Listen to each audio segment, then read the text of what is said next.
Rick, along with Dell, out here at Klein's Jewelry. Actually, we're just off Blaylock, right? Oh, just off Blaylock, and Echo Lane is where you exit. But this is Blaylock. Oh, it's the same thing, Blaylock and Echo? Same thing? Yeah. So basically, we're right here at the new Klein. And is it gorgeous? It is. You've been moving up, bro.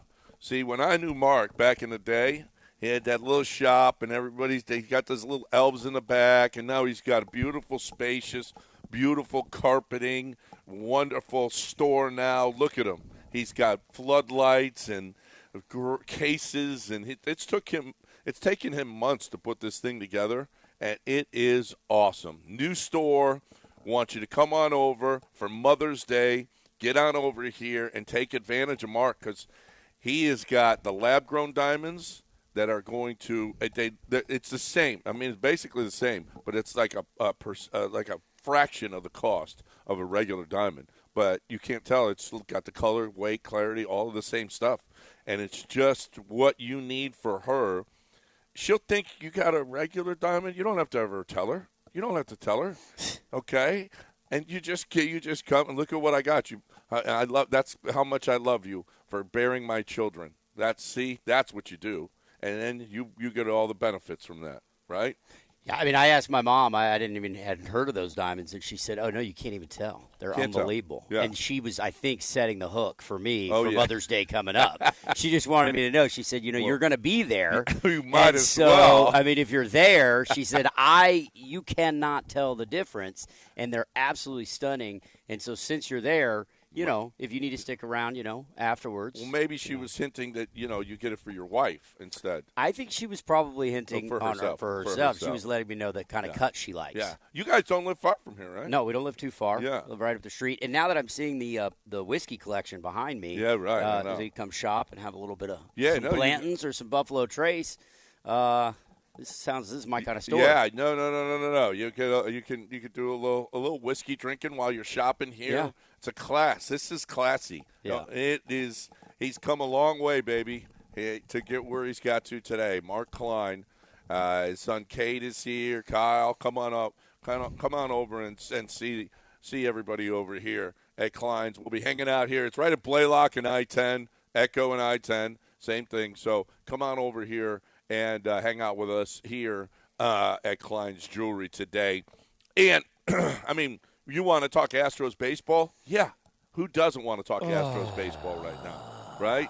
This guy. Dell's pointing. This guy doesn't want to talk Astros baseball. I got one more day in me of this, and then I'm out. I feel bad for you and Lance, honestly.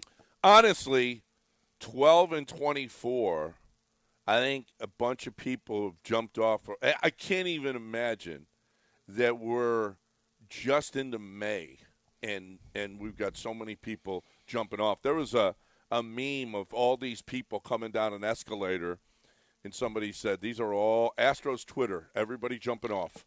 It's like half of what it was last year. But Astros Twitter already. Are you not jumping off? I'm getting to the point where I'm starting to get step up the steps to jump off. Yeah, right. Because I mean, what are you waiting on? Well, because I can tie the barbell around your waist if you need me to. I mean, I think we need to stop already. Like we're done. No, we're cooked. We're not. Yes. This team. I mean, it's still the same cast of characters. How in the hell is this? How did everybody go to crap? How did this happen? How did this happen so soon? I mean, a gradual fall from grace, okay. But when you bring back Justin Verlander and Fromber and Jordan and Bregman and Altuve and Pena, and this is what it is, one of the worst teams in baseball, it's too unbelievable. I'm sorry. I cannot believe that this is really this team. No, I think you got to stop. I think it's time. I think if Dell has the taps sound, I think we just play it and we move on. I mean, this team is dead. He's calling for taps. Yeah. Is that like the tombstone? We're done. The 2005 tombstone? I've told you over and over again, it's football season. Nick Caserio's told you, it's football season. Let's wrap this up. He's right. I mean, this team, and here's the good news for Houston, is they've got a football team. This happened at the right time. Perfect. The Astros couldn't have dug their grave 2 years ago. No. That would have been terrible. Do you know how awful terrible it would timing. have been? That would have been awful timing in Houston. But now, with C.J. Stroud, there we go. Thank you, everybody. Should we take 5 seconds of silence here? This is awful. This is it. Then you just started something. Fold now. the flag. This is when you play Just fold the taps, flag. and they turn this season around. John's the widow. We're going to hand you the flag. Yeah. No. This is, hold on. We're handing you a flag. Yes. Dude. This is when you play taps, Del, do you have a and 7-gun they salute? turn the season around. I don't know. Do we have a 7-gun I don't have salute? any control. That's the guy. Austin's Okay. got to If find Austin that. can find it's a 7-gun salute. It's been fun. We even have a police officer driving by, and all right, let's just take one more. Well, he's listening to the show. Yeah. All the cops do. Remember when Mark got arrested for kicking the football across Westheimer? I do. Yep. I do. Cop arrested him, had him in the back, handcuffed. Wasn't a great day for Mark. No, until he found out the cop goes, I'm just kidding. Yeah. I'm listening to the show. Oh, that's so good. That's so good. That was funny.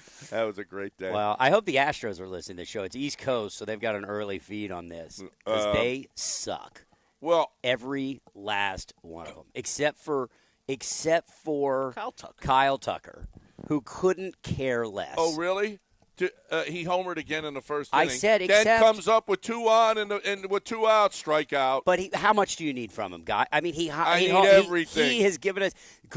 We have read this book. I turned on the game yesterday. We're up 1 in the first inning, and I say, "All right, here we go again. This is it. Here we go." And the exact book that happened yesterday: Stanton gone, Soto gone, Judge gone. I mean, it was unreal. Yeah. It was deja vu. Well, that you didn't have it. You got another lead, 1-0, and you couldn't get it out before they took the lead. No. Okay. A single and a home run, you're down. Game over. 2-1 in the first, and this game was over. That's right. That's amazing. It's not amazing. It happened the day before. It's not amazing. It can't be amazing if it happens all the time. Well, how about we got 11 hits instead of 3? Well, great. Okay. What how about what did that lead to? First and second, nobody out. What was it, the 5th? I think it was the 5th inning. First and second, nobody out. And they can't score a run. This is John. John, this is your team. You can repeat that particular scenario how many times this year? Out of how many games have they played? They have played 36. How many times can you repeat a scenario where they had 24. Yeah. Even in games they've won, that has come up. They don't score when they should. Runners in scoring position is their problem. So we talk about movies. This is Edge of Tomorrow. It happens. Live, die, repeat with this Astros team. I was going more Groundhog Day. Well, but I feel like 2 on the nose. Maybe Edge of Tomorrow, but it feels like they're dying. A better movie. It feels like, and it feels like we're dying every time we watch it. That's why I say that. Yeah, That's true. yeah. No, it well, it Bill is. Murray kept killing himself. That's true. Remember, he tried to kill himself over and over. We've played taps. I'm telling you. I'll call in next week if I'm wrong, but I'm telling you right now, It's it's done. Well, they got Detroit. They Loss. got the A's. All better than they them. Got All the better. Angels. Name a team not that's the worse. Angels. Not the Angels. Okay, there it is. Okay. The White Sox, no. Don't play them for a while. Yeah. So even though, you're telling me, to have these guys come on, if we go on a 19-6 run, then all of a sudden we're only a game back of 500, and then that's when things really start to turn around. What have you watched thus far in this sample size, which is enough to tell you that this team can go on a 19-7 run? Only 36 games. I don't know if you heard. It's a 162-game season, okay? Which sounds like a punishment That now, just as opposed sounds to awful. When promise. the Atlanta Braves won it, okay, they were how far down? When Washington won it, the Nationals, both teams that beat the Astros in the World Series, how far down were they? Philadelphia got there. They were down. They got to the World Series. This team is not out of it. Not out of it. I think that you've got your ace going tonight. The Astros have their ace going tonight, yeah. right? So they got their ace going tonight. They have to win this game. Okay, so is it fair to say that today, on May 9th, it's a must-win for the Houston Astros as they play the Yankees? When's the next time it isn't a must-win when you're 12 games under No, 500? it's well, not. John is telling me that it's not. We're in cruise it's not. territory. It's not. We're fine. Because you got a bunch of games coming up. Do you know the Yankees have won now 9 straight against the Astros? Yeah. This is the team that we're in their heads. They've beaten the Astros 9 straight now. Yeah. And we're their daddy. Not We're anymore. their daddy. We have to make it to the postseason to have that happen because, yes, the Astros own them in the postseason. But wait, you know what? Here's the good news. This is a road trip, and the Astros are going to get to come home. So that's good, right? No. Because the Astros come home. No, but they get their home crowd. Yeah. Is that not good? Yeah. What, to do the wave? Oh, wait a minute. To do the wave? Wait a minute. Wait a minute. They're going to do the wave. Yeah. Okay. Yeah. And you notice they don't No, what they've they been don't doing do the in wave. Yankee Stadium? The wave. The wave. Yeah. Yeah. It's why I hated Dodger games when I moved to L.A. because they have these stupid, beyond the fans and the team, but they have these, and Dodger dogs, but they have these stupid beach balls. And they're more concerned with these stupid beach balls. I know. And they got to stop the game every 5 minutes because a beach ball goes on the field. Yeah. Just watch baseball. Yeah. Just watch baseball. You're there to watch baseball. We're just here to watch baseball. If you want a beach ball, go to the beach. Go to the beach. We're close to the beach. We're not in Houston. We're not in Indiana. We're close to a beach. Go to the beach. If you want a beach ball, go to the beach. Yes. They're going to come home, and they're just awesome at home. They have been what a home field advantage they have right now at Minute Maid. You just can't ask for anything more. No, it's going to be nice. We'll come home. We'll throw Hunter Brown. We'll throw Eric Eddy. Things will be fine. Stop mentioning those names. Hunter Brown fine. particularly. I don't. The highest Hunter Brown, ER in baseball. He can't be in the rotation much longer. Right? Javier's coming back. He's got to go. Hunter Brown's got to go. I can't watch. I can't watch. I can't watch cosplay JV anymore. No. I can't because I can't have both of them stinking. Right. But Hunter Brown pretending to be JV, I don't want to see it anymore. Whenever Javier comes back, Hunter Brown will go away. Can we send him to Florida? Because I don't want to hear updates about him pitching in Sugarland. Does he need quick twitch? Well, they did Does say. he need quick twitch? I hope. I don't know what he needs. Apparently, Hunter Brown was lifting too many of the heavyweights. He's too. He was too big. He's too strong to play baseball. And Another one. Exactly. And so they're going to go lighter Nobody weights. who's lifted weights has ever succeeded in baseball. More reps, lower weights. Yeah, that's right. And then that'll help us quick. Yeah, Barry Bonds looks like he was doing more reps. Do you think that whoever they empowered to get Jose Abreu right was like, hey, we got to tell Dana something? Yes, a quick twitch stuff. And then Dana Brown goes up there just saying quick twitch, doesn't know what he's saying. No. But he told us the day Abreu was it's not his bat speed. And then a week later, it's his bat speed. This is what I'm saying. Oh, yeah. Hey, Dana, go out there and say whatever. The moment Dana Brown goes, hey, I didn't sign this guy, you know Dana Brown's out of here. Because Dana Brown's taking bullets for a thing he's not responsible for. The moment he goes, why are you mad at me? Well, I if didn't he sign does this that, guy. you know he's toast. Yeah, you know he's out of here. Yeah. Dana Brown is out there, and the problem for the Astros is they stink so bad. Now we're dissecting what Dana Brown says. Like you said last week, he said something different. Now he said something. We got to attack him because it's not fun to talk about the baseball team. So let's go after the GM because he's out there. What can he say? What can he actually say about this team? He's not a seller. He said that. You know why he's not a seller? Because no one wants any to buy any of this crap. Sell. There's nothing to sell. Yeah. Nothing to sell. If you had told me 2 years ago I'd be in the upper deck of our Lord 2024, I'd be screaming, retire Bregman from the upper deck at Yankee Stadium, I would have fought you. But here we are. That's Tony. Tony's at the game. Yeah, I saw pictures. He was at the game. He said, look, nobody's doing the wave at Yankee Stadium. They're having a good time. You know why? Because they're watching baseball. Yeah. Yeah, they're watching. I'm not going to fault any fan for doing the wave with this team going forward. If you're going to go to the game and watch this team play baseball, actually, you got a point. Do something else. Yeah, because the baseball ain't worth watching. I don't know what the women are called that get up on the top of the Those dugout. are called Astro Dancers. Is that their official title? Astro Dancers? That's right. Yep. Okay. Well, I don't think that's what they're called. The Astroettes. I don't think that's what they're called either. Astroettes. Whatever they are, can we have them as entertainment for every inning? I know during the games, turn this into a minor league ballpark. Yeah, during the honestly, turn into the banana. What if we were the Savannah Bananas? Savannah Bananas. Yeah. I mean, that would be if the Astros went on the road with the Savannah Bananas. So they'd be the Washington Generals. That's right. They'd be. Well, they are the Washington Generals they'd be of the baseball. Sad sacks that lose to the Savannah Bananas every That's right. day. That's right. That's them. That's them. All right, we got to break it. We're live at Klein's. Blaylock Echo right here at I-10. Brand new store, beautiful store. The place to come and get your Mother's Day gift on. Let's go. Get on over here. See us and hang out and let Mark get you in with one of these lab-grown diamonds. They are awesome.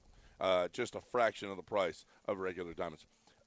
Billy Brown is somebody. Billy Brown is somebody that you might need, my friends. Billy Brown went to my buddy's house, Yanni's house, and he cleaned out. If you haven't done this, I did this. If you have not done this, if you have not cleaned out your tankless water heater, you need to do it because the resin in there is killing your pipes. It's killing everything. It's killing your water. It was trickling out of the shower, and I'm like, what's the deal here? Billy's guys came over. Oh, this is it. And then it's just perfect again. So this is what Billy does all the time. But you can, leak detection, camera inspection, water filters, drain cleaning, circulating pumps, hydrostatic testing, rerouting. I mean, he can do a reroute of your pipes and sometimes in a day. So listen, you need any plumbing issues whatsoever, our guy Billy Brown's here for you at aqueductplumbingcompany.com, aqueductplumbingcompany.com, 281-488-6238.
It's John and Lance on ESPN 97.5 and 92.5. Broadcasting live from the Mobile Veritex Community Bank Studios, located at Klein's Jewelry at Hedwig Village.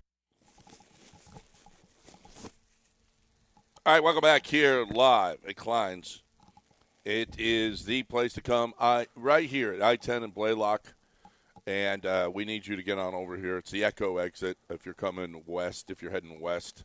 It is Blaylock right here on this side of I-10. So let's go. Get on over here and hang out with us here at Klein's Jewelry this morning and get her Mother's Day gift. I mean, you're going to take your mom's advice, right? Yeah. No, I mean, you have to. You have it's to. Mom. Is mom listening right now? Probably not. But what about get her the nicest, biggest diamond necklace or earrings? I mean, don't go cheap. Let's go. Well, no, that's the great thing about the diamonds you're talking about, right? They look unbelievable. Yeah. They're less expensive. It doesn't mean you spend less money. It just means you can go bigger. You go big. Right. So whatever your budget is, you just get more. Yeah. More bang for your buck. You'll get another acting job someday. Yeah, no, it's right? totally. I was in Vegas last week. My wife and I were there with some friends to go to Garth Brooks. I go to the tables. I'm playing cards, and I get a text from my wife. She's in a jewelry store, and she sends you just a picture of a massive yellow diamond ring. And she says, yeah, she did. She said, "Can I?" Yeah. And I just put, "How much is it, baby?" And she says, it's $51,000. I said, sure. You know what? Do it. Swipe the card and see what happens. I would just want to be there from the other end of that. When they kick you out of Because when the that store. alert pops up on my phone and I hit fraud, then let's just see what happens from there. Arrested. Yeah. Yeah, exactly. A 51. Yeah, 51. Yeah, you can. Sure, you can. You won't get away with it. Yeah, I mean, you could They're try. going to catch you before you get out of the store. I think that probably just it was the charade so that they'd be serving them free champagne, her and her girlfriends. Yeah. The thing when you go into the stores and you're like, yeah, that, that looks nice. How much is that? Oh, Right, it's it's $60,000. Oh, it's not bad. Yeah. That's not bad for that, actually. No, I saw that. You kind of got to play the part. That's less expensive than I saw before. Right. At that other store. Yeah, you got to play the part. Lance goes to grocery stores to eat. Of course. Yeah, he goes to the big box, big he's Costco. slovenly. He's slovenly, though. Yeah, I mean, that guy. Because they got all the free, Sure. you got that and samples. he goes and eats, comes back into this guy mustache. Yeah, he's got things in his teeth. Yeah, and he comes back and gets it again. Mm-hmm. So I could see getting wasted in a jewelry store. Just come to Klein's today and get wasted over here. I mean, there's whiskey behind me. Yeah, there is. And so, we might have a nip for the last hour. We'll see. So the Knicks and Rick Carlisle really putting it out there last night. He was up. And he's got a pretty good point. The double dribble was called. It was the wrong call, but they stopped the game. They huddled up, and they changed the call. Yeah. Why didn't they do that with Neesmith the night before? Well, because they learned from their mistake. No. Is that right? What they did was they had Adam Silver taking a page from the previous commissioner, David Stern, said, you know what, we need the Knicks in this thing. We don't need no Indiana team in this thing. We need the Knicks to advance because of that big market. And if you want to know the truth, I mean, it seems like all the calls have gone against Indiana. But Rick Carlisle is going to get himself a nice fine after what he said last night. Is Austin, you got that ready? This is why you asked him during a break. I did. You did. You said you got Rick Carlisle? No, I said I put it on. I didn't say – he didn't tell me it was ready yet. Oh. Well. It's ready now. There you go. Here is Rick Carlisle last night losing money. After game one, we always go through the film. And games where it felt like, the whistles weren't balanced, and we pull the clips, and there's a way you can submit them to the MDA office. In the playoffs, when you submit things, the other team sees what you submit, and so there were 29 plays in game one that we thought were clearly called the wrong way. I decided not to submit them because I just felt like, we'd get a more balanced whistle tonight. It didn't feel that way. Couple examples, 5:08 of the third.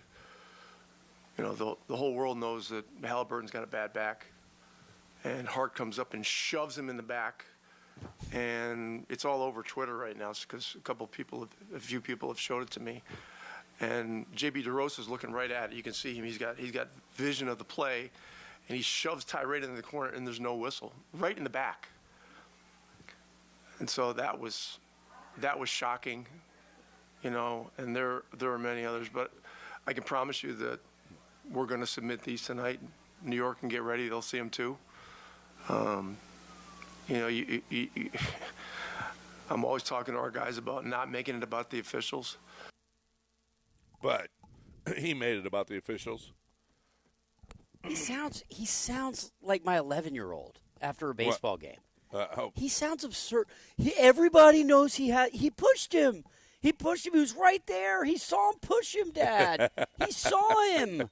It's on Twitter. It's even on Twitter. I mean, are you serious, Carlisle? I've got some empathy for him because you know what? He's not wrong. They have been getting screwed in some calls now. Bro, they gave up 130 some odd points. Played defense. Yeah. Brunson wasn't even in the game for a quarter. Well, and that's why they had a 10-point lead at the half. And then OG Anunoby left the game. He left the game. Oh, yeah. Yeah, he didn't play the fourth quarter. Right? Yeah, he a hamstring injury. We'll see if he comes back. The problem for the Knicks are they're running out of bodies. So they're up 2-0, but how many bodies do they have? And we know Brunson, even after the game, he was asked about it. He goes, I think I'll play. He's not even sure. He'll probably play, but the Knicks are just simply running out of bodies. Yeah, Carlisle, I understand being upset, and he went on later to talk about the small market angle. Hey, New York's going to get calls. We're not going to get calls, so on and so forth. So he's playing that up, and maybe it's just a psychological thing. Hey, guys.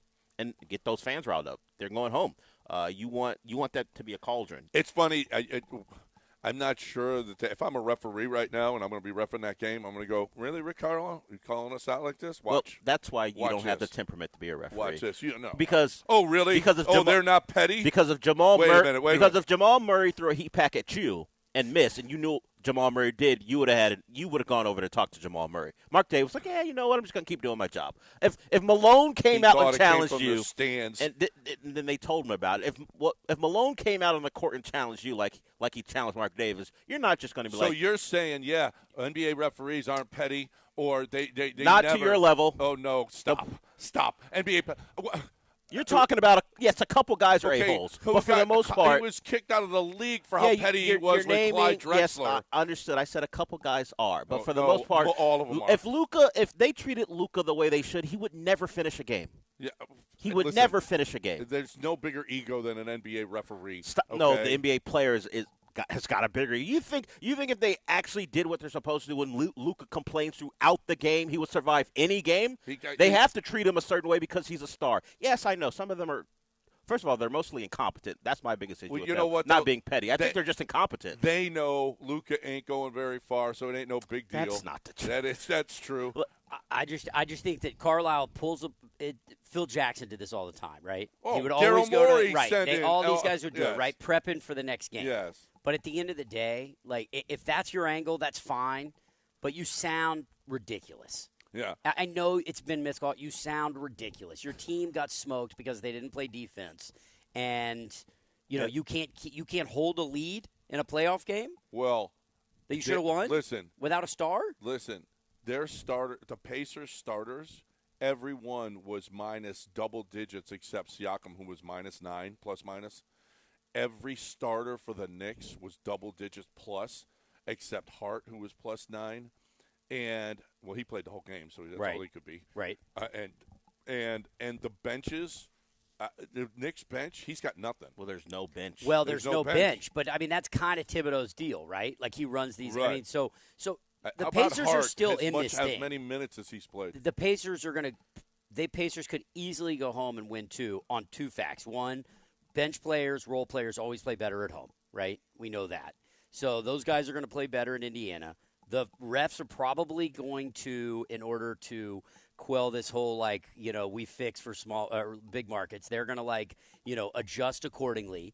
And then the Knicks it's going to be in a war of attrition, right? They're going to have to be able to play an entire series with how many guys do they play? 6, 7? At this point, it's seven. about 6. Okay, so which can't be done. I mean, how much are you going to get out of Hart in Game 4 by the time he plays every minute of every game? Right. Well, I mean, this hasn't been done since Michael playing every second of series. I mean, dude is averaging 48.2 minutes a game in a 48-minute game. That's the knock against Tibbs. But he's got nobody to go to. Well, because OG Anunoby has an injury history and he wasn't with New York all year. But you would say this is the result of what you do in the regular season. That guys' bodies will just break down because you ride them as hard as long as you can, and you barely play a bench because it's all in, all out, all the time. And now you're potentially seeing some of the results. You've lost a couple guys who weren't even on your roster to the start of the year. Bogdanovich is out. Now, obviously, we'll see about OG. Mitchell Robinson is out as well, and obviously Randall's been out for a while. So that front court has been decimated. Yeah. They don't have much left. The back court, they've got guys, but you're running out Achua and Hardenstein, and that's about it. He played well, though. Yeah, Achua's a guy that they've credited for just being ready. But Hardenstein played well. Yeah, and he would be their backup center except for Mitchell Robinson. He's actually played. Because Mitchell Robinson can't stay healthy. Yeah. But those guys, I mean, and I guess that is the plus side of load management in the sense that you get other guys minutes throughout the season. But he doesn't even. It's not just load management. He just plays the same guys all the time. Like, they don't rest, they play, and the load management is more about, hey, the star's gonna sit. It's not even just the stars. He'll play his role players 48 minutes, and he won't give guys who you might think could supplement that throughout the year minutes. And then you see guys like Alec Burks, who you think is a veteran who you might play, he doesn't play him. I guess because he hasn't played enough for him in the regular season that he won't play. You know what, though? Jalen only played 32. He sat he was 16. hurt. Well, he didn't sit. He sat second quarter, but he was out. He would have played 46 if he was available. And he still won. He scored 130, and Jalen only played 32. The Pacers don't play defense. They don't play defense, but they will. The Knicks, even if they get through this, will get smoked by Boston for that reason. Yeah, no. Smoked. Both these teams are going to get smoked by Boston. So, all right, GimmeTheVin.com is what we're talking about. Anyway, Rick Carlisle has got himself less money today. Less money. For sure. He doesn't care. I'm not worried. That's the point. He just wanted to, set the tone. GimmeTheVin.com. John Clay Wolf has money for you. You want more money in your pocket? You got it. All you have to do is go to GimmeTheVin.com because John Clay Wolf is going to give you more for your car. You have to go to GimmeTheVin.com before you sell your car anywhere because you'll find out exactly what it's worth. You'll find out that, oh, my goodness, John Clay Wolf is going to give me more. And, how about this? John Clay Wolf will also give you $100 if he can't beat CarMax's offer. And he beats CarMax's offer all the time. So why would you sell your car to CarMax? Why would you do that? When you can get more at GimmeTheVin.com. Or you can put $100 in your pocket. It's happening the $100 in your pocket isn't happening. What's happening all the time is John Clay Wolf will pick up your car. He will hand you a check, take your car away, and it's all done. You get more. All you need to do, if you're going to sell your car, one place you have to go, GiveMeTheVin.com.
Now back to John and Lance. On ESPN 97.5 and 92.5. Broadcasting live from the Mobile Veritex Community Bank Studios, located at Klein's Jewelry at Hedwig Village. You know how I know Eric is white? He went to Vegas last week to see Garth Brooks instead of the Canelo fight. Be a man, Eric. That is true. I am white. And I did go see Garth Brooks. You did go see, but you are. You're really, really I'm super white. Yep. Otherwise, you'd have gone to see Canelo. if you weren't. I don't know. I saw a lot of white people there. There were white people Yeah. there. I don't know if that makes Eric super white. The Garth Brooks thing does, but Yes. not Not going. Yeah. Right. Yeah, there wasn't a lot of diversity at Garth Brooks. No, it's not. Yeah. He I mean, hasn't- diverse he hasn't color and crossed hats over? Should and we have cowboy hats. DEI for tickets? No. I don't think that's a problem. No. No. I think Garth's got a fan base, and that's fine. I think Whitey. my people are like, you can have him. You guys can have You want Garth. that? Yeah, we don't need Garth. Yeah, we can but have him. Whitey's going to a lot of rap concerts. Well, yeah, because we're welcoming. Yeah. Oh, we're not. because and that's We're why. not. Right. No, sure, of course. That's actually- why. Right. That makes sense. Actually, I think it's your choice, right? I don't think No, we're no, not no, welcoming. I'm not saying we are clamoring to get into a Garth Brooks concert and people won't allow us. I'm just saying when you made the point that white people like hip hop, we bring them in. We like it unless you're DJ Vlad, and then we have to yell at you like a Princeton professor did. Right. I'm just glad that whoever that was didn't know that I was white, He which I kind of like. Until he said the Garth Until I Brooks said thing. it, that he's like, aha. I'm He not listened I'm to the not show It's sure. kind of every like day. I didn't know He that knows you're Gilbert. white. I didn't know that Gilbert was Chinese. A lot of people don't know that Dell is black, Yeah. Well, they do. but now. everybody knows you're white. Right. Well. Yeah. Everybody knows that. I think people are aware that I'm black now. I think we've had enough time. You think? I've been around a there's little been- bit. We've had. Yeah. Yeah. You've been around. I've been around. Yeah. Yeah. And plus, you're the go-to. You're the Stephen A. of this show. No, I am not. I am not the spokesman for black people. I hate that Stephen A. has adopted that. You don't speak for me. Yeah. Cut it out. Dell speaks for the Houston Stephen A. black I don't community. know I speak any for me. issue. ESPN goes right to Well, him. of course. Yeah, of course. They're of course. paying him double-digit $1 million. He's got to And speak on that's everything. what you make here. Okay. Okay. Okay. Am I in five figures? I'm trying to think. After taxes, what am I? In mental distress, where am I at right now? 713-780-3776. If you'd like to get in here on ESPN 97.5 and 92.5, come hang with us here on the show. Astros lost again. It was another ugly, just the same story, time and again. No starting pitching. The bullpen couldn't do anything. I mean, Sean Dubin, I know he's not the issue, but Sean Dubin shouldn't be on a major league roster. He should not be pitching for the Houston Astros.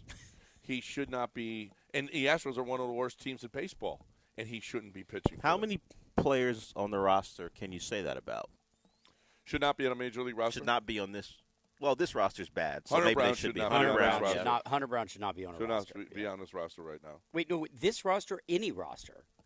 Yeah, he's Yeah, right. not He should pitching be well on the enough to be on minor any league. roster. He Yeah, should be anyway, on he's the got the highest ERA Well, in if you're not on baseball. this roster Exactly. The only other team you could go to would be the Sox. with the White Sox. Right, the White Sox. Right. Yeah. Yeah. That's true. It's literally the only other team you could play for. Yeah, Sean Dubin shouldn't be. Is the dude Cannell, is he still around with the flat brim? Is he? If you say so. Is I he don't know. around? No one knows. Singleton has elevated himself above Singleton Yes. is our premier first baseman. He's unbelievable. If his name wasn't Alex Bregman, that. Oh, well. This version of him, yeah. He should be How about he dropped him to sixth? Yeah, dropped the him to lowest six. he's hit since 2021. He got up. Yeah. He got up last And that was night when late. he came back from injury. He got That's up where he late started. in the game. He went 0 for 4. I looked down to see, and his average is at 189. I turned to my dad. I said, he's Adam Everett.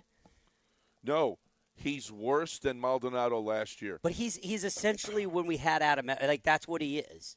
Yeah. Like he's a third baseman with he's got a glove, but he's just an empty spot in the lineup.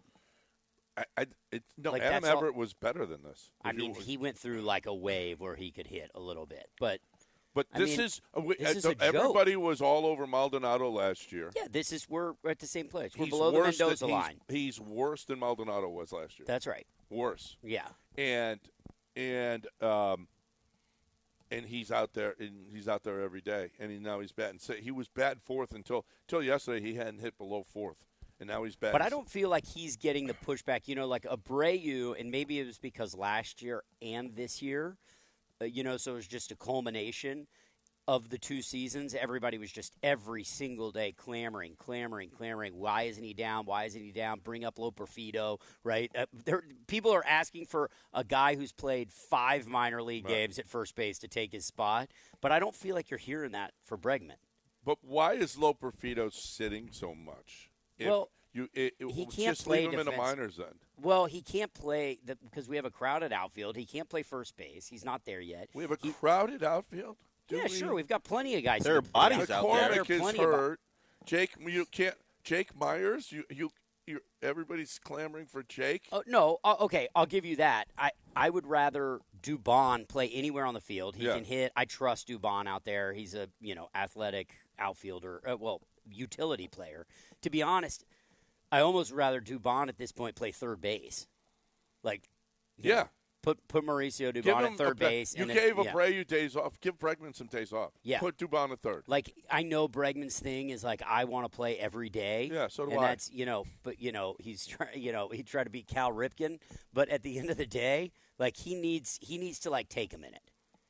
They need to sit him down for a minute. Yeah. Just take a second. I mean, that dude can't feel worse about himself right now. Right. I mean, it's a contract year. He worked hard as all. He left Houston. He moved to Arizona. I know. And he was, he was like, okay, you guys don't want me. You're not going to sign me to an extension. Watch this. I'm going to have a huge year. I'm going to work out all off season, and I'm going to be the best I've ever been. And then suck. Okay. Is he going to go to quick twitch stuff too? He needs to. He Hunter Brown needs to go to quick twitch stuff. Can we send him to Florida? Who? Bregman? No. Why not? Well, you can. He's got to accept it like Abreu did. Just go down to Florida. Have a good time. Come back in June. Abreu's family is there. I have a feeling that's why he did that. Of if you course. want to know the truth. Of course. He's pressing though. It's kind of remarkable to see. You wouldn't think that for Bregman, but with all the pressure of a contract year and the work he put in the offseason, the decisions he made to go to different people, and now in the situation the Astros are in, whether he's playing for himself or the team or whatever, it is so clear that he is pressing. And Dana Brown didn't help him. Yesterday he did his weekly thing with 790 and said I think you mean DB. Yes, DB. Okay. Excuse me. Yeah, DB was on 790 yesterday. DB. Yes, yeah. And he pretty much said this team goes as Alec Bregman goes. When what? That's what he said. When Bregman's right, we're right. He said that. Bregman's the guy. He said Bregman's the guy who does team building stuff. He's the guy who gets the guys together. He pretty much said he's kind of the guy everything revolves around it, and they're going poorly because he's kind of going poorly. Well, he's clearly going poorly. Because remember, Bregman's learned Spanish so that he could talk to with to half Correa, the team. Right? Yeah, More than half really, the team. yeah. Right. Half of baseball, really. Right. So he was a glue in that locker room, but you can't be when you're hitting 159 or 189, whatever he's hitting. You can't be that anymore. You got to be able to come through, and that's the same thing with Abreu. I mean, you just all you are is down, and you can't get the guys up. This was the quote. Bregman, he needs to get hot. He's our veteran. This team will roll when Bregman rolls. He will get hot. Mark my word. He's an important piece, and he needs to get hot. Hot. He's saying hot a lot. He does team building for us in the clubhouse. That's the guy. So, you think they do trust falls. falls? That's what I said. Is he like the off guy the who makes sure when Blanco's not going great or Framber's not going great, he's the guy who does, hey, guys, we got to make sure we bring this guy into the fold, make sure he's loved, let him know he's loved. Apparently, he's the guy in that clubhouse, and he's going poorly, so the team's going poorly. That makes me sad.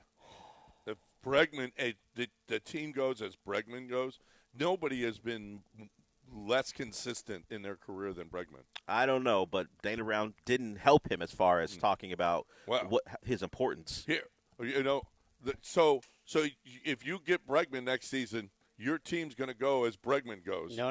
You know what? That's in this locker room. No, in this clubhouse. In this clubhouse. He's going to be a glue wherever. He's one of the guys. Every team has a bunch of Hispanic players. So. Yes, but he's been one of the guys since 17. One of the how many have been around for the 2 times? We've had this talk before.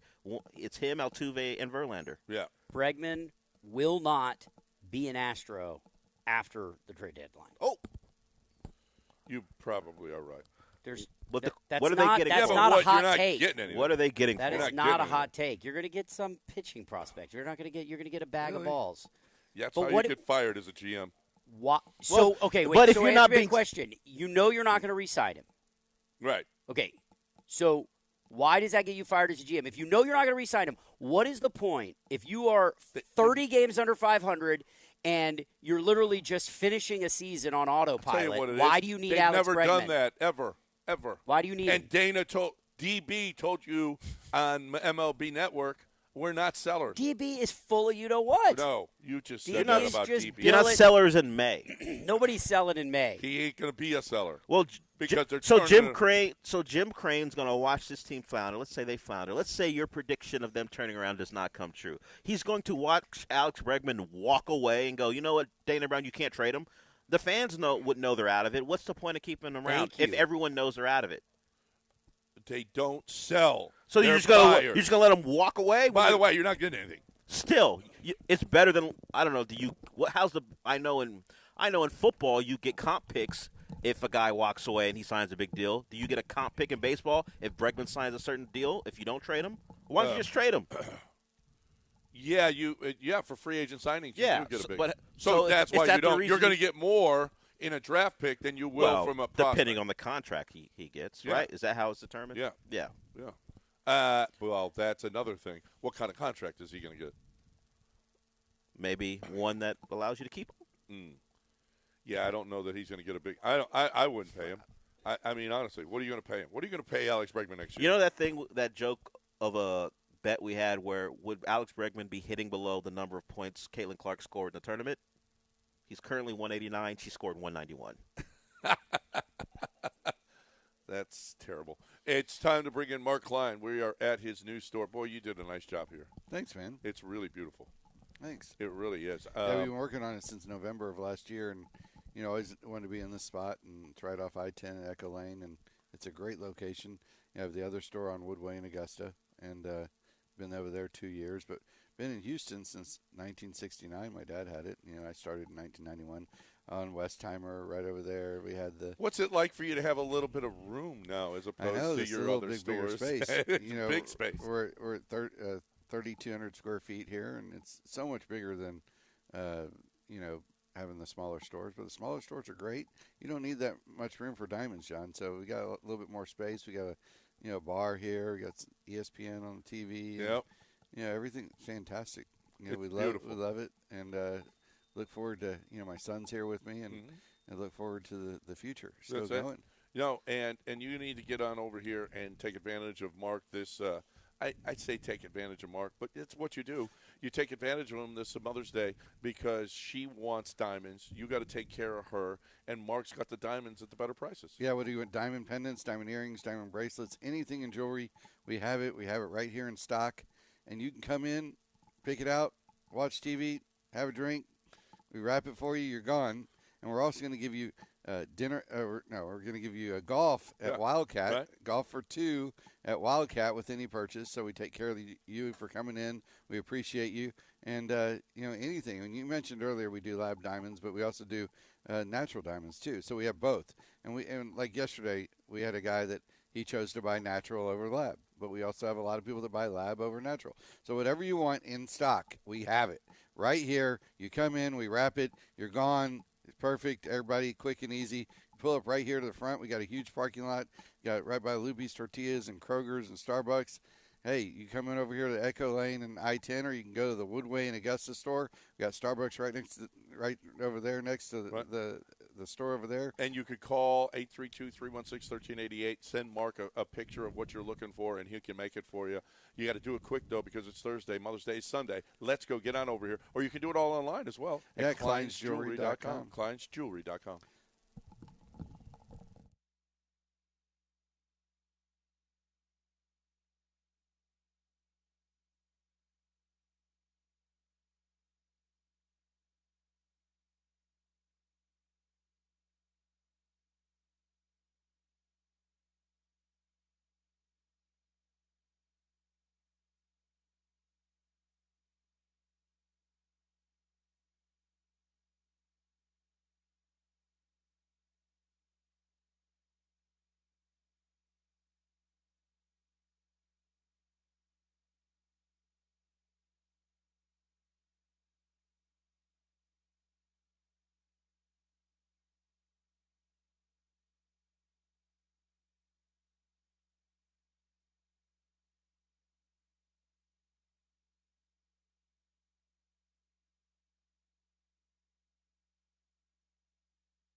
You're back to John and Lance. On ESPN 97.5 and 92.5. Live from the Mobile Veritex Community Bank Studios, located at Klein's Jewelry at Hedwig Village.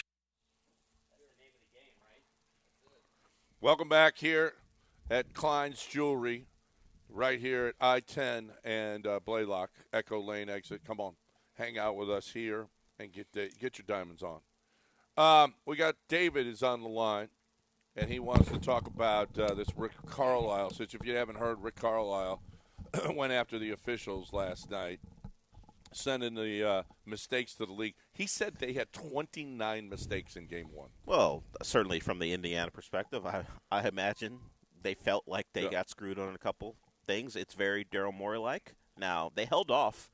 The audit didn't happen after Game 1, but after it happens, what you believe a second time, I can understand. It's not going to mean anything. They're never going to admit that they're as wrong as you think they are, and they're not going to give you the game back. It's just someone who feels like he needs to be heard. Sometimes you just need to be heard, John, and the Pacers feel like they need to be heard. So they're going to let the league know. We're upset. Sometimes you just have to sit and listen. You guys are in relationships. Sometimes you just have to sit and listen. And the NBA is just going to sit and listen and go, you know what? I hear you. I understand you. But you just can't say that stuff. Listen, the league has got the reputation ever since Donaghy and ever since the Patrick Ewing ice card.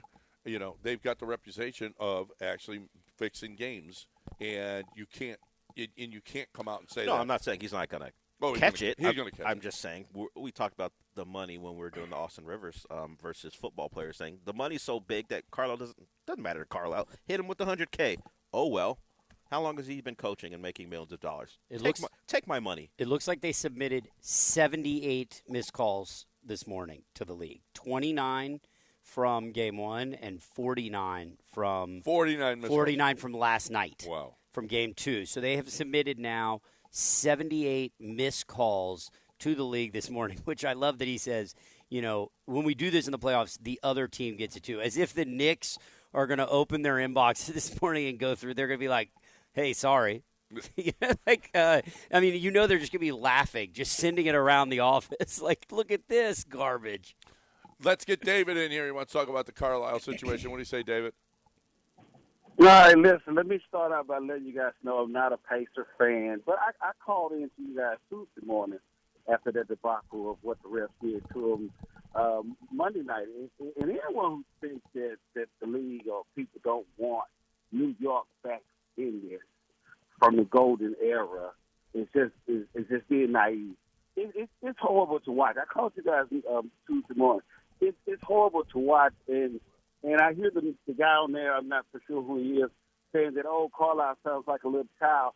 Well, eventually you're going to say something if someone just keeps at it. What are you supposed to do, just be quiet and not say anything? Of course you got to defend your team, especially when it's blatant things. It's blatant. Like the guy they called the kickball, and it was, oh, well, you can't challenge that, but we can just get together and huddle up and turn a call around without even making a challenge. It's just stuff that's just so blatant.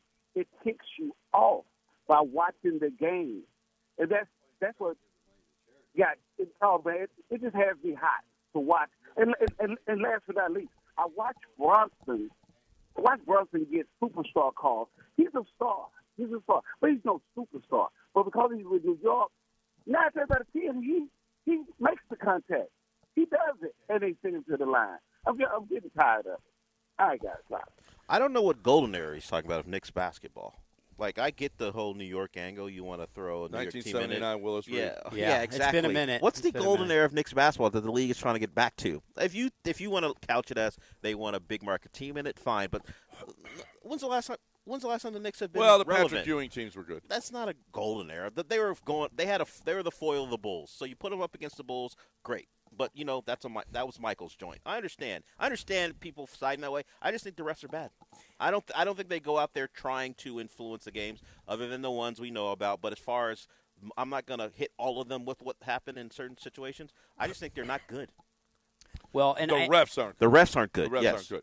And subconsciously, maybe in that building, you know, they're giving some calls that they shouldn't be given. We'll see if in Indiana if you're going to take that heat, because that crowd's going to be on the refs every call against the Patriots. Because to his point, like obviously the Knicks haven't been as good as they have been, but how come the Knicks haven't been able to grift their way into prominent places in the playoffs until this year or last year? They made the second round too. The refs, if they actually wanted the Knicks to advance, they would have put them past the Heat last year. I don't know. I just look at the team and go, the Pacers, as Eric talked about, gave up a lot of points. They play no defense. You had a 10-point lead at the half. Why did the referees all of a sudden in the second half decide, you know what, this isn't going well for the Knicks. Let's even this up. No, the Pacers didn't get stops. That's been their problem all year long. And that's what when I refer to Carlisle like acting like a child, yes, have some accountability. At the end of the day, your team lost, and it's not only because of the refs. Do the refs play a part in this game? Yes. Did they make some calls that were possibly unjustified? Yeah, maybe. But at the end of the day, have some accountability. Well, your team sucks at defense. Have some accountability. I know that's how you've played all season, but guess what? The NBA is 2 seasons. The NBA is regular season and playoff basketball. Way different. And you have never played defense. John Chill comes on with us. And now you play defense. John Chill is going to come on with us in an hour from now. And he said, what was it? 9 of 11 games the first 11 games of the playoffs went under. It's different. Exactly. It's different. It's a different game. And this team, forever, the Doug Moe teams from Denver, they can't win in the postseason because you got to play defense. Yes. So if you want to, if this is the team you're going to construct, Carlisle, if this is the way you're going to coach your team, then just know you're going to be an awesome regular season team. And then in the playoffs, you're going to get smoked because you don't play defense. Yep. So have some accountability for what happened on the court.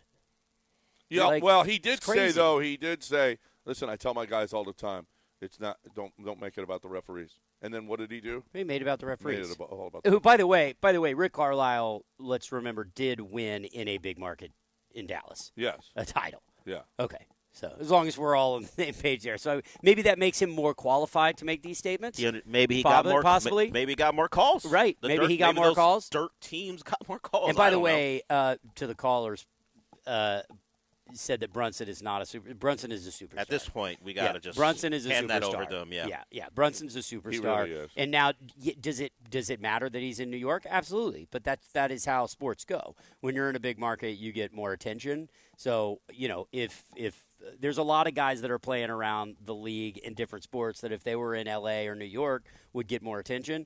Brunson happens to be in New York. He's a superstar. Yeah. Oh, absolutely. Yeah. He'd be a superstar anywhere. He's turned himself into a superstar. Yeah, he's a superstar. Yeah. All right, taking a break. When we come back, Austin Rivers had Twitter afire yesterday. Austin Rivers had Twitter. And James Jones. James Jones was afire, too. We will talk about that on the other side. But right now, I'm talking about a jewelry safe for her this Mother's Day. This is a great gift in that she will be thrilled that her jewelry is safe. You want to buy a safe from Houston Safe and Lock, and you want to get one of these jewelry safes. How about 25% off right now?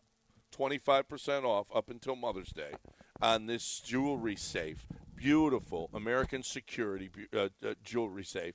I mean, you can spend as little or as much as you want. They have all of the different values. They have all of the different options for you. But 25% off on this jewelry safe. And Derek is going to they'll deliver it. They do everything for you. I mean, Houston Safe and Lock is the only place that you get your safe on. Half the safes in this city are from Houston Safe and Lock or King Safe and Lock, which is the same company.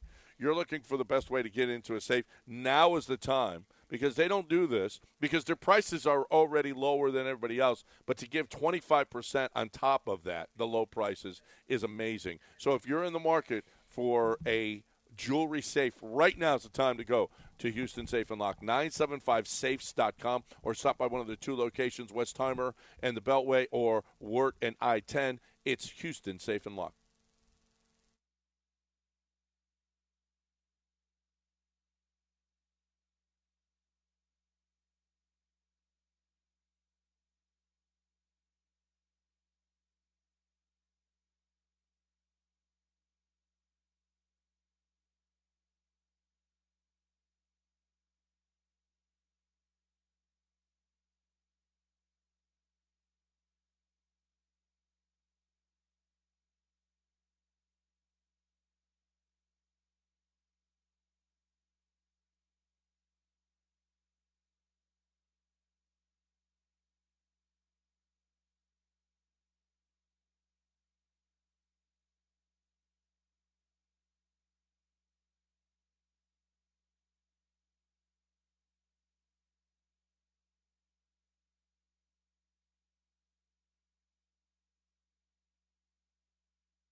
All right, welcome back here on ESPN 97.5 and 92.5. Austin Rivers, for whatever reason, had this to say. I can take 30 players right now in the NBA and throw them in the NFL. NFL cannot. You cannot get 30 NFL players to play in the NBA.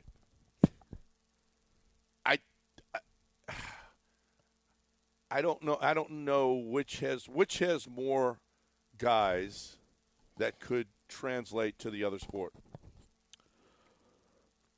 You have to be able to shoot. Yeah, I mean, they're showing highlights of like Cooper DeJean dunking and going, see, there's an example of a guy, who's an athletic high school player, overall athlete. Can he shoot? Can he get his own shot off? Can he guard? Yeah, all the things that make you an actual NBA player. Well, he can probably guard. He's a cornerback. Okay. Yeah, he can probably guard. Well, I mean, he can guard in a football sense. But can he stay in front of Jalen Brunson? Nobody can. Exactly. Nobody in the NBA can stay in front of Jalen Brunson. Exactly, and they've been training for that for years. Exactly my point. Well, but would it be much different? Yes, it would be. He would go for 65, 70. Yeah, we're also talking about like guys that would make an impact. Yeah. Like, we're not talking about just an athlete that would make a bench or like some, special team spot. Well, like you'd have an to, impact. like CJ can shoot. Yeah, but can he guard? Micah Parsons says he'd average 15. Micah Parsons insane, so right. He's not averaging 15. Yeah, he's for delusional. multiple reasons. Yes, he's delusional. Yes, we know because he's a Cowboy. CJ can shoot, but can he get his shot off against a 6'7" small forward? Can Anthony Edwards carry the ball or play DB? You could put him at running back, but can he read a hole? Can he read a blocking scheme? Would he be willing to take on a linebacker in the hole? Those are all things we don't know anything about. But there's a lot of guys who were two-way. I'll bet you most of the guys were two-way players. But could they play? But not at this level. Yeah, not at right? this, obviously. Of course not. Obviously. So just saying putting them in a uniform. Either one was either not at one, this level. not so at this putting level. them in a uniform is one thing, but can you beat out could they beat out the fourth-string Texans running back? No. Yeah. That means you're not on the NFL roster. Former wide receiver James Jones, he's on Speak, right? He's with it's a Fox Sports show. It's a Fox Sports show. And here's what he had to say to Austin Rivers about this. Let's just get this straight. Number one, they put in a flop rule in the NBA because you guys are soft. Oh, no. Oh, God. See, now you guys started. You guys started a trend of rest games. That's what y'all started. And now y'all want extra votes and all that type of stuff to win the MVP because you only play 22 games out of 82. Y'all started that, so y'all all sorry. Number two, you said 30 dudes. If you would have said one dude, maybe Anthony Edwards could play safety or something, I'd have listened to you or something like that. You said 30 dudes. No. Number one, put respect on our sport. That's number one. It is not just run and catch the ball and turn around. It ain't just hand the ball off and do that. It takes a lot of work at your craft to do what we do on the football field. And Austin Rivers, if you stepped on the football field, homeboy, you wouldn't make it. We know that right now because you barely made it in the NBA. And I'm just keeping it a buck. Football is not an easy game, dog. That's why a lot of basketball players that stepped on the football field step right back on the basketball court because it's not an easy game. It's a lot that goes into the NFL. And you're not about to walk into the NFL and think you're just about to catch and turn around. Try again, homeboy. Do your research on the NFL, man. Watch some football games, old games, new games, whatever you want to watch, and catch up on it, man, because 30 dudes in the NFL and the NBA ain't doing that, homeboy. Drop the mic. May 8th, 2024, James Jones, day to go in.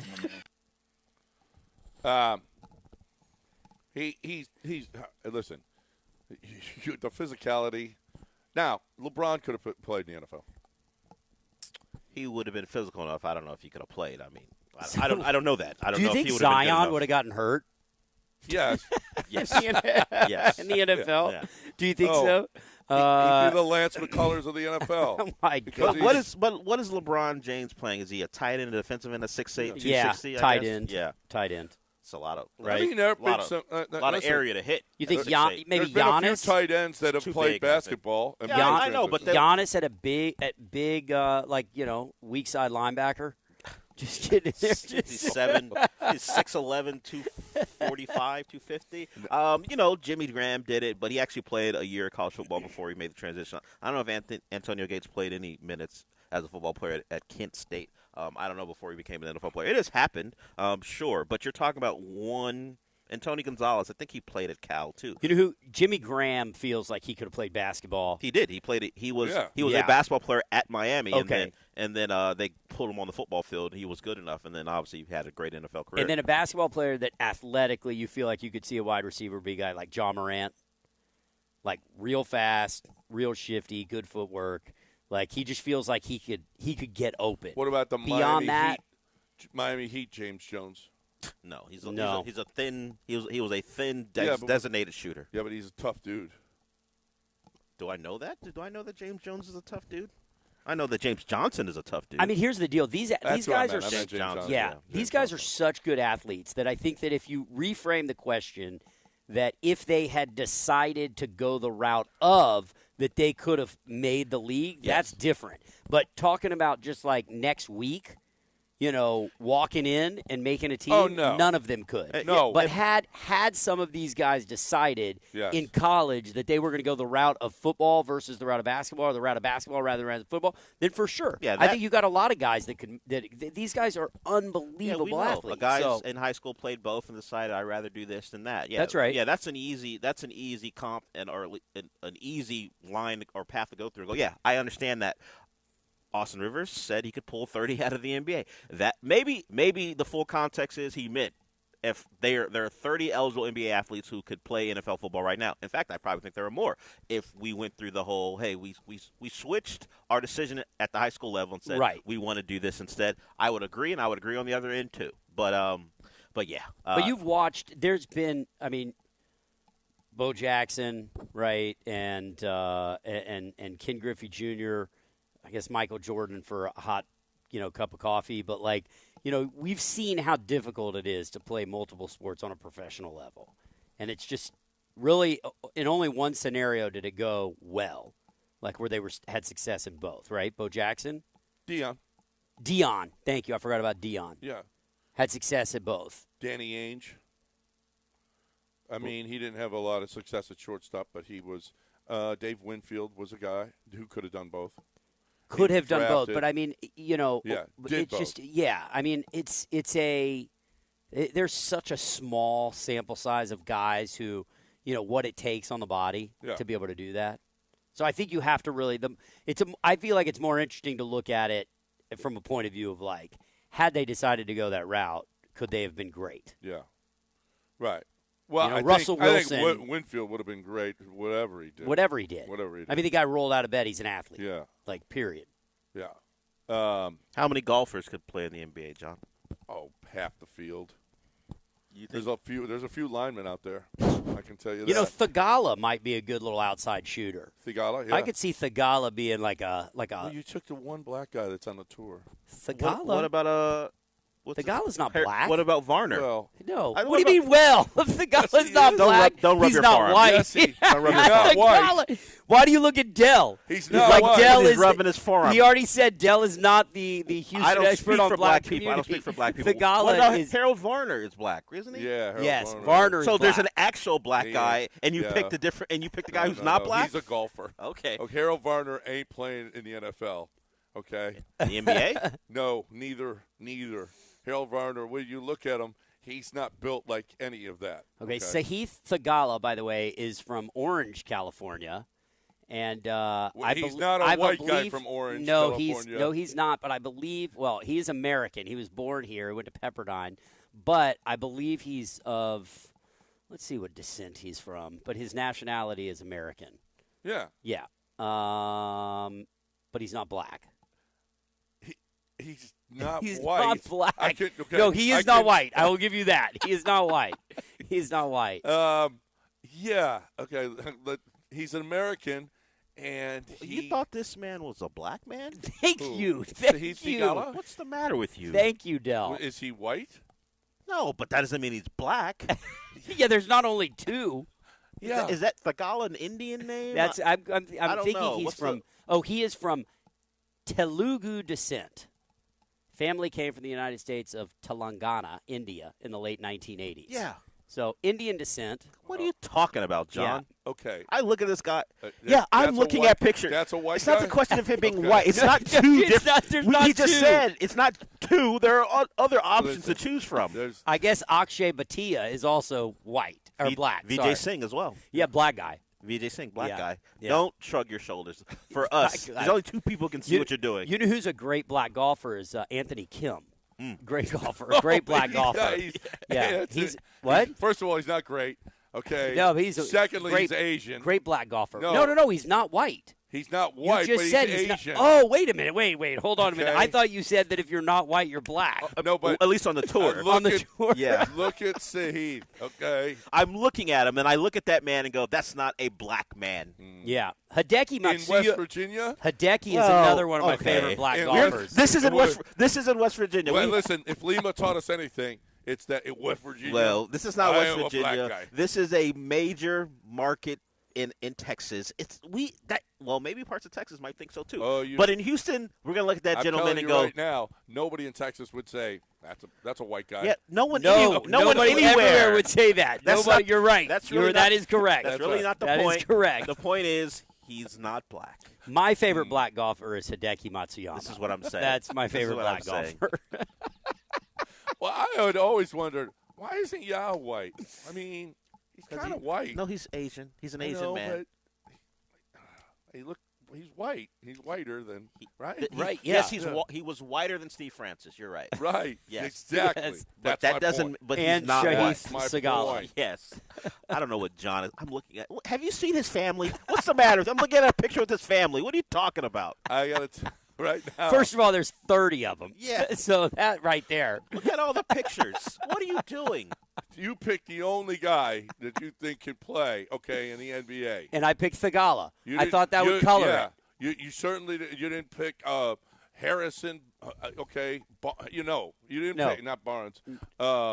You didn't pick any of the really white guys. No, I picked somebody just to throw you curveball there. Yeah. Okay? Jordan Spieth. Nope. No, because that guy couldn't. No, he couldn't. Brooks Koepka could maybe play in football. Yeah. Justin Thomas. Nope. None of them. But Thagala, I can see him having an outside shot. You Tony, see, he reminds that's me. That's Thagala, way more racist. No, than what he I has an said. outside shot. That's not racist. That's not the racist. only guy with pigmentation. You know who he reminds me of? Kyle Korver. There's Tony Finau, too. A little bit of Kyle Korver. I think Thagala would have the high socks. He'd sit in the corner. He'd drop threes. Oh, my gosh. I feel like just a long the four. only guy with pigmentation. Tony Finau is a T.J. McConnell type, I think. Tony Finau. Yeah. Another. There's another. No. Another guy. No. Another guy with pigmentation. Okay. Yes, he is not as white as Scott Scheffler. Just do Scheffler, this. you're Yeah, right. none of you said Just do Scheffler. this. Yeah. Well, people can't hear that. I mean, I don't know how hard I have to rub my forearm for people to hear it. Zach Johnson. You didn't pick him. No. All right. Time to talk about Doc Linville. Doc Linville, I think about him a lot because Doc Linville has given me hair, and I just love it. I love what he's done for me and what he'll do for you, too. And you guys have responded. You really have. Yeah, you know what? You realize that, especially you younger guys out there, you're losing your hair and you're way too young. Why are you doing it? First of all, you can get the neo-grafting, which moves the hair from the side of your head to the top of your head, or you can just get the PRP. And the PRP is a great process as well. So easy, less expensive, but it stimulates the growth of your own hair. Doc will make that decision for you, and he doesn't care. He ain't like, well, okay, neo-grafting is more expensive, so let's do that. No. Doc is like, I don't care about this. Doc's business is about, having female augmentation. That's what his business is about, and he just started doing this stuff on the side, and he's become one of the biggest hair replacement guys in the city. So, look, he doesn't care. He's going to do what's right for you. Find out for yourself at 975hair.com, 975hair.com.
You're listening to John and Lance, broadcasting live from inside the mobile Veritex Community Bank Studios, located at Klein's Jewelry at Hedwig Village. Here's John Granado.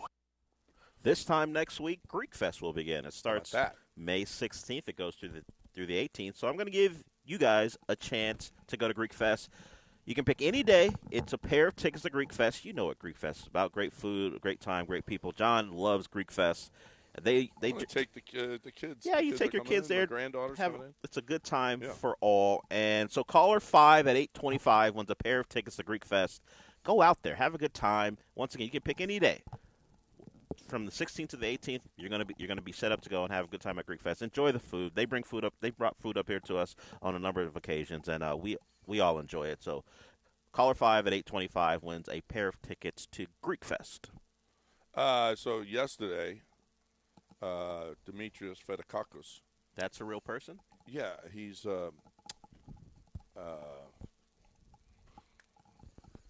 he owns the Greek. The Greek stores. Okay. The Greek restaurants. Mm-hmm. Oh, my God. It's sounds like Are you sure he's a real person? Yes. Demetrius. Oh, my God. I can't remember. It's on Montrose and Westheimer. I'm a League City person. You're not going to get me to. No. It's not going to help me. Oh, my goodness. It's two names. Montrose and Westheimer Greek restaurant. Yes. Anyway, I talked to him yesterday, and we're going to get a Greek fighter on to promote the – Nico Nikos. Yeah. I mean, I'm tired. A Google search got it done. That was awesome. Oh, Nico Nikos is excellent. And he's behind the behind the Greek Fest, and we're going to have a Greek fighter is going to be fighting here. We got a big card coming up, and one of the Greek fighters is going to be the headline, and we'll talk to him next Friday and promote the Greek Fest and everything else. Nico Nikos, I'm so stupid. Anyway, I've said that for years. Yeah, well, he's probably going to say, he's like, oh, thanks, John. And we got that all set up yesterday. He's a great guy, Demetrius. He's awesome. He's really good friends with Rafael Stone. So he gets is he going to push for Donovan Mitchell to Houston? Can Rafael Stone be influenced by your Greek buddy? He's probably going to push for some Greek player, Spanoulis, finally? Get Giannis here. Giannis? Get Giannis here. Well, Giannis might be I think unhappy. It's just Giannis, not Giannis. Well, you're Greek. You don't know it's Giannis? Giannis. Yeah, it's Giannis. It's Yanyi. That's what he is. It's Yanyi, yeah. Yanyi. But we don't want his brother. Well, his brother just tore his Achilles, so you're not going to get his brother. Well, good. Not whoa, good. Whoa. That is not a way to get It's good that you don't have to take him on. That's what it's good. No, anybody who acquires Giannis is going to have to take on Thanasis. Yeah. It's just part of the deal. It's a family deal. You know what, though? It's worth it to get Giannis. That's for sure. Yeah. But, yeah, that's who you'd push for. Not some other guy. A Greek guy. Yeah, your Greek guy would. Oh, is he accepted? Is Giannis accepted? Of course Giannis is accepted. Of course? Yeah. The only Greek player I don't know. I've seen a lot. Oh, Spanoulis. Well, I've seen your other half. The Italian side ain't welcoming of Balotelli, so I'm just asking questions. I've seen how they treated Balotelli over there, and he's Italian too. No, the Greeks are proud of Giannis. Okay, so and Balotelli, the fans are. Yeah, this is what I'm at. That's why I asked. The fans are ugly to Balotelli, that's for sure. If you're Thanasis and you're an NBA player, are you cool with the fact that you just know that you are only playing because of your brother? Yeah. You're all right with that? And they were so hurt they actually had to play him, and boy, was he bad. Yeah, he's not great. But how? That's got to be kind of a terrible feeling. Yeah. Well, I don't care. Give me that money. I guess you're just like, get paid to hang out. Hey, just to hang out with my brother. It's better than directly asking your brother for money. I mean, you're getting this money because of your brother, but it's better than actually coming to him and saying, hey, I need money. So it just comes in the form of charity from the Bucks as opposed to charity from your brother. Right. So I guess that would be better, yes. That's better. Because you go out there, hey, I'm training, I'm in shape. If they need me, I'm ready. It's not like he goes to Giannis every 2 weeks and, hey, cut me a check. The Bucks do that for him. Is there any other instance where an athlete has Ozzie Canseco? Yeah. That's Jose's brother? Yep. Was he on the A's? Yeah. I'm pretty sure he had a cup of coffee in the big leagues, yeah. Tucker's brother's in the big leagues. He came first. Preston came first. Right, Preston came first, but and then lost his job. Okay, but But Canseco wasn't on the. I'm talking about like another situation where like it's a package deal. Where Ozzie was on the A's. Yeah. He made his major league debut in 1990. Now they already had obviously Jose. Yeah. Right? He was. And then yeah, they brought him He was there up for a while. And yeah. Then, hey, bring in Ozzie. Yeah, and he was there for a little bit and that's another instance. Has a total of 13 hits in his career. Last played for the Cardinals. He's '93. Thanasis. Yeah. He is Thanasis. Yeah, that's right. He's Thanasis. Yeah. Seth Curry, but I mean, he deserves to be on a roster. Yeah, he's not there because of Steph. Right. All the Alous were good players. Well, the Kelseys obviously are both good players. Well, we heard James Jones. This is more a father-son thing. We heard James Jones reference Austin Rivers barely making it. There was a time when Austin Rivers was going to crash out of the NBA, and then Doc traded for him. Yeah. And then he found himself, and he became a good NBA ball. rotation player. But at point, Austin was a bust, and people thought he was done. And then Doc traded for him, and he found it. So that's a different type. But where would Austin Rivers have been if Doc Rivers wasn't a head coach? He probably would have got in the NFL at some point, or playing in Europe, maybe one of those. Because the thing Austin Rivers did not say is he didn't say he could play in the NFL. He just said he could go find 30 guys. He's self-aware enough to know he couldn't do it. Why is he talking? Because he was on Pat McAfee. And you have to say things like this because now we're talking about Austin Rivers. And the thing is, I can't find the audio of him actually saying it. Because J.J. Watt responded to it and wasn't thrilled with it, and then he heard the entire thing, and there was some context to it, so he was less angry about what was said. I can't actually find the audio. I just type in Rivers and McAfee, and it doesn't come up. So I don't know if they squashed it. They got it in. I've seen it in. Yeah, I've only seen it as a tweet or in a graphic. I haven't seen the audio of him saying it. The audio. Right? Yeah. Right. So maybe a lot of people only saw the quote and decided they needed to go off on Austin Rivers. Everyone from JJ to Chris Long to James Jones, all the NFL players are upset. Yeah. Oh, well. Austin Rivers upset you? Soft. He did his job. Soft. Stop being soft like NBA players, okay? Did you see this is the result? There was a video of a young kid. They're playing basketball in a game, and the one kid just moves this way, and the kid flops really hard. I did see that, yeah. The result of a LeBron. Well, that's a LeBron. Well, that was the tweet or the quote or the caption under it, and this is what happens when LeBron is your greatest player. Well, the funny thing, that kid's so young, he probably doesn't think LeBron's the GOAT. I mean, a lot of younger players at this point, like Brandon Miller, he got a lot of flack for saying Paul George was his guy. LeBron's been around. LeBron's an old man for those guys. Yeah. LeBron's near 40. A lot of those kids, particularly the kid you're referencing, probably doesn't think LeBron is the GOAT. Jalen He's Brunson probably is looking their at GOAT. Well, KD. Maybe KD's a slightly KD's older too. Right. Yeah, they're He's probably older, looking but at he's a little younger. They're probably looking at guys like Ja and Anthony Edwards as their dudes. Because Anthony Edwards asked about it himself. He was asked about, do you look up to like Jamal Murray? Like, Jamal Murray's like 27. I'm 23. He had KD as his one of the guys he likes and loves. So those kids, LeBron is 3 decades older than the kid you're talking about. Yeah. Maybe his father made LeBron the GOAT, but I bet you if you ask that kid, he's probably talking about someone in their 20s.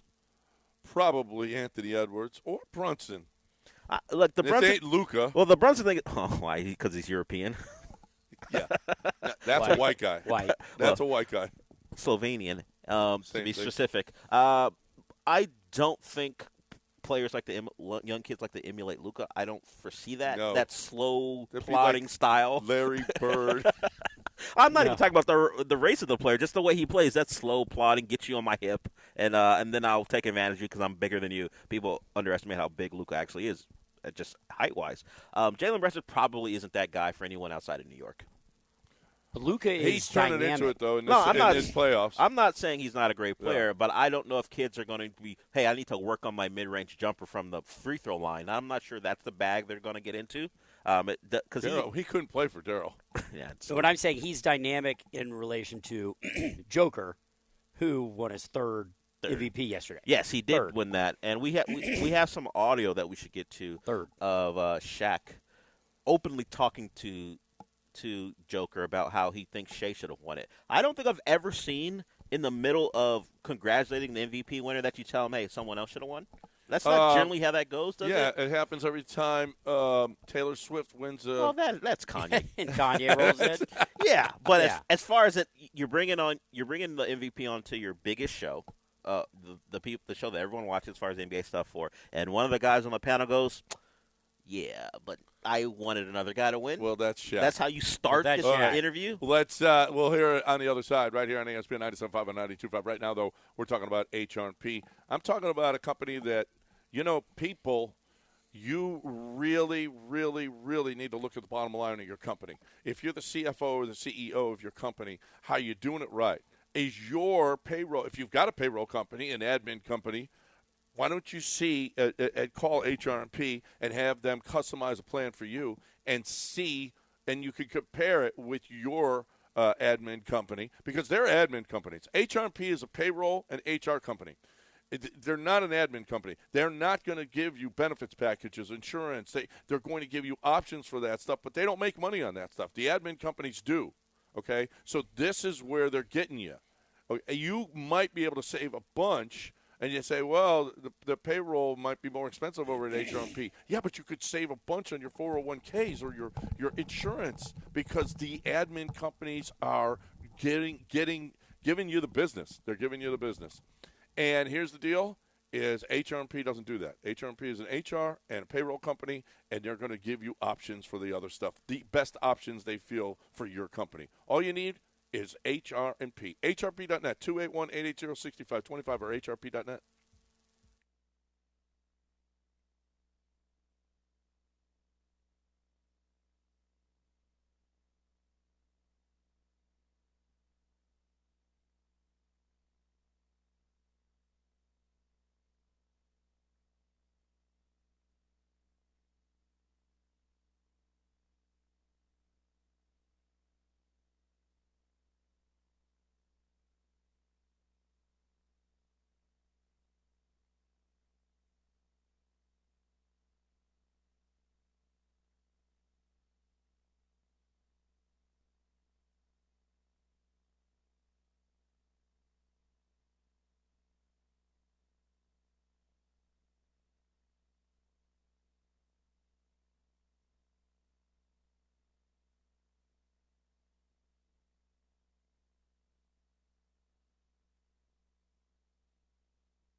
Now back to John and Lance. On ESPN 97.5 and 92.5. Broadcasting live from the Mobile Veritex Community Bank Studios, located at Klein's Jewelry at Hedwig Village. We are at Klein's, and we want you to come on by and hang out with us here at the store. The new store is beautiful, beautiful, beautiful. And he's got what mom needs this Mother's Day. So come on and hang out with us here at Klein's Jewelry, Blaylock and I-10. Right here by the corner bakery and all these other. I was just looking at Lupe Tortillas, all of them. Yeah, I was just looking at a ring. You were just looking at a ring? Yeah. For mom? In the break. For the wife. For the wife? Yeah. Wow. I know. Is she listening right now? No, she's not listening. Yeah, she's in LA. She's in LA. Right? She's in California. Yeah, so it's too early. No. My wife is here, and she ain't listening. Well, okay. She's got to hear you all day. No, she don't. She works all day. She's not going to listen to you now. The poker players or golfers, they got to hear me all day. 713-780-3776.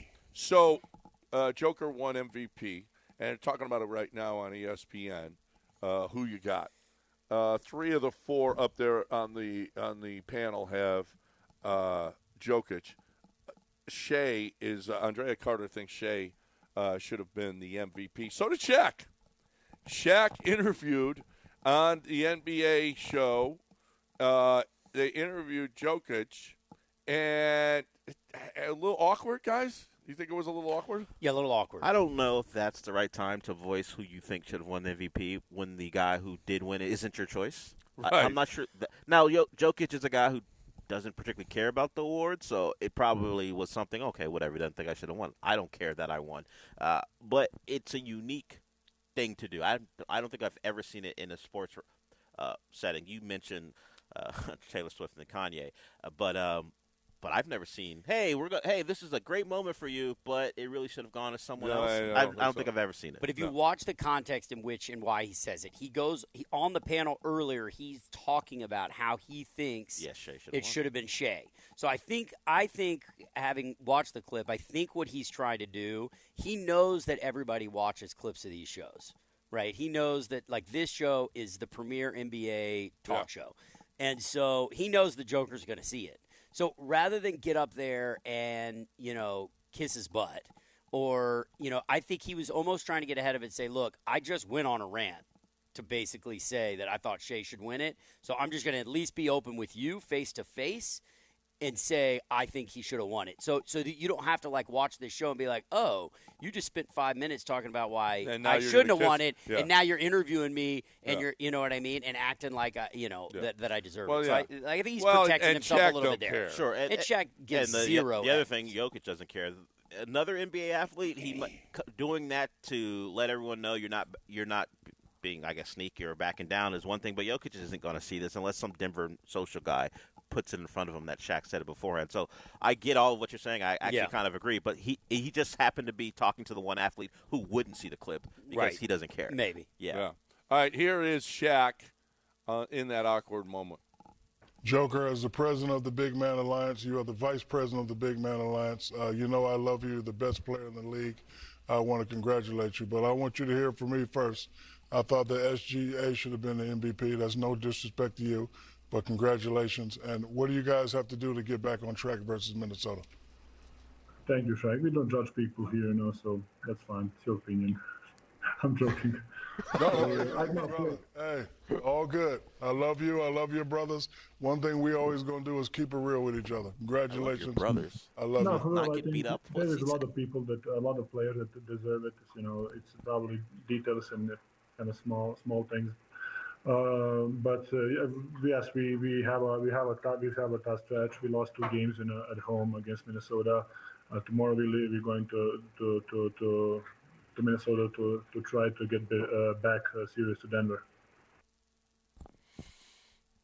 So Jokic is like, okay, whatever. Yeah, I don't hold it against you. Jokic probably would have voted for SGA. Yeah, just so he didn't have to do the interview. Yeah. He hates this stuff. He was like, anyone but me. In fact, I think he was asked about it. Is there a guy that cares less? When he's on the floor, you can tell he cares. Kyle as far Tucker. as the extra stuff, Kyle Tucker cares less, yes. But as far as the extra stuff, I think he would. If you could just let him go play ball and not have to do anything else that is required of an NBA star, he'd be all in. What he had to do yesterday is probably the worst part of his job. Yeah, he hates that. He hates that.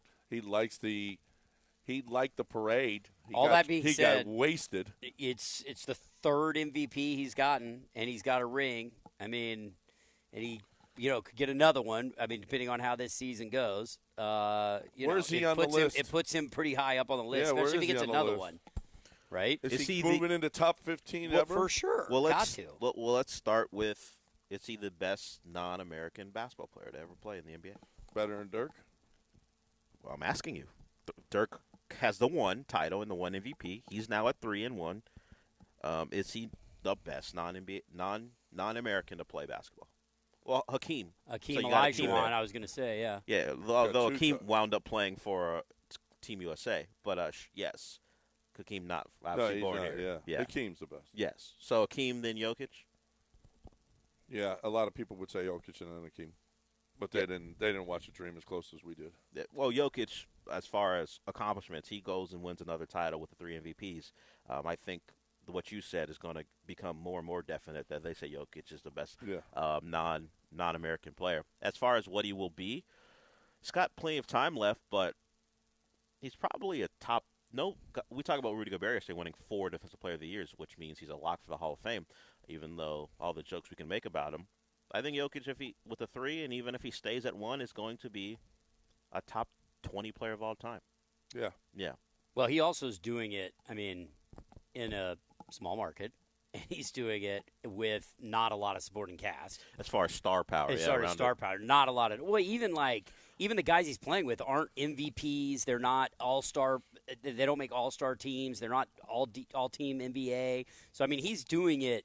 He's not sitting there doing it with a big 3 or even a big 2 like a lot of the guys in this league are. Yeah. And so, But they're a really good team. Together, they're a really good team together, no doubt. But, I mean, the star power is not there. But Jamal Murray, we've seen him be clutch in these playoffs. He has in the past, but it was brought up. He doesn't have all-star appearances. He doesn't have all-NBA appearances. Some of that has to do with injury. Some of it has to do with the West is just been filled with great perimeter players since he's been in the league.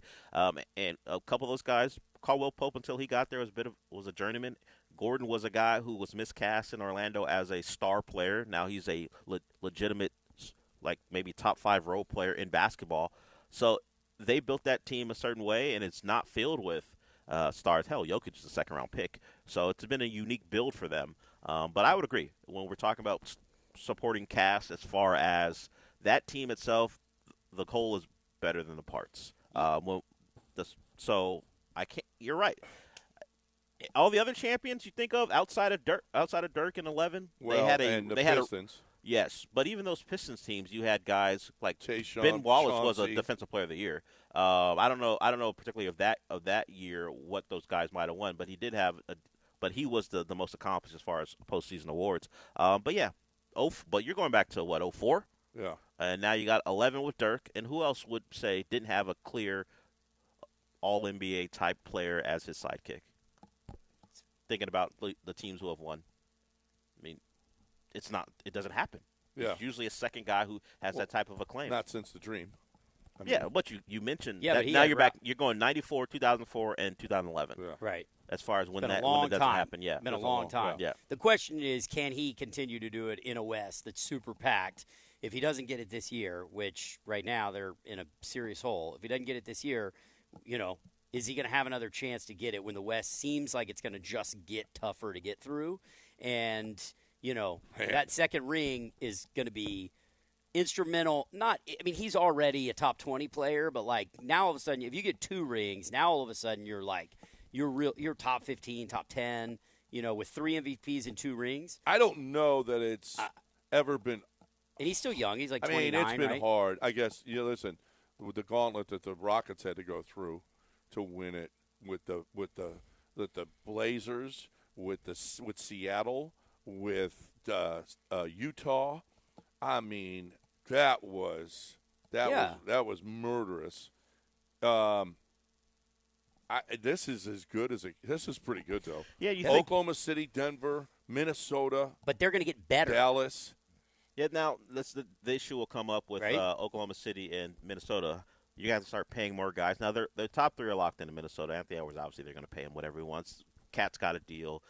Gobert's got a deal. But some of the other guys, the pieces that were hounding the Jamal Murray and the Nuggets, those guys are going to have to get paid, so they'll get expensive in the second apron stuff. We know OKC, they're in a window where only Shea's getting money. The Rockets, they are got going to be a better. bunch of draft picks still. Yeah, the Rockets are going to be better significantly. You think the Spurs eventually with Wemby are going to start to be better when they get their pieces put in place. So it's just we've done it particularly with OKC where we thought they were the next thing, and the NBA finances were different back when they had Harden and Durant and Westbrook. They had to make a decision about paying guys, and they decided Ibaka and others they traded Harden away, and we've seen what happened since. So the Thunder they should obviously they should win early because decisions about money are going to have to be made, and some guys like Jalen Williams you're going to have to pay. You're going to have to pay Chet eventually, and obviously Shea's going to get another deal. He's going to be an All-NBA guy, so he's going to get the Supermax. So, sure, they look loaded, and they are, but financially, that'll become a factor. So winning now for them is imperative to try to stack a couple. And unfortunately for the Nuggets, it looks like Minnesota's ahead of schedule, and maybe the Thunder ahead of schedule too. So this Nuggets team, the NBA discourse is crazy because already people are taking shots at that title because you played. How many lower seeds did you play? You played the Lakers, who are playing team in the conference finals. You played the Heat, who are an 8 seed in the finals. You played an 8, a 7, and an 8.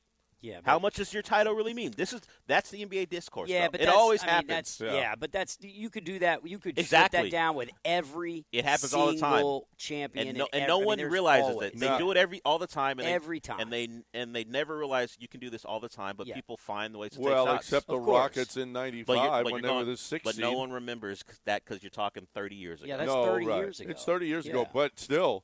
That was one of the greatest runs. I think their difficulty was maybe the greatest ever. No, but the Rockets ever. have the ability to say we confirmed it because we won 2 in a row. The Nuggets if the Nuggets, well, they could still do it. But if they win it this year, there will be no talking about what happened the year before if you call it a weak run because they confirmed it with the second title. All of a sudden right now, one title isn't enough. The Raptors, we don't even think about them. I forgot about Kawhi and – sure, he had good teammates, Toronto, but they weren't all NBA guys. So you could throw in the 2019. Well, Siakam, he had Siakam. Yeah, but Siakam was a guy coming on. He wasn't looked at as one of the top players in the league, and people will criticize that title because you know what, Clay and KD got hurt in the finals. So that's just the odd thing about discourse in the NBA. You can't win, and even if you do. People are going to pick Kyle you apart. Lowry an All-Star that year? Yeah, I think so. But even now, but people don't think of Kyle Lowry as one of the best players of a generation. No, he was that. No, but he was certainly an All-Star and an All-NBA player. Yeah, I don't know if he was All-NBA, but he was an All-Star. I don't know if he's ever won that. But the Kyle Lowry that people even remember, they remember Kyle Lowry as a guy who could never beat LeBron until they went and got Kawhi. Because it was they call it LeBron toe for a reason because they could never beat that team until LeBron left and Kawhi came in. All right, we got to break it here. We're at Klein's Jewelry. Want you to come on by. Blaylock and I-10 hanging out here this morning. But he's going to be here all day long, and you can get your diamond on for your – it doesn't have to be a diamond, though. He's got everything you could possibly want in jewelry here. She wants some jewelry, and literally you could spend as little as $100 to $150 in here and still get her something really, really nice and get the golf from Wildcat as well for you. So it's a win-win for everybody. So get on over here to Klein's. I've got Air Team coming to my house, and they're going to put in a couple of air conditioners. Look, it is important that you get this job done, people. I've talked about this. You got to check out. You got to make sure that your air conditioning and your furnaces are all in order. You need to do it twice a year. Because you got to do it when it cools off to see what the furnaces are all about. And when it gets warmer, you need to do it. Now is the time to check out your air conditioners. Make sure they're in great working condition. Make sure that there's no leaks because if you don't maintain them, if you find out early, you get leak detection or whatever, your Freon detection, whatever, you can save a bunch of money. I didn't, and I'm paying for it. But here's the deal. I love what they're doing for me over at Air Team, and they'll do that for you as well. They are awesome. They give you all the rebates. There's all kinds of great deals going on right now. Find out from the people that have been doing it for 35-plus years here in the city of Houston, airteamltd.com, or call 713-936-5346. Tell them you heard it right here, airteamltd.com.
Hey, time to talk right now about Houston Powder Coaters and Robin over at Houston Powder Coaters. They are so good. They are just so good. Look, if you're looking for the best way to save your patio furniture, you gotta go there. They're the biggest by volume and the best. Over 20 years in business, 5-star customer service. Robin knows everything about the business. You'll probably talk to her. But regardless, you want to save that patio furniture, especially if it's over 10 years old, because that metal is so much better than the metal that you're going to find today in patio furniture that you want to save it. You want it to be your team's colors. You want that patio furniture out at your tailgate for your baseball team or your football team or basketball team, whatever the case may be. Your college, you want your college colors, they can do that as well. Straps, slings, repair, everything. If you got car parts, you got wheels, lift kits, bumpers, you got boat parts, they can fix those as well. If they're starting to rust, no, you need Houston Powder Coaters. Make them look new again, and they're awesome at it. 281-676-3888, 281-676-3888, or HoustonPowderCoaters.com.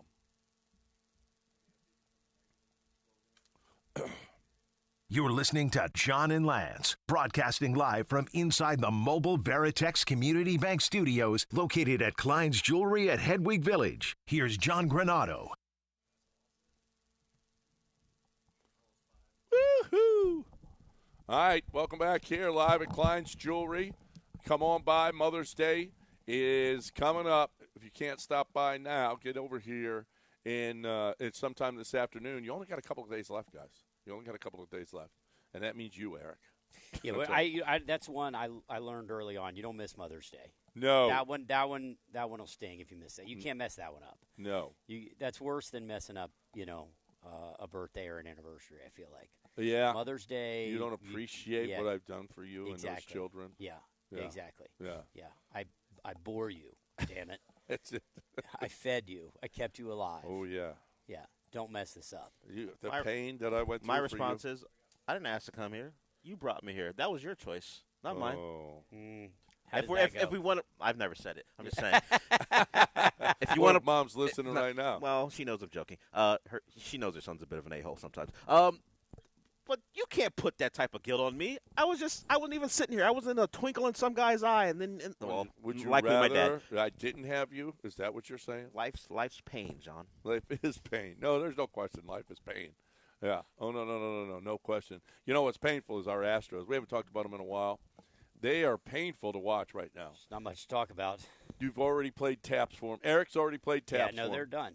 I want to be fit. I just think that as long as we can wrap our mind around the fact that the season is over, that we can – then it just takes the pressure off. On May 8th. That's right. On May 8th. May 9th. Yes, so let's just try to, let's get one. Let's just get one. We're going to start with one? Let's get one. That's all. Let's just get one. Remember when the Red Sox were down 3-0 to the Yankees? That's right. Just all one right? at a time. Wait a minute. That's all we need is one. To do what? Just to feel to win a series down 3-0. That's right. But to go. If you win we're, this one, we're losing a series. We're down 12 by 12. They've won how many in a row? Who? Against the Astros? The Yankees? Yeah, the Yankees won 8 in a row. Or 9 in a row. So you want to win this game to win what? A series? What are you saying? No. We're just trying to turn it around. Just to turn just one win. That's all we need. The compass. You know what I mean? We just need one win. Just a point north. Okay, You feel like trying to win. A win today can be the start of a change of the season? Changes the whole Is Hunter season. Brown still in the rotation? Yeah, but Ronel Blanco. No, I'm not. Tonight. No, I know, but Hunter Brown will still get opportunities, so I don't feel like that's going to help us change things. And here's the thing. Here's the thing. Ronel Blanco is your best hope of everything right now, and if he loses, it couldn't have been more. It couldn't have been more depressing to see JV get lit up the way he did, because you think, okay, well, JV's on the mound tonight. It's different. It's different. It wasn't. It's not different. It was the same. But that's what I'm saying, and that's why I've declared the season a wrap. Because when Yordan is going 0 for 4 night after night, when Bregman is hitting below the Mendoza line, when JV is throwing beach balls to the Yankees in Yankee Stadium, when those things are happening, it's something bigger, right? It's not just one player. Yeah, no. There's something bigger. Oh, it goes around everything. And so it's contagious, and it is in that clubhouse, and we need to shake things up, and that's going to have to take the DB would beg to differ. DB is full of crap. DB, well, he did tell us that it wasn't bat speed, and then 2 weeks later, it's his bat speed. DB. I don't know why you keep focusing on that line. The most egregious thing he said was he's too strong to play baseball right now.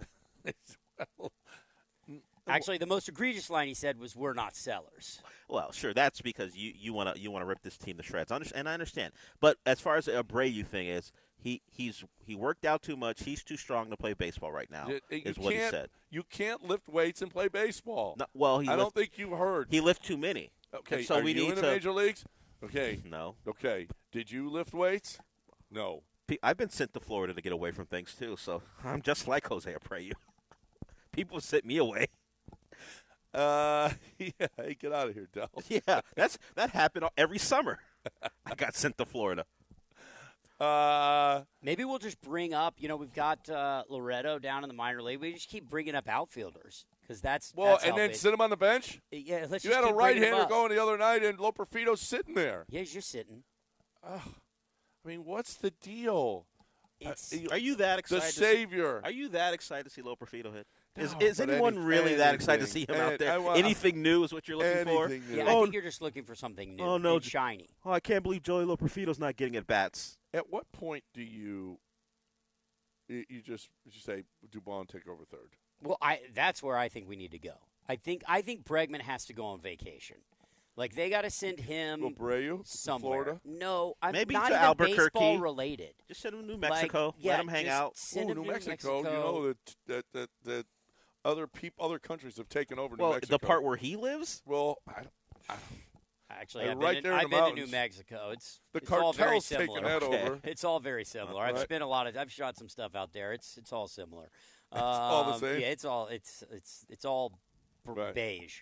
All right, we got John Chill going to be joining us on the other side right here on ESPN 97.5 and 92.5. So hang out with us and learn where the betting trends are. He's got some good stuff. He texted me earlier. He's got some real good stuff. So I've got to talk right now about Chastang Ford. I've got to talk about 2.9% financing on select SUVs and no payments for 90 days. How about this? No payments for 90 days. You're in your SUV for 3 months and you don't have to make a payment. You got 2.9% financing, which is ridiculous right now. How about there might be some 2023 F-150 still on the lot, 1.9% financing. They just got to get rid of them, okay? They got to get them off the lot. You're the one who benefits from Chastang Ford having 2023 still on the lot. There were only like 14 left earlier this week, so I would hurry if I were you. If you're a business and you need a truck, this is the perfect time to buy your F-150 from Chastang Ford. Perfect time for your SUV. Select SUVs at 2.9% financing. What? You need to get there. They're the best. I love them. No add-ons, no markups. You're going to be treated like family every single time. ChastangFord.com on 610 at Homestead, not Hempstead. Just 5 minutes from downtown. Chastang Ford.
Look down, it was 2. Welcome back here on ESPN 97.5 and 92.5. Just as a little getaway this weekend, and well, actually, we met my wife's father. He's in Lafayette, so we meet halfway. We go to the Golden Nugget. I get to play poker. We were by the pool, hanging out. It was just perfect little weekend. And John Chill, we had a beer together at the bar right there, and he's a little Coors Light that we enjoyed together over there at the Golden Nugget, and he's joining us right now, the CFO of the Golden Nugget Lake Charles. What's up, John? Hey, what's going on, John? It's a good day, Saturday. So, my goodness, you guys fill up for fights. Holy cow. It wasn't a great UFC card, so I don't imagine, but Canelo brought him in, didn't he? Yeah, he did. Yeah, and I wish we were shocked that we bring that many for the Canelo fight. But, yeah, it was a lot of boxing, a lot of handle was on the boxing, and, of course, UFC always drives, people to the Nugget and to the sports book. But it was good to see that. Speaking of boxing, it's interesting. The Tyson fight was sanctioned, so it's bettable. So Tyson's right now an underdog at plus 135, which is interesting. So a guy who watched him grow up through, and I'm aging myself, through the Tuesday night fights at the USA Network when he fought younger. It's good to see that. That'll be on the board. So that'll be a big event in July when that happens. So that'll be in July, and so it's not an exhibition like they talked about before. It's an actual fight. Yeah, Texas sanctioned it, I believe, beginning of this week. So as long as it's sanctioned, we're allowed to place wagers on it. So nice. So that's a good thing. What do you think? Grab it now because it's going to go up? Yes, I think I was shocked to see Tyson as an underdog. I've been seeing the videos. My son shows me on TikTok, and he looks like he's 25. So I would grab Tyson early. I think there's going to be a lot of money on Tyson, and that'll probably go down. I would imagine he'll probably become the favorite by July. But that's going to be. Is it 1 minute rounds? I don't know. I haven't seen the details. I know they switched the gloves. I know that they're going to 14-ounce gloves instead of 10-ounce gloves. But I haven't seen the details of how the. I thought originally they were talking about shorter rounds for the fight because listen, if it is longer rounds, I know he looks great and everything else, but he is 50? How old is he now? I mean, long rounds might actually do him in. No. Yeah, it could be, but. Knowing Tyson, he might finish it in 30 seconds. That's true. What is it? Well, I'm seeing here that it is a maximum of 8 2-minute rounds. 8 2-minute rounds. That's right. 2-minute rounds. With 14 well, that's better than gloves. 3-minute rounds. Yeah. I mean, it's better, but like you said, the longer it goes, the probably more disadvantage he's at. Absolutely. Is that a fight that you can make prop bets on in terms of how many rounds or are there prop bets for that fight? Yeah, there will be. They haven't posted too many yet, but I would imagine now that it's sanctioned, they'll start adding prop bets. Because that might be a more. I mean, do you find that in those kind of fights, like if you have a guy like that, like more profitable to say, Tyson with a knockout, right. Or Tyson in less rounds, right. Because that if you feel like if Tyson's going to win, it's going to be early and it's going to be by maybe knockout. Right. Yep. If you're going to play Tyson, I would definitely do early round prop with it, parlay it, and try to make more off it. I would definitely go that route. Right. I did a Pantoja submission, and at 16-1, and he won the fight. You picked the winner, but he didn't submit him. So that was yeah. I mean, that was close. He took that elbow to the head. I think it was the end of the second round or beginning of the third, and he was a little bloody during that third round. I think he just wanted to survive, but he took a nice elbow. But he had him at the end of the third. I thought he'd be able to choke him out there at the end, but it was too close to the end of the round three. That would have paid nice. He did win. Yeah, that would have paid nice. Yep. John Chill with us here on ESPN 97.5 and 92.5. What kind of handle are you guys getting with the NBA? NBA's doing good. Being at second round, it's picking up. We're seeing a lot of series wagers along with the games. Especially with the mix, and you're seeing a lot of favorites. A lot of wagers with the favorites.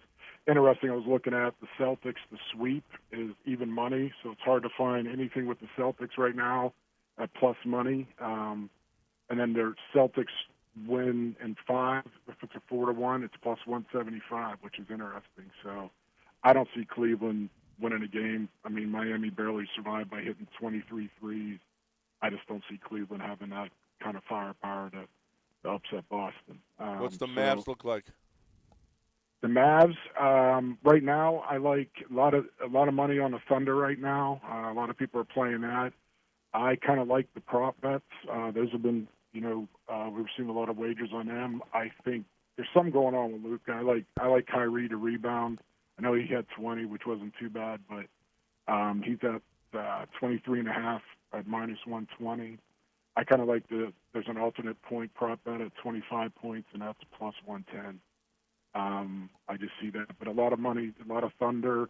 As far as the series, right now they have, if OKC wins, if Dallas wins 1, they're plus 350 if it goes to 5 games. So some interesting series plays there. But I kind of like Kyrie to rebound tonight, get that ball rolling. I was just looking now as far as the Knicks series, and that was crazy last night. I mean, if you took the live bet at halftime and Brunson came back, you would have made some money. I think they were up to almost to plus 200 at one point, and then Brunson came back, and of course we know what happened after last night. But the line moved up to plus 7 like 10 minutes ago.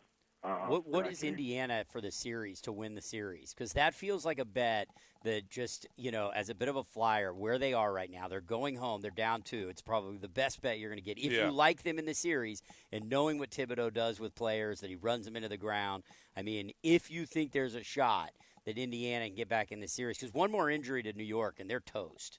Right, and we know Brunson's not 100%. I mean, bad bet right so I'm now. just saying, like this, if that's not a bad bet to take a flyer on. What do you have for the Pacers to win the series? Right now, if you got Pacers, it's plus 700, plus 5. Yeah, if you got them 4-3, it's plus 7. 4-2 is plus 800. So yeah, there's definitely some odds there. I'm with you. I don't know how long the Knicks can sustain these injuries and keep the pace they're going. But yeah, it'd be good to see. There's some good value right there.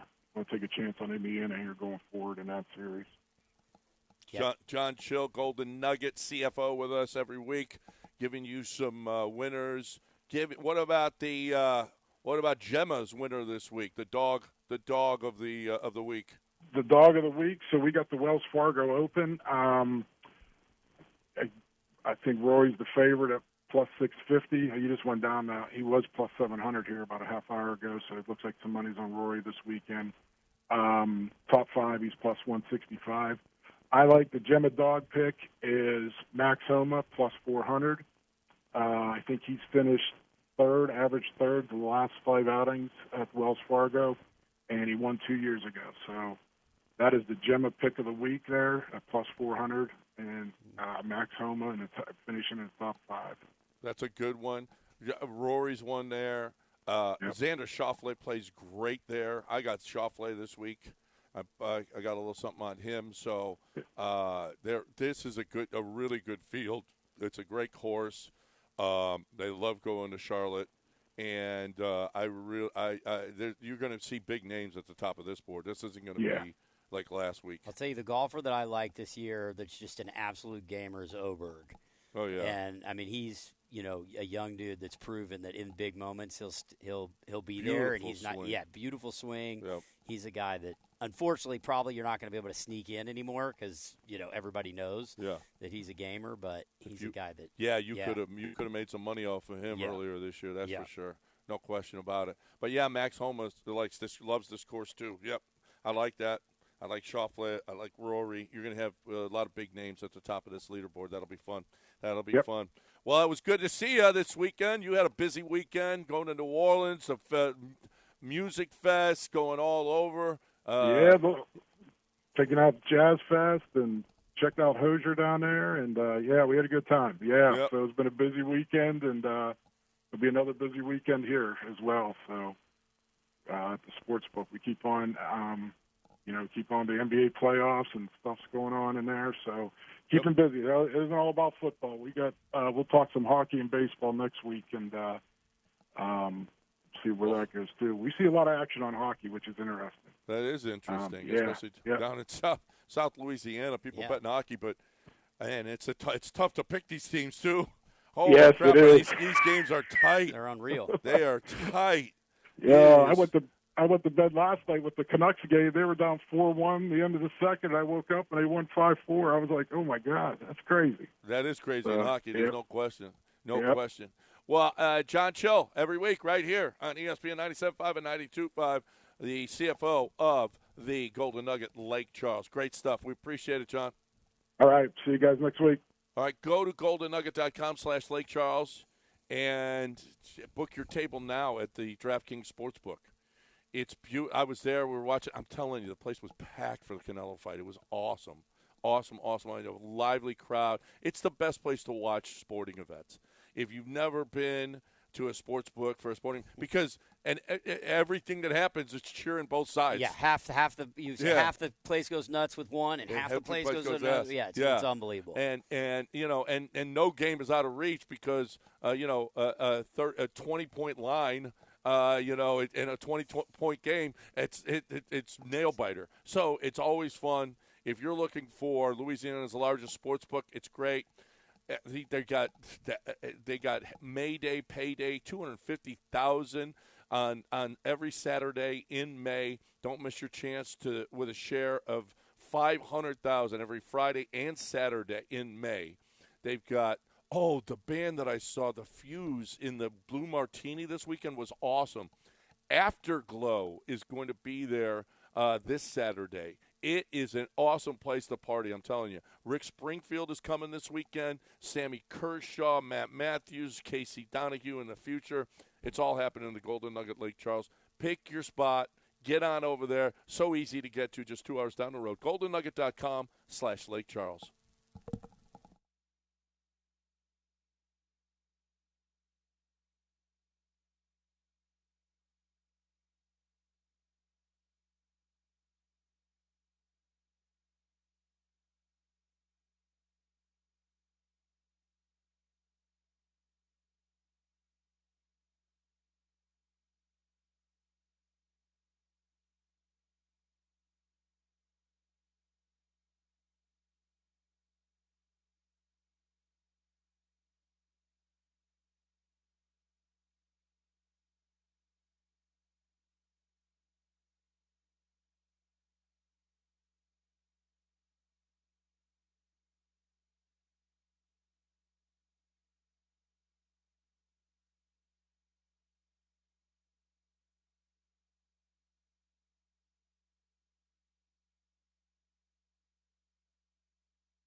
Now back to John and Lance. On ESPN 97.5 and 92.5. Broadcasting live from the Mobile Veritex Community Bank Studios, located at Klein's Jewelry at Hedwig Village.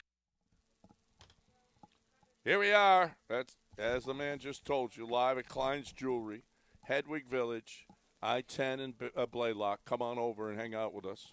if you haven't been here, well, you haven't been here because it's brand new. It's beautiful, beautiful store. So come on and hang out with us over here. And if you can't get here while we're on air, Dell's going to do his shows out here. Is Sean coming out here? No, Sean's going to be back in studio. Sean will be in studio. What, is he lazy? Why didn't he get up and do this show? I don't know why. You have to talk to Joe George about logistic issues. I don't know. I don't know if Sean's being lazy or he just wasn't told to do it. Oh. Yeah. Well, he could have produced this show, then the next show, and then the Joe George show. He's not going to produce all three. If he's producing this show, then what am I doing? Well, you're out here. No, I don't want to be out here if Sean's out here. Why do I want to be out here if he's out here? I'll just come in and do my show then. No, you two do your show together out here. But he wouldn't produce this show. Clean fun. I just don't. Sean will be back in the studio. He'll man the maybe Austin. Do you want us to hang out with you for your show here? Well, not you. I mean, well, I'm not hanging. I'm not asking you, but if I could have a choice, it'd be you over him. Clearly, obviously. Yeah. Yeah. Well, I could actually ask him. We are Lance.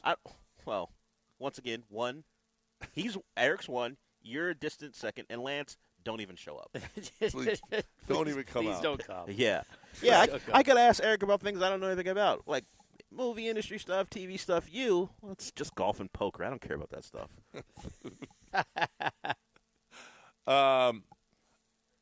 Please ask Eric when he hears this line at a bar, stadium, or car anywhere, how does it make him feel? Josie's on a vacation far away. I love it. What do you think? Yeah, me too. Yeah, That's love awesome. that. I love that. It's a great song. Yeah. Who doesn't love that Who song? doesn't love that song? Everybody loves that song. Yeah. It makes you feel like you want to go. Oh, here's the Austin Rivers and the McAfee thing. Finally, somebody posted it. We found it. But it's too late. Of all the people, if it was LeBron saying this, that'd be one thing.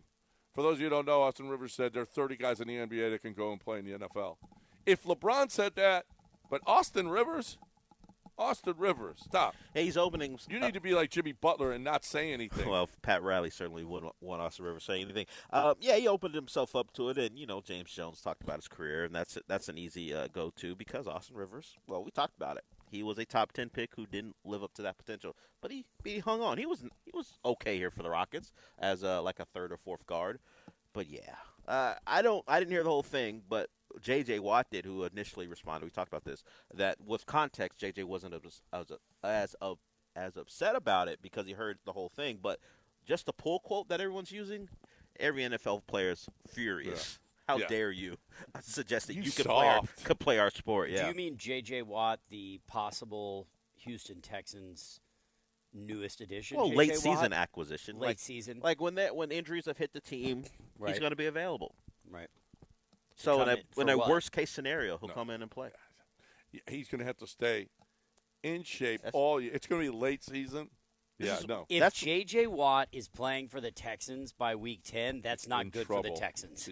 That's not good. If D'Amico's actually taking that call or making that call, it's bad. You just want J.J. Watt for some pregame speeches. Let him be the ambassador. You want to come in and put on the new H-Town blue jersey and run out in front of the crowd and go, yeah. You want to wave a flag as the honorary captain. I'm good with that. So are you asking him to become the Jeff Bagwell of I don't want to make Texans? decisions. Don't make decisions. All right. So more like the Matthew McConaughey is to the Longhorns. Yeah, what's the minister of vibes, whatever his actual title is? The minister. Whatever. It's a title as dumb as what I just said. No, it is. The Texans don't have vibes. Well, they do now. The Rockets have vibes. No, the Texans got vibes. No, the Texans got vibes. Yeah, they got vibes now. So would you be better off with Dylan Horton playing that defensive end or J.J. Watt? As a starter? Yeah, if Anderson, let's say Anderson, if Daniil Hunter and Anderson are hurt, then we're in trouble. Well, they've got in trouble. Well, Derek Barnett they brought back, right, too. Yeah. So it would be a disaster scenario. It happened last year to a playoff team in the Dolphins where they wound up signing Justin Houston and Bruce Irvin off the street. So it has happened, and it was for one playoff game, which they lost. I would probably – JJ said he's going to stay in shape. This is the final year he's going to do it. So if anyone's going to ask him to play, it'll be this year. But I would probably want JJ over Dylan Horton, but not by much. I'd rather Jadeveon. Yeah. No. He's in playing shape. And he's actually playing football right now. And that's who I'd rather. I mean, if we're going to bring back a Texan DN, I'd rather Jadeveon. And he played well enough to reach a bonus last year. Right. Last year he played. He's on another team. You can't have him. I'm just saying, if we're talking about bringing, if we're bringing back, guys, if we're pulling the band back together. I want Reggie White. All right. He never played for the Texans, and he's not alive, is he? I'm talking about guys that are alive and played for the team in playing shape. Bruce Smith. I'd rather have him. What, this version of Bruce Smith or Buffalo Bills version of Bruce Smith? Buffalo Bills. So you want a Hall of Famer on the roster. That's what you're saying. Where's Mario Williams? Mario Williams or J.J. Watt, John? Which one? Right now? Yeah. Right now. JJ. No question. He's still in shape. JJ just a year ago had 12 and a half sacks. Just a year ago. Truth. Yeah. So, no, not Mario. And not Bruce Smith either. But you can agree is he that dead if too? he's not Bruce dead. Smith is not but dead. But you can agree that if J.J. Watt is playing for the Texans next season, things have gone horribly wrong. Yes, I agree. Okay. Wholeheartedly. Okay. Did you see baby reindeer Martha, the real-life Martha? She made an appearance, yeah. Is going to be on Piers Morgan interview? Yeah, she came out of the woodworks.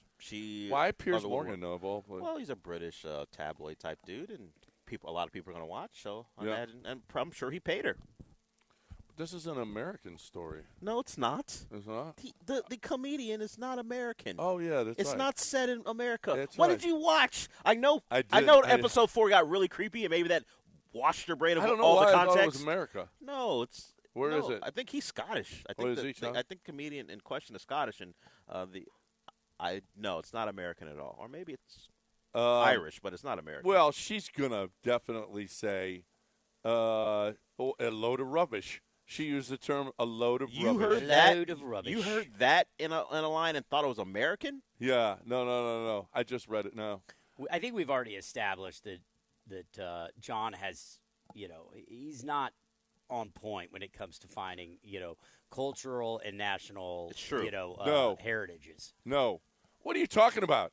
We'll use the collie if he robbed a bank, okay? That theory. Okay. If this is Sahid a Tiger Woods Theegala thing. robbed a bank, right? Would they say a white guy robbed a bank or a black guy robbed a bank? They would say an Indian man. They would say neither. They would say a an man of Indian descent. Yeah, robbed the bank. A man of Indian descent. And that's you can't. And that's not even the collie thing. Collie thing was about Tiger Woods, where they say an Asian man robbed the bank or a black man. No, right. No one's going to look at the gentleman and say that's a white guy like you're doing. Nobody.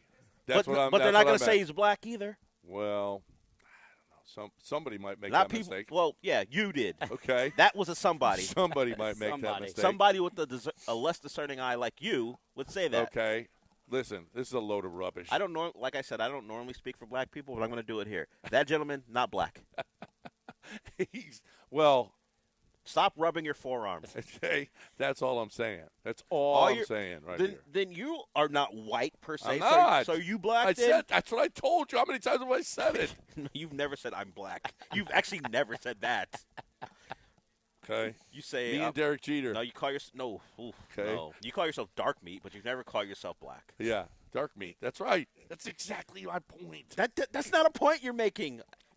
You're just not. You're just of a different shade. 713-780-3776. Have we missed anything today? We talked about the Astro season being over. It's not over. Well, it's May. Jim Crane is about to kill you two.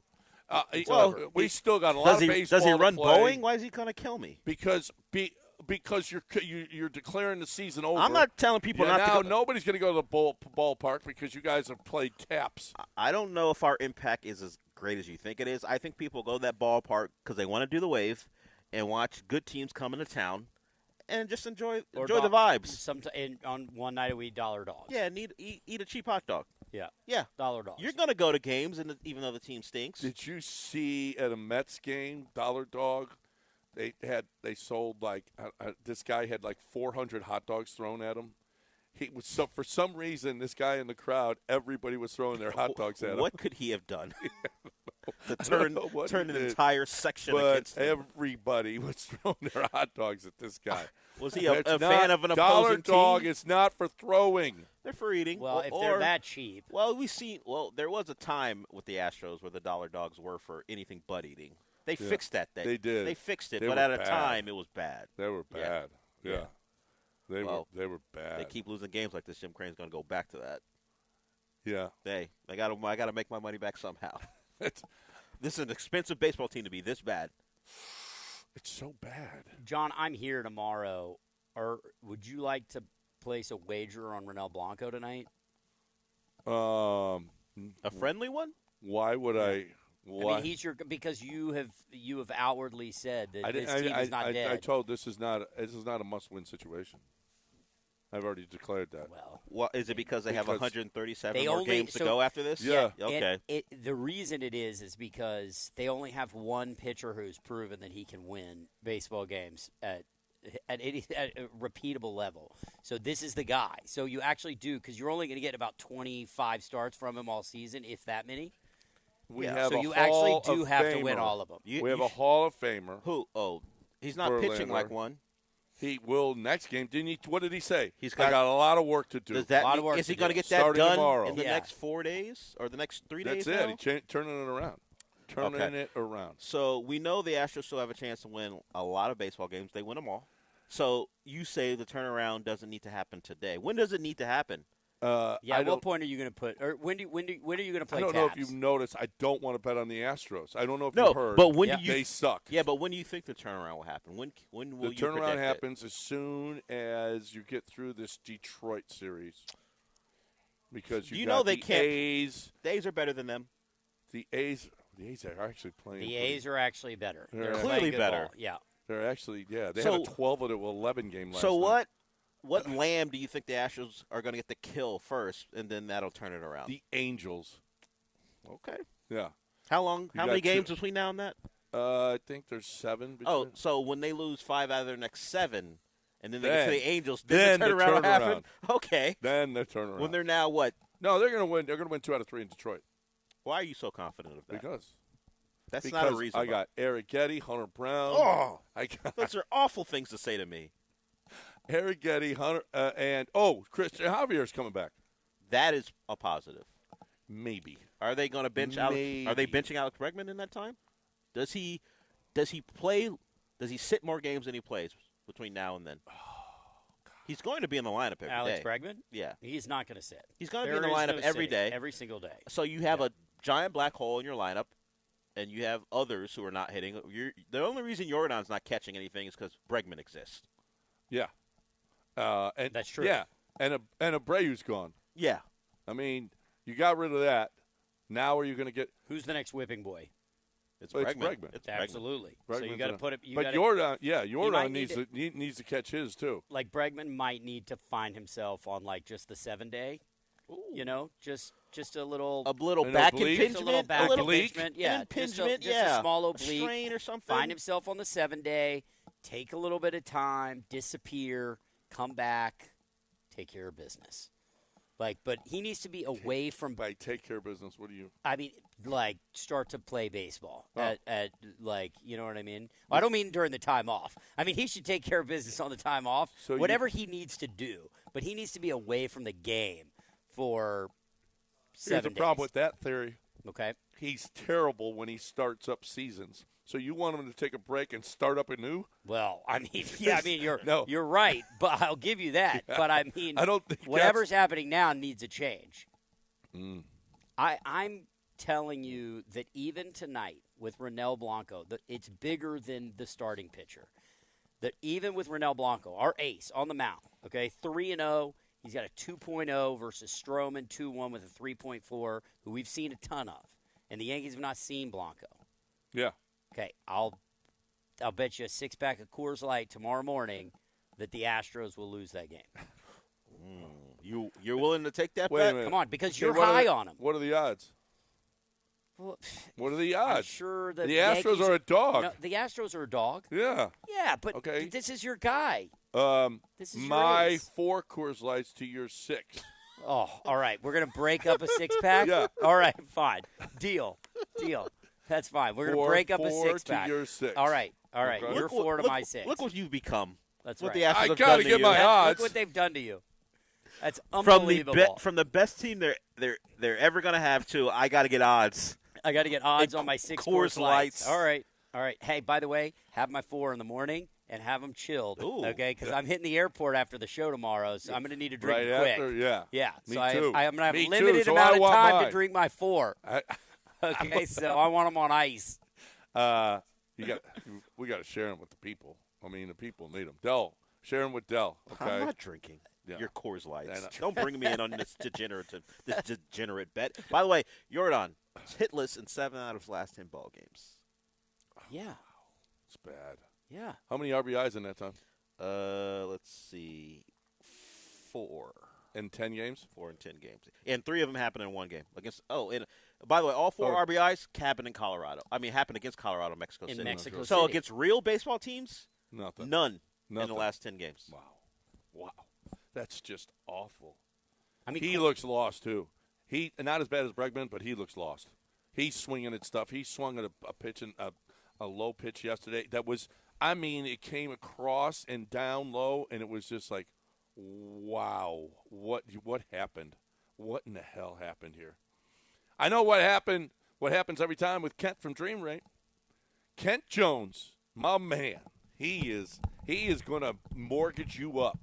I promise you, Kent Jones is going to, at some point, you're going to go, man, this guy really loves mortgages. He really likes to talk about mortgages here. He is going to explain everything to you. He is going to put the time in that these giant retail operations are not going to do. He's going to be less expensive than those giant retail operations that put their names on golf tournaments and bowl games. He is going to work his tail off to save you money.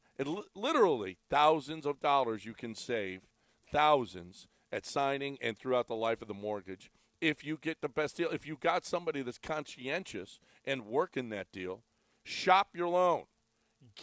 I never did. I'm so dumb. And we probably spent way more than we had. I know we did. I wish I had known Kent then when we bought this house. I can tell you that. Safe, transparent, dependable, been doing it for 29 years, he knows the business, bruh, and he will tell you about it all at Dream Rate. Dream Rate Mortgage, more experience, better deal, 75% of the public, you're doing it wrong. You need Kent Jones over at the Ultimate Mortgage Hookup, Dream Rate, 713-520-5626, 713-520-LOAN, or 975loans.com.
Now back to John and Lance. On ESPN 97.5 and 92.5. Broadcasting live from the Mobile Veritex Community Bank Studios, located at Klein's Jewelry at Hedwig Village.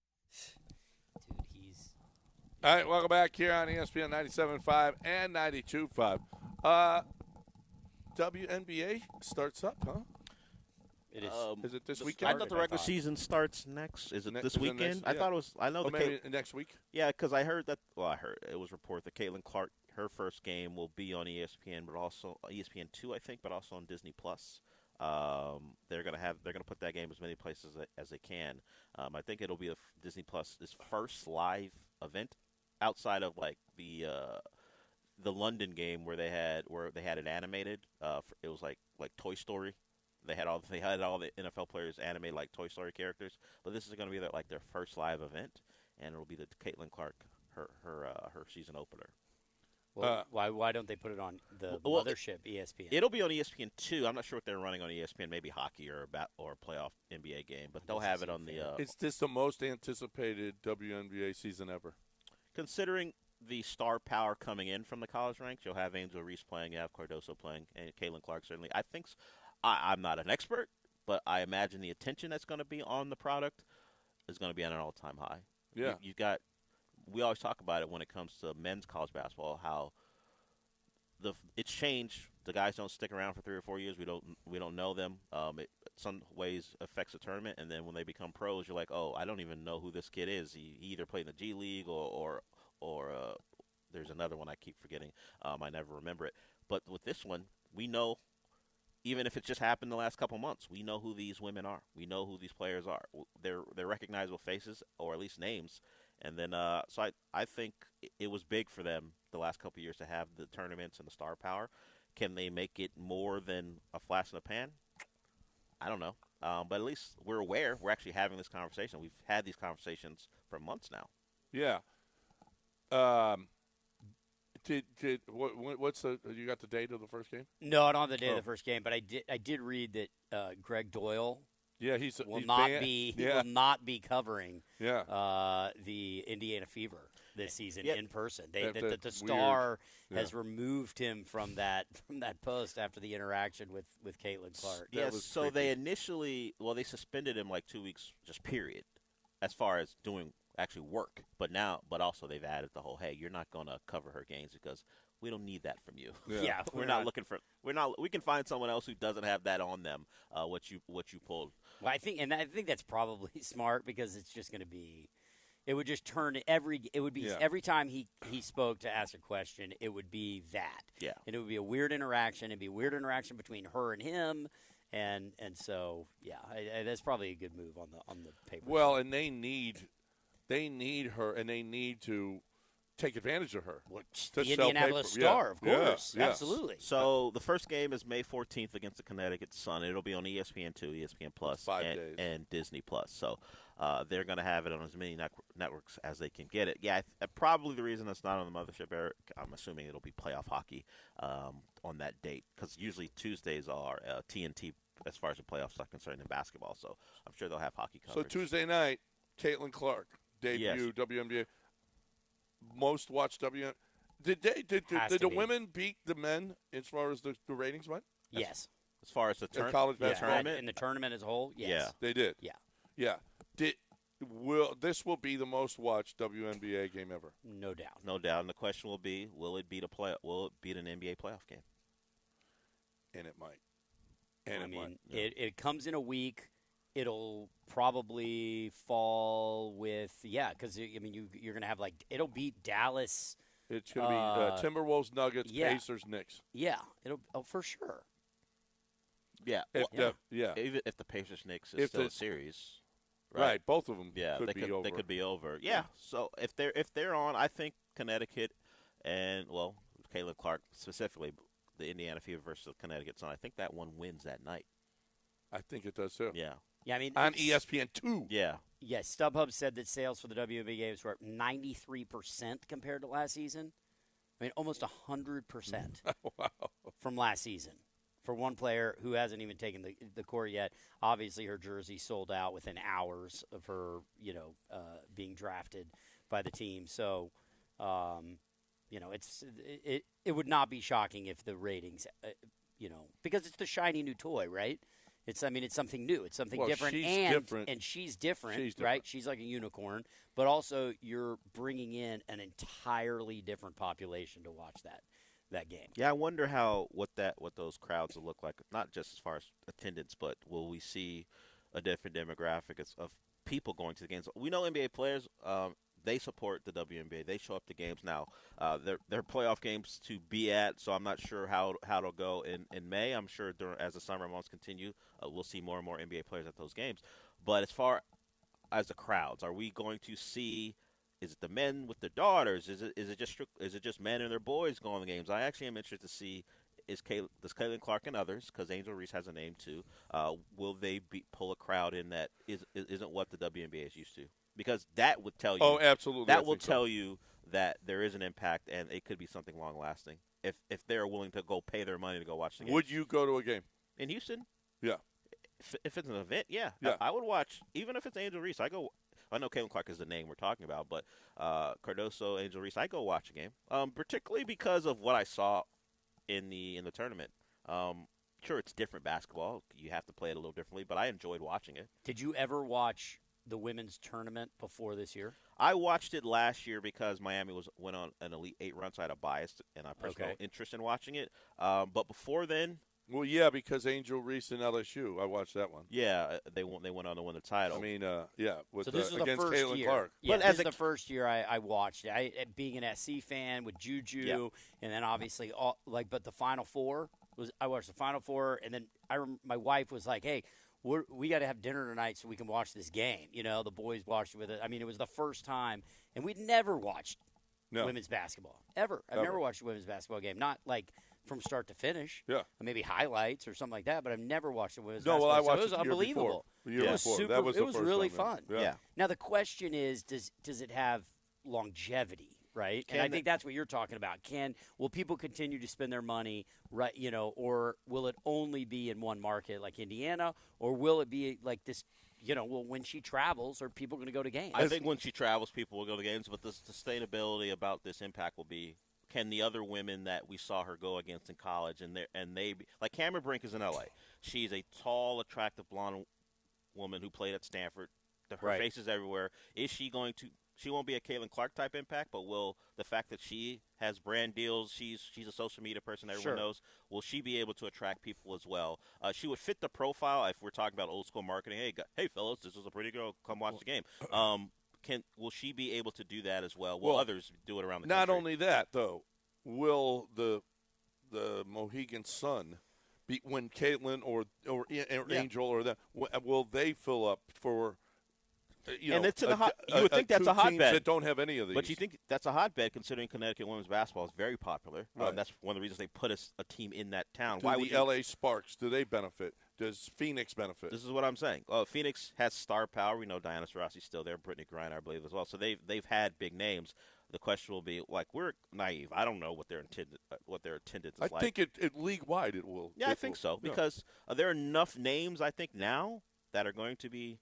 And they'll start marketing games and looking at Caitlin Clark's schedule. She's going to be on NBA TV for a lot of games. She's going to be on Amazon Prime for a game, ESPN, ESPN2. She's, like we've talked about, she's going to be on national TV all the time. I would imagine most every game she is going to be at in this season is already sold out. Oh, I bet you think every one of them? I think, yes, every stadium she's going to. For sure it will sell out. But I'll bet people have looked already and bought tickets for. You know why? For one thing is that the brokers are going to buy them because they're going to be able to sell them a secondary market for more. Well, that's a Messi type effect because that's when Messi came over, and it's still kind of happening. When he came over, that's what happened. They had to move games to bigger venues because Messi was coming to town. I wonder if we'll see that because some of the we know there was a connection with the WNBA or the NBA. Not all the games are played at NBA arenas. Will we see games now being put in NBA arenas when she comes to town? I imagine we will see some of that with your take on the tickets. But also by watching, I would have never before this year been able to name 5 WNBA players. And now with all the young people that you're mentioning that just came out of with Beckers and Brink and Cardoso and Clark and Reese Aaliyah as well. Edwards Yeah. and Reese, and I mean, like now all of a sudden you're like, wow, okay, like I know a handful of these players who are playing for all these different teams. I don't know. She's obviously the reason for that because she brought everybody there, but it seems like the WNBA. This has got to be the best chance they've ever had for taking that next step. Yep. Like they've never had a better setup for a season. And did you see? How about this? Candace Parker was named president of basketball operations for Adidas. I mean, was it women's basketball? Was it specific to women's basketball? I think women's. Yeah, women's basketball. Yeah, I don't know if they've ever had I don't know a woman. what that means. Yeah. Well, they're going to go all in. I think. I don't know if they've ever had a woman at the head of that particular operation, or if how long that operation's been in existence as far as women's basketball specifically. But Candace Parker, well, she was the one before these women. She was one of the stars of the WNBA in college, so it makes some sense. That's a face. She's on I don't know if she'll still do her NBA inside the NBA stuff, but she's on NBA TV on TNT. She does the stuff with Barkley and Shaq on occasion. So it would make some sense to put a face like hers, who's been around and recognizable at the top of the Speaking of that organization. face, she's like Beyonce in that. Why'd you marry him? Oh, here we go. Okay. Why? Sheldon Williams. Sheldon Williams catches a stray. Come on, dude. Love is love, John. Yeah. That's right. Man. You wait a minute. Hold on. You run in a circle where you could probably say that about a lot of your buddies. Why did that woman, this, in some cases, younger woman? Oh yeah, Marry like Jenny and Yanni. Yeah. Yeah, exactly. Why would she marry Yanni? Yeah. You could say that. No, I'm with you on that one. Yeah, it happens. I say it to his face though. Why can't I say it now about Candace Parker? Sheldon Williams, you don't know. See, Sheldon you're like Williams. Shaq. You're like Shaq talking to Jokic. You say it to his face. That's right. You're not just going to talk about it. You would say this. You would say it to the 6'10" former power forward center. Oh no, to Yanni. No, but to Yanni. Oh, Yanni. Yeah, to Yanni. Not to Sheldon Williams. Not to Sheldon Williams. But that never made sense. Or Jokic. Sheldon Williams never made sense. I'm sorry. Maybe he's a very nice and eloquent man. No one cares. But to Yanni, yes. You don't care. We're breaking news of the weird. Coming your way next, live from Klein's. We want you here. Come on. Get your diamond on or anything. It doesn't have to be a diamond. It can be anything that you could get her for this Mother's Day. You owe her, okay? She bore your children. Or you're a man and your mom is getting a little bit older. She would love some jewelry from Klein's, and this is where you're going to save. Mark is unbelievable. Plus, you get Wildcat Golf. I was up there yesterday, and it's awesome. The course is awesome. So we need you to get on over here to Klein's, Blaylock, and I-10 right here. What is Hedwig Village? That's what it's called? Hedwig Village right here. Beautiful new store. Beautiful new store. Mark really did it well. Really did it right.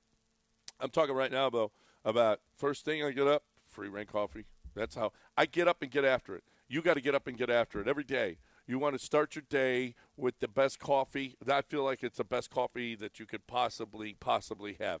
Yeah. It's not bitter like that coffee that's got the stores all over the world. I'm telling you, it's just different. It just is fuller, richer, just tastes better. You will love it. You will love Free Reign Coffee. Give it a try, okay? They really do care about community. They care about first responders and teachers and nurses, and because they're putting their money where their mouth is. If you're in the military right now, you go to Free Reign. You go to 975coffee.com, and they will send your wife, your spouse, a bag of coffee or pods of coffee because they care about you as a company. They do. They really, really do. This is what they're built on, and it's San Angelo. It's America. It's just awesome. And you will love your Free Reign Coffee. Start it. Try it. 20% off for ESPN listeners. Go to 975coffee.com, put in promo code ESPN20, and get your 20% off site-wide for Free Reign Coffee.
Welcome back, Klein's Jewelry, kleinsjewelry.com. Mark, thanks for having us out here. Dell is going to be out here. Come see him. And hang out here. And give Dell a hug when you come out. I don't know why that's a thing you always like to push for. Just saying, it's great. It's okay. People can just come and say hello. They don't need to touch me. I'm just saying. Do you like being hugged by people you don't really know? Yeah, I do. I love you that. do. I love Doesn't that. seem you don't seem like the type. What do you guys think the states are with the best and worst sperm count? Ooh, highest and lowest. Highest and lowest. Lowest sperm counts in the country. Georgia. High or low? No, you're close. Mississippi's number one. Okay. High or low? Low sperm count. Yeah. They don't procreate in Mississippi? It's not about that. Well, I don't know that. It's more vitamin, health. Oh, right? okay. I'm Yeah. thinking that. Mississippi's the worst. South Carolina, Oklahoma, North Dakota, and Delaware. Let me guess. Highest are California. Nope. Washington. Never guess it. Oregon. Wyoming, Idaho, Montana. Tells you something about being outdoors, being in a yeah. no There's pollution. also like 10 people in each of those states. Right, but but just per not a capita, lot. Iowa, Okay. and then Washington D.C., which doesn't fit. Yeah, I don't that know doesn't why work. Washington D.C. is No, you know. there. Reading more books can jumpstart your libido, according to a sexpert. Does If it matter you the read type of more book? books, the more amorous you feel. Does it matter the type of book? Okay. Or just any maybe book will because do? it's got some, like Shogun had some stuff in it. Well, I don't. I well. really enjoyed that about Shogun. Okay. It did. They described some stuff. Yeah, and you enjoyed that part of it. Mariko-sama. Mariko-san? Mariko-sama. Is not white or black, so what is she, John? She's Asian. Okay. Yeah. Yeah. Asian. Okay. Okay. Or is she Blasian? Mariko-san is, I believe, just Asian. Just Asian. Asian. Okay. Yes. Okay. Yeah. Very well. More Americans than ever report being happy at work. Do you feel like They didn't ask me.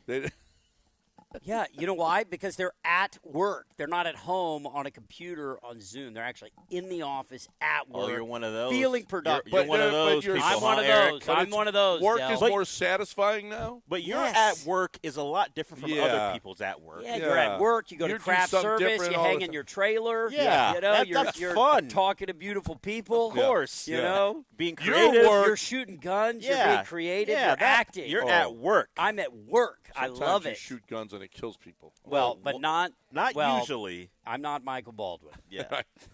Steven. Alan. Alec. Alec. There it Alec goes. Baldwin. There it We was. both got Michael. it wrong. We got Yeah. a I don't lot know- of Baldwins yeah. wrong. Not Billy either. Do you guys Nope, ever not Billy. eat Japanese rice balls? No. No? Not consistently. Yeah. No. I like a rice ball. Apparently, Japanese rice balls rolled in cute girls' armpits Oh, are 10 times come more on. expensive than regular ones. How do yeah, we- this is weird This fetish isn't- stuff this that only people are fans, into. weird Come fetish. on. Yeah. Nobody 10 wants times that. more 10 expensive? times more expensive. What, is it tastier? People are into weird things. If not, I'm not buying it. yeah, You don't that's want not any? good. You don't No. want rice balls No, You know, rolled in armpits. rolled no. in armpits? No. I've got one here for you that, and if you follow me on Instagram, you know that I will out people for their traveling missteps, you know, like open-toed shoes on planes or clipping toenails or eating awful food like tuna or hard-boiled eggs. Right. This woman on a Southwest flight, which is seen on TikTok, climbed in to the overhead locker and took a nap. And the flight attendant opened and found her lying in the overhead, and that's where she I don't have a took problem a with nap. More comfortable than the chair, Well, I mean, guess? many of Well, the I don't seats, have a yes, problem with yeah. her doing it. Right. I wouldn't do it. Well, you're not going to fit. But right. I don't. Yeah, I feel like you. That's excellent because I don't have anybody sitting next True. to me That's now. that's a very specific part of the population who's going to be able to crawl up there and fit. Yeah. But if you're removing yourself from the center seat, so I have more room, then I'm you're good. okay with it. I'm good. I'm Doesn't good bother with it. me. Yeah, I mean, you. Did she have a pillow or blanket? No. She was looking extremely happy up there. Yeah. You know, she looked comfortable. Be more. I mean, how many times you trying to sleep in that chair straight up because it's rude? Do you put the seat back? Never. No. You're But- a bad person if you do. Yeah. I don't. I'm not. Is I'm not Eric one of in a those people. spot where he's flying and he's got to worry about the person behind him? I usually try to go. I do, yeah. but I do go. Yeah, what are we talking about? Yeah, but I still, I'm not gonna put it back much. You can't put a first class seat back. I like the pods. You know, do? Flatbed. Oh, you love the pods, huh? And a bed? Yeah, I bet you do. They're nice. Though. Yeah, I assume they are. Yeah. Are you guys going to vote for RFK? Doesn't he have a hole in his head? He's got a parasite that ate part of his brain. Yeah. Do you think that we should have a president that some of his brain has been eaten by a parasite? I think we have one now. Well, yeah. What are we saying? But that might look. I don't think that's any worse than what's going on. Are we talking? Will RFK survive his presidency if he's voted in? Because there's a real shot the other two won't. Yeah, so, I mean, we've got 3 candidates that all are likely not to survive their 4-year term. Yeah. Because I don't know if I want a president that has part of his brain missing with a parasite because of a parasite. First of all, wash your sheets or something. I don't know. Why you got a parasite? Do you remember the movie brain? Dave? Yes. Yeah. You remember Dave? Yeah. Doesn't it sometimes feel like no matter who one of these guys were, we're kind of living in that movie where it's just somebody in makeup that they just trot out there, and he's just for a while they were giving Joe some good drugs. Apparently, he was lucid. Yeah, he was just for a couple days. Yeah, it looked. But you can't continue to can't drug up the president. Fill him up with those over and over again. Well, as you were seeing, there's only so many drugs. Yeah. There's only see the repercussions of that. There is diminishing returns. All right, Mark Klein, come see. We appreciate you, Mark. Thank you so much for having us here. Get on over here. See the new store. It's beautiful. Beautiful. He's done an unbelievable job. And this is where you get your jewelry on for her this Mother's Day. Get on over here in a hurry because you're running out of time, people. Mark is going to make it, and he's going to make it affordable for you. He does it every single time with our listeners. So keep it up. You know what else is what's not affordable is your property taxes. And you're running out of time. Harris County, May 20th. Okay? You got to protest before then. Everybody in the area, wherever you're listening, whatever county you're in, you're running out of time.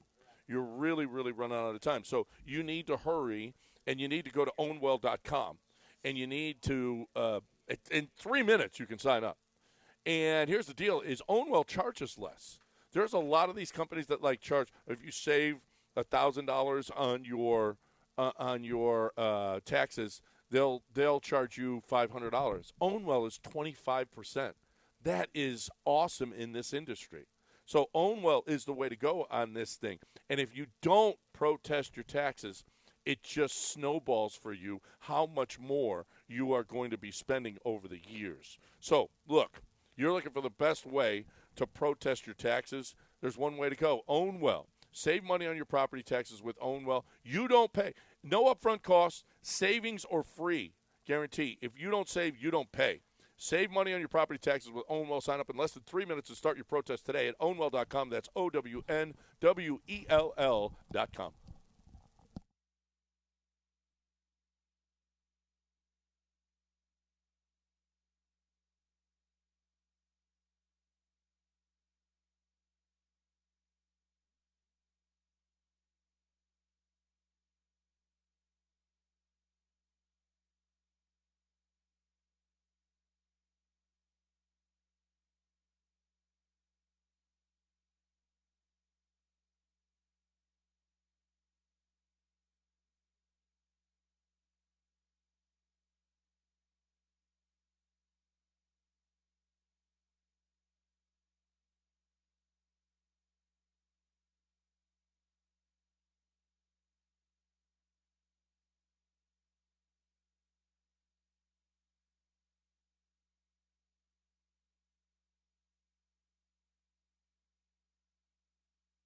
Welcome in to the show.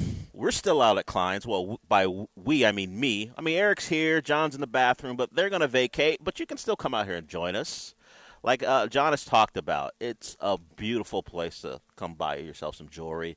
It's a new location. You guys know the Klein's connection with the station.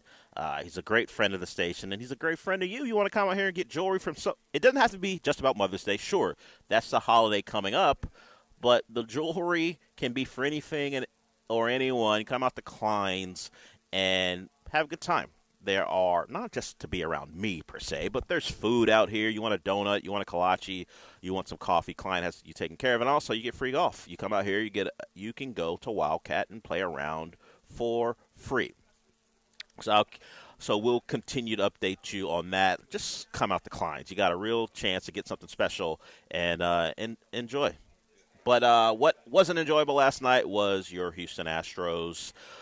We're at a point where, I mean, the slogan for this show for this week was I'm going to leave here with something, but also it's live, die, repeat, edge of tomorrow. That's what the Astros have been for the better part of this year.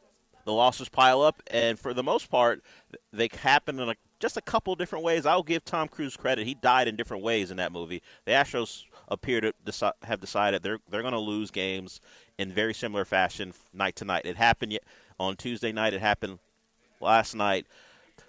They score a run early, and they give that lead up really quickly, and then the rest of the game is about suffering through and the inevitable outcome. So they go down last night to the Yankees. The Yankees now have beaten the Astros, according to one John Granado. He informed us this morning, 9 straight times. Now, the ownership of the Yankees continues in the playoffs, but when it comes to regular season baseball, they have kicked the Astros' heads in over and over again, and we know it started with the first games of the regular season, and it's continued. And now, while the Yankees are soaring, they're going to be a team that appears to be in contention for a playoff spot. Well, who knows what happens once they get there. The Astros are a team where we're discussing selling players, where we're talking about, is Alex Bregman going to even make it through to the end of the season with the Astros? The expectation was he wouldn't be playing for them after 2024. Now the thought is, will he even make it to the end of 24? Does he make it out of July as an Astro? Who wants him? That's the other question. Who would want Alex Bregman at this point, the way he's playing? I don't know. Everyone, you can speculate about why he's playing as poorly as he had, and I gave you the numbers yesterday. This goes beyond the regular Alex Bregman slow starts. He's now batting under what Caitlin Clark scored in the tournament. That was a bit of a back-and-forth conversation on the John Lance Show earlier this year in the month of April and March. Would Alex Bregman be able to hit over Caitlin Clark's total points? She got to 191. He's currently at 189. So right now, Caitlin Clark, who's winning at life, is winning that battle she doesn't even know she's a part of. He was moved to 6 for the first time since 2021. He was coming back from an injury. Alex Bregman down in the lineup. The question was, would Joe Espada do that? Joe Espada's made moves that you can believe in or criticize, but he has not been one to be stagnant. Alex Bregman, you're not a cleanup hitter right now for us. You can go down to 6, and we'll see if that sparks you. The narrator will tell you, or your own human eyes will tell you, it did not spark Alex Bregman. Another 0 for night. He was one of many Astros that did not play well yesterday. And you know who should be thanking Alex Bregman? Jordan. Jordan doesn't have a hit against a real Major League team in 10 games. He had a good time in Mexico City against the Colorado Rockies, but other than that, RBIs. He does have another game with a couple hits, but he doesn't have an RBI against a Major League team in the last 10 days. I don't consider the Rockies a Major League team, and it happened in a foreign country, so does it really count? Jordan was a guy who thought that the Astros would go on a run after they got beat, or after they took care of the Rockies in Mexico City. He's been wrong, and I don't blame him, because everyone assumed that at some point this would turn around. And they thought it would happen more quickly than May 9th, where you're, now 12 games under 500? And this show, at least going into the Yankees series, said we got to leave New York with something. We thought Verlander would let us leave here with something. Let us leave there with something. We thought Maybe no, I didn't think Eric Gaddy would help us leave there with something. The Verlander thing was my best chance, and then Ronel Blanco was certainly number 2 on that list. But I need Ronel Blanco to have this attitude. I need him to approach tonight like Denzel would approach something.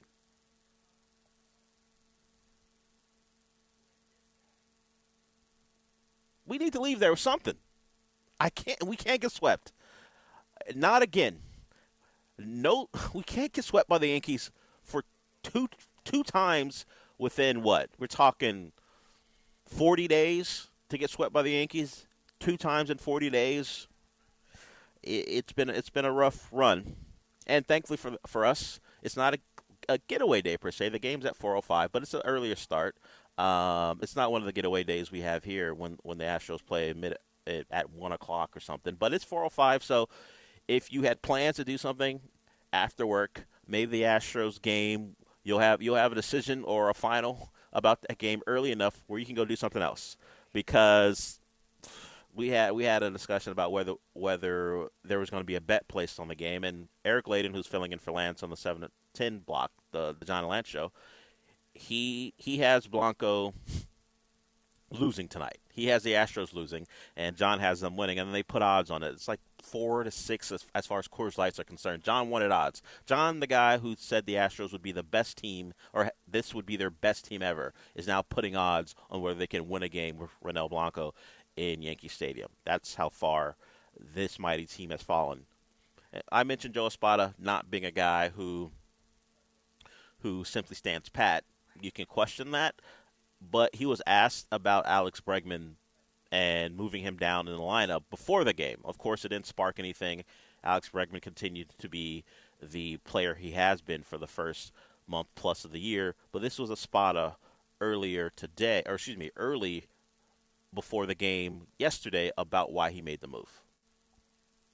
Getting Breggy down in the lineup, trying to get him to hopefully relax a little bit and get him going.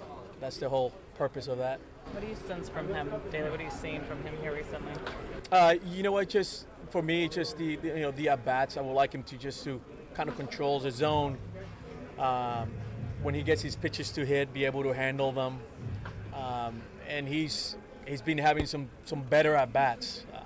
It's just now trying to get him in a groove and trying to get him going here. How did that conversation go with him? Obviously, it's been a while since he's... They're never easy.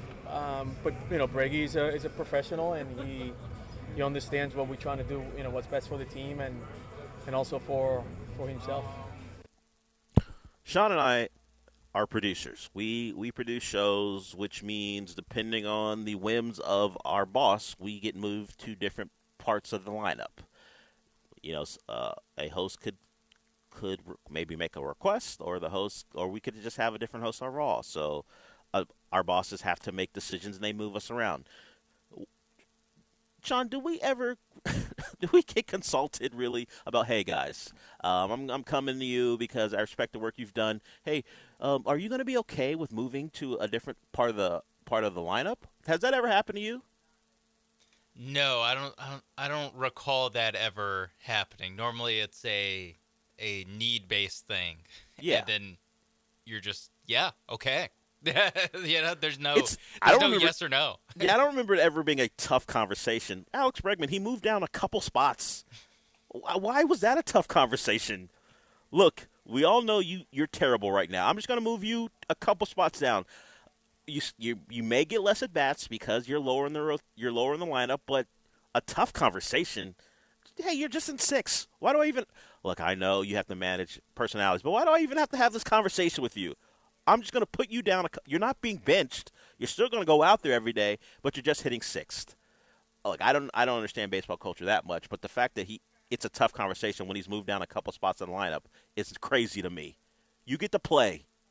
You just don't get to hit in, I guess, a more glamorous spot, and you don't deserve it. And the Astros probably don't deserve that much time, but they have a game today at 4:05. We'll see if they can avoid the sweep. Ronel Blanco on the mound, who's been their best pitcher, which is crazy to say. Guy who wasn't going to be part of this rotation until all the injuries hit, and now he feels like a guy you can't live without, because if he wasn't around, this team might might have less than double-digit wins if he wasn't part of the rotation, because we've seen what all the other fill-ins have brought to the table. Not much. Arrighetti, who had pitched better, well, that didn't continue last night. He followed the trend that the Astros apparently are just going to fall into. We're going to give up runs early and pretty much leave ourselves no chance of coming back, because our lineup is pretty impotent right now.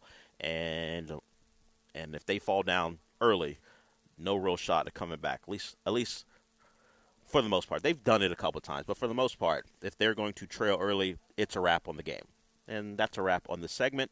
We'll talk about the NBA and what happened. A lot of guys said a lot of things that are a bit flagrant. Rick Carlisle's apparently he was in the mood to get fined last night, because he's going to get one for what he said about the officiating. Shaq had some thoughts on who should have won the MVP, and he let the guy who's now a 3-time MVP know it. We'll get to that when we come back.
This is the Del Olaleye Show on ESPN 97.5 and 92.5. Broadcasting live from the Mobile Veritex Community Bank Studios located at Klein's Jewelry in Hedwig Village. Here's Del Olaleye.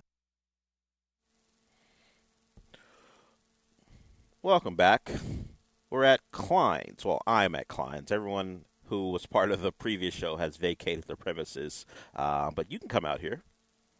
They're not closed. Come out here. It is close to Mother's Day.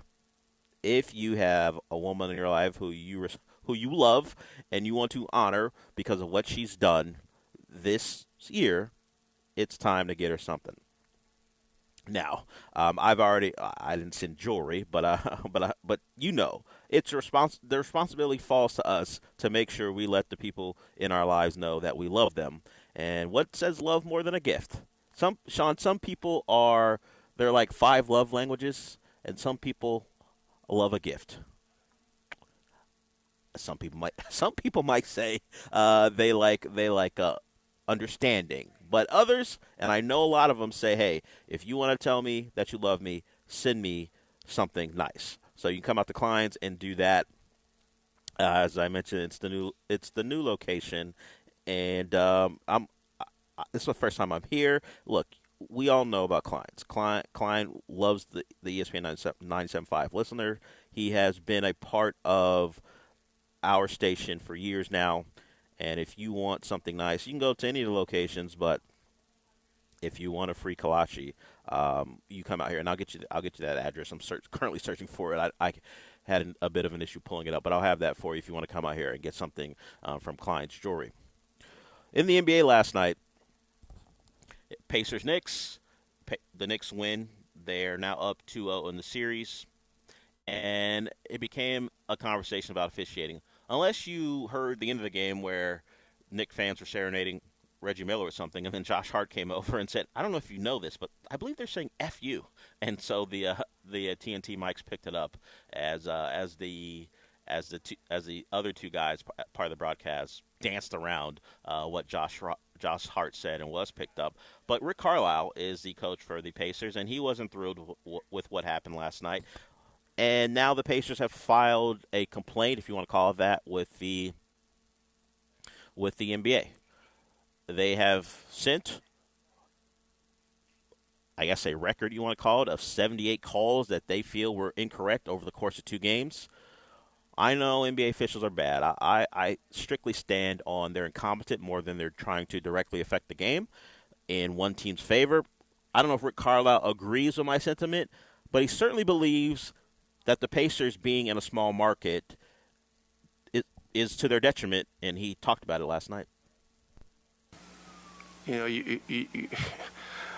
I'm always talking to our guys about not making it about the officials, but you know, we deserve a fair shot, you know, and it's just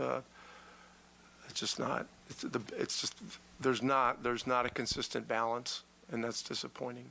You know, small market teams deserve an equal shot.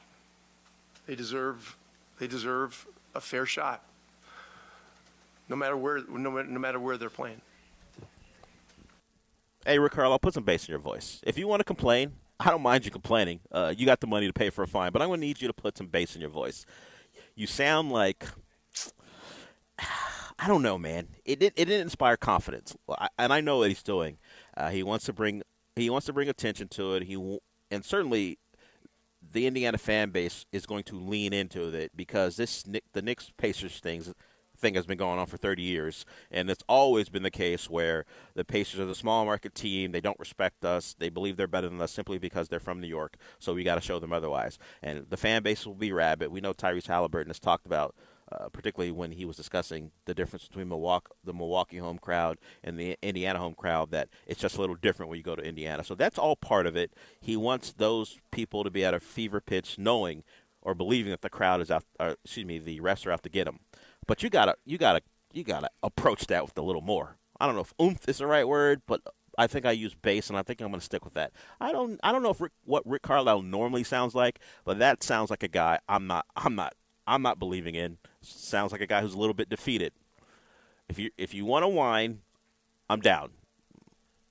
But I don't like the sound of your voice when you whine, Rick Carlisle. You got to be stronger than that. Just again, a little bit more fire. Yeah. You can't slam a table or something. Yeah, because it feels like he's just saying it to say it. Really, it like when you just go, that'd be nice to get some calls, I guess. Small market teams deserve a chance. Yeah. So, although I would say Rick Carlisle, maybe take a look at the Western Conference. Somehow Minnesota and Oklahoma City have found a way. They've been able to overcome the calls. But you know what he would say? Yeah, they played New Orleans and they played Phoenix. It's not New York. Denver played the Lakers. Okay, yeah. Yeah, but he's going to lean into the NBA wants New York. They believe it's great for basketball, so we're getting screwed. We'll see. Well, we won't see because the NBA is not going to go through all the calls and then tell us that they were right on 40 of them and they screwed the Pacers on 38 of them, or 38 of them. We're never going to get, if they even actually look at it, we're never going to get an answer from them. We know it happened here. Daryl Morey audited the league because he believed the Warriors series was improperly officiated and it cost the Rockets a chance at a title. Did we hear from the league about what they felt was correct or incorrect about the audit? No. And there's nothing going to come of this other than they're going to go, all right, someone wanted to be heard, and simply Rick Carlisle and the Pacers want to be heard. And does it change the way things are officiated? No. Play some defense. How about, look, the 130 part of it has to do with fouls. Foul calls late in the game where you're trying to get them to the free throw line. But for the better part of the game, you're on pace to give up like 125 points. I'm not going to listen to anyone complain if your defense can't hold the Knicks who were without how many guys now? Forget about Randall, who's been out for a while. You're now out. OG Anunoby didn't finish the game. Hartenstein didn't finish the game. Excuse me, he did finish the game, but he's banged up a little bit. Mitchell Robinson's now out. Bogdanovich is now out. They're playing like 6.5 guys. I say that because depending on the lineups, some guys aren't going to get a lot of minutes. So it's 6.5 to 7 guys, and we're talking about the referees are screwing us. We have a frequent caller who calls in on the previous show who said he's done it a couple times now. He's talked about the NBA is out to get the Pacers. I think the Pacers' lack of perimeter defense is out to get them. Jalen Brunson's a great player, but you got to have a plan, and the plan shouldn't be wait until late in the fourth quarter to send a second guy at him because we figured out after 7 quarters of basketball we can't, and actually 6 because he didn't even play in the second quarter. 6 quarters of basketball we can't stop him. You can't wait to the end of the game to start doing things differently to try to mitigate his impact. Come on, you had a 10-point lead at the start of the second half because he was out for the second quarter. You're up by 10 points. Get some stops. If you got stops and then you want to blame the referees, I'd be down. Play D, and you know what's going to happen. They're going to probably run the Knicks off the floor in Game 3, and we're not going to hear anything about officiating because we all know part of it is about no one accepting responsibility, and for the most part, being a sore loser. You lost that game. You lost 2 close games in New York, and you felt some calls didn't go your way. And I'll agree, particularly in Game 1. The late game calls didn't go your way, and I'm not going to talk in the way that Rick Carlisle's talking about it, suggesting that the NBA is out to get you. Just understand, Rick Carlisle. After how many years of you being in the NBA, the referees suck. They're bad at this. They're not good, and you have to overcome it. And unfortunately, your team isn't good enough defensively to get enough stops where a potential late game situation where you're called for an offensive foul or a kickball violation happens or doesn't happen and it still goes against you. You're not good enough defensively for that not to matter. The coin toss calls went against you partly because you weren't in a good enough position to handle them because you don't get enough stops. And until the Pacers start getting stops, they're never going to be a serious contender. I appreciate the way they play. They have a definite style, and it helped them to a surprising regular season. But we know that's not playoff basketball. Until they start playing it, I have no sympathy for them. We're all fans of teams, and we all know the referees are going to do things that we don't like because they're not good at what they do. And we have to overcome it. And some people handle it differently. Well, with the Rockets, they actually were out to get the Rockets. Yeah, I know. And the Rockets' case is different. The Rockets is different, yeah. Yes, and MLB umpires are out to get the Astros. That's why they're. I don't know, man. That's why they're 12-28 or whatever. 24. Give them credit. They haven't lost 28 games yet. Although that's close. Give them 5 games. Yeah, it's not that far away, and they may get closer today. Hopefully, Ronel Blanco doesn't allow that to happen because he's been one of the, if not the best story, one of the better stories as far as the Astros are concerned. And to be honest, I don't know why I'm couching it. He is the best story of this Astros season so far, and maybe Jeremy Pena being a guy who recovered from not being able to hit home runs and blah, blah, blah. But Blanco, for the most part, the best story. But you're right, Sean. It's not like I watch a lot of baseball, but I pull a lot of clips of baseball games, and umpires are getting crushed across the country. I'm going to say that Alex Bregman is the reason, along with Jordan, along with the bullpen for a while. And damn it, Sean, you got me talking about the Astros again. Sorry. Yeah, you should apologize. Yeah. Much like the NBA won't apologize to Rick Carlisle, I thank you for acknowledging what you did and how wrong it was. Yeah. Of the last 60 seconds of this. I'm gonna send you a clip and expect an apology because you got me back talking about one of the worst teams in baseball.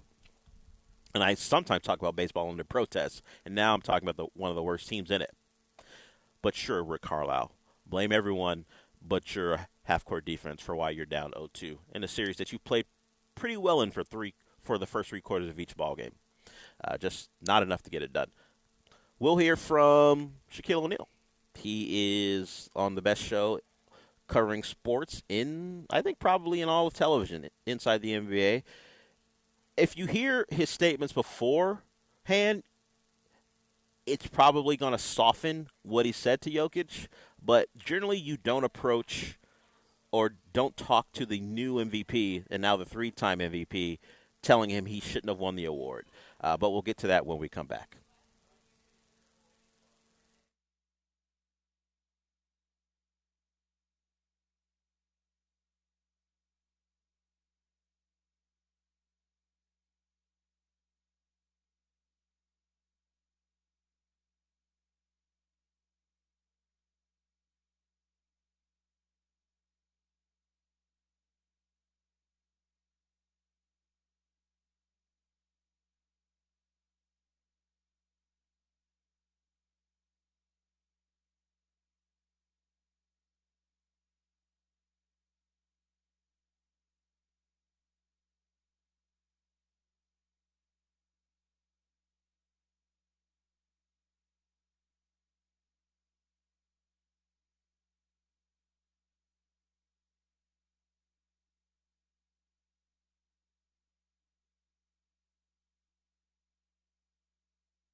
You're listening to the Del Olaleye Show on ESPN 97.5 and 92.5. Broadcasting live from the Mobile Veritex Community Bank Studios, located at Klein's Jewelry in Hedwig Village. Here's Del Olaleye.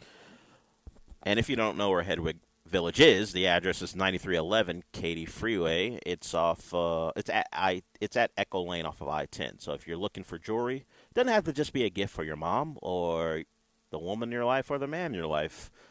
Klein's Jewelry has something for everyone, including yourself. If you just want something to make yourself feel good, Klein's Jewelry has it. They have multiple locations, but we're at the new one, as I said, 9311 Katy Freeway at Echo Lane off I-10 in the Echo Lane Shopping Center. This is Klein's Jewelry.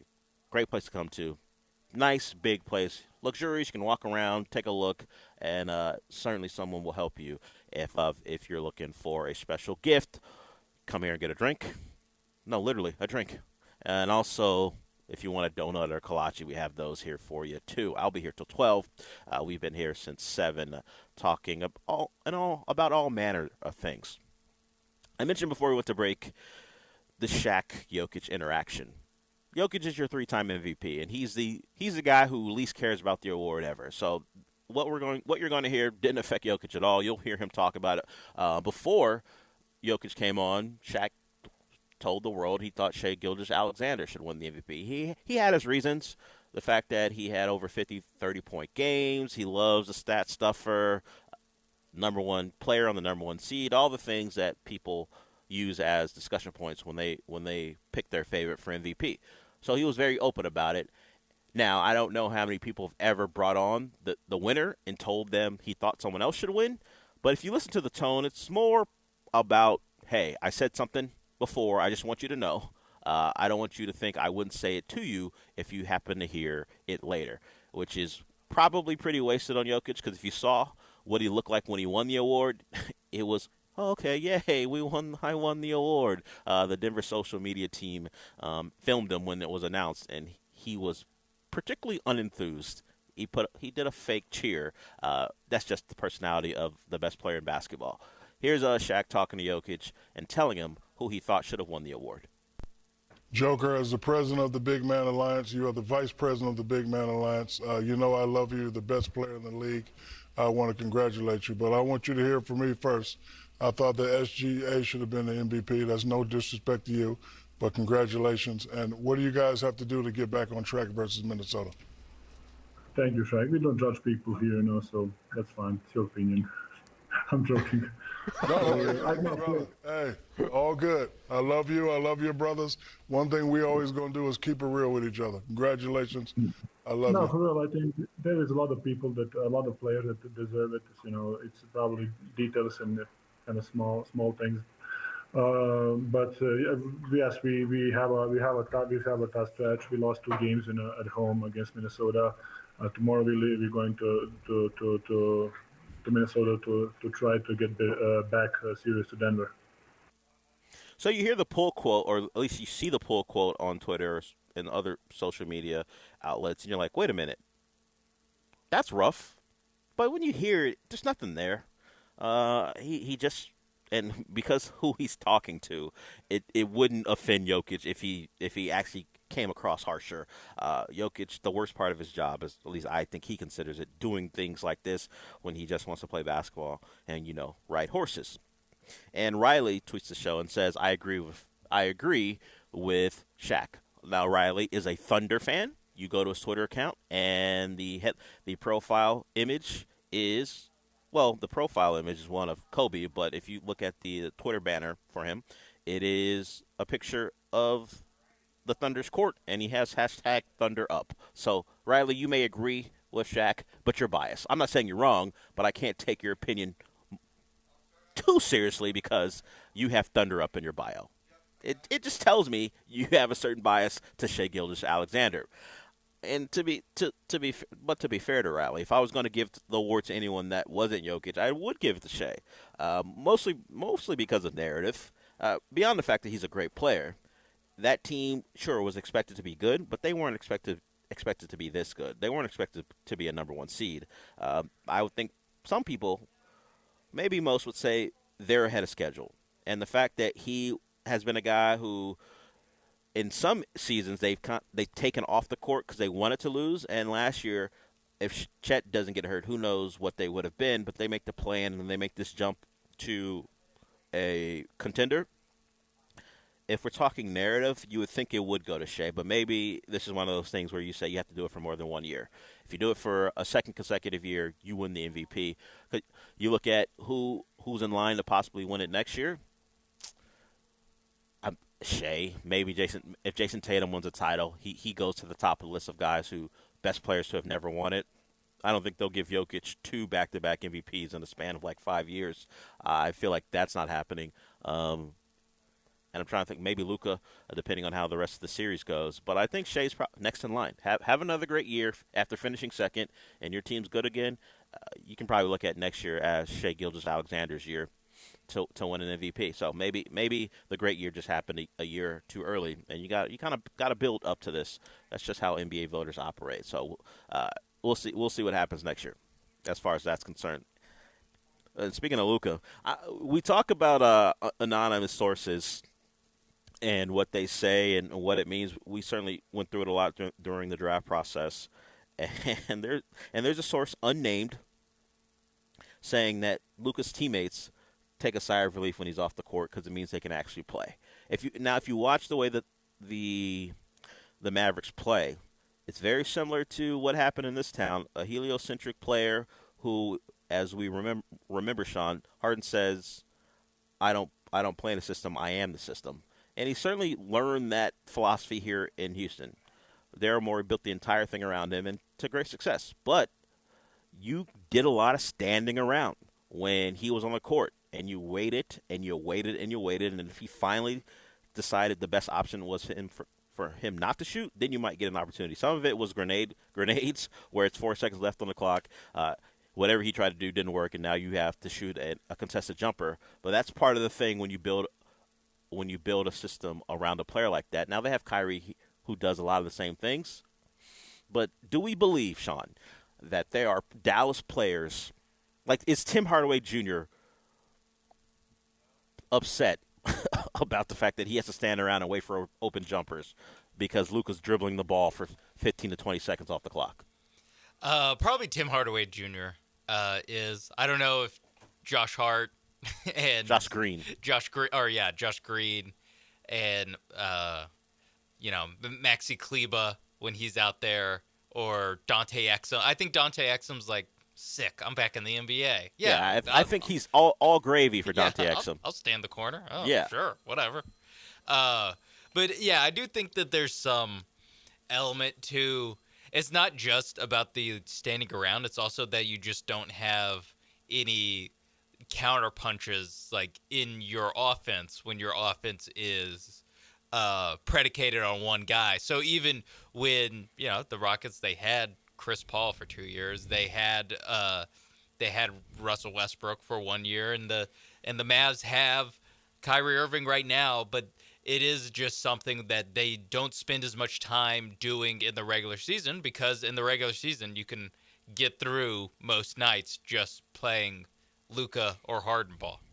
Yeah, and certainly I'm being a little facetious with all they did was stand around because they ran stuff. I mean, sets and actions, certainly, and all teams do that. But when it comes down to it, they're leaning on when it's Luka possessions to make where a play. They need a bucket, they're leaning on Luka to go get them a bucket. Go get us a bucket, and they did. And certainly the Rockets did that here with James Harden as well.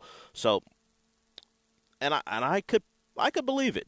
It's hard to stay in a rhythm because you're not actually now a basketball player on the offensive end. You're mostly a traffic cone in some instances. You're just waiting to see if the star player needs you because whatever he tried didn't work out. I don't know if P.J. Tucker was very open about it, but when he was here and then he left, he discussed, I can actually be a basketball player again because I don't just have to stay in this corner and wait for opportunities. I can do other things. I can be put in action. So I imagine if you haven't played in that system throughout your career, now you're doing it, and now the Mavericks have two of them. They have two guys who will put you in spots that even when Luka's off the floor, now it's Kyrie's turn. And you mentioned Chris Paul. Chris Paul and James Harden took turns here. If Chris Paul had a better matchup, they got the switch they liked, Chris Paul will go at a guy one-on-one and try to get to his mid-range jumper. And James was either getting to the cup or shooting a three. So can the Mavericks, with two of those guys, win a title? We saw it didn't happen here, but we were pretty close to seeing it happen, if not for the inevitable Chris Paul injury. So the Mavericks are trying it as well. I think they're bigs as far as depth are more talented than the Rockets when you add Gafford and Lively, but very similar situations. And now they don't have the all-time Warriors in front of them. It's a much more open field. At least we suspected it would be the case. But when you look at what the Thunder are, which the Mavs are facing, then you see what the T-Wolves are. Two teams probably ahead of schedule, but maybe on the path, or at least a collision course for a conference final, where you're having these two young squads trying to see who's going to be the best young team in the NBA. And it just so happens that maybe the Wolves are going through the defending champions to stake that claim. But they will go through the third-time MVP if they do it, which probably just adds to the resume, as they have dominated the first two games of that series, and they get the added benefit of getting Rudy Gobert back, despite some of the jokes about them being better off without him, and also they get to play those games at home. So there's a real shot. We heard from Jokic, and they have to get back on track. There's a real shot that Denver doesn't see another home game, and a sweep at the hands of the Wolves will probably be one of the more shocking results in a while. But hey, the playoffs tell, as they say, and what they're telling us right now are we should have taken the Wolves more seriously if they're going to play defense the way they have, at least through the first 6 games of their playoff run. We have a couple other things I want to get to. Lazy J called in yesterday about Champions League, and his Real Madrid team won, and they won in the way they always do. We'll talk a little bit about that, mostly because I always like to talk Champions League. I tell you guys, if you don't want to watch afternoon baseball at this time of the year, there is a high-level sport going on that you're not paying attention to. I'm not going to push soccer so strong. I'm just giving you an option. I'm just here to give you options. And if you have Paramount Plus, you can watch some of the best athletes in the world play in the most competitive tournament in all of soccer. And we have our finalists, Borussia Dortmund versus Real. We'll talk a little bit about that because Real did what they always do. So we'll get to that and other things when we come back.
The Del Olaleye Show continues on ESPN 97.5 and 92.5. Broadcasting live from the Mobile Veritex Community Bank Studios located at Klein's Jewelry in Hedwig Village. Here's Del Olaleye. That's right. We're out here at Klein's, the new location off of I-10, Echo Lane. Come out here. If you don't know the shopping center, there's the TJ Maxx out here, Starbucks, a movable feast. So if you see those, and a Walgreens. So if you see those as you're driving around looking for Klein's, you know you're in the right place. Come out here. If you're looking for jewelry for your mom, your significant other, or just for yourself, you can come out and buy something for yourself. There's nothing says you can't. And we'll feed you. We got donuts and kolaches out here as well. We'll be here till 12, but obviously Klein's will be open longer than that. So it's a place. If you're looking for a gift at this time of the year for someone who's special in your life, Klein's is the place for that. Their new location, very spacious, great place to be. Got the TVs here, so even when you're browsing, you can not just look at me, you can look at the television as you got all the sports you might want on right now. I mentioned, and I'll get to this quickly, I watched the game last night as I got home, the Real Madrid Bayern game. And Real wins late, like they always do. In fact, they had a goal disallowed that would have tied the game, and then they scored a couple goals late in the match to go on. And they'll see Bayern's big rival, Borussia Dortmund. They'll see them in Wembley for the Champions League final. It could have been a rematch of a game that happened, I think, now 11 years ago, but Bayern doesn't make it. They go down 4-3. So shout out to Harry Kane for joining Bayern and not winning any trophies, which is what he's used to playing at Tottenham. Finally went to a place where he thought he might be able to win something, and it's more of the same for him. But two late goals by Joselu in the 88th minute and the 90th minute 91st minute, and Real Madrid does what they always do at home, particularly. They win late when you think they're dead in the water. The controversy there, as I keep talking about how bad officials are, is a offside flag was raised, the official blew the whistle, and the protocols now are to not blow the whistle. You let the call play out, much like how the NFL treats turnovers. Hey, we're going to let it be a turnover on the field, and then replay will correct it if we need it. That was supposed to be the case last night. It resulted in the whistle blew right before a goal was scored. Now you can get into if the whistle wasn't blown, would the defender have reacted differently? But it was a clear misuse of how referees are supposed to act, and the protocols were violated. And Bayern goes down. Of course, they can't complain. So it. Right along with my theory, the referees are just terrible. They're not out to get you. They just stink. And it's across all major sports. Doesn't matter who you root for. You probably are going to get screwed by a referee, mostly because they're bad at what they do. And this was supposed to be a great crew, and even they screwed it up. So if it comforts you, just let you know. They're not out to get you. They're just bad. And it'll be the case probably as long as we care about sports. The Texans are a team certainly that are being talked about. Pro Football Talk had a video about them, and they discussed that they're no longer going to be a team that people don't pay attention to. And I'm not sure that actually matters. It's always a talking point. Well, this team snuck up on people last year, and now people are going to pay attention. In a football game, what I get, do coaches approach teams and not take them seriously because they were unexpected to do anything in the year? I don't know. Will the Texans be game plan more vigorously because they're better? Will the Colts take them more seriously? I don't know. Well, Zaire Franklin is a linebacker for the Colts. He was asked about the division as a whole. He didn't have much respect for the Titans. He kind of dismissed them, but also when asked about the Texans, he had words on C.J. Stroud. Some of them were complimentary, but he also wants to see C.J. Stroud again. You could have a beef with any team in the AFC South. Would it be the Titans? No, because I already smacked them a couple times. It really be Houston. I'm not going to lie to you. I love C.J., man. I support all our young brothers at quarterback, but C.J., he didn't say a lot of wild stuff to me, and our run-ins, at the Super Bowl, at All-Star. What did he say? Many times, and he feeling himself. But look, he in Tokyo, so congrats. I'm happy for you, but I need to see that boy again. And What did he say?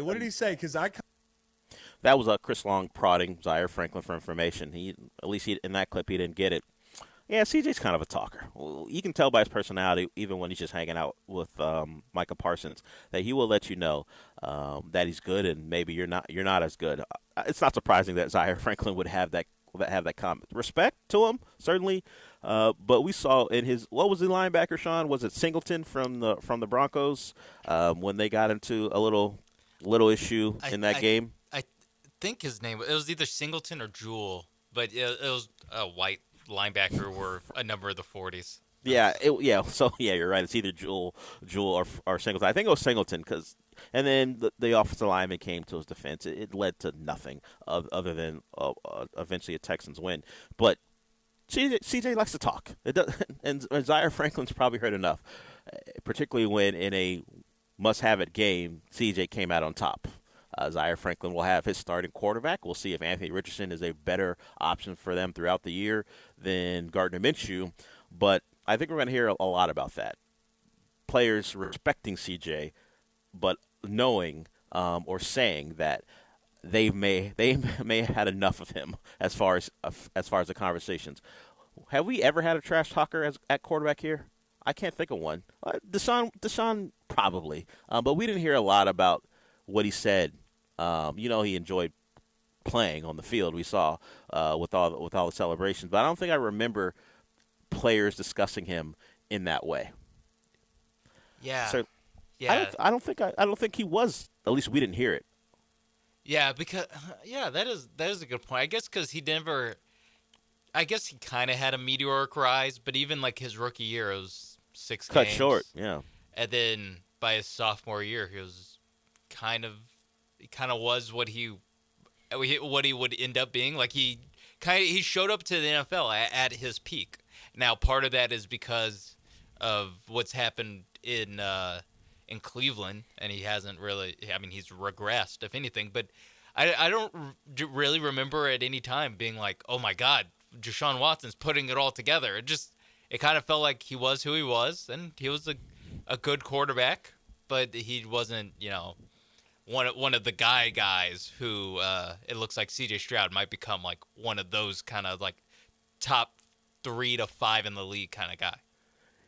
Yeah, Deshaun was coming off winning a national title. I think part of it, like you mentioned, is how the C.J. rise happened. He wasn't expected, despite being picked higher than Deshaun, he wasn't expected to be a great player in year one. In fact, a lot of the conversation coming out of last year's draft was about how the Texans made a monumental mistake, and they gave up a pick to take C.J. and Will Anderson back-to-back, a first-round pick, and now that first-round pick was going to be a top 5 pick. You don't make that move to just be bad again because the expectation was this team was going to be terrible.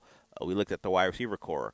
We looked at the young quarterback and said he's not Bryce Young. Bryce Young is the prize here, and the fact that they made that type of move to get both of those guys, Will Anderson and C.J. Stroud, terrible decision. You're giving up a high draft pick. Turns out that pick was in the 20s, and the Texans came out way ahead on the move, getting a offensive rookie of the year and a defensive rookie of the year. So I think C.J.'s rise certainly different, and Deshaun had at his peak was playing in the divisional round against the Chiefs and had a big lead, and that frittered away, and the rest of his time here, along with the Texans as a good football team, went away immediately after it. It felt like as soon as the final whistle for that game, everything turned around. You might have come out of that game disappointed because of how they blew a lead, but you thought, hey, bright future, young quarterback. We challenged the Chiefs. If Bill O'Brien, I guess, wasn't Bill O'Brien, maybe that game goes a different way. But since that point until last year, it's been nothing but I wouldn't even call it disappointment. I think 2 years into the rebuild, everyone came to expect the team to be terrible, and now the expectations have changed. The talk about them has changed, and divisional linebackers are discussing why C.J. Stroud needs to see them again because I guess he's talking crazy. But hey, you get to talk that way when you had the year you had, and I don't imagine he'll have any issues backing it up. The Texans have certainly put a lot around him to make that happen. I mean, the interior of the offensive line still in flux, and we'll see how that plays out. But other than that, as far as offensive weapons and the build, they're in a pretty good spot. So the Colts and Texans battled for the division title last year, and the Texans came out ahead. We'll see what happens this year. I'm going to favor the Texans in that one until I see Anthony Richardson play a full season at quarterback, because you know you have the guy here. Still questions about Anthony Richardson and what he can be as a full-time starter in the NFL. That'll wrap up hour one of the show. You want to come out the Kleins and get something for yourself or someone else? Now's the time. Off of I-10, Echo Lane, 9311, off the Katy Freeway. If you want to come out here and buy some jewelry, a ring, some earrings, a bracelet, Kleins has it all. They have the lab-grown diamonds. They have the, I guess you wouldn't call them the natural diamonds. They're all out here for you. You can pick something that'll delight someone in your life who you feel is very important. I'm going to be here till noon. Klein will be here throughout the day to get you set up, and certainly through the weekend as well, because Mother's Day is approaching. You want to get something nice, come out to Klein's, find jewelry. We'll be back.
Welcome to hour two of the show. You heard the man. We're out at Klein's, 9311 Katy Freeway, off of I-10 Echo Lane. Come out here, get something for yourself or someone that you love or someone you're trying to convince that they should love you. I don't know. I don't know your situation, but jewelry tends to help. We'll see if it helps you if you come out here and get something nice for someone. Sean, I posed this question to you, or at least I set you up for this question, and just to make sure you didn't know the story beforehand, Sydney Sweeney, who's become a topic on the show mostly because of listeners and because of her. I mean, there are reasons she's a topic. You can guess what they are. She is going to be in a new movie, and it's going to be a sports movie. She's going to play a sports figure in a movie.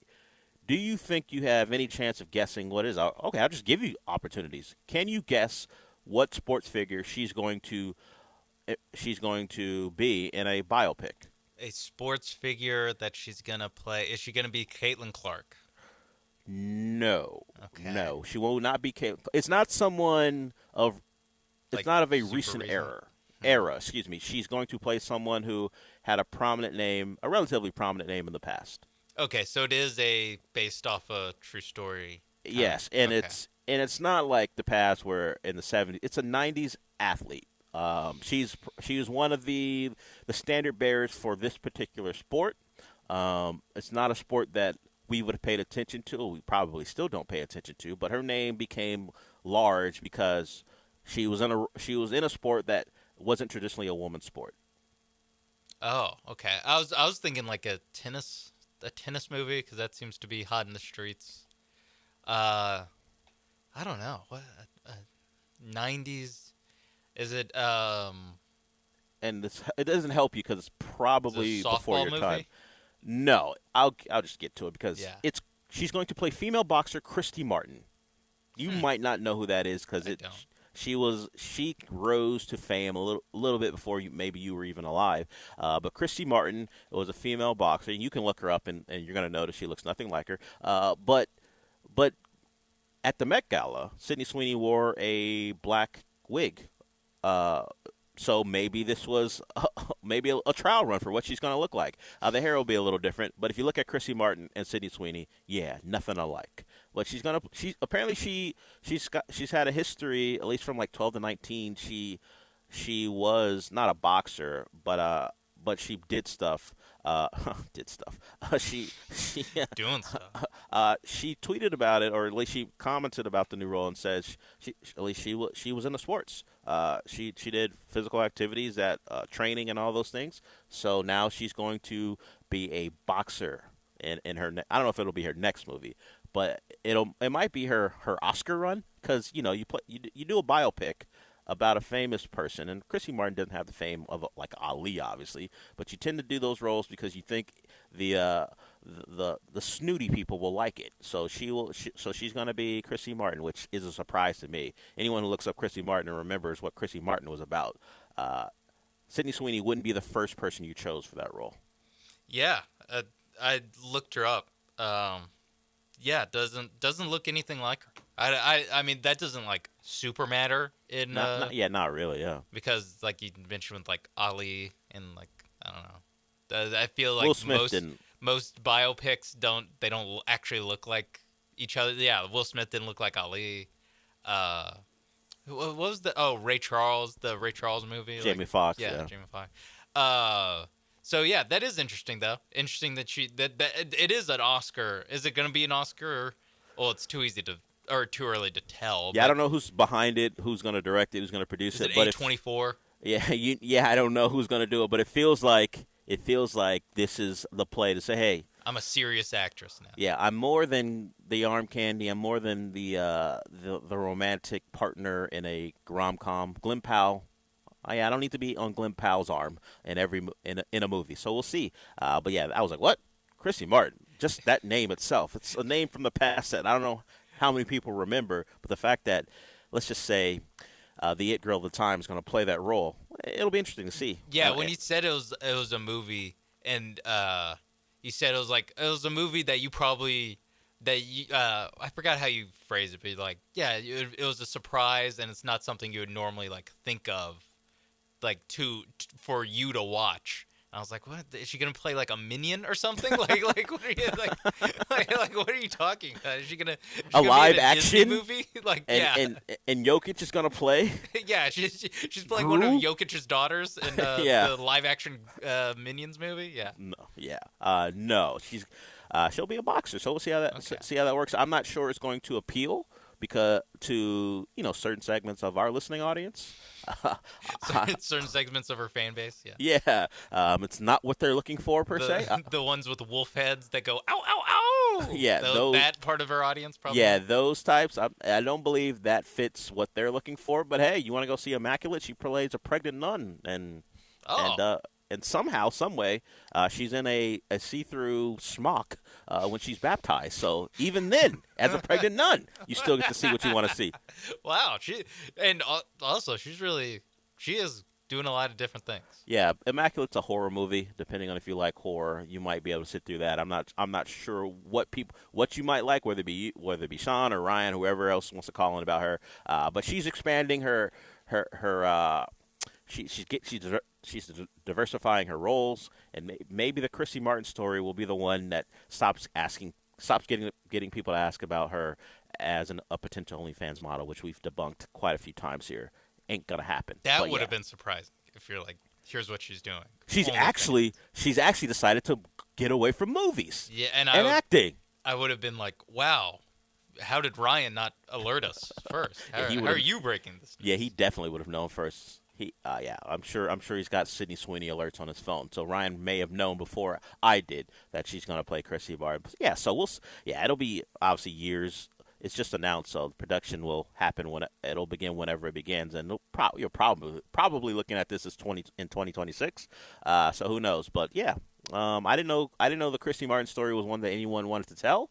But we're gonna get it from an unlikely source in Sydney Sweeney. We'll get back to things that are less fun.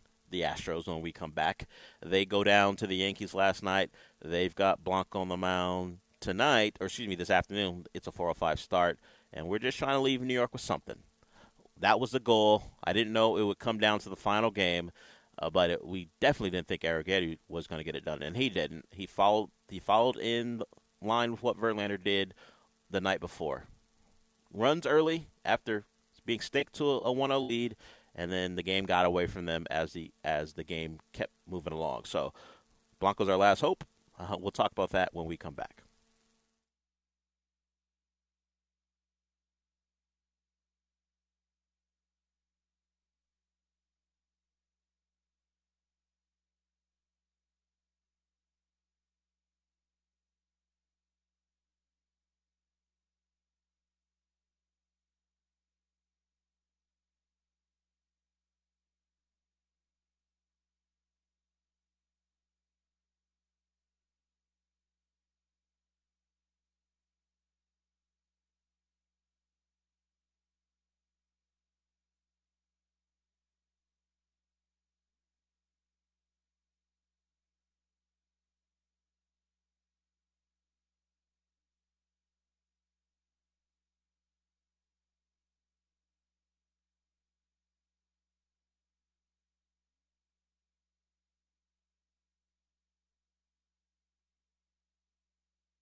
You're listening to the Del Olaleye Show on ESPN 97.5 and 92.5. Broadcasting live from the Mobile Veritex Community Bank Studios located at Klein's Jewelry in Hedwig Village. Here's Del Olaleye.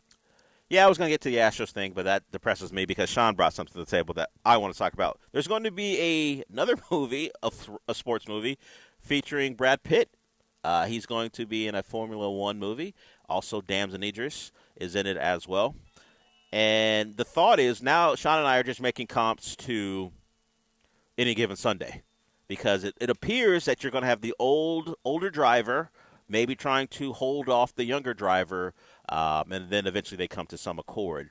And, T.O. was in that movie. You also had, in Any Given Sunday, you also had Lawrence Taylor.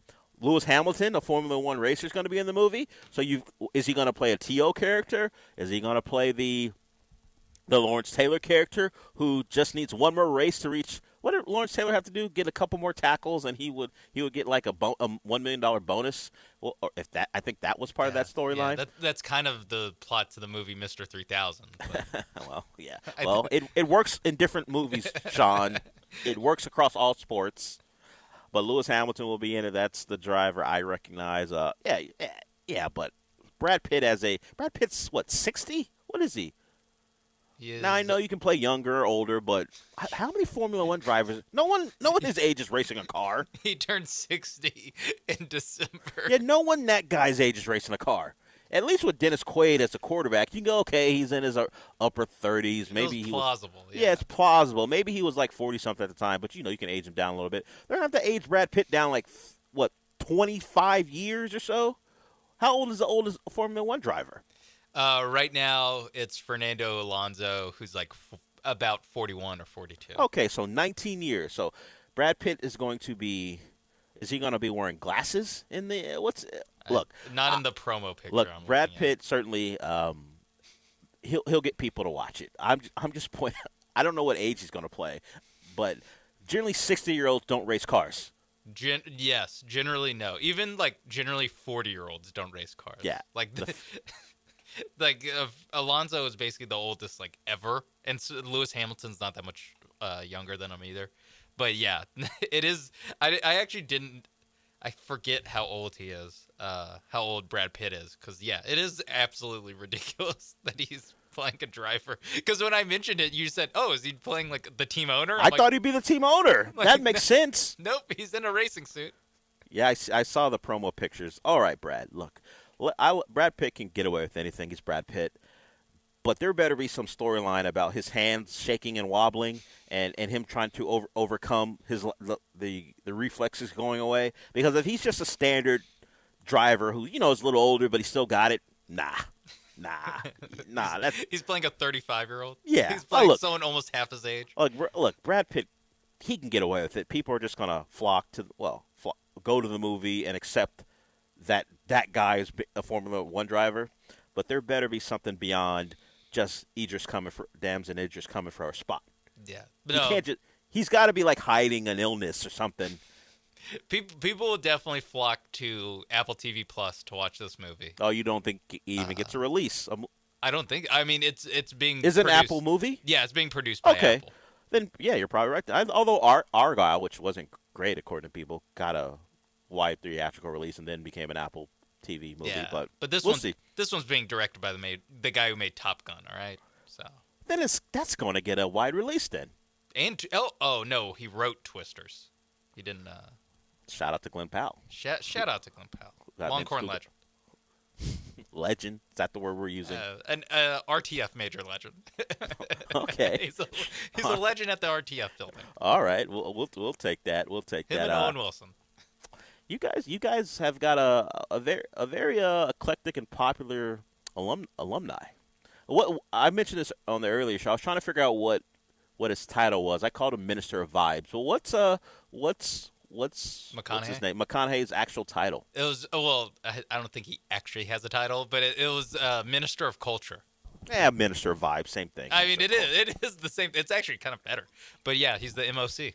What? Well, maybe MOV doesn't roll off the lips. Yeah. But yeah, we talked about him a little bit earlier.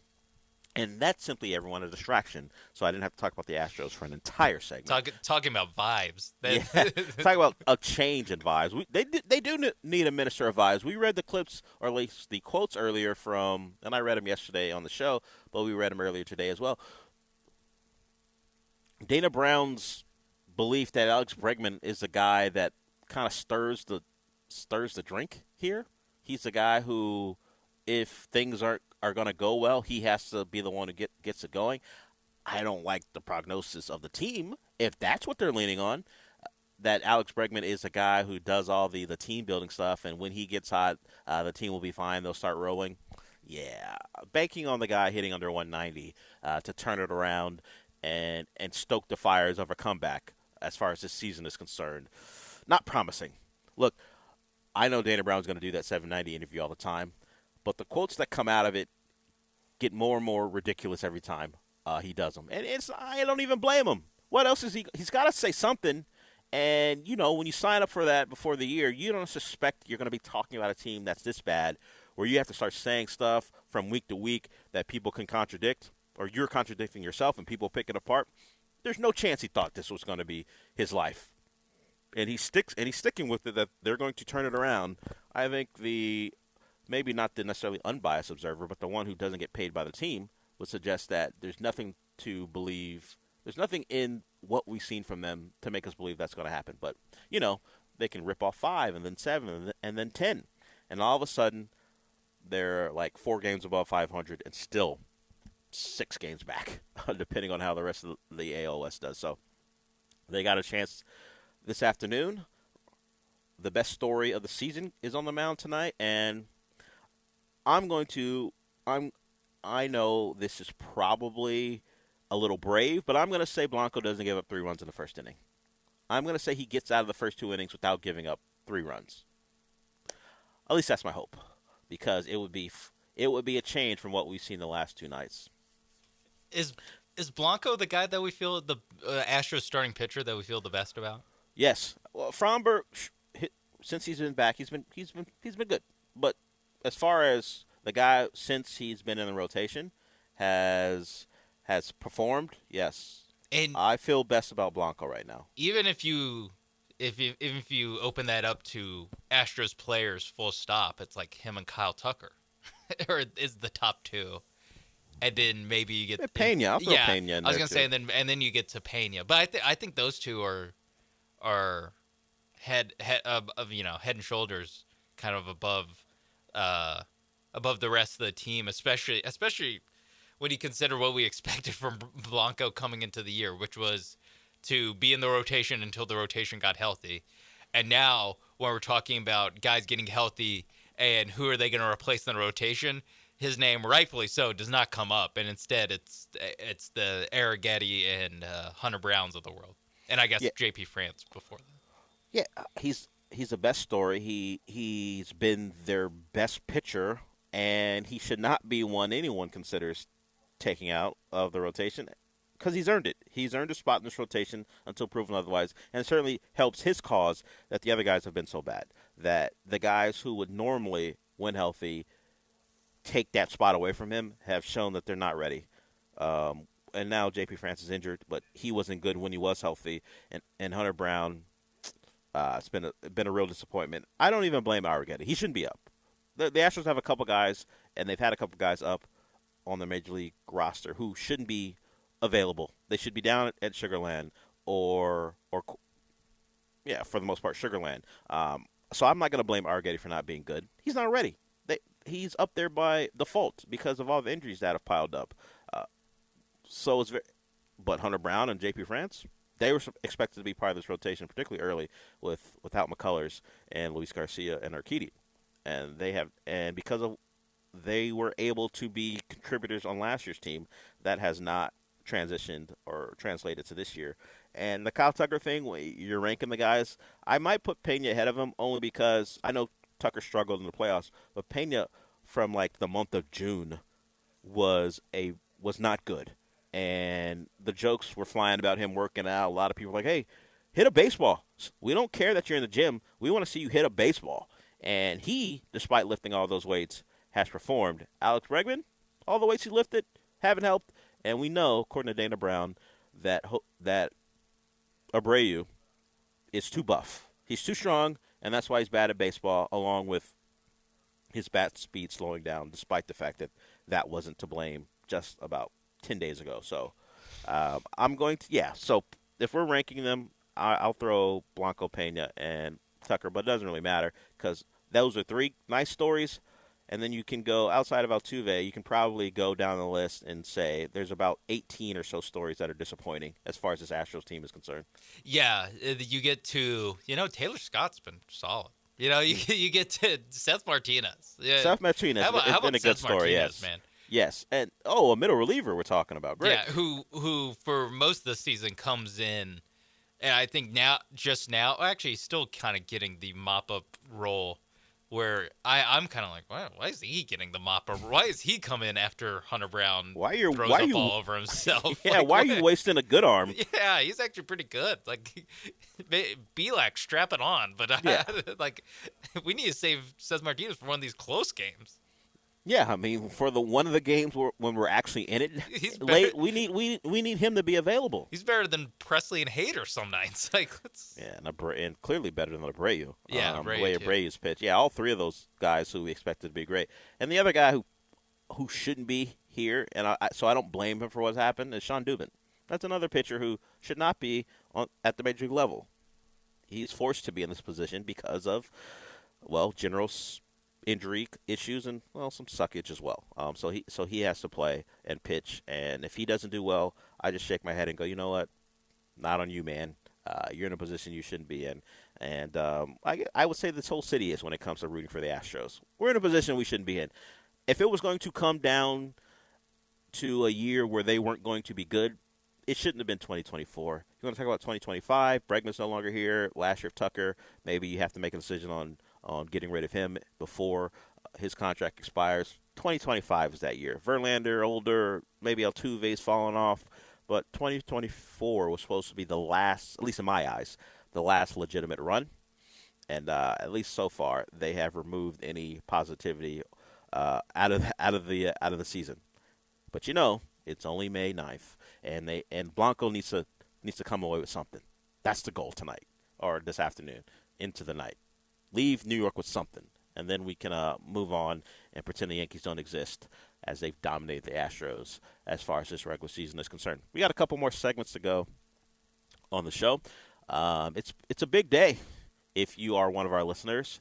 He loves free agent wide receivers, and some of those guys are visiting and making decisions, and the Chiefs are trying to, they're probably trying to make a move to protect themselves from a potential Rashee Rice suspension, which we talked about yesterday. We both believe is coming. We'll talk about that when we come back.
This is the Del Olaleye Show. On ESPN 97.5 and 92.5. Broadcasting live from the Mobile Veritex Community Bank Studios, located at Klein's Jewelry in Hedwig Village. Here's Del Olaleye.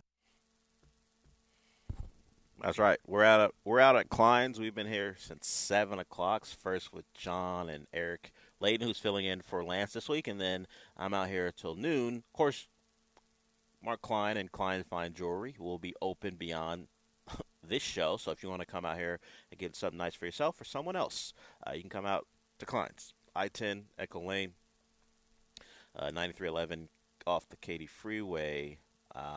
It's in the parking lot where you have a TJ Maxx, you have a Starbucks. So if you know the area, you know the shopping center. Come out here and get something from Klein's. You can also get something from the Greek Fest. Well, at least from us to go to the Greek Fest. We got a couple tickets available to the Greek Fest. The Greek Fest is May 16th through the 18th. So if you are someone who wants something to do next week, we got you squared away. We'll get you squared away. Excuse me. So caller 4 at 11:40 wins a pair of tickets to the Greek Fest. Great food, great time. John's been. They bring great food up here, so I can attest to how good the food is. Go out there. You can go any day from the 16th through the 18th, so it'll start next week, and you can choose whether you want to go on Thursday, Friday, or Saturday for Greek Fest next week. Caller 4 at 11:40. We're a little up against it, so we got a couple quick things to get to. Sean, would you like your franchise to be so open about using a coin to determine a draft pick? Well, I mean, it worked for the Astros in 2022 and 2023. So. Well, I mean, it wasn't draft pick related, but yeah, sure. Dusty flipped a coin, according to us. The coin is spoken. And made his decision, certainly. And I bring this up because Terrion Arnold, who's now a Detroit Lion, formerly the Alabama cornerback, he was doing an interview with the local Alabama radio station, and they asked him about the draft process and getting to Detroit. And apparently the Detroit brass told him, we're likely not to get you. They believe he would go higher. And there's a possibility that he would have gone higher if the coin had spoken differently for the Raiders. Terrion Arnold is saying that in conversations with Antonio Pierce, by the way, the Raiders went on to take Brock Bowers, that they could have taken Terrion Arnold if the coin had gone a different way. I don't want that to be out there. It may be true. I barely believe it's true, by the way, because an executive for the Raiders was asked about it, and he couldn't confirm that. He also didn't deny it. I don't want people knowing that we're making decisions with the flip of the coin, particularly in the first round. Yes. If this was like day 3, totally fine with this. Whatever. Actually, if this was like after the 5th round, I'd be fine with it. It's a premium pick in the first round, and pick number 13. Tight end or receiver. They had the choice between a tight end and a cornerback. Good players from SEC schools expect to be contributors early. I don't want you to tell people that it took a coin flip to make a decision. It sounds like you're clowns. I'm going to need you to save that for, hey, my scout is a cousin of a player, and we took him because the scout is related. You want us to do that? Do that in the 7th round. The story probably won't come out. I don't need Terrion Arnold doing interviews and letting that information be known. Yeah, I wonder. Do you think they just said, yeah, it was a coin flip? They probably said that. And just like in the phrase that, yeah, it was a 50-50 kind of coin flip decision, and then the game of telephone turns into they sat the coin. They sat in the war room and had Antonio Pierce flip a coin. That is a more likely scenario where it came down to, hey, we got a better feeling about Brock Bowers. Maybe someone stood on the table or banged the table harder, and they took Brock Bowers. But I'm not telling a player I don't draft anything like that, because this could happen, where he may have misconstrued it, or it becomes something that floats on the internet because they're making something out of it that it isn't. That, yeah, we just make decisions by pulling out a cord out of our pocket and deciding who's going to be the first pick of our new era. So, yeah, Brock Bowers is a Raider because of a coin flip, or at least the decision was a coin flip, and Brock Bowers went out. He gets to play in Vegas, and Terry Arnold fell all the way to 24, I believe, to play for Detroit. That would be the other thing, by the way. You know how much money you cost me with a coin flip? Don't tell me that it was a coin flip when I fell 11 spots in my draft slot. Look, maybe he'll love Detroit, but the money he would have made in Vegas for being the 13th pick, a little bit more, just a little bit more than being the 24th pick in Detroit. Maybe the dollar goes farther in Detroit or further in Detroit than it does in Las Vegas, but I think he would have had a better time in Vegas. Coin flip. I'm going to agree with Sean. I think that was something where it was just simply, hey, it could be either one of you guys. We like both of you.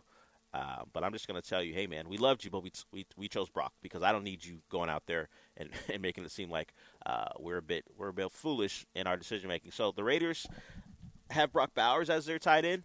We know the Chiefs have a great tight end in Travis Kelce, and they may be signing a wide receiver. They need protection for their wide receiver core. It's not a great one already. They were going to depend on Rashee Rice again because he was great down the stretch for them. He was going to be the next young, good wide receiver for the Chiefs. Instead, all the offseason stuff has led to questions about his availability, the speculation about whether he'll be suspended, whether the NFL was to send kind of a warning shot to Rashee Rice to get whatever is a problem together. I don't know want to say get your life together, but figure it out, man.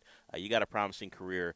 Don't throw it away before it actually really begins. So Zay Jones is coming to town for a visit. Zay Jones, Texan fans will recognize the name, played for the Jags. He's a guy who kind of falls in line with what we've seen from the Chiefs wide receivers. Just a guy.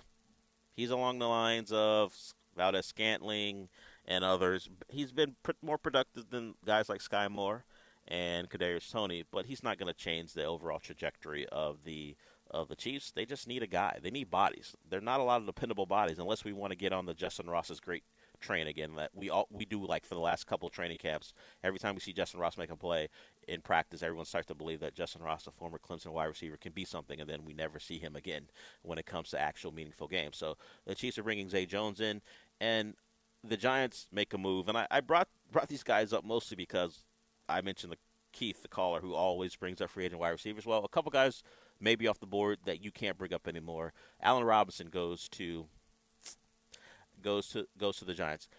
Think about Allen Robinson's career. He was stuck with Blake Bortles. Then he goes to Chicago, and there's some combination. Well, we all know Chicago quarterbacks. We can start listing them off and know he didn't have a great time there. He goes to the Rams, and he's no longer the guy anymore. And, of course, they have Stafford. But, Stafford is hurt when Allen Robinson could have been effective. And now, where does he go? He gets to play with Daniel Jones. I'm not going to say Allen Robinson is cursed when it comes to quarterbacks, but that's a talent in his prime that could have been a number one on a really good team if he had a really good quarterback, and he just hasn't had the opportunities. And now he's kind of floating around the league, and he gets to catch passes from Daniel Jones or Tommy DeVito. Do you think at this point when a quarterback sees that their team signs Allen Robinson, it says something about them? They don't think much of me. All right, got maybe I start learning the XFL rules. And if you want to do that, maybe Canada's a place for you. I'm not sure. Maybe you like the cold weather. Yeah. Who knows? Daniel Jones, maybe. God, I guess I got to start buying heavier jackets.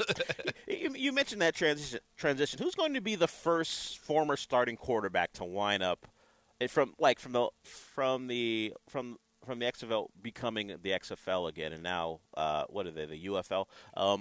Who's going to be the first starting quarterback to drop down a level? I mean, it's hard because the guys that are currently quarterbacks there were like practice squad guys or kind of all right in college quarterbacks. So there still is like a pretty big gap. With that being said, I believe Ben DiNucci has been released. Does he count? Has Ben DiNucci made enough? The thing is, I think he started a couple games. They make so much money that if you don't make it in the NFL, you can just, hey, I'm done playing football. Hey, I got my degree. I can just do that. Are there going to be long term, like, who knows how long the UFL will exist? We know the history of the spring football leagues. Will there be guys who decide that they're just going to make a go out of it and try to be a long-term spring football league guy, just keep collecting checks? Tommy DeVito, like a minor league, like they're like a minor league baseball player. Hey, I'm just going to keep playing in the minors and keep toiling away. Is that going to happen for a quarterback? Riding the bus. Yeah. Who's going to be the Crash Davis of? Who's going to become a I don't know, what's the Birmingham team's name? Who's going to become a legend in Birmingham because he plays there for 8 years? I thought you were thinking the Birmingham Barons, the no, double A team that Michael Jordan played for. No, not them. The Birmingham I Stallions. I definitely cannot name it. Who's going to be a legend for the Birmingham Stallions that just decides, you know what, I'm going to keep playing at this level for the love of the game and just become a legend in that city? Yeah, it's Daniel hard. Daniel Jones has made too much money. Yeah, Daniel, yes. Anyone that's like got a second contract, I think, is out. Or, a second big contract. Because P.J. Walker did the reverse. He played on that level and then came up. Maybe he goes back, Yeah, maybe he becomes a roughneck legend. Yeah, just to end where it started, J.J. Watt style. Sign a 1 day contract. To retire a roughneck. Oh, wow. I don't want that to happen to P.J. Walker. Well, you rather him actually have to play for them again? I want him to be a guy who, because the NFL expanded the rosters, they can have third string quarterbacks be active. I hope if it comes to the point where he never is playing again, let him be the third string quarterback for the Browns, because that can happen. You can just keep collecting that check. Where's Davis Mills going to, like, Case Keenum is doing that right now. Like, he's actually the backup because we saw what happened when CJ was out. They brought in Case.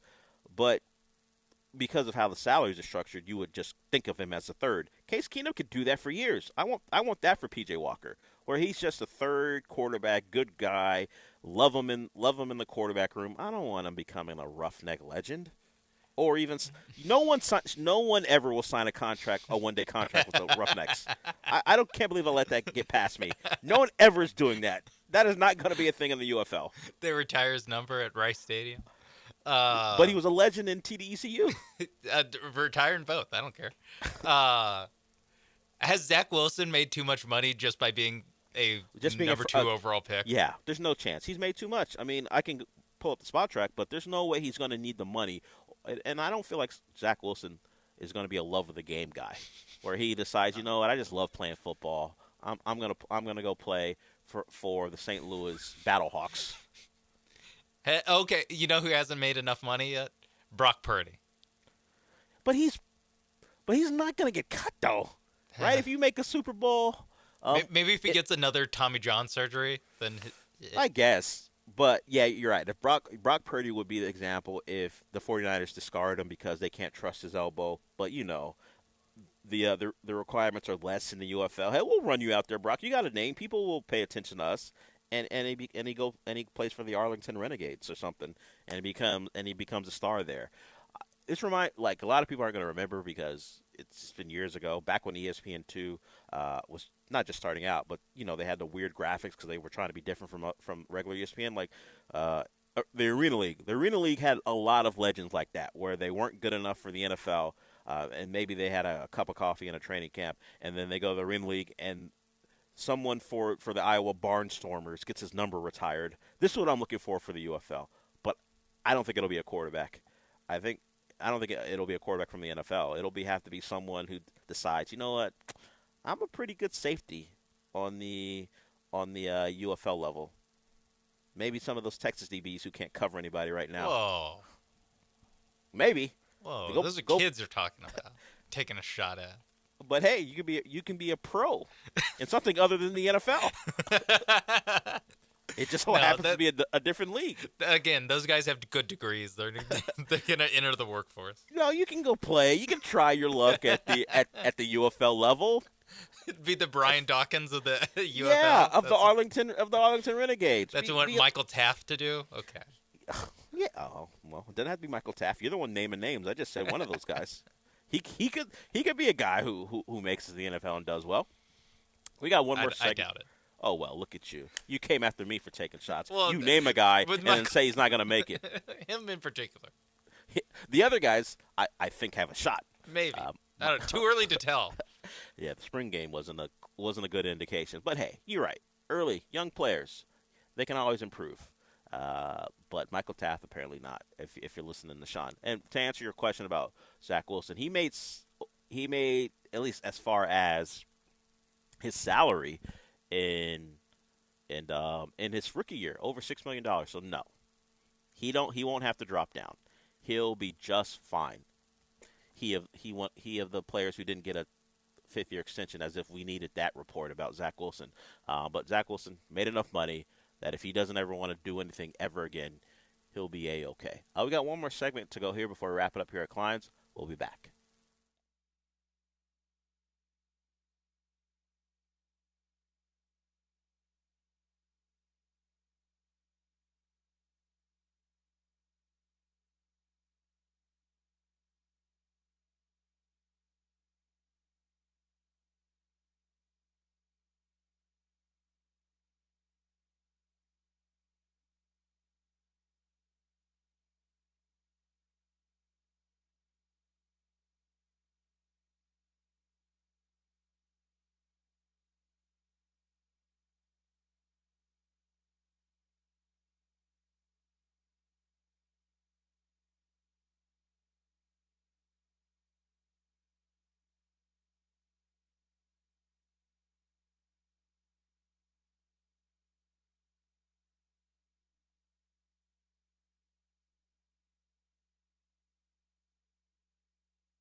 The Del Olaleye Show is on the road, broadcasting live from the Mobile Veritex Community Bank Studios, located at Klein's Jewelry in Hedwig Village. Now back to Del Olaleye. That's the voice of Michael Carroll. He'll join us tomorrow at 11:30 to give you what you should watch, whether it be something you can see in the theaters or maybe something you just watch at home. You want a quiet weekend with your significant other because it's Mother's Day? And maybe it'll be a date night. Who knows? Or a date weekend. Michael Carroll will provide you with things you should watch as far as the streaming services are concerned. We are at Klein's. You heard the man, and we are in the Echo Lane Shopping Center. If you're in the area, you'll recognize it because you'll see a Walgreens. There's a movable feast I can see directly through the glass here. So if you're not from the area, it's 9311 Katy Freeway, Suite C, I-10, Echo Lane. So it's off of I-10, Echo Lane. You see that, you know you're in the right spot to come out to Klein's and get yourself something nice or get something else. Get something for someone else as well. It's a very nice store. New, spacious. Take your time, walk through, look at all maybe a lab-grown diamond or a natural diamond, and enjoy yourself. And get something nice. And, hey, if you come out here, I guess in the next 10 minutes, I'm sure there's a donut for you if you want that as well. The Astros, we're like 5 hours away from hoping and praying the first inning goes differently than it has the last two nights. Blanco on the mound, even if you are out on this team because of how poorly they've been, at least support this guy. He's been one of the lone bright spots this year for the team. If you want to take joy out of the rest of the season, just watch that guy pitch. If you don't know the story, 30 years old, wasn't expected to be up here, certainly not to be as successful as he's been. And he is one of the few guys who have come up and really exceeded expectations. We know the roster at different points has been filled with guys we didn't expect to be part of the Major League club. And for the most part, they've played like guys who shouldn't be part of the Major League club. Unfortunately, some of the guys on the roster have done that. Some of the guys who have been on the Major League club play like that too. But he is not one of them. So he goes tonight 4-5 start as the Astros try to avoid the sweep. So you can watch them, and then you can maybe, depending on what your tastes are, transition to hockey or the NBA. You've got a couple games tonight. The 2-1 seeds are back in action. They had easy wins in their first games. The Celtics are a team that if you don't challenge them early, they're just going to run away from you. You can pretty much tell very early how that game's going to go. If you can stay within striking distance for a half or even maybe a quarter and a half, that game's probably going to be close. But they like to stack, and who doesn't? Who wouldn't want to do this?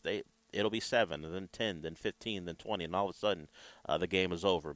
And Derek White is shooting hezzy jumpers on you because he's feeling himself. And the Thunder have the Mavs tonight, a Mavs team who have a gimpy Luka, and the Thunder team in that environment in Oklahoma City with the guy who finished second in the MVP race in Shea are a tough challenge. The Mavs have had a game one where they played poorly against the Clippers and bounced back. So if you have any faith in the Mavs, maybe you put a bet on them. Maybe you felt good about them entering the series. They've shown that they can bounce back from a bad game one, but the Thunder are a little different than the Clipper team that no one should have trusted, and we saw how that played out through that series as the Mavs closed them out in 6. So you have a nice way to ease yourself into your night if you love sports. Watch the Astros and hope they turn it around, and then watch a couple of NBA playoff games, or maybe you get the Astros out of the way. You have an early dinner or a late dinner, and watch something else, because at least we don't have to potentially suffer through a game that gets to 9 o'clock and it's 8-3 or 10-3. How the games have gone the last couple of nights. So I'm interested in watching Blanco pitch. He's been a great story. So I'll continue to look and watch him pitch as the rest of the team unfortunately is disappointed. We're done for the afternoon, I guess it's almost afternoon. Come out to Klein's. I won't be here, but they will.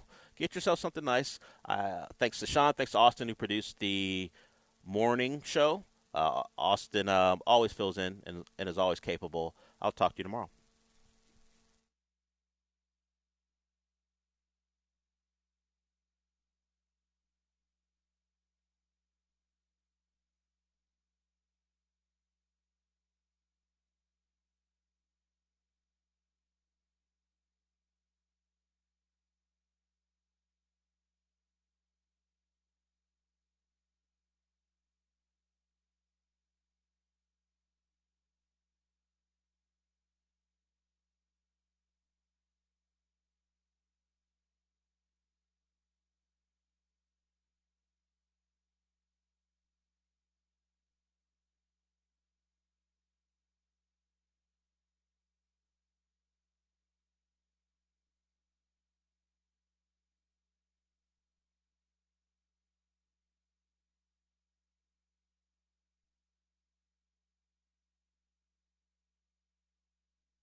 Well, it's a day that ends in Y, which means the Astros lost the baseball game. They lost 9-4 last night to the New York Yankees. It was closer. Oh, yeah. Moral victory Thursdays on Gallant George. Kyle Tucker has a 2-game home run streak. I did not see Leading the the Astros tweet about that. Oh, wait. They did.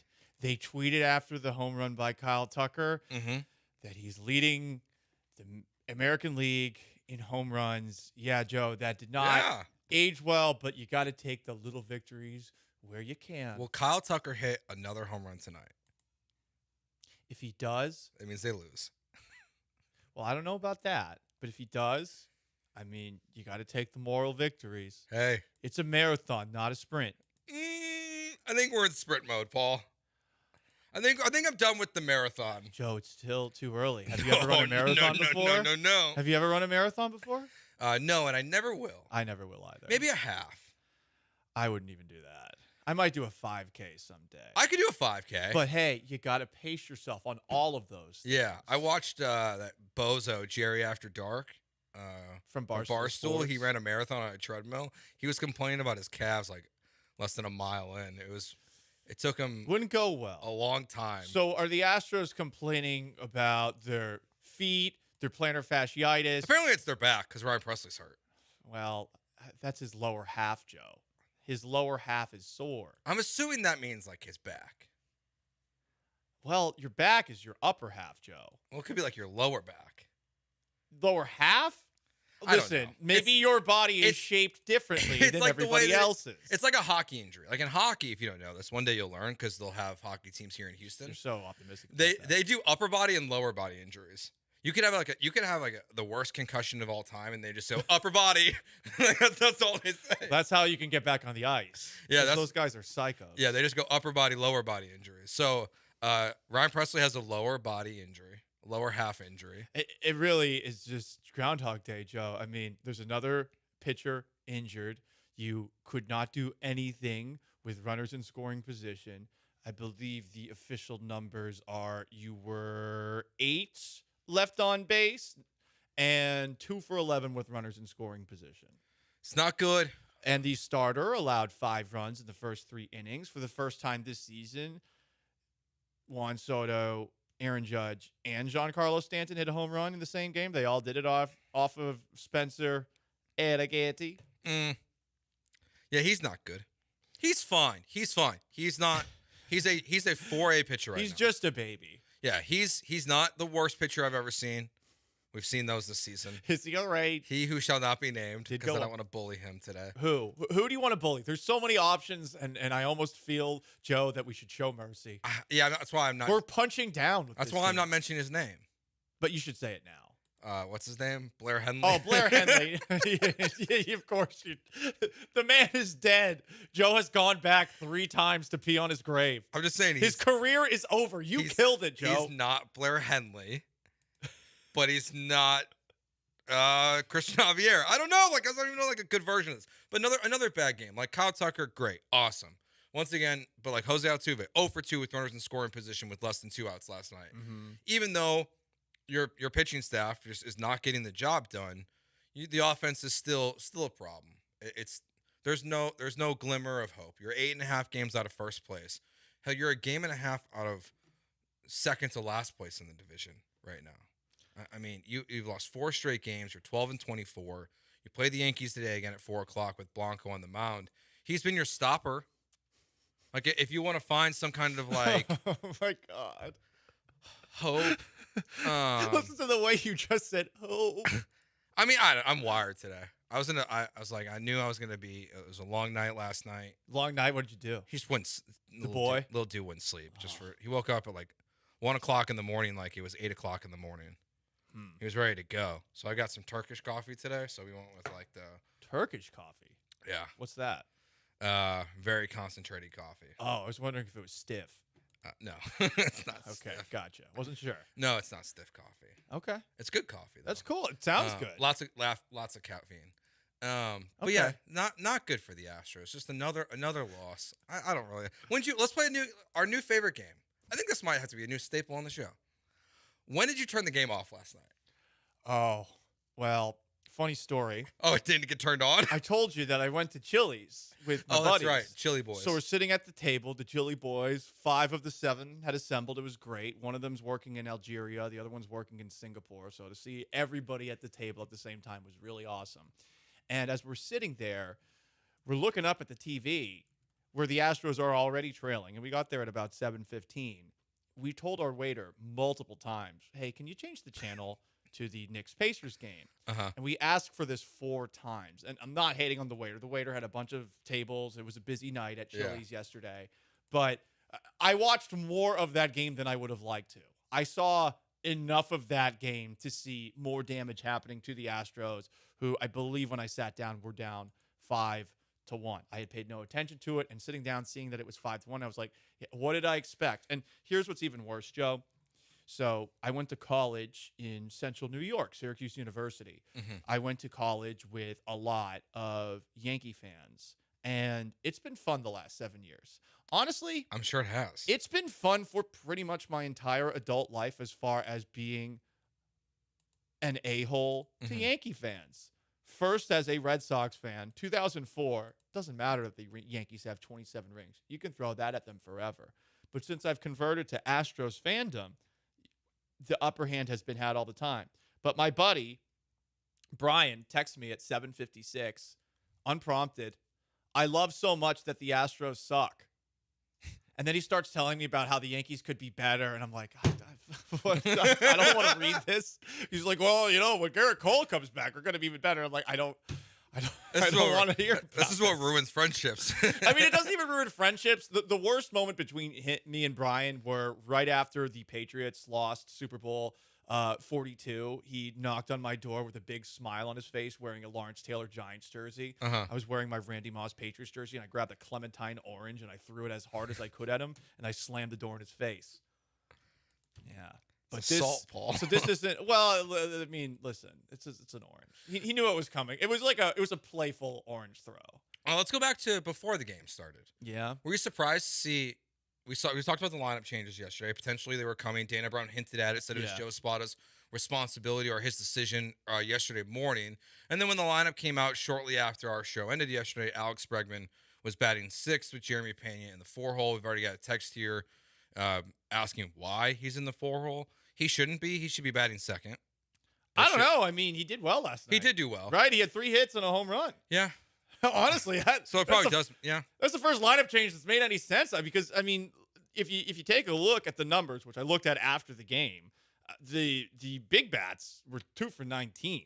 You know, Kyle Tucker, who had the home run, Jose Altuve, who's the Yankees' daddy, and plus another 0 for Yordan Alvarez, and the guy you haven't even mentioned yet. Yeah, Alex Bregman batting 6th. That makes sense. It's a bit of a bummer, Joe, that it happens right after Dana Brown's getting asked about it on the radio.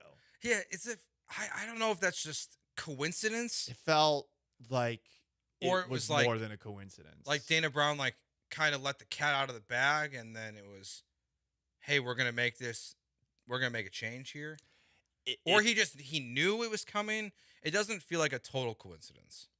I agree with you there. It almost feels reactive. And if there's been anything that the Astros have been this year, it's been reactive. The Josh Hader signing after Kendall Graveman got hurt. And I may be grasping at straws here, but that interview happened, and we had yet to see Bregman move down in the lineup. And Joe Espada, when asked about moving him down in the lineup, said that he wasn't even thinking about moving him down. Now, all of a sudden, he moves him down. Yeah. Look, I'm not sure that this is happening, but it does kind of feel like the Astros are caving to a little bit of public pressure on top of sucking. I'm not sure if it's the public pressure. I have 2 theories on this. Either yours, and it could be that, where they're kind of caving a little bit, or 2, Dana Brown continues to lie through his teeth. And when he goes on the radio and says it's Joe Espada's decision, what he really means is I've told Joe Espada it's time to move Alex Bregman down in the lineup, and I'm telling you guys it's Joe Espada's decision, so you can talk about Joe making this move. Okay. But in reality, it's Dana Brown calling the shots here. A little bit. Or it could be a little bit further up where it's Jim Crane telling Dana Brown, telling Joe Espada. And that's what Jeremy Booth's theory is that it's not Dana Brown, it's not Joe Espada basically making any of these decisions. I mean, this is... I think Jeremy would know because Jeremy is part of the GM cognoscente, even if perhaps he has some opinions that rub some the wrong way. He knows people that are in the industry. That's the sense that I get right now. I guess it's kind of like an Office Space, the constant feedback down of the TPS reports. When are you going to get your TPS reports? When are you going to move Alex Bregman down in the lineup? Yeah.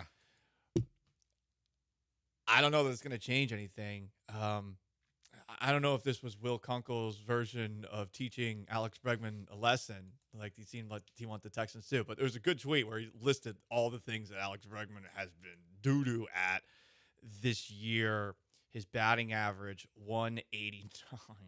Among third basemen, 189 is last. His 268 on base percentage is second to last. His slugging percentage, 252, is last. His OPS, 520, is last. His one home run tied for last among third basemen. His 11 runs batted in tied for last among third basemen. Minimum 97 at-bats. This is Martin Maldonado territory. This is, I guess, north of Jose Abreu 2024 territory. Oh. I mean, he's worse than Martin Maldonado this year. Honestly. Well, hang on. What is Maldonado batting right now?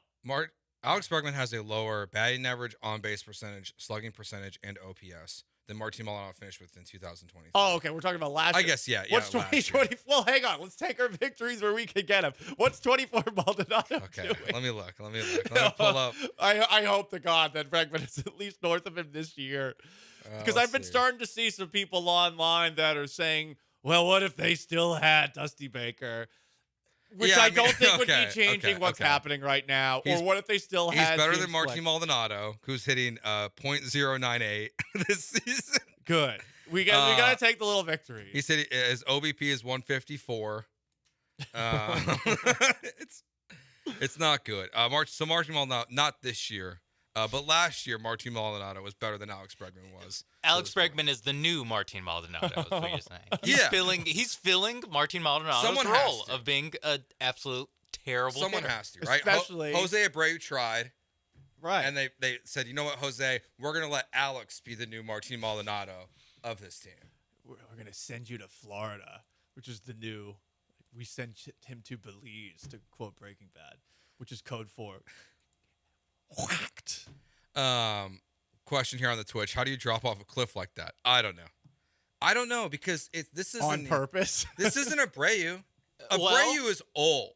Well, is Alex old? No, but what was Dana Brown's most recent explanation for Jose Abreu's struggles?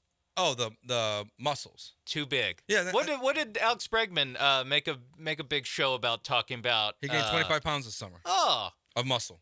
More gravity on your body, faster from the cliff you fall. Bat speed slows down. Now you're the new Martin Maldonado. Yeah. Martin Maldonado, also too buff. I hope this quick twitch camp in Florida is really good. It has room for one more. Bregman might be joining.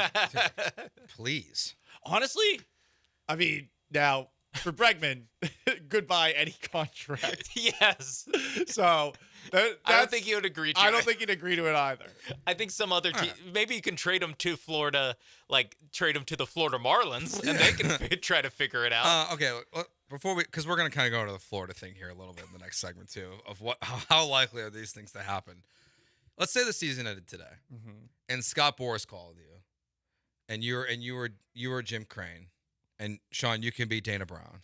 Okay. And I'll be Jeff Bagwell. All right, I'm Jim. And then I'll go out there and pull random people from the street, and they can be... They can be Craig Biggio.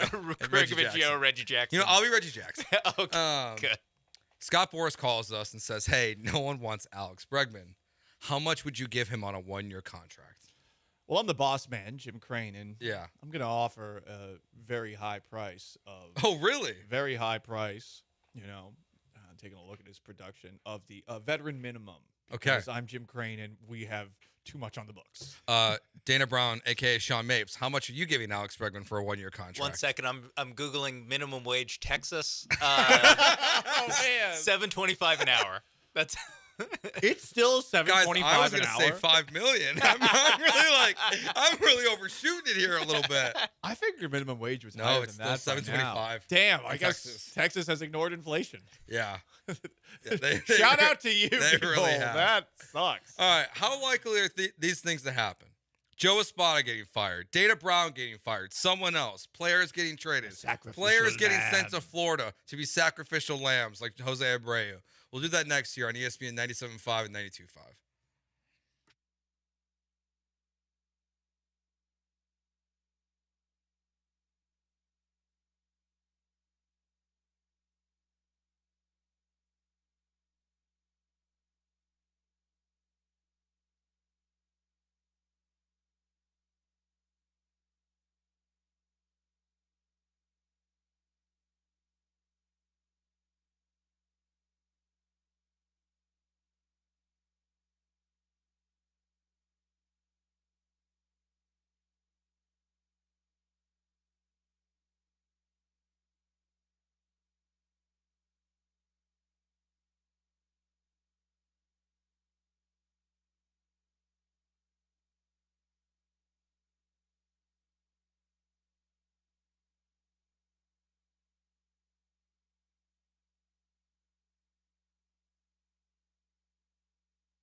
It's Gallant and George. On ESPN 97.5 and 92.5. Broadcasting live from the Veritex Community Bank Studios. Here's Paul Gallant and Joe George. Eric, the driver, texts in. He says, since they've officially lost the series, I'm officially giving up on them. They don't look like they care, so why should we? Yeah. I feel you, Eric. We're going to give some advice later on what you should do this summer. Instead, right? We might have to get into the countdown a little more quickly. Yeah. We might have to create a watching club. I don't think any of us are booky enough for a book club. Yeah, no. But like June's gonna be great. We have the Acolyte coming out, which I'm really excited about. I'm not watching that. Oh, you're not? No. It looks too woke, dude. I'm sorry. Like how like the Sith were born? You don't want to watch that? I don't know. I saw the trailer and I was like, Star Wars. Huh. Star Wars has been whiffing a lot recently. That's fair. I hated Obi-Wan. I was so disappointed. Oh, it was awful. I really hated it. Have you watched it's on YouTube, the supercut of they just took all the Vader and Obi-Wan scenes out Those of were the good. show, and they put it on one, like, they made it like an hour-long movie, basically. I didn't see that. It makes the show look incredible. There were too many characters. The Ahsoka show was at least interesting, but the guy who I liked the most, the actor, passed away. Oh, that was such a Ray, bummer. I forget his last name, but Ray Stevenson. Yeah. Yeah, he was Pullo in Rome. He was so good in that show. But we have Acolyte, if you want to watch it. We have House of the Dragons. That I'm in on. We have The Boys. The Boys I'm very in. And then we just found out season 3 of The Bear comes out on June 27th. That is also actually pretty exciting. So, hey, you know what? But we got to wait till June, We man. got to get to June first. I don't know if we're going to get to June. With the Astros With being anything. relevant? I mean, look, I'm lucky because I'm going to Florida for Mother's Day. Maybe I'll stop at the Quick Twitch facility to see how Jose Abreu's doing. Give some pointers on. It's a 2-hour drive. I think box jumps or something. Yeah. Well, I could show him like, listen, man, I'm 35, and I mean, look at me. I've got good, dude. quicker twitches than you, Jose. Well, maybe not swinging the bat, but suggestion here from the text line: they should call up the entire Space Cowboys roster and demote the Astros roster for a series just because. As a punishment. You know what? Yeah. That's something that would happen in a baseball movie. I'd be cool with that because they air the games on ESPN 92.5. Panic Man, where are you? There's no Panic anymore. I think we're past Panic Man. I think we did one Panic Man. I want to say it was like the second series. It might have been the Yankee series. It was. Panic Man is a character that I have designed for radio that panics when you don't need to panic because the Astros have been so good. It's supposed to make fun of everybody who freaks out about things all the time. There's nothing to make fun of. Everything that you think you should freak out about is totally in bounds right now. Yeah, 100%. Maybe Panic Man picks up football this season because that's the definitely. only team with expectations. 100%. I don't know. Maybe we should be a football show. Should we find a team? Soccer? No. Yeah. I'm not. The problem is it's too early in the morning. We could watch it on tape delay. The Champions League game was good yesterday afternoon. I mean, the thing with the Champions League is that it happens on Tuesdays and Wednesdays at like 2:00 in the afternoon. So it's literally during our show. During the show. That's perfect. Yeah. We can watch it in studio, hang out after, and then discuss it the next day. It's only the finals. I honestly listen. I love Lance. I love Dell. Whenever that show talks about soccer, I believe it is a punishment to the city of Houston. Should we? And it's nothing about what they're saying. It's more that soccer is doo-doo. I tried. Sorry, Glenn Davis. I've tried. I can't. I picked Everton like Lance. Foolish decision. Why did everyone pick Everton? Because they had Lukaku and Tim Howard. Should we watch college baseball? No. Try again. I mean, we are now getting to the point where it is like the regionals and super regionals in a couple weeks. Yeah, so it's like it's only watching the tournament, but it's just gonna make us think about the Astros. We're prospect watching. No, it's just. You know what? Now I'm back in. We need to see what LSU's got this lefty. Who I think. will be like this is where I'm at, guys. Okay. The projected #1 overall pick in the 2025 MLB draft does go to Texas A&M. So okay, is he That's from Houston? where I'm at with the Astros right now.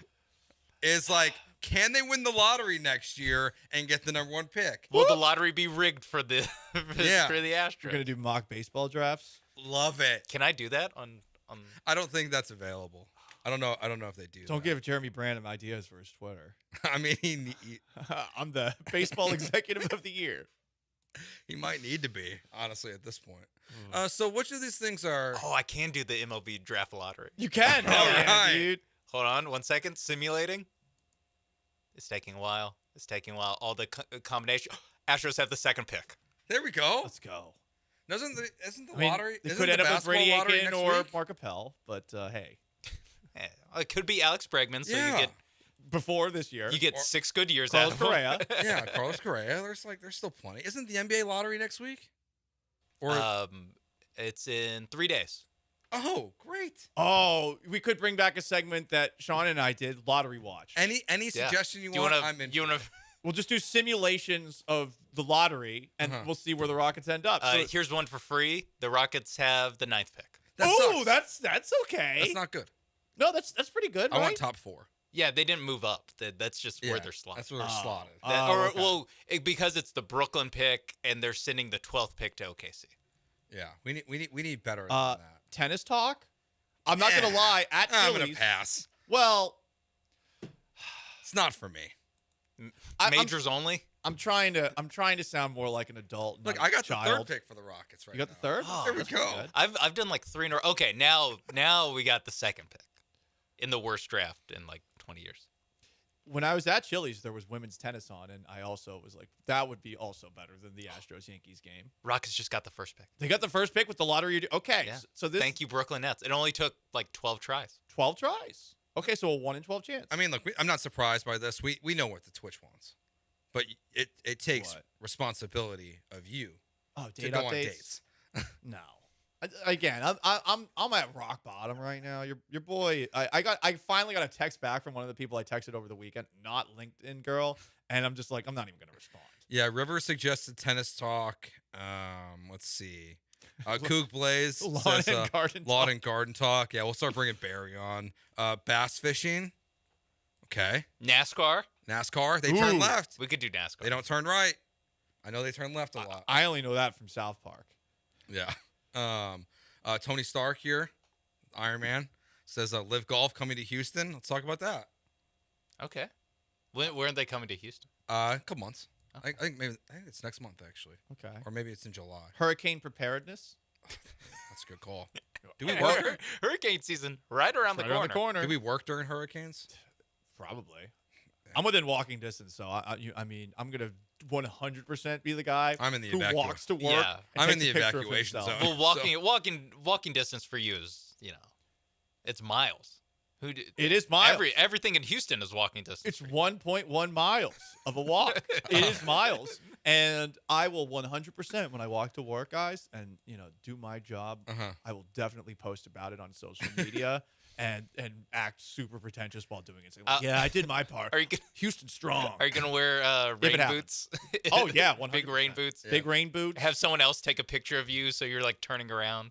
Yeah, with my hair like blowing in the wind. But it like looks a little hot. See, IndyCar.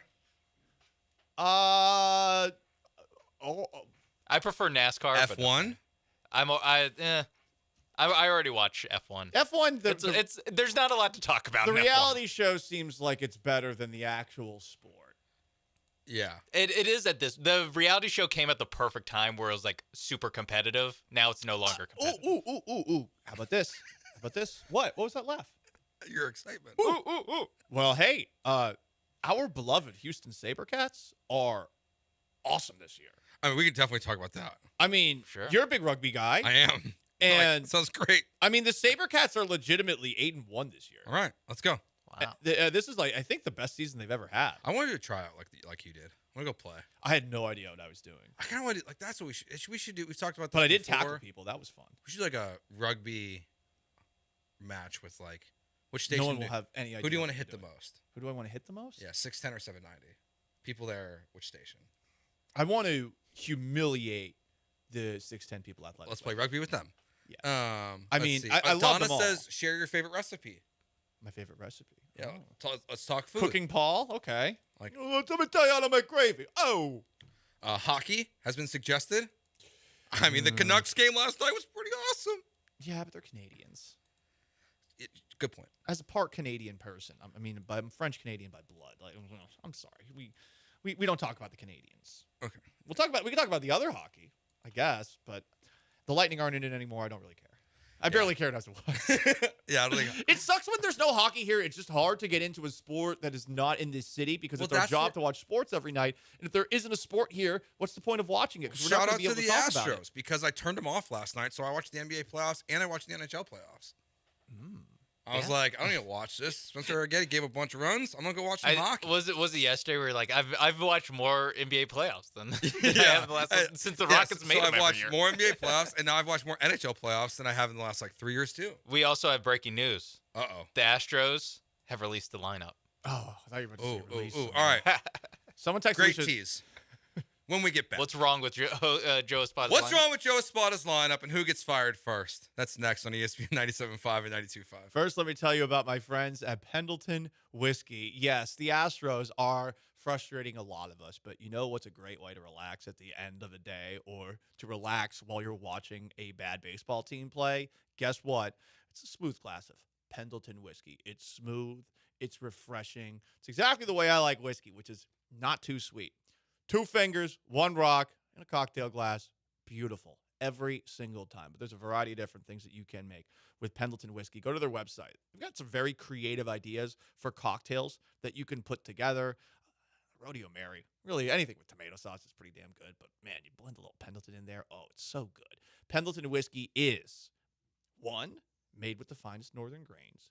2, cut with glacier water from Oregon's Mount Hood. And 3, it's barrel-aged in American oak. You blend it all together, and you've got something that's going to satisfy your inner cowboy. It's Pendleton whiskey. It's true Western tradition.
You are back with Gallant and George on ESPN 97.5 and 92.5. From the Veritex Community Bank Studios, here's Paul and Joe.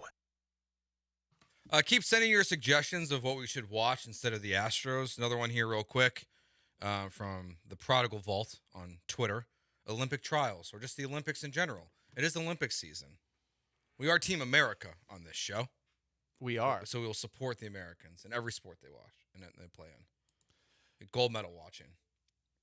That's what we'll be doing this summer. That's true. Simone Biles got to reclaim the throne. Yes. Chicago's own now. Sorry. She's Houston's forever, sir. You watch your mouth. Do you want the lineup first, or do you want the rotation versus the Tigers? Do I want either? Do I want either, Joe? The rotation's just give it to me. Just give me the rotation's more interesting because Hunter Brown is being skipped. Good. That's nice. Hunter Brown will not start this weekend. So Ronald Blanco obviously will pitch tonight. And then Christian Javier Framber Valdez will pitch tomorrow.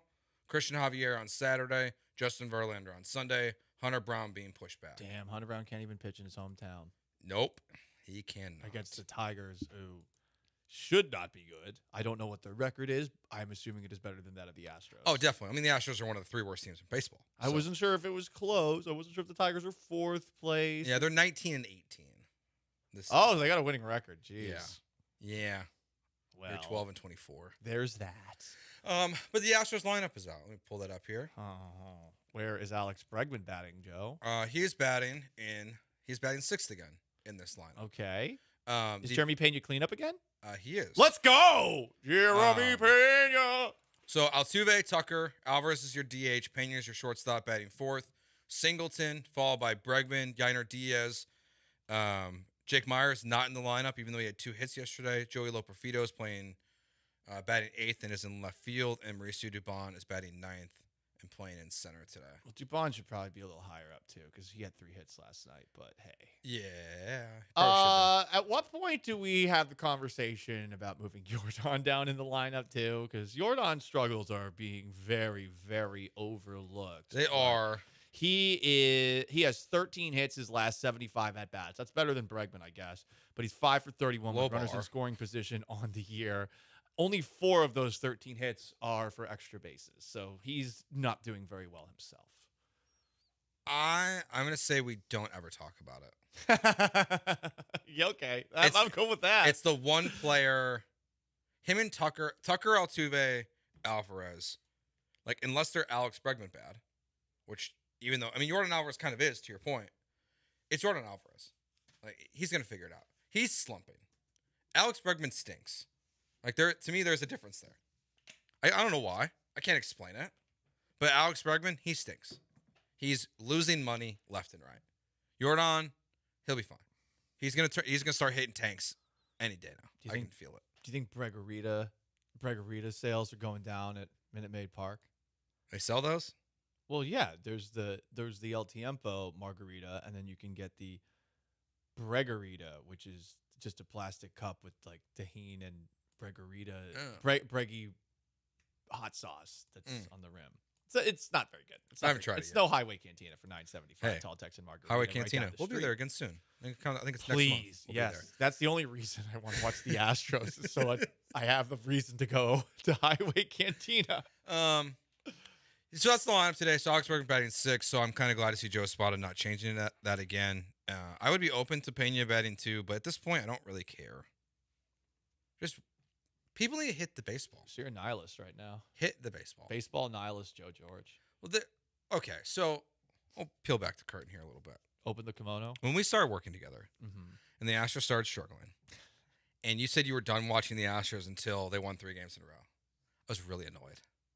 I was like, really? Like, what are we going to talk about this summer? Because they're going to be fine. Well, here's the thing, Paul. You were right. I'm with you now. I don't want to be. I want to talk about the Astros every single day. Not anymore. They've taken the joy from me. I love watching the Astros. I love talking about baseball, but they suck. Like, how many times can we say they suck? Yeah. That's why we're taking suggestions of what we're going to watch. Exactly. Like, you think there's a chance I'm watching when they go to the West Coast and they play the A's and the games are starting at 9 o'clock at night? You think I'm watching those games? What if Junior's keeping you up? Maybe. I will say, like, I am like peak television right now. Like, I have a lot of shows I'm watching. Okay. At the moment, So you got a lot of reasons to not watch the Astros. But they all end within the next like week and a half. You're 2 weeks. You're in the same boat as me in that. Yeah. Like I still watch Survivor. Okay. I don't know how many people are with me. What season is this now? 48? Something like it's pretty deep. 2 of my friends in Seattle, they were obsessed with the show. I still watch The Amazing Race. Okay. Both those shows end in the next like 2 weeks. That's 3 hours of television I'm losing because each episode's an hour and a half now. So I need the Astros to turn around a little bit. I know, lame. I watch all the Chicago shows, Chicago Med, Fire, and PD. I know, network television. You're such a dork because also you're from Chicago and you can just say like, oh, if Joe's just watching, he's like, yeah, Chicago's strong. If there was a Boston show, Joe, I would not watch it. Why not? I wouldn't. There's a Houston show on Netflix, I believe. I forget what it's titled. Oh, the comedian. I forgot his name. They've only done one season. There's supposed to be another season. Mo, very good. It is a very based good on the life of Houston comedian Mo Amer. I watched that show and it made me laugh because it's incredible. It is. Maybe that's a show we should watch. Like it is watching because it's Houston. People have like immigrant parents from overseas, from Arabic countries, and like what Mo is going through in the show, and then like when he brings home a white girl. And like looking at my relationship with my wife and her family. It's the other way around. We just laughed. That's because it's awesome. like, hey, that happened to us. it's like it felt like very similar. Okay. So you related to it. I related to that show. It's very funny though. But they did one season and then the second season still hasn't come out yet. It was a COVID thing, I think, or not COVID thing, a TV strike thing. All that stuff ruined everything. River on the Twitch says Paul wants a Real Housewives of Houston. Well, there's House of Ho. That is a Real Housewives-esque show. It's a reality TV show. It's about the Ho family. My guy Washington, he's cool. I don't watch that one. I haven't watched it either. Oh, okay. But I know that's another Houston-based show. Like, we might have to get like super local with it. And again, we're not going to do this every single day, but these are things that we're doing. It's just how they're making us feel. So going into this segment, yes, we had intended to talk about when do the Astros do something drastic, seeing as they are kind of reactionary in some of their actions this year, whether it's giving Josh Hader a 5-year contract after Kendall Graveman goes down, or maybe the thing that we saw yesterday, Alex Bregman finally getting moved into the 6th spot in the order. I've seen a couple of people that are calling for heads on a spike, and I don't think that heads on a spike necessarily solve anything unless you have an actual solution waiting in the wings. I don't think that Dusty Baker being here over Joe Espada would necessarily make this team better. Yeah. Though I like Dusty Baker, and I felt like he got a lot of unfair guff last year. I'm also on the same page with Martin Maldonado, where I don't feel that Maldonado being back would make the Astros better than they were last year, but I did think he also received a lot of unfair criticism. But do you think there's a chance that someone's about to get, quote, sent to Florida, wink, wink, end quote, like Jose Abreu in the near future? Ooh. I think there's a chance Joe Espada does not make it through the season. Things are so bad. We've seen managers fired after a year with more of a resume. I point to right after the Red Sox fired Terry Francona. Well, that's why I think Joe Espada is going to not make it to 2025. If Terry Francona is serious about wanting to come back to baseball, that's the guy. Jim Crane is going. There's going to be a fall guy. Interesting. Someone's going to get blamed. Because it's going to be Miller and Murphy. They're both going to. Everyone's going to like. It wouldn't shock me if we go into 2025 with an entire new staff. Someone's going to get blamed. Pitching coach, hitting coach, exactly, are I think the most likely candidates in the near future. But to go back to there, they hired Bobby Valentine after Terry Francona, and they fired him after 1 year because it was that much of a disaster. And Bobby Valentine at that moment in time, I don't know if people disliked him, but at the very least, he was a manager that people had heard of. Francona is a manager that people have heard of, a good manager that people have heard of. And to go to what you're saying, if I'm Jim Crane, I'm looking at that guy and I'm thinking to myself, okay, well, if he wants to come back in and we want to keep this team largely together as currently constructed, which they kind of have to, given some of the contracts, that is a route. Yeah, I don't think it would. Someone's going to get blamed, and it's going to be the players are always the last to blame in sports. We've all seen it. And in this we're seeing it happen in the NBA right now with the Lakers and the Suns. People are trying to – the Lakers actually fire their coach. People want the Suns to make a coaching change. In baseball, we see it all the time. People blame the manager when it's not the manager's fault. It's the player's fault. Like, just because the line of construction might be poor with Joe Espada, yes, I don't agree with Jake Myers coming out of the lineup after having 2 hits. Yes, I don't agree with Kyle Tucker batting second always. It should be Jeremy Pena. Like, I do believe that. It's not why Alex Bregman's hitting 189. It's not why Yordan Alvarez is awful. Yes, Joe Espada might not be the best manager, but I do look at this and the way Jim Crane is shown to be reactionary, and I wonder if he says, this isn't working. I made a mistake by not, keeping Dusty and looking elsewhere. And I think that could mean Dana Brown, and it could mean Joe Espada. He's irrational. It does feel, maybe that's a strong word, but at the very least reactionary is what we were saying a little bit earlier. Yeah. And you can't really say not necessarily irrational with some of the decisions that they made in the 2022 offseason when there wasn't anyone that's a traditional general manager running the show. And what you're saying, the reason as that it's always the managers as the fall guy, these players are under contract in a way where it's just hard to get rid of some of the contracts that they currently have. So I think that there will be a fall guy. I'm wondering who the first one will be, though, because I don't think that they're going to fire Joe Espada in the next month or 2 months or 3 months or anything like that. I feel like first up, it is a positional coach, sort of like what you saw with the Bills last year when they fired their offensive coordinator, Ken Dorsey. Yeah. It's just, I don't know. I mean, maybe this is all happening at the end of the season, and maybe it's a player that gets moved first, and we'll get into that next. Like maybe it is a trade. Let's go out to the phones first before we go to break. We'll get Gary in here. Gary, what's going on? Hey, what's up, guys? I was going to say this is kind of an arbitrary date, but if things are better, like way better by June the 1st, which I doubt, like somebody has to go. Pitching coaches. I would love to see the organization make a point and like remove Jeff Bagwell. I don't know how that would work or how the announcement will work, but like we're not in the position to just like have a lost season and just be okay with it. So I would think by June the 1st, like the head has to roll somewhere. I don't think it'll be a spotter, but the pitching is completely awful. Even considering injuries, like our pitching is ridiculous. So I would think the pitching coach or coaches, I know it's like a tandem, something has to happen. That would at least make me feel like somebody's paying attention. I don't know if it'll change anything, but like what we're doing now is completely not acceptable. It's ridiculous. Thank you, Gary, for the call. Bloodlust. Everyone wants that head on a spike to make. Man, I agree. I agree. You think by June 1st, somebody? Someone needs to get fired. Like I don't typically believe that, but everything is going wrong for this team. Like and you can and like we're seeing this on social media. Like people are trying to like really blame Yainer Diaz right now. Like I saw, and I'm gonna call him out because I think it was the most pathetic thing I've ever seen. Hit him. Michael Schwab put out this tweet yesterday. He saw a screenshot of Yainer Diaz's mitt being over the middle of the plate when one of the guys hit a tank against Spencer Arrighetti, and he's like putting emojis out there. So it's very clear like he's blaming Yainer Diaz.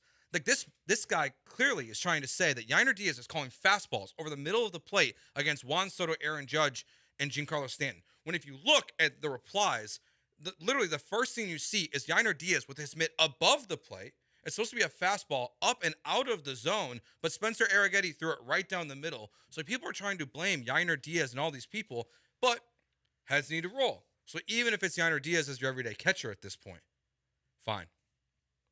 You got to hit your locations when you pitch. And they can't. Jeremy Booth was highlighting how in Sunday's loss, where Josh Hader allowed that home run, whoever was catching, I think it was Yainer, was calling for a pitch that was high.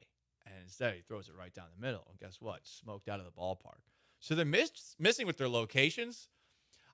I guess if there is somebody that has to be gone, and off the top of my head, I don't know, but maybe the most likely candidate right now would be the Astros pitching coach, just because the bullpen has really struggled, and the starting rotation keeps on getting into games and giving the Astros huge deficits that they got to overcome. No matter how tough this schedule's been to open up, and it has been tough. They've played a lot of good teams to this point.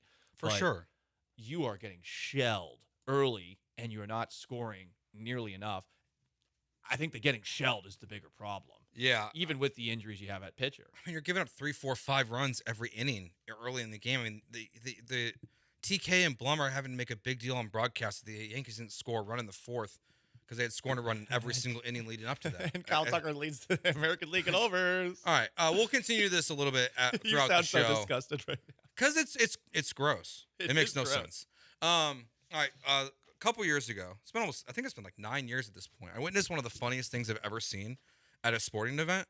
What's the weirdest or funniest thing you've ever seen in person at a sporting event? We'll talk about that next year on ESPN 97.5 and 92.5. Before we do that, I want to tell you about my friends at O Athletic. You can check them out, oathletic.com. There you can see everything they have offered. You can see their full list of classes they have. You can see what personal trainers, what other amenities they have, whether it's the endless pool, the sauna, the steam room. They have pretty much everything you would want when you sign up for a gym. I mean, it's all right there. They even have an open field where you can do, like, if you want to do like the big tire flip workouts like J.J. Watt was doing, you have space to do that. You can push sleds. They have this giant hill. It looks like the most intimidating thing I've ever seen in my life. It's like a straight incline. You can run up and down that if you want. They have boxing. They have UFC. They have the Octagon right there. So whatever kind of workout you want to get in, O Athletic is the place for you. Over 100 classes per week, personal training, working out by yourself, any style you want. That's the workout you can have. Check them out, oathletic.com and 767 North Shepherd. Tell them Joe George sent you by.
You are back with Gallant and George on ESPN 97.5 and 92.5. from the Veritex Community Bank Studios. Here's Paul and Joe. So in 2015, I was at Minute Maid Park for the Canelo fight that was happening here. It was the coolest thing I've ever been to.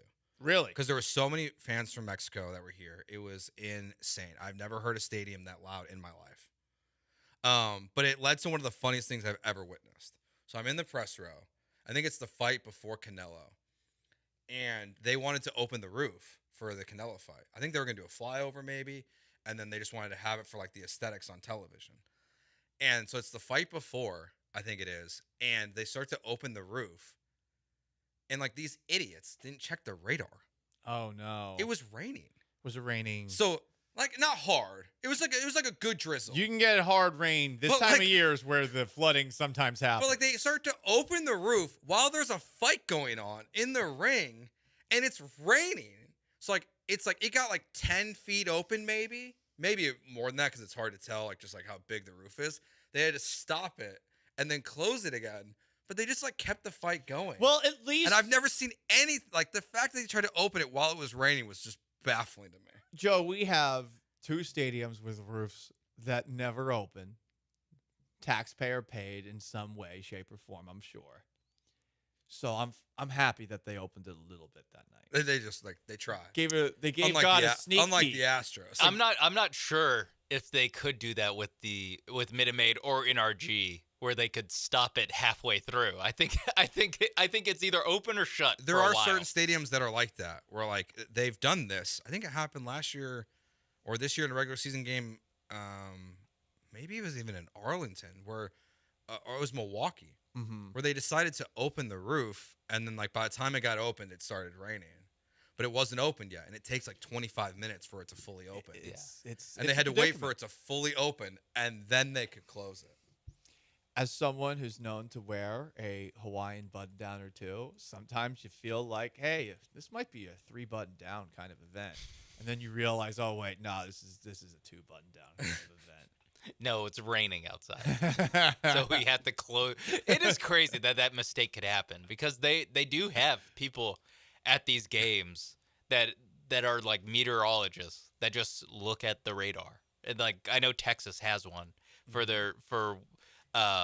football because he taught one of my classes where he literally would just sit there and his job was to be like, it is not safe to play.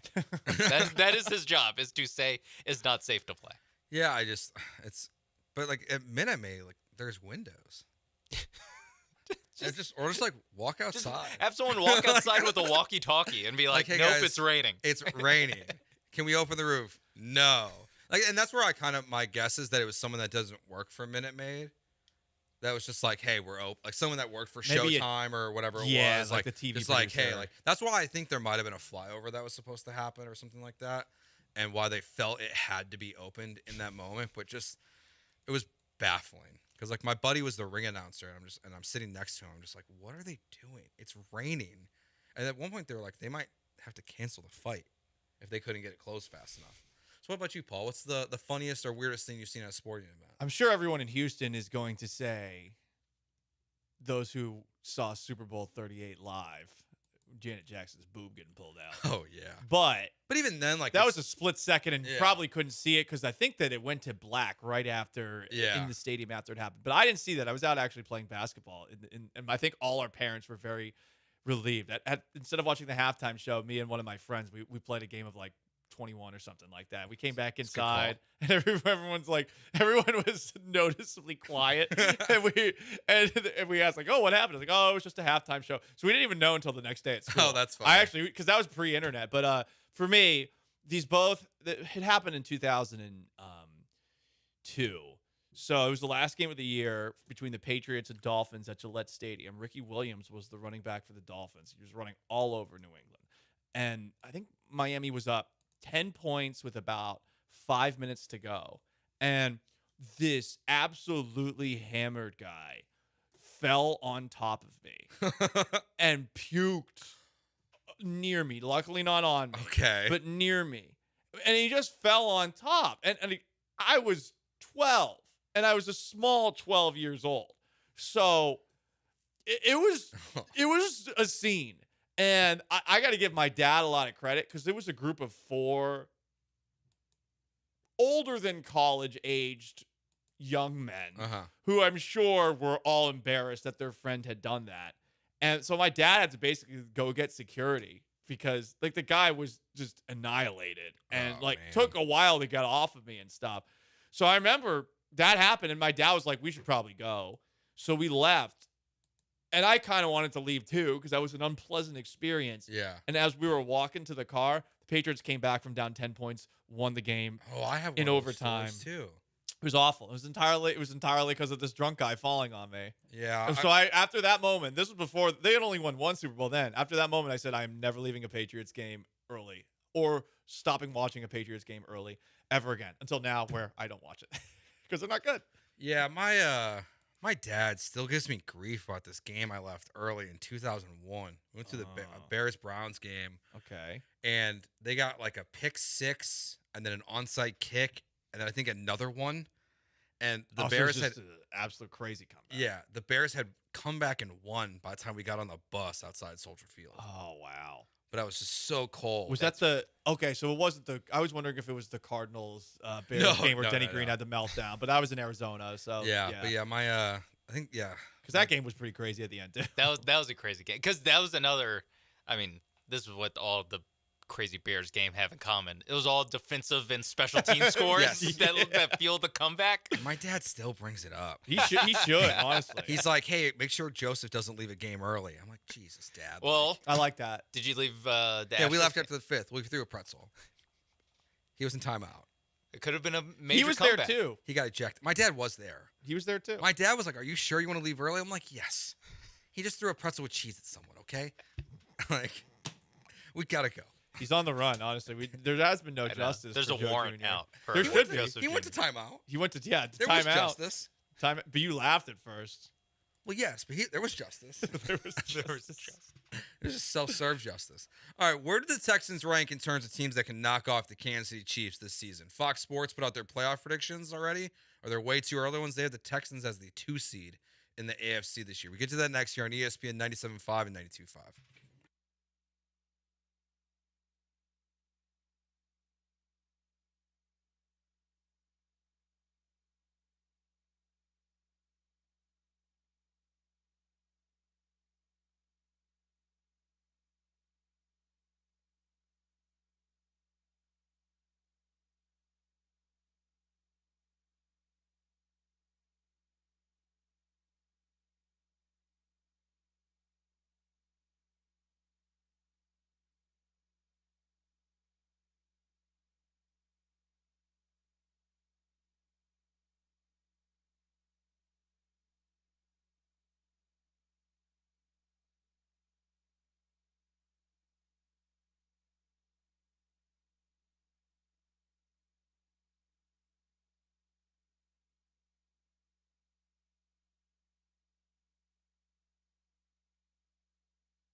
Junior Bronco says here on the Twitch, Joe, didn't you leave Game 6 of the 2003 NLCS early? No, I'm not Steve Bartman, Junior. I'm not. Well, you wish Steve Bartman had left early. It's because he has this photo of me that he uses as an emoji that looks like I thought it was Steve Bartman. It's me. So he thinks I'm Steve Bartman, apparently. But no, I was not at that game. How do we know that? You're right, you don't. Well, 2003, I was 9. Steve Bartman did not look like he was 9. No, he was like at least in his 30s. At least in his 30s. Sean was telling us a story about when he left games early during the break. Well, I left. I didn't get into a game. It was a Texas versus Kansas basketball game, and it was one of those games where the line for the student section's like outside the stadium, and so they're still like basically finding spots to put students in as we were waiting in line as the game was starting, and we were pretty close to we could see the door. We were probably like 5 people away from getting in, and we were watching on our phones because the story takes place in like 2017, and we were watching the game on our phones, and Kansas started the game on a like 25-2 run, and we looked at each other and we said, you know what, let's just go somewhere else. We don't need to get inside this game. Gary Kubiak having the mini stroke in the middle of a game in 2013 was one of the strangest things I've seen at a game. Yeah. That is strange. That's one of the more bizarre. That was crazy. I remember because we were all there, and we were. Did you notice at the time in the press box? Oh, we all noticed. Okay. Because they stopped the game for a little bit of time. Did you know like in the moment why it Like was that being it was stopped, Gary or did you Kubiak? find out like it was Gary having? Honestly, I don't remember. Okay, I don't remember. It was a blur. I remember we were all at the flagship scrambling to figure out what the hell happened. Yeah, because I remember that from afar. Like I wasn't here at the time when that happened, but I remember obviously it was all over television when it happened. It's just News moved a lot slower then, so I mean we were basically on Twitter refreshing. Twitter was a very different app animal than it is today. Yeah. It was 11 years ago. Speaking of weird things that you might have seen at basketball games or football games, like players throwing basketballs at people. Patrick Beverley has been suspended 4 games. Is what he got. That's it. Wow. He got 4 games. Good for him. I mean, we said to promote the podcast. Yeah, we said 5 to 10. He got 4. Yeah. All right. So Jamal Murray, $100,000. Patrick Beverley, 4 games. NBA's lenient. Okay. Yeah. The NBA. I'm surprised by both of these. Like this is like how the West Coast punishes burglary. I'm not surprised by the Jamal Murray one. I thought both would be more than they got. I thought if there was a fine, it'd be more than $100,000, and I thought Patrick Beverley would get more than 4 I think the NBA would have gotten criticized more if they suspended Jamal Murray for Game 3, and basically ended the Nuggets' title defense by suspending him. I feel like people would have been more upset that they just ruined what was shaping up to be a pretty interesting series. All right, so where we stand now, we're starting to see like way too early playoff predictions for the NFL. I saw Fox Sports put out one. They have the Houston Texans as the 2 seed in the AFC, taking on the Indianapolis Colts, the 7 seed in the first round of the playoffs next year. Obviously, they have the Kansas City Chiefs as the 1 seed. So people are, the hype for the Texans continues to grow. But where do you put the Texans as in terms of teams most likely to knock off the Chiefs in 2024? It's something I was thinking about because, once again, there's another article that has to do with, get this, Bengals and Chiefs. That's been a consistent theme. And Joe Burrow said, hey, we think we can do it.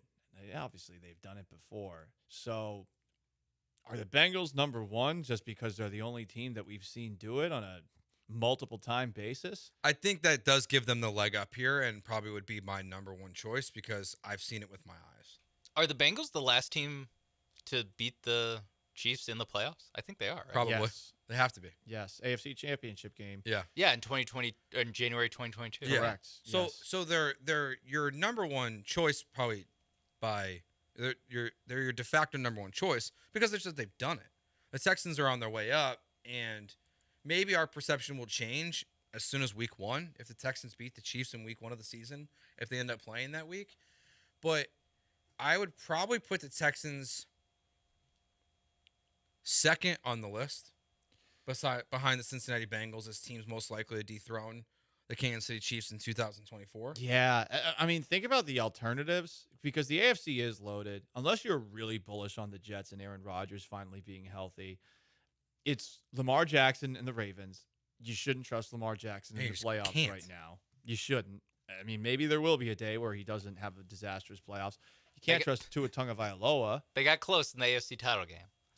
The Bills haven't done it yet. The Bills have come close a couple of times. But they're so different this year. You lost so many guys on defense, on offense as well. Very true. They do have a lot of the starters that they had last year. I'm feeling myself weirdly zagging against the idea that the Bills are going to take a huge step back, even though a couple of weeks ago I was saying that. But there's not that much turnover, and they did finish the season strong, but they still ultimately lost to the Kansas City Chiefs. Maybe it was because of Stephon Diggs that they could blame him. I'm going to say just because I still am a little skeptical that it's a lock. The Texans make the playoffs. I would pick them to win the division right now, but I don't feel great about that with how close Indy played them last year. But I feel like it's Cincinnati that's number one, Buffalo that's 2, Texans 3 as far as teams that are most likely have the most chance to overtake Kansas City in the playoffs and stop them from a three-peat. Yeah, I'm gonna. I have to have the Texans in front of the Bills. I'm with you a little bit on the zag on the Bills that everyone's so down on them that I want to be on the other side of this. For example, like I'm watching their win total closely. I think it's gonna drop. I don't even know what it's at right now, but people are so down. It feels like that's where the betting is going. The public betting is going to go towards the under on the Bills' win total this season. I still think they're the best team in that division. So I would go Bengals as my number one option to knock off the Chiefs. And then I would go Texans too, just because the talent is there, the quarterback is there, and I just don't know what your other options are outside of that. It is weird because it's a quarterback-heavy conference, but obstacles to overcome. The Colts, we haven't really seen a marquee win with Anthony Richardson. And that's, I think, the big wrinkle with them. But they will be a tough out. I think we all look at the Jaguars as fraudulent. The Chargers now have Jim Harbaugh in addition to Justin Herbert. But at the same time, they're very far back. None of us, I think, and maybe it's due to bias, look at the Browns' offense as a serious threat because we don't know that Deshaun Watson's ever going to be that guy again. We already talked about the Jets and the Dolphins. Okay, the Jets intrigue me. I'm still intrigued by the New York Jets in 2024, a little bit. Because if Aaron Rodgers is healthy, they address their offensive line, they have Garrett Wilson. In theory, they have a good defense. But Robert Saleh seems to be a little bit of a disaster as a coach. But Aaron Rodgers, if he's healthy, is still probably one of the top 5 quarterbacks in the NFL. I don't know. I think he's still there. So I don't know. The year before, in his last year in Green Bay, and I get that there might have been injuries involved, but he was not what he had been the year before where he was MVP. Yeah, text line just says Ravens with a bunch of question marks. They're going to be a great regular season team, but Lamar chokes Jackson in the playoffs. Yeah, it's Lamar. It really, like, at this point, you have to assume that there's going to be at least one dud in the playoffs. Is he going to go through it perfect? No. And he had a great second half against the Texans. Yeah, like they're going to win their first round playoff game when they play like the Jets in the first round or the Colts in the first round or something like that. But then I will pick them to lose in the second round to whoever they play, whether it is the Texans, the Bengals, the Chiefs, whoever. I will not pick the Ravens to win an important playoff game ever again in my life. The James Harden Rockets. Until they do it. Okay. Yeah. He's a choker. He's a choke artist. They're the James Harden Rockets of the NFL. 100%. Except for Lamar Jackson is infinitely cooler than James Harden. He is cooler than James Harden, but he is James Harden. He is a 2-time MVP that does not win when it matters. Doesn't play dishonorably. Harden's only a one-time. He's not fat. Oh, is he a one-time MVP? Yeah, Harden only won one. That's right. Good. Yeah, I don't believe. Cooler James Harden. He is in cooler. shape James Harden. Yeah, he's multi-purpose, multifaceted James Harden. Listen, I'm just saying that as far as teams that I know. you think I'm not. It wasn't. I said the James Harden Rockets. I didn't say he was James Harden. I interpret comparing someone to James Harden as an insult, and perhaps I shouldn't because I compared the Ravens to the Rockets. The Ravens, the Rockets. No, we focus on just the AFC here so far. Mm-hmm. So if you want to include, I think the only option would be the 49ers.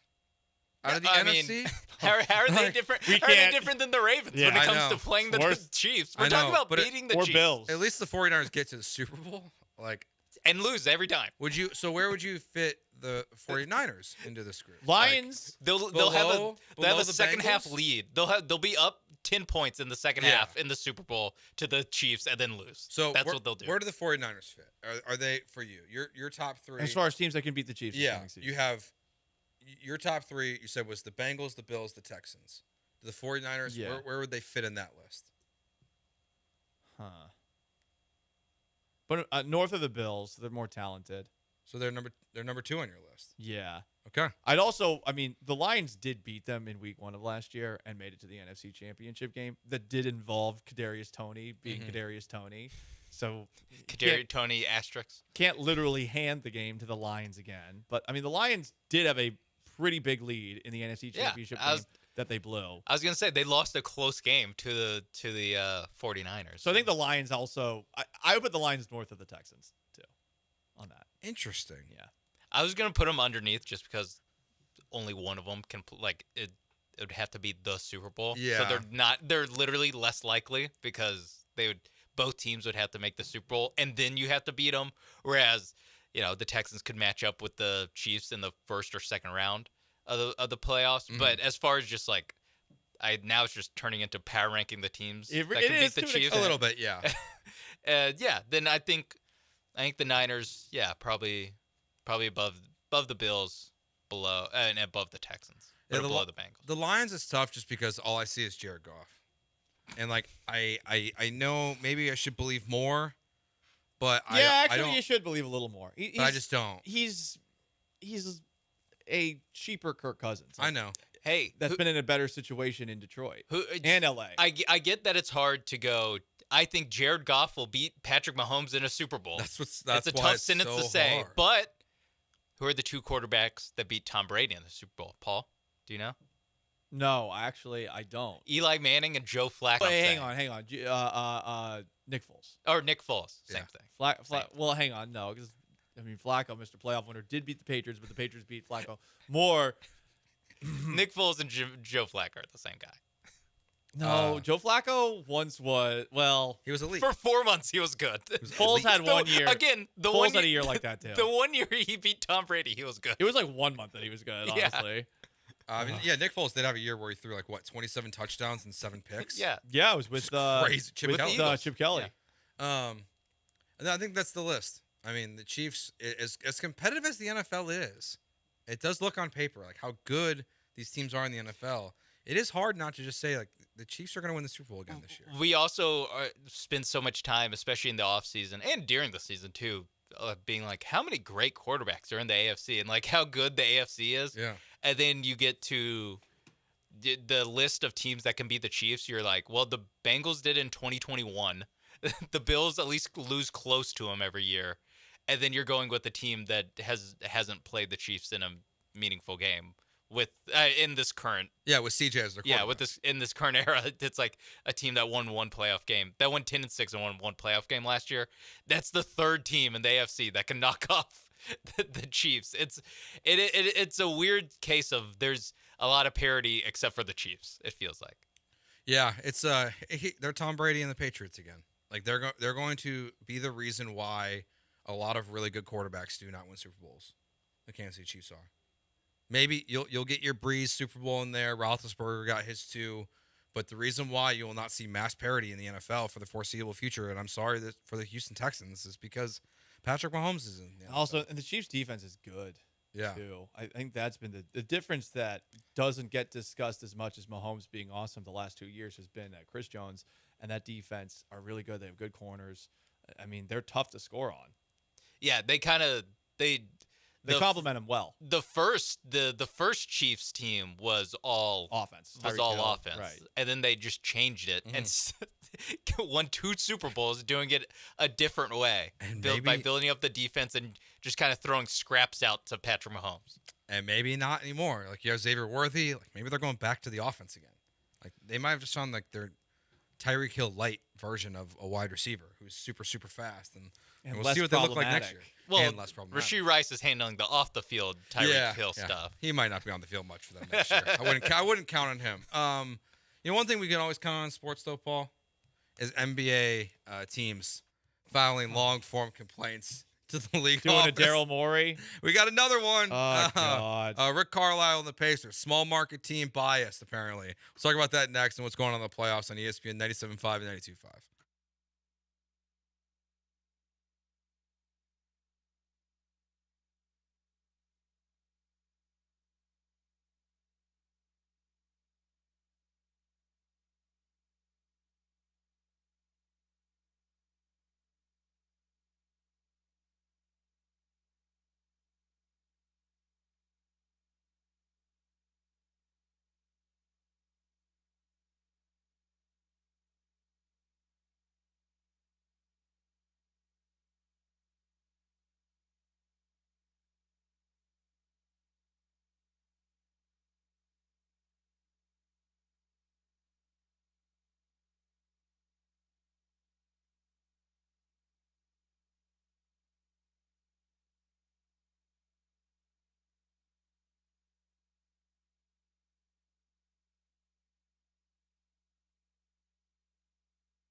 Dunk it!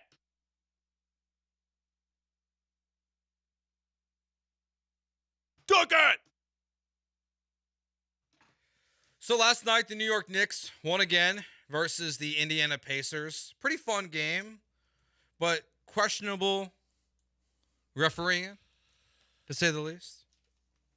I didn't notice it as much as I did in game one. I agree with that, too. But I think that might have been because of when the questionable calls took place.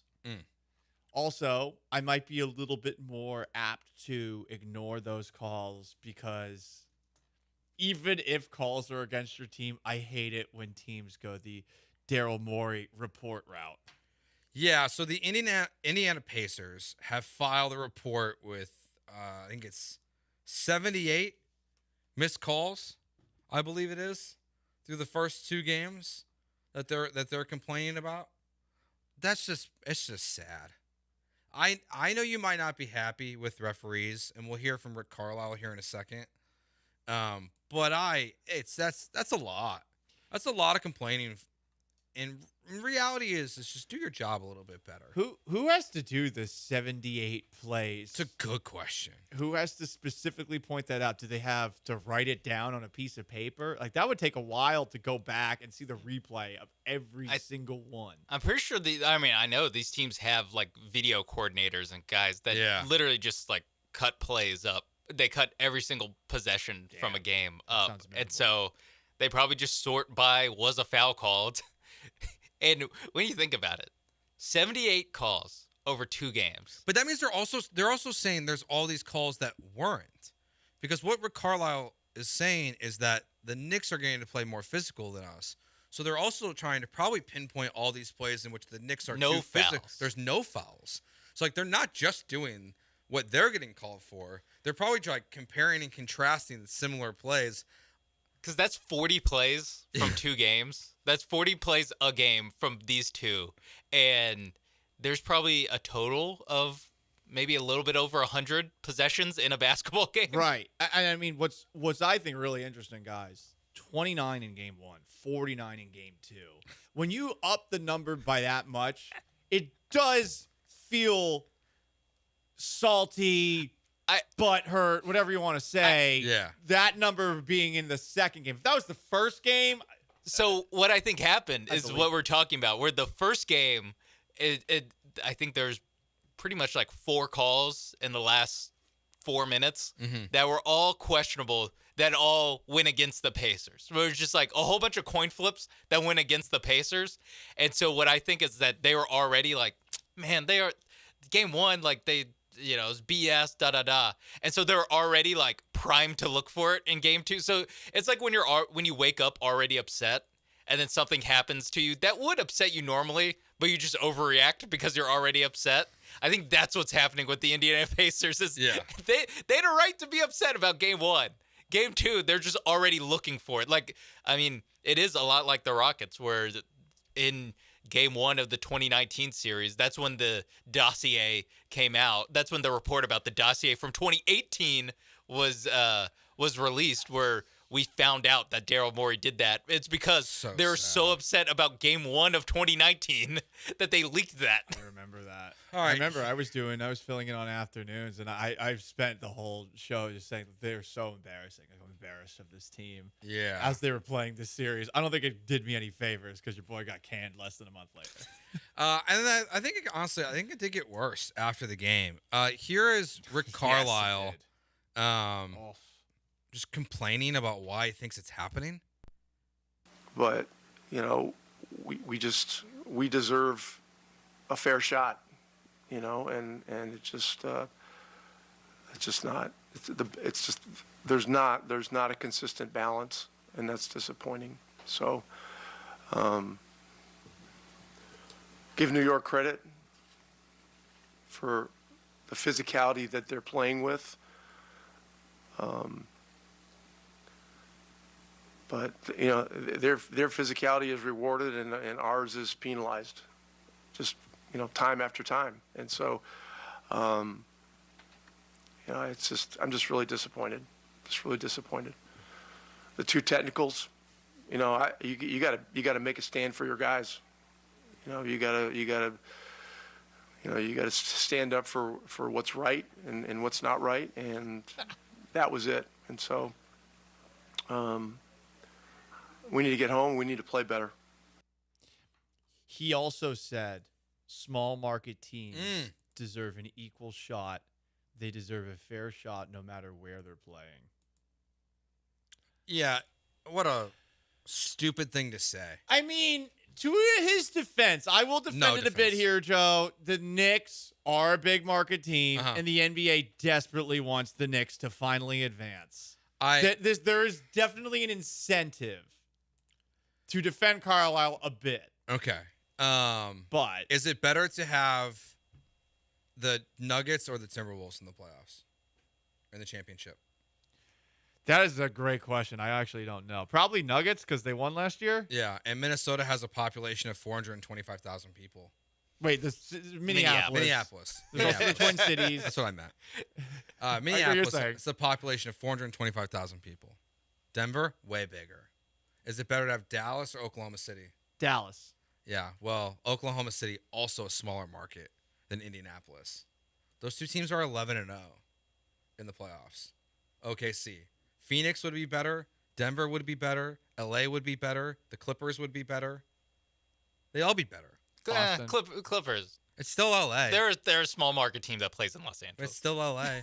And Lakers fans would put on their Clippers jerseys that they have hidden in their closet for a day, for 7 games. Or Shia LaBeouf, who was an OG Clippers fan. Yeah. I thought it was Frankie Muniz. It's Frankie. It might be both of them. Honestly, you're right. I think it's Muniz first, but Shia LaBeouf joined. Billy Crystal, too. Oh, yeah. That's Billy Crystal. He's a Yankee fan. So there's actually a Yankee Clipper fan. Jack Nicholson's the Yankee Laker fan. I do like that Rick Carlisle said, like, he's mentioned something about speaking up for what's right. Like he's Martin Luther King. Like what are we talking about? Imagine if Martin Luther King, after one of the marches where like people were getting hosed and dogs set on them, like sent a report of 78 things that should have been done differently by the police in the Deep South. I mean, it's clearly two different things. I'm sure whatever Alabama governor in 1963 would have been like, oh, okay. He would have tossed that in the trash, sadly, which is a shame. But yeah, I'm with you. Carlisle did like he did a little bit too soapboxy there. Yeah, a soapbox whine. And I hate penalized. I don't know. I can't explain it. I don't like the way he said it. Penalized? Yeah, it just annoyed me when he said it. Sounds a little too Penalized. penile. Yeah. I can't wait till Rick Carlisle ends up coaching the Clippers one day, and I mean he won a championship coaching the Mavs. Yeah, and I want to report maybe he thinks Dallas is a small market. Maybe. But I want him to coach. Wrong, I want him to coach like the Lakers next, to maybe be the next coach of the Lakers, and then someone go to him and be like, "So how does it feel to now be on the other side of this?" Now you're gonna get all the calls, right? Do you expect to get more calls now that you're the coach of a big market team like the Lakers? All right, it's time for the 10-minute drill. At the top of our rundown, there's this little sarcastic comment here from Mr. Gallant about the Texans adding a wide receiver. Well, guess what, Paul? When we get back, breaking news. The Houston Texans have traded for a wide receiver on ESPN 97.5 and 92.5. First off, what? Second, wait, really? Third, yes. Let me tell you about my friends at the Highway Cantina, where you can get a $9.75 Tall Texan margarita. I'm a little shaken by this. A little shaken, but you know what's going to make you satisfied, happy on the inside? It's the Highway Cantina. They've got a fantastic menu. Wood-fired oysters there. And it's not just your standard Tex-Mex. They got ceviche, mesquite sausage. This place is wonderful. The menu's great. The drinks are big and cheap, and it's right by all of the things that you want to see or do in East Downtown. We're talking right by the ballparks. We're talking right by the football park. It's right in the middle of everything. And if you work downtown and you're looking for a place to go to eat, to drink, whether it's for happy hour, on a date, or trying to impress the boss, this is the spot to go to. It's the Highway Cantina. Tell them Paul Gallant sent you by.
The Houston Texans have traded for wide receiver Ben Skoranek from the Los Angeles Rams. He was cut.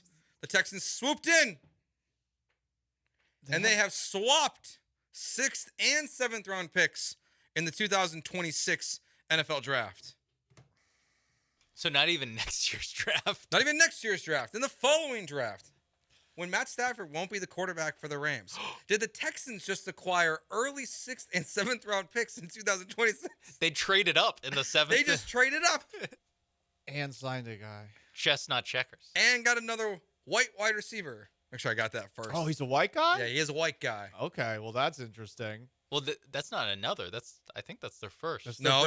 They signed the 2 white guys, the twins. Oh, the guys from Twins Dakota. Yeah. I forgot. Yeah. From South Dakota State, I think it is. They're not corners. South, whatever. I think they're Okay. Jackrabbits. I think they're South Dakota Staters. When you did that going into the commercial break, I truly thought that they had traded for maybe not a Stephon Diggs level wide receiver, but somebody that I would at least recognize. When I went to Twitter, I was also kind of expecting, like, what they traded for again. Yeah, like Clickbait Joe here. Chris Godwin or so, like a guy I've heard of where you're like, oh my God. Right. Clickbait Joe here, meanwhile, is What are you dropping talking- some Clickbait guy that Joe? doesn't even sound like a real human. Who did you suggest here on the Google Doc? They go after Zay Jones? Sarcastically, there's for the Around the NFL segment, because I'm so sick of just all these people this offseason like, the Texans need to go get more weapons for C.J. Stroud when he was Guess perfectly what? fine. They were right. You were wrong. They were fine before the Diggs trade. They didn't need to make it. Hey, they made it. I hope it works out. They didn't need to make it, but okay. Now, and then you do this, and I'm thinking to myself, okay, then what did they bring in, like Adam Thielen from the Panthers or something like that? I mean, Brandon Ayuk. we did learn something interesting about him in the commercial break. Oh, yeah. He played at Northwestern and Notre Dame. Sounds white. Sounds white. He's from Indiana, it looks like. Also sounds white. Fort Wayne. Fort Wayne. Did you hear about how Indiana elected a dead state senator? And what? And they found out about it 2 months after she won the primary. Okay, time out. So she was dead when the election happened? She was dead when the primary happened, yes. Okay. Yeah. Why didn't they know she was dead? Was she like, I think missing? Or no, she was probably just still on the ballot. And then they just left her and on the there? people, yeah. It's like the All-Star game. And then She's on all the ballot. all the super informed voters voted for a dead person. Right. It's just like the baseball All-Star game, right? Or like when Yao Ming would make the All-Star game. Yeah, the ballot's set at the beginning of the year, and if you're a guy that just jumps onto the scene in the middle of the year, there's a chance you might not be on it. Maybe Mauricio Dubon, with the awesome start that he had in April and May last year, would have been an actual All-Star game player. But anyway, yeah. Okay, cool. So they got a guy named Ben Skarsgård. Hey, you know also Ben I learned? Skarsgård. By marriage, he is cousins to Trent Green. Are you on his bio or something? On his Wikipedia. Yeah, I was gonna. Was that in the guidebook for the Rams? Like that is such a weird cut. How many paragraphs is his Wikipedia page? Like 5. Well, that's pretty good. That's 5. He's got a college section and a professional section and then a personal bio. In early years, his mom. What is in the Ben Skoranek early years? Skoranek grew up in Fort Wayne, Indiana, and attended Homestead High School. He had 42 receptions for 841 yards and 12 touchdowns in his junior season. As a senior, Skoranek caught 53 passes for 805 yards and 9 touchdowns, and was named first team All-Indiana, and was given the positional Mr. Indiana Football Award. Wait, he didn't have 1,000 yards? In either of his. That's how he ended up at Northwestern. He combined has less than 2,000 high school receiving yards and was Mr. Indiana. Mr. Indiana. Hey, don't hate on guys who were just the wrong system. I don't know what offense. I don't know what offense they were running. You might have been the wing T. I don't know. It better have been. I led the team with 9 receptions my senior year. That's how little we passed. That's so sad. It's like Calvin Johnson playing at Georgia Tech. Yeah, we ran the wing T, and then we broke our offense in the middle of the year, and we turned into this weird offense. Did you guys always run it? Yeah, we had always run it. No, we used to lead the county in rushing every year. There was this team we grew up playing against, and they ran the triple option from the time they put pads on through high school. Yeah, that makes sense. Like they coordinated That's the way to through do it. youth football. Like you run the triple option at 8 until you're 18. and like they were just incredible at it. That's what we had a version. It wasn't quite the triple option, but there's a lot of basically the speed sweeps that you see in the NFL today. We did a ton of that, but the problem was we had a lot of injuries and backups would F that up. So we stopped doing it because we were doing double reverses on the speed sweeps. It was actually really cool when it worked, but it stopped working completely. So we were like, let's scrap this. But okay, so that guy has a five paragraphs, and I figured Wikipedia, for comparison's sake, we do know that the late Fred Fowler, R.I.P., he has his own Wikipedia page. I don't believe that anyone has edited it with anything goofy over the last couple of weeks. Fred Fowler has 1, 2, 3, 4, 5, 6, 7, 8, 9, 10, 11 paragraphs on his. So, I mean, so this guy's no Fred Fowler. He's not. R.I.P. Fred. You know what? I was worried that you're gonna say that Ben Skronik has more paragraphs than Fred Fowler. That would I wouldn't have brought it up probably. Yeah, thank you. What else is going on in the NFL? Boomer Esiason floated this idea out there, and I don't think it's crazy that. So we know the NFL is gonna have 2 Christmas Day games this year in 2024, and that they are not affiliated with TV stations or TV networks at the very moment, that they're not assigned to Fox, CBS, ESPN, whatever, and that they're going to start just open bidding for them. Between $50 and $100 million is what they expect for each game. Boomer is suggesting that Netflix could get them. Interesting. They haven't done an NFL game yet.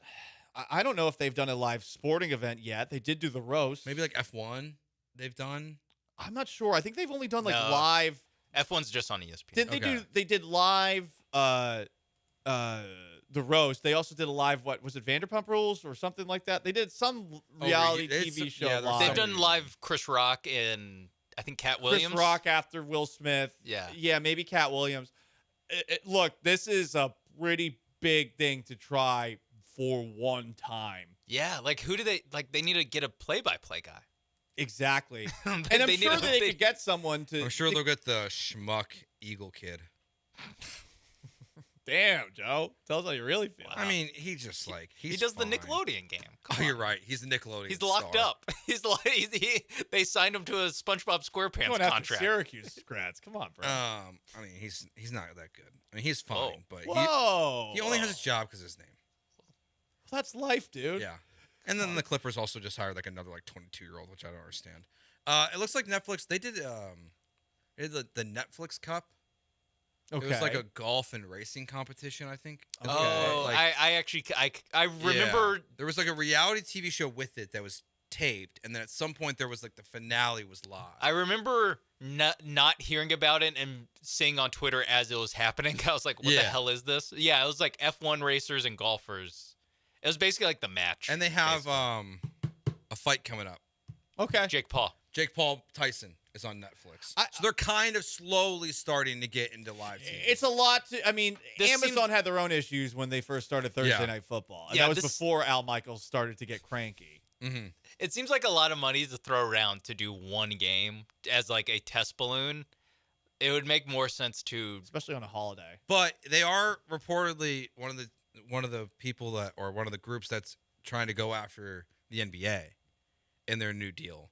So this could also be, or maybe it's them and Amazon. Yeah, they're saying Amazon and Netflix could be. It sounds like Amazon's more likely, but like if you're gonna do it, like if I'm the NBA, I would rather see you do an NFL game, and like how it goes before I just willingly give you my product. When a lot of games are gonna be carried on that, so it wouldn't shock me if they go this path. If they do something totally different, whether it's Apple, Netflix. We saw Major League Baseball just partner with Roku, which like I don't even know how to watch that. Yeah, have a Roku TV, Bob. Oh yeah, so if the Astros play on Sunday morning Roku games, like I'm not gonna be able to watch it. Awesome. Oh no, that's such a bummer. What a stupid sport. You know what? Now kind of doesn't matter as much. It's good. That's good. Yeah, Astros are only on streaming if you have Fubo TV. Oh man, I'm not gonna be okay. Honestly, it might be. I might cut the cord. I might cut the Fubo TV. I don't blame you. Yeah, I mean, I don't know how much TV you actually watch, but not really. That's all I watch. Yeah, I was gonna say if there's like a show that ends, just cut it and then bring it back. Go move to Sling or something. Yeah. That's a good point too. Netflix Prodigal Vault just tweeted this to us. They are gonna have live television every Monday starting next year. They're getting WWE Raw. So like they are like really like trying to move in towards they're trying to become a TV channel, like live sporting events. So well, I mean that's the next place to get revenue from. The Jags, their deal is officially done with the mayor of Jacksonville for their new stadium renovations. I imagine there are more I's that need to be dotted and T's that got to be crossed. But it does feel like the idea of the London Jaguars in the AFC South is dead for now. Thank goodness. I think it'd be still more likely that they expand by like 4 teams at once and they put them all overseas. Not going to lie, the petty side of me wants to see the Jaguars leave Jacksonville because of all of the Jaguars fans that got in my mentions when I said that C.J. Stroud outplayed Trevor Lawrence when the Jaguars beat the Texans back in week before the Jaguars lost 5 of their last 6. Yeah. It would be very I want to see them. And honestly, literally because of those interactions, I want the Jaguars to move. I am that petty. I hate Titans fans. Jaguars fans, though, you're on my radar now. Colts fans? Colts fans, actually. They're fine. Weirdly, even though the Colts were the football team that I disliked the most growing up, weirdly, don't have any hatred in my heart for Colts fans right now. No, yeah. You know, Vanessa It's Richardson coming. is a friend of the show. Used to So be my that's old the hate co-host. in your heart. No, honestly. Vanessa has humanized Colts fans to me. she's humanized them. She's right. done PR for Colts fans. Kind of, yeah. I think the hate's coming though, because I think it's actually about to turn into like a rivalry. Oh, definitely. I mean, I don't know if we were gonna fit this in today, but some interesting back and forth between the Texans and some Colts players over the last couple of weeks. Yeah, we'll definitely find a way. Yeah, we'll get that in for sure, because I think that's very interesting. Yeah. One of the biggest complainers in sports when we get back, Mike Florio. I was about to say. I thought you were going to say LeBron. Well, yeah, he's always up there too. Did he get the interim coach fired? They haven't He's played trying. a game. But Mike Florio just pinned an article today about a wager that happened, and I'm curious if we think it's a big deal, little deal, no deal, because Mike Florio says it's a big one. We'll get into that next year on ESPN 97.5 and 92.5.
This is Gallant and George. On ESPN 97.5 and 92.5. Now back to Paul and Joe inside the Veritex Community Bank Studios. We know what's been going on in the NFL in regards to gambling and just sports in general. You have the Shohei Ohtani thing, which Ipe, the translator, is now officially going to jail for a very long time. He fell on the sword for Shohei Ohtani, and Shohei's in the clear. American jail or Japanese jail? I think American jail. Okay. Well, the crimes were in America. So. Yeah. Okay. Jonte Porter obviously has been kicked out of the NBA for gambling. We have Calvin Ridley, Jamison Williams, plenty of NFL players suspended at some point in time. But Malik Neighbors, first-round pick of the Giants, he was on the Pivot podcast, and he admitted or just said that he has a $10,000 wager with Jaden Daniels for who is going to be Rookie of the Year. And so this is between friends. This is between friends. But Mike Florio finally caught wind of this, and he put an article out. And the headline on Twitter is, the NFL's inconsistent and hypocritical approach to gambling is going to cause plenty of problems. The latest example, Malik Neighbors and Jane Daniels have nonchalantly admitted they have a $10,000 bet on who wins Offensive Rookie of the Year. Florio then kind of continues, and he goes through the NFL's gambling policy. He says it includes commercial gambling, whether for profit, charity, or anything else, that involved third parties, bookies, dealers, the house, as well as private wagers between teammates, families, friends, and others. So, to Florio's point, according to the NFL gambling policy, this is against the rules. There's a certain dollar figure in which NFL players are allowed to do gambling of any kind, or at least there was, whether it was fantasy football, they would allow some of that stuff. But this technically, based on wording, does look like Malik Neighbors and Jaden Daniels have broke the NFL gambling guidelines. So is this a big deal, little deal, no deal?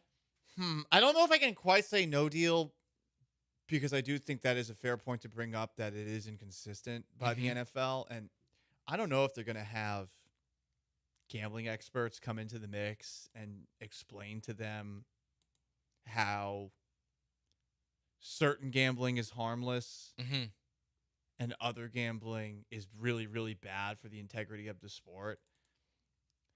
But the easiest thing for the league to do is to just say none of it whatsoever. You can't do it if you're an employee. Does that mean you can't be in a fantasy football league where you're buying in for $100 or something like that? They definitely are. But you're probably not allowed to talk about it. And if you talk about it and you're not high up the food chain, you might get smoked for it. You might get canned. Yeah. So that's what I look at from a Florio writing this hot takey, up all night, deep thinking, if you will, kind of article. There are fair points enough where you look at some of the suspensions that have been handed out. For Calvin Ridley, it was a bet that if you are familiar with gambling to a degree, to do a parlay, it's a low percentage thing. And he bet on his team to win, unless he had some sort of inside knowledge in all 5 of those games, which seems pretty unlikely. Is it?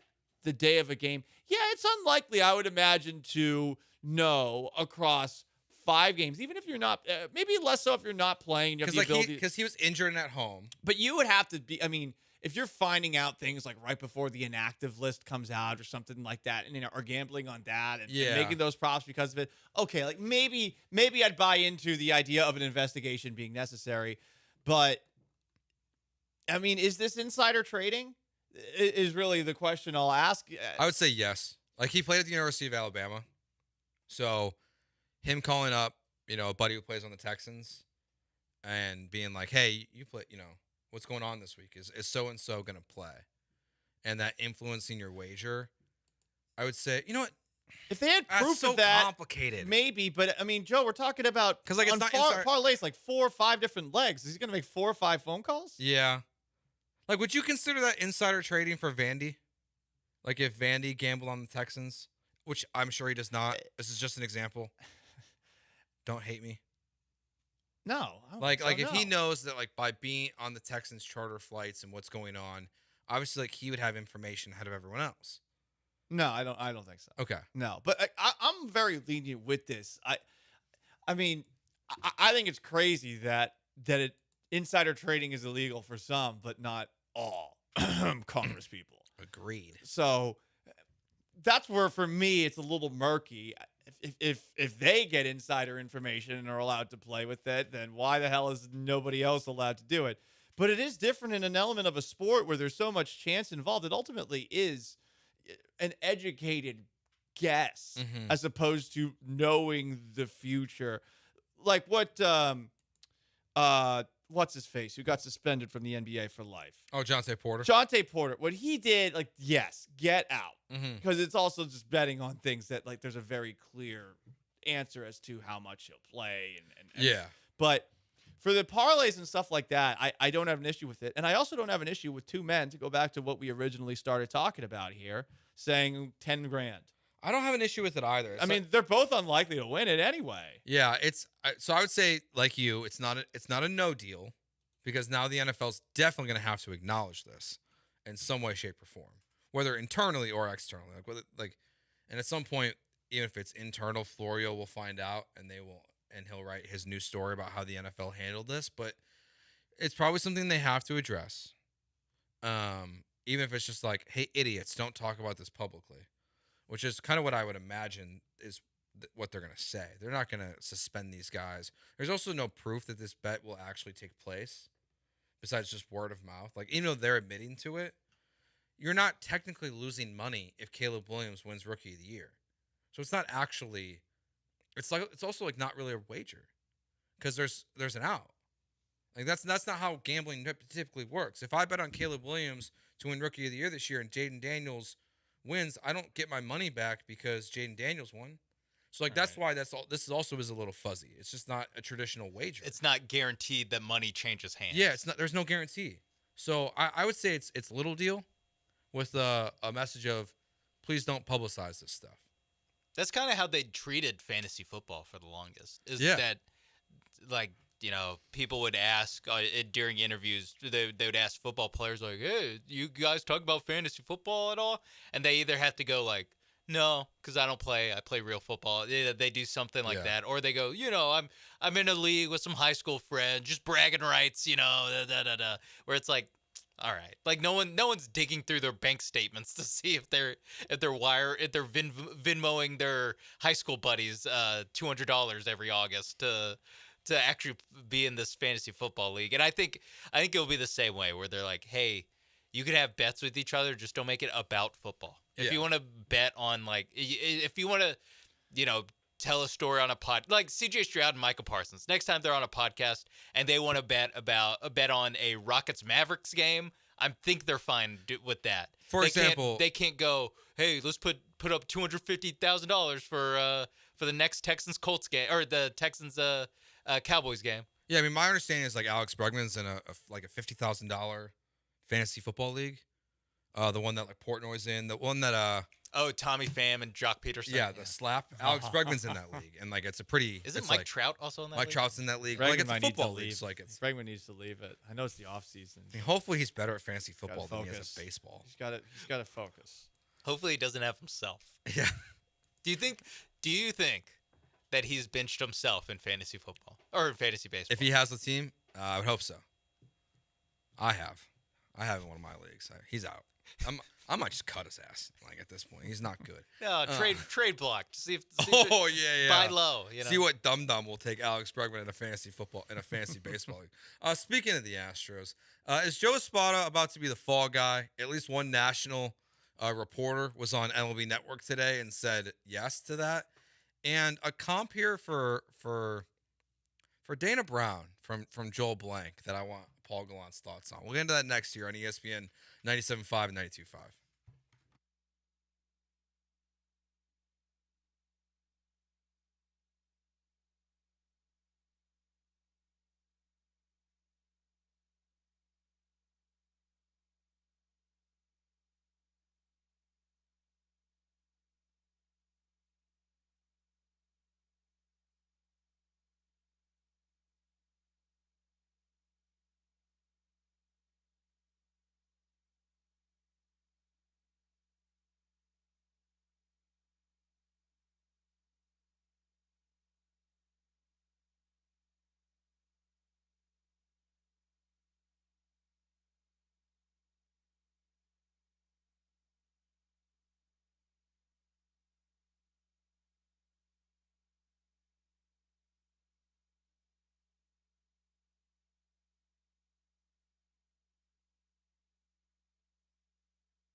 So Jesse Rogers, who covers Major League Baseball for ESPN.com, apparently he was on the MLB Network today, and he just kind of threw out there what we suggested earlier. He said he wouldn't be shocked if Jim Crane made a change at manager because of the way the season has gone. Now, he did not specify if that was in season or after the season and when they would make this change, but it does make me think that, that's typically how these things happen, right? We all know this. We kind of catch on first to what's going wrong with the team. And then it takes a while for the national media to start to come around the idea of players being traded, managers being fired, major organizational changes. They're always behind the 8 ball versus the local media. And hearing already national media members who cover the sport start to even ponder this topic, it does kind of add credence to what we were talking about earlier if Joe Espada could be the one that goes. Yeah, because for the most part, the national writers who have been covering the Astros keep on insisting that eventually things are going to be okay. Mm-hmm. They're too talented. They're saying the same things that we're honestly hearing from Joe Espada and from Dana Brown. Yeah. And they are right, too, in that none of this really makes sense. So you expect the Astros to figure this out, but I'm curious if there's anybody left right now that's still holding out hope, that still has the faith after another loss to the Yankees. What was that? The 9th straight loss to the Yankees? You're 5-11 against the Mariners since the ALDS. You've been playing very poorly since September of last year, outside of the series that you had against the Twins. You underachieved for much of last year as well. I mean, I would be really shocked at how many Astros fans are left with still like the hope that this thing's going to turn around and they're going to be all right. And look, and maybe those people, the few, will be right, and we'll all be wrong. Having faith is nice. I wish I still had faith, dude. If for the people that still have faith in the Astros, like I give you if you're out there, I give you a lot of credit. Like you must be a really strong person. He's not saying that patronizingly. He's saying that seriously. Because like you've probably been cheated on a bunch and stuck with the girl. Oh wait, now he's getting condescending. Come on, that's not cool. Like, They're an optimist. Like, yeah, the ultimate optimist. They're loyal. Too loyal to where you've probably been cheated on a bunch and you're still loyal. That it won't happen again. Like if you are, like I give you credit. I give you credit, but I don't think there's many Astros fans that are still like fully confident. I don't think there's people in the front office that are confident. I think if they are lying to you, and they should just stop doing interviews. It's hard to have faith when it feels like the baseball gods have forsaken you. Mm-hmm. Am I wrong?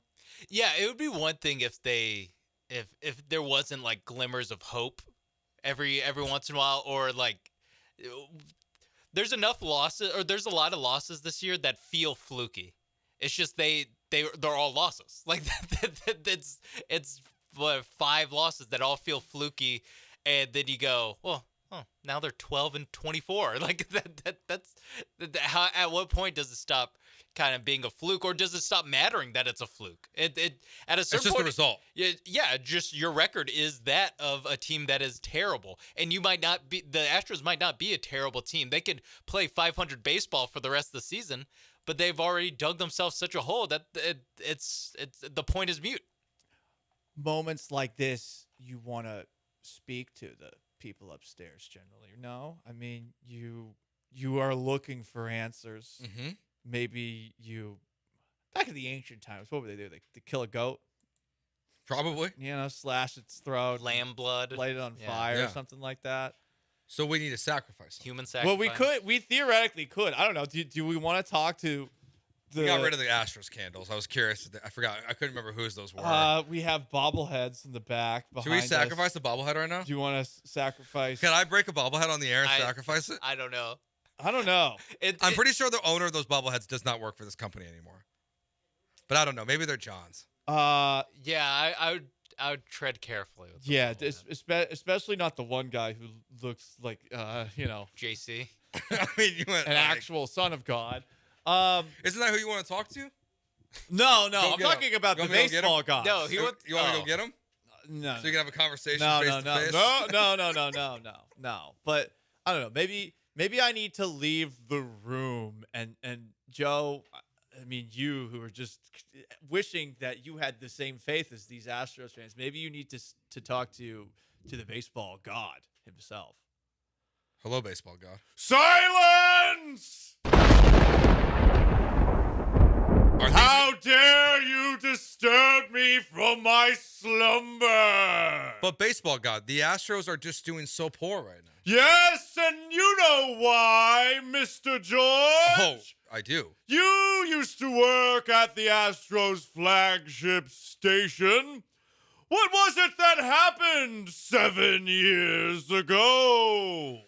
They cheated?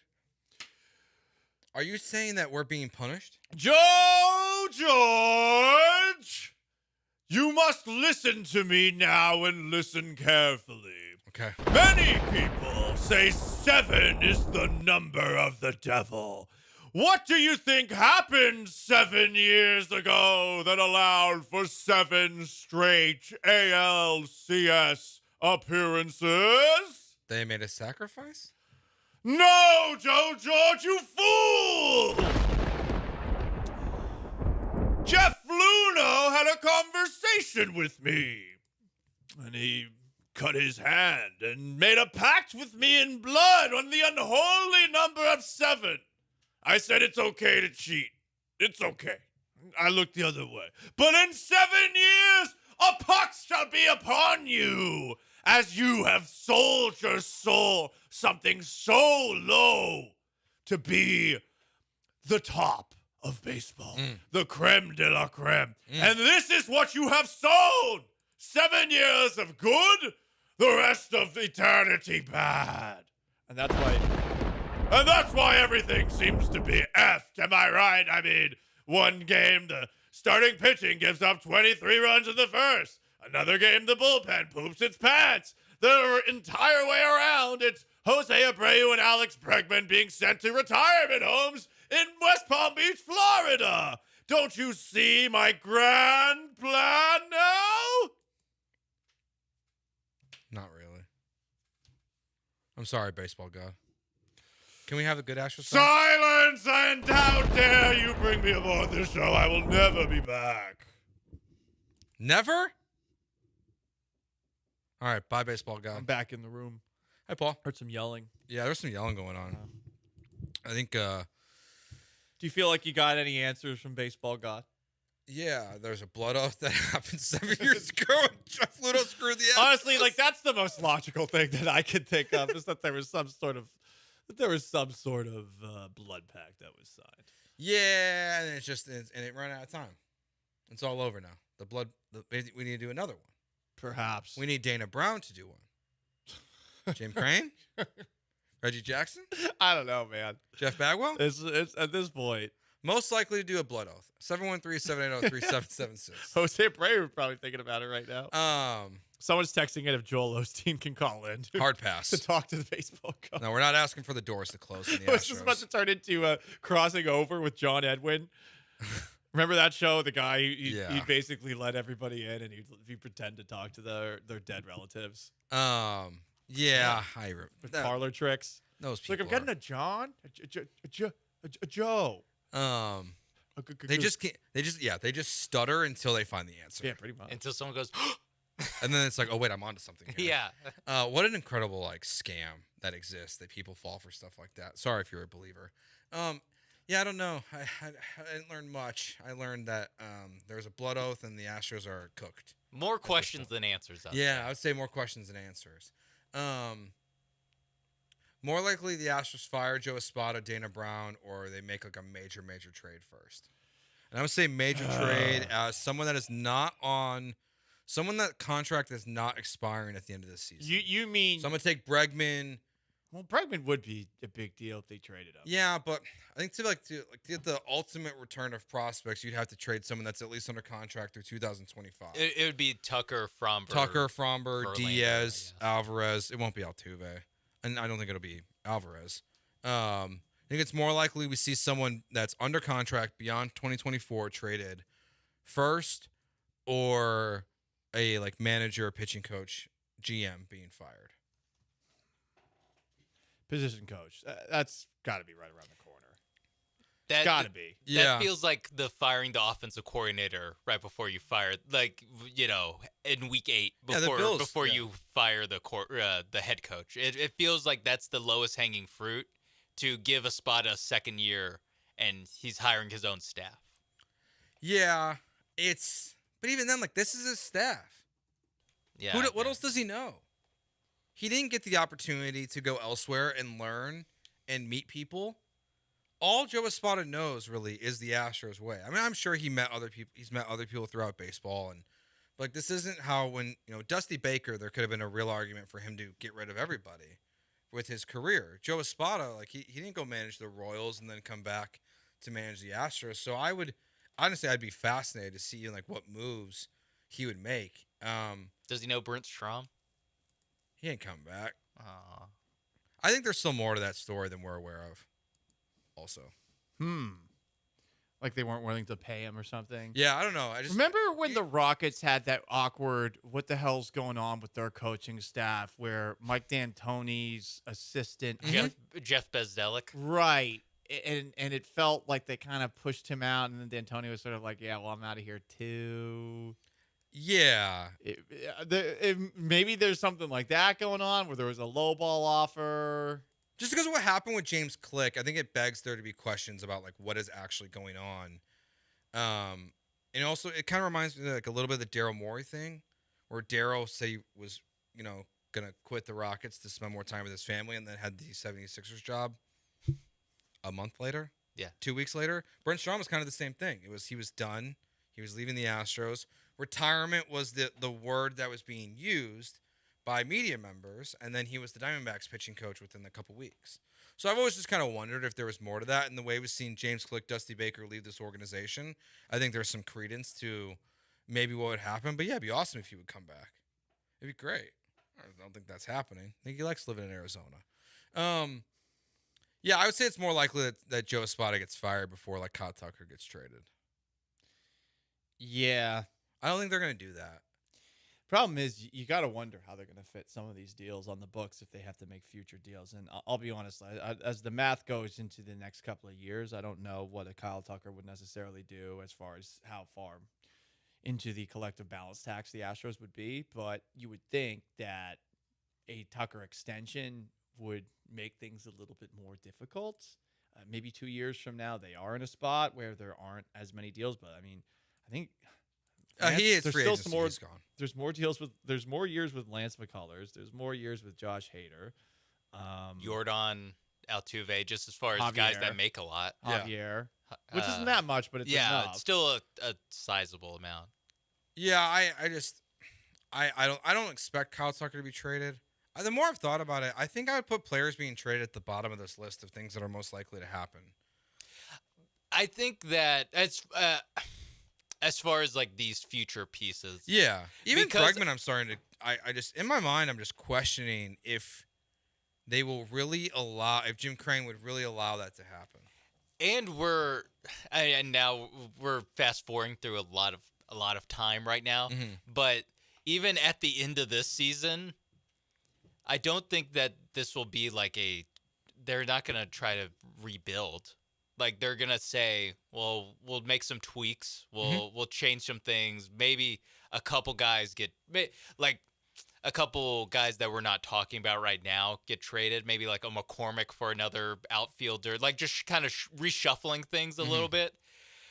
But no, like they're not gonna trade Fromber. They're not gonna trade Kyle Tucker. They're not gonna make these big moves that would signify we're actually trying to, we're not gonna re-sign this guy after 25, so let's just trade him preemptively, because that's they just haven't done that. They just let everyone walk, because the idea is always, well, we're going to be competitive this year, and until this year they're always right, and that's why it could be different. But I don't think it will. I think after this season, again, a long ways still to go, but I think their tact is going to be, no, we're going to compete in 2025. We're not going to trade a piece that we're not going to go long-term thinking yet, because, by trading a Kyle Tucker, we will make our 2025 team worse, and we're not doing that. I think that's their stance in the offseason. And maybe it should be, but like if this continues, then Alex Bregman and Ryan Presley should not be on this team. I don't think those guys get re-signed. They should be traded at the deadline. That's business as usual for the Astros. Guys whose contract expires, not going to get re-signed. Yeah. But they're also not going to preemptively trade these guys before they expire. Poncho says here, when the Stros are behind by double digits in the AL West, that's when heads will roll. So, I mean, like by Saturday? Yeah, I was going to say, aren't they down like 7 or 8? I mean, they're 8.5 back. Like you could be 10 back by the time we're back on the air on Monday. Remember how high the vibes were on Friday? Yes. I mean, the vibes were immaculate. Well, they Friday. haven't won a game. They've lost 4 games. Yeah. Like the vibes were good. They were good. I felt great on Friday. I was like, it's the Mariners. They're still the Astros bitch, and the Yankees. They'll get it going on the road against the Yankees. And they won the Friday game. Right. The Friday night game. Like we didn't even Friday on the show we were confident about, like we're back in the mix. Mm-hmm. And then they won that Friday game. I think we're all bump it up a notch. Friday night, like you looked at Twitter and it was like, hey, if they win the next 2 games, they're 4 games back of the AL West. Yeah, that's where they could have been. I still feel like even if they won Sunday's game, like the tone of the Monday show is so much different. Yeah, way better. And then obviously the 2 nights in the Bronx, what happened happened. All right, when we get back, there were some interesting comments about Paul referenced this a little bit ago, but between the Colts players and about the Houston Texans. Plus, we'll continue. We'll also revisit throughout the rest of the show things you could do instead of watching the Houston Astros. Next on ESPN 97.5 and 92.5.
You're listening to Gallant and George on ESPN 97.5 and 92.5 from the Veritex Community Bank Studios. Here's Paul Gallant and Joe George.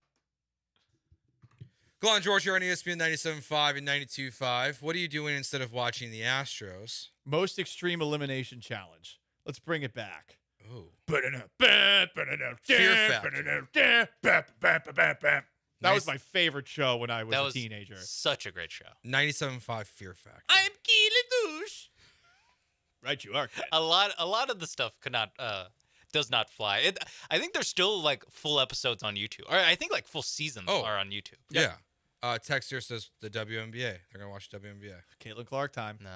No comments. No Sean Mapes. Hard pass. I'm with you on that front. If there were comments, I would perhaps pander to try to attract new people to our audience. Yeah, if there was, yeah.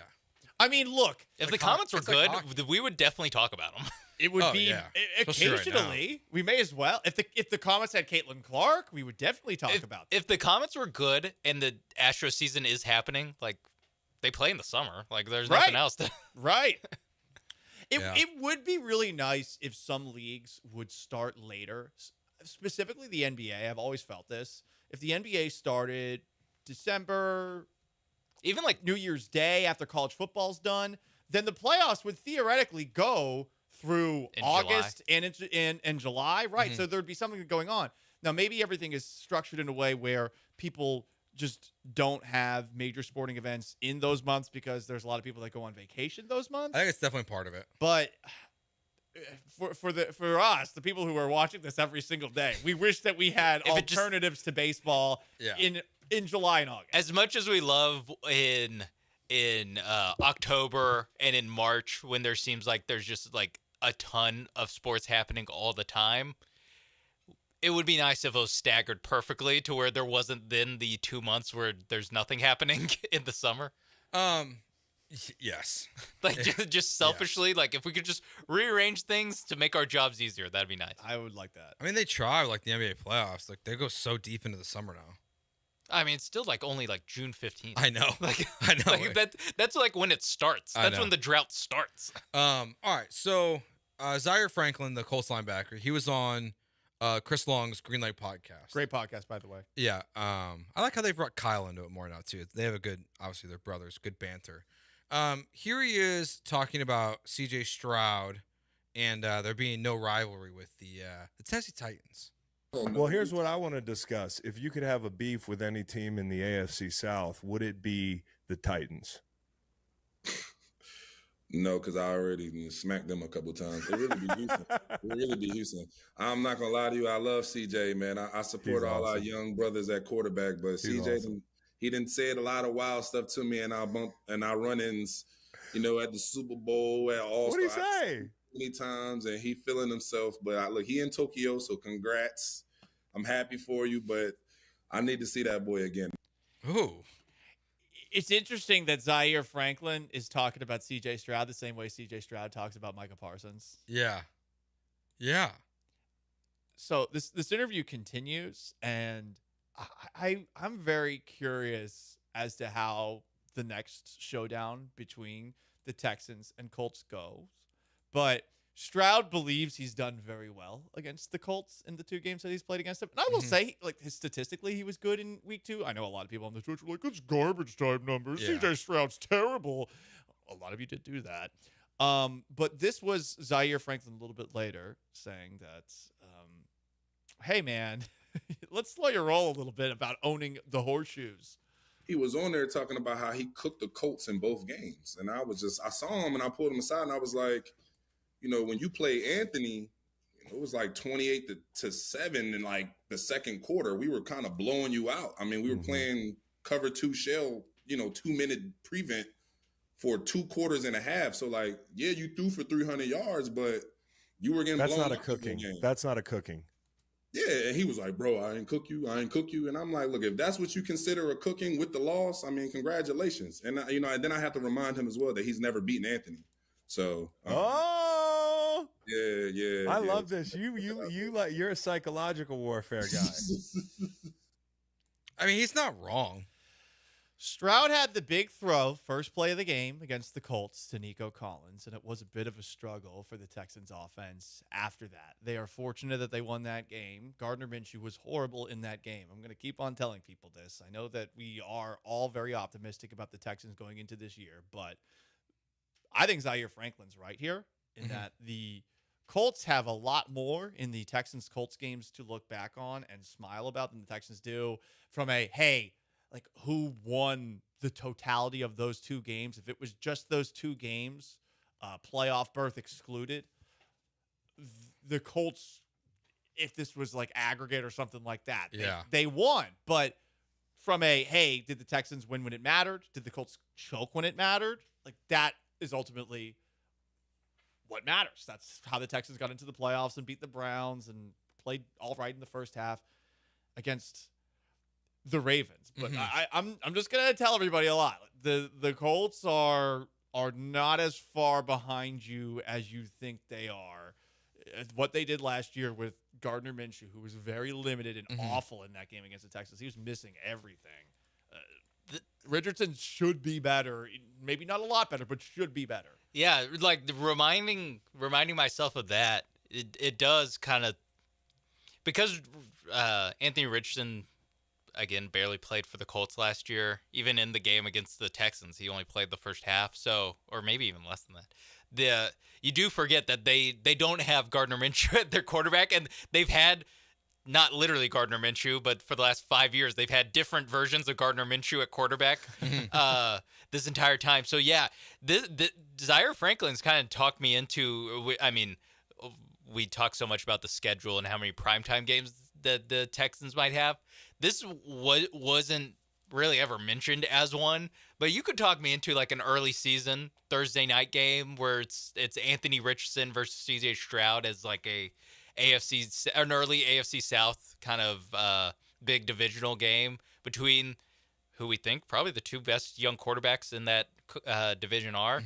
Depends, I guess, Lawrence, because he's actually at least finished seasons, unlike Anthony Richardson, but at least guys with high upside.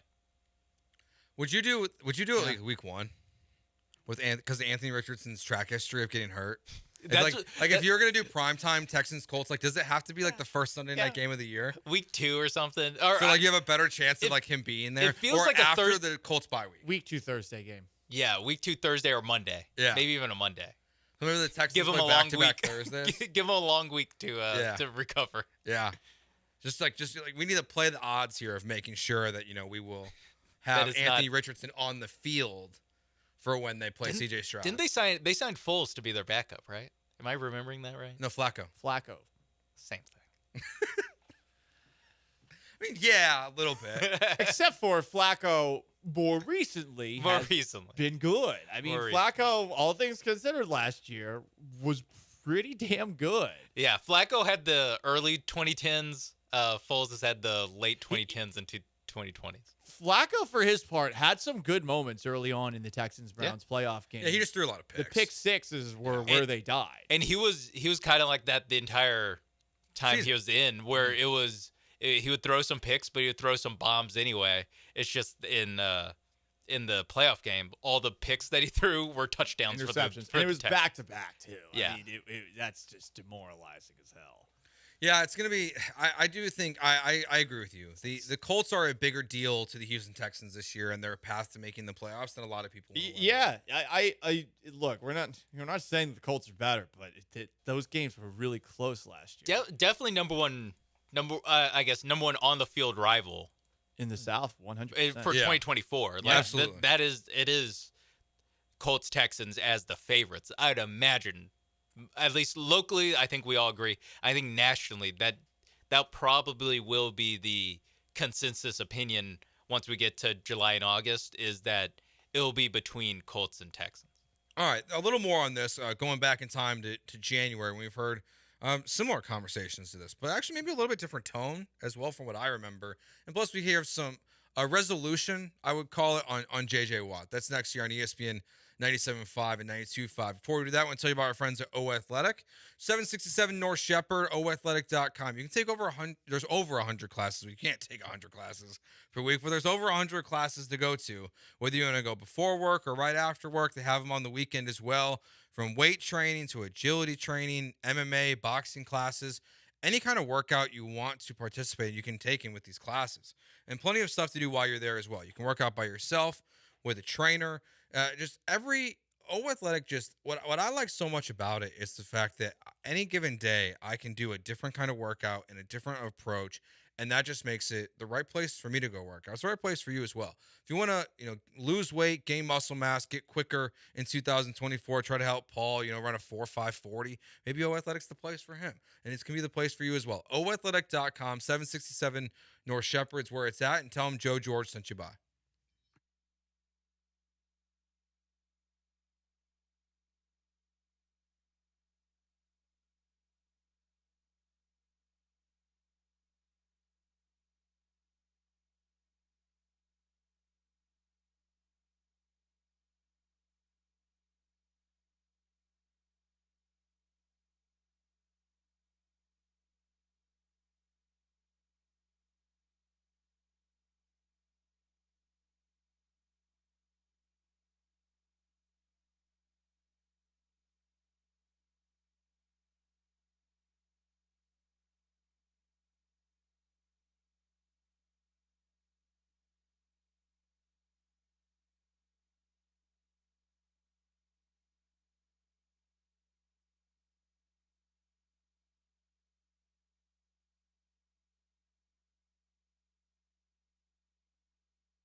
Broadcasting live from the Veritex Community Bank Studios, it's Gallant and George on ESPN 97.5 and 92.5.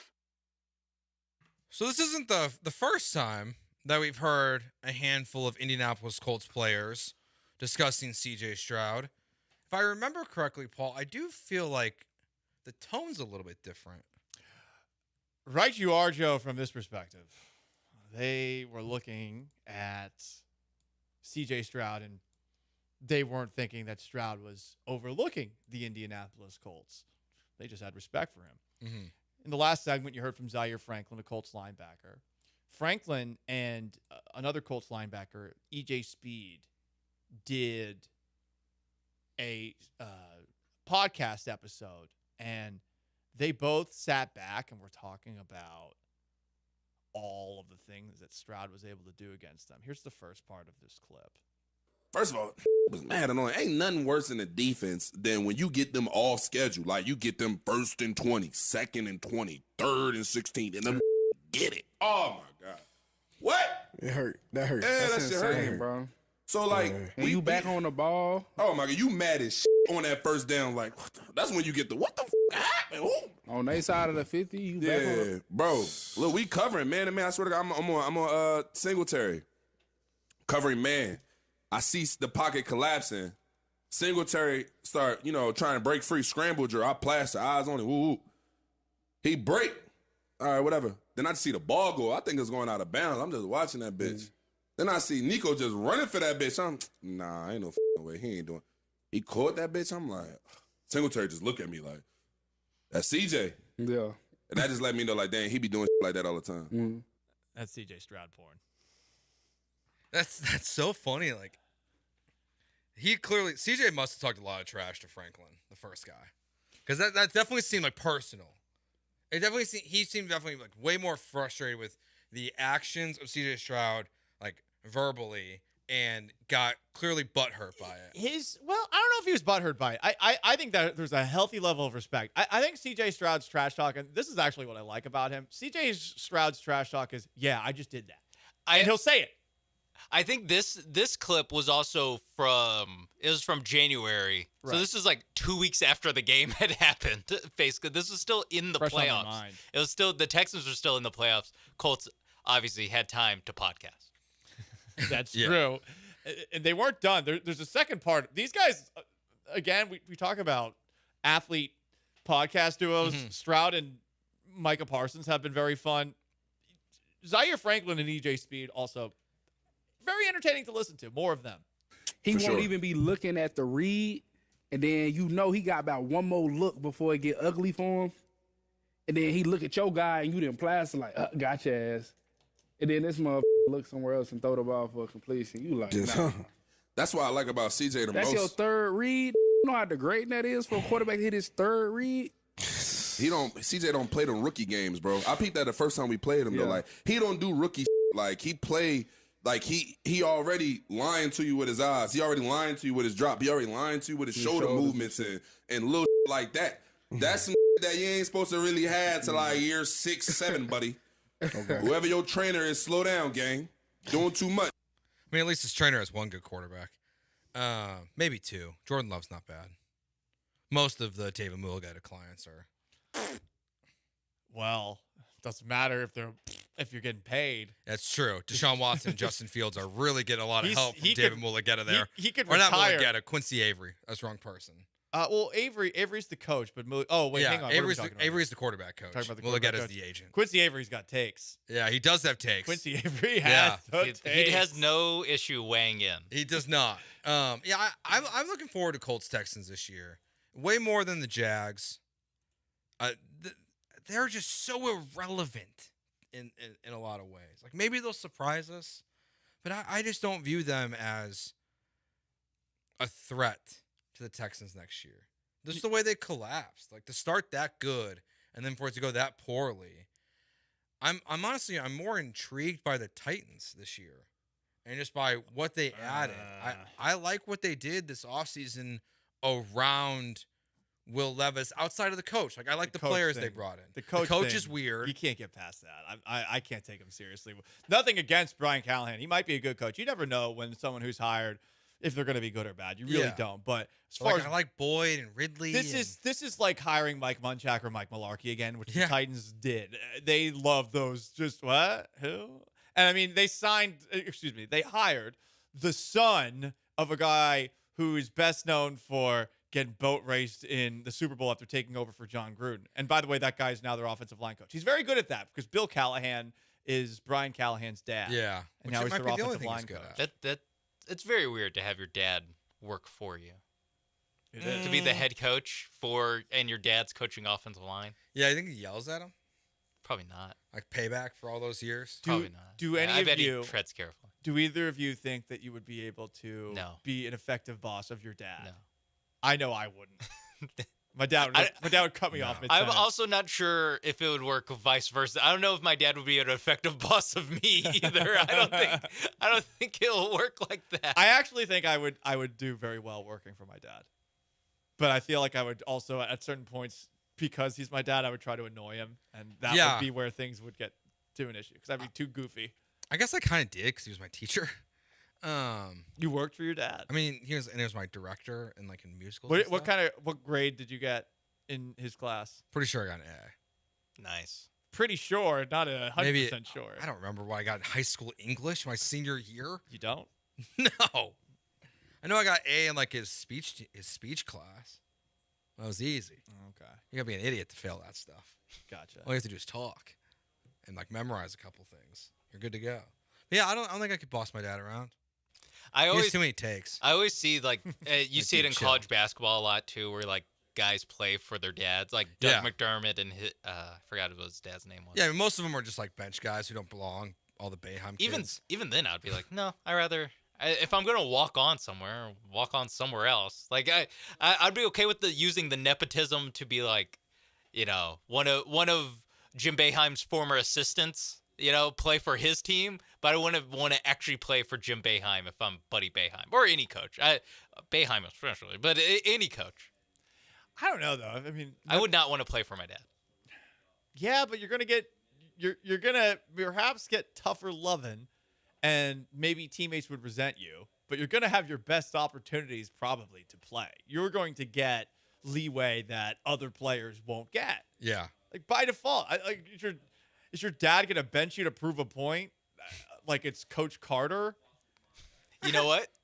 I want tough coaching. I'm trying to get developed here, Paul. I'm not one of these new kids just trying to put up numbers and get an NIL deal. I'm trying to make myself not just a better player, but a better man. And that's the kind of coach I want. Yep. And I'm not sure if my dad would be the one to do it. You don't think your dad's that guy?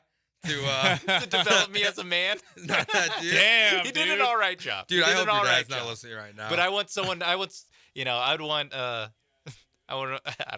can't even name a current college basketball. I'd want Dan Hurley to do the finishing touch. Oh, nice. Okay. He played his kid. That is true. He's a blowout kid. He only comes in when they're up by 30. Most of them are. Doug McDermott. It's literally the only one that I can remember that was good. Yeah. Remember when Dabo Swinney's kid came in the game and they started kicking the ball off to him and they had to take him off the field? Yeah. That was very satisfying. As someone who hates Clemson.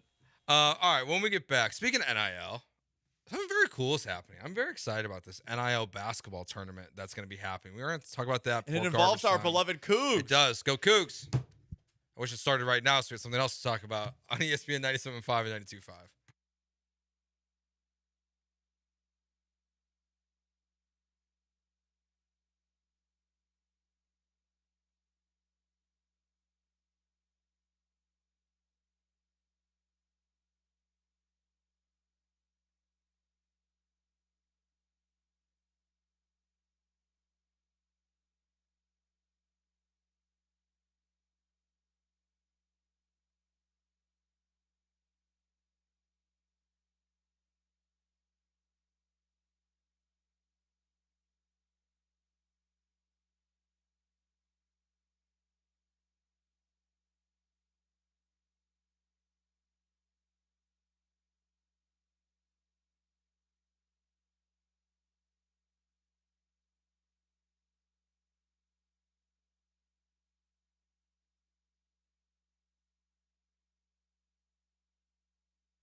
This is Gallant and George. On ESPN 97.5 and 92.5. Now back to Paul and Joe inside the Veritex Community Bank Studios.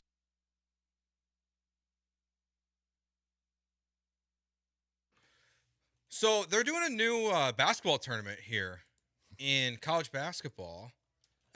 Maybe this would be something to take place when baseball is going on, because it seems like it's a unaffiliated with its traditional, I guess, governing body kind of event. So it's the NIL basketball tournament, in which you can win up to $2 million. I think it is.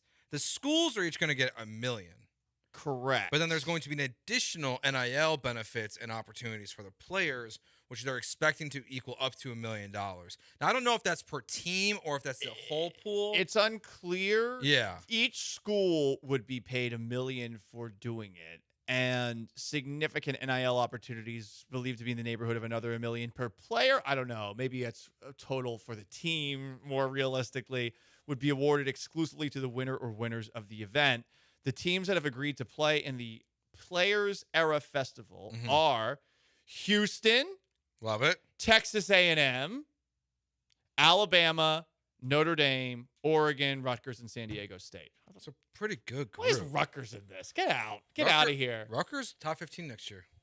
I think they have two big freshmen. Yeah, they're supposed to be. I think one of them's next year. One of them's Derek Harper's kid. Ron Harper's kid. I disavow this. This is Rutgers.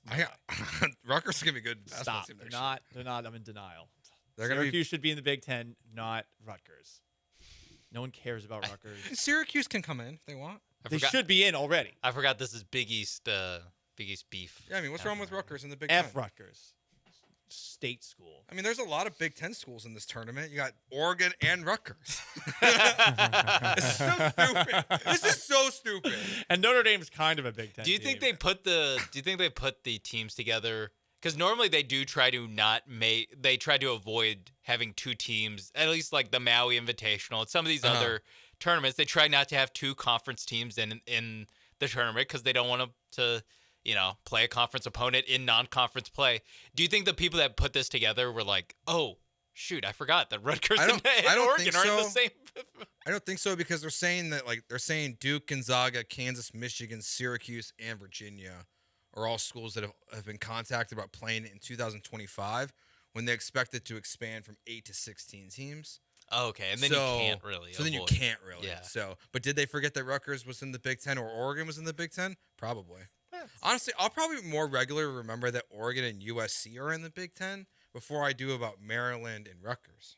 Yeah, because at least it's fresh in your mind. Sense. It'll be fresh in my mind versus Maryland. But this is going to be really cool. I like it. I would love to see this happen during the summer. I'm curious as to when they would play this. This is also when I think that this is what they need to do to – remember when we talked about very briefly will players opt out of the new college football playoff? Because they're going to be worried about the NFL draft, even though it's expanding. This is what they need to do for the college football playoff. Put a bunch of NIL money at the end and just be like, and like, that's where it goes. Dr. Pepper, make it NIL, and like every game you win, you get a check. And like that to me is like what saves and like the tournament from the college football tournament from like being a disaster and players opting out of it and coaches not wanting to coach in it. So like I hope to do something like this. This is probably be like the beginning of the year. This is probably October. I imagine this would be in the traditional non-conference tournament part of the schedule. I'd imagine. I don't know. But could they play it earlier? I wish. I think if you play it during the summer, there's probably some issue with like transfers being able to play with it if they're not enrolled in the summer. I'm sure and they're enrolling in the fall or something. That could be like one of those boring complications that we don't think about. That's like, oh yeah, these guys, they have to do schoolwork. Yeah, they pretend they're athletes. They're students still. Forgot about that. It's like, they're student athletes. Yeah, I know. I'm very excited about this. I hope we see more of this. I do too. And look, if the kids get paid out of it, even better. Mm-hmm. You know. All right, let's get to garbage time.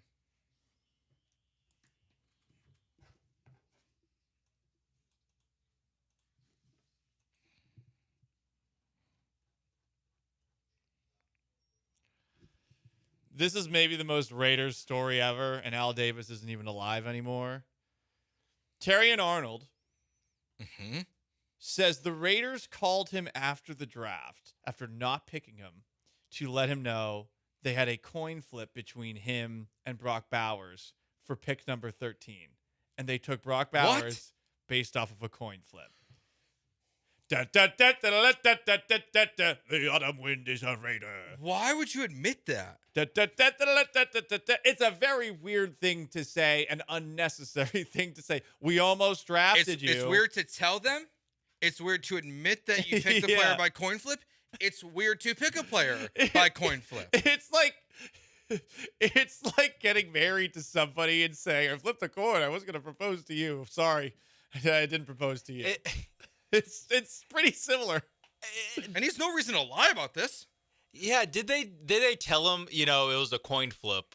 And then he was like, "Oh yeah." And then Mike maybe Mayock he took it too literally? Or they're like, and he was like, "Yeah, you had to make the decision that you made." And he was like, "No, Terrion. Literally, it was a coin. Literally, yeah. Antonio Pierce looked at me and said heads or tails." But like, was it? But now we don't know if this was a legit coin flip. Do they have the coin flip website? Do you think one of them does just he make pulled his that own up? luck? It could be doesn't make his own luck. Like he's Harvey Dent? Oh. Yeah. Wow. We're both sides heads. And they just pretended like it was a coin flip. So and every single time shoot the GM, Josh McDaniels in the head because does he have two heads tail, two heads coin, a double head coin, and a double tail coin? And every time he goes, Antonio Pierce, what do you want me to do? He just picks the coin that he wants. That magic. For a team that's run by Mark Davis, I bet a lot of decisions could get made by using a trick coin and being like, "All right, Mark, we can do what you want to do." Will we move to LA or we move to Vegas? Flip a coin. But where's the Batman to hide this from ever getting out? Like, sure, the coin flip, I'm sure that happens a lot, but who is the Dark Knight to step up and say, like, no one can know what happened with the 13th pick in the draft? Is that might be Josh McDaniels? That might be what Josh McDaniels has to do, or whoever they fire next. What a joke that organization is. Some more from garbage time. We've brought up that Houston's number one in a lot of depressing things recently. Yes. Like most stressed out, most road rage. Well, guess what? Houston ranks number one in the United States in metropolitan areas with grocery price inflation. Oh, great. Yeah, what do you notice in that most? The Egg Council raising those eggs. Thanks, Brandon. I mean, you don't like. Do you eat eggs? I can't remember. Not a lot. I used to have 3 eggs a morning. I stopped though because I was like, am I giving myself high cholesterol? What's your go-to? Scrambled? Over easy? Over medium? Over easy. I really don't like scrambled. You gotta jazz it up for whatever reason. It's like rubbery texture. I understand. So I like the runny over. Well, not quite runny, but the over easy. And then you poke it with the fork, and I like over easy. All the yolk comes out. I like hard-boiled eggs too. Hard-boiled eggs, interesting. I'm not a huge hard-boiled egg. Yeah, they're all right. It's just not how I would do it. It just depends on if I'm on the go. And I need breakfast in the morning. We always have a couple in case I don't have time to make breakfast. I can grab them. You're going on the plane or something. Yeah, no, I can't do that. You're a bad person. You're a bad person, Sean. 7.8% inflation at the grocery store. Man. Second, Boston. Dallas was just 5%. So there you go, guys. I will say at least we have good grocery stores here, so it's not the end of the world to me. As someone who has lived in every corner of the country, yes, like Seattle's grocery stores are the worst ever. Publix is good. Massachusetts not great either. Really? No, not great. Yeah, look, we all love HEB. They look dumpy. Yeah, HEB's great. Publix is great. Wegmans is pretty good. All right, that's going to do it for us today. I was going to do it for Paul for the week and Monday. Going to West Palm Beach to work on my quick twitch muscles. Good luck. Hopefully when you come back, your muscles are twitchier. Oh, yeah. I don't know what it'll do for the show, but good luck. All right, that does it for us. Mapes tonight tomorrow. Goodbye. Peace.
Ooh, what up, H-Town? Hey, how we doing? He's Blank. I'm Branham. It's Brian behind the glass, and it's a Thursday edition of the Killer Bees on ESPN 97.5 and ESPN 92.5. How long have they been calling us fast? I don't know how I feel about that. How long have they been calling us the fastest? Yeah, I don't know. I don't want to be called fast. It's been a long time. It's a bit insulting, isn't it? I don't know. I mean, does that mean that we just we can go topic to topic quickly, or? It depends on how you, I guess it depends on how you take it. Yeah. You know, you get some fast people. It's not always a good thing. You know what I mean? Sure. Oh, yeah. Astros aren't fast, though, in terms of racing out to, X amount of wins, 13 wins, 14 wins, 15 wins. Doesn't matter. They're not there. Astros lose again, 4th loss in a row. They've lost the series against the Yankees. They will try to salvage a game in the Bronx coming up a little bit later today. Yesterday, very much the same thing, Blankers. You get a Kyle Tucker home run, and then you get a bunch of runs from the Yankees in a short period of time. Never really a contest, and I think the secret here is Kyle Tucker needs to stop homering. I guess so, because I'm driving home listening to the game, and the minute he hit the bomb, I was like, oh, no.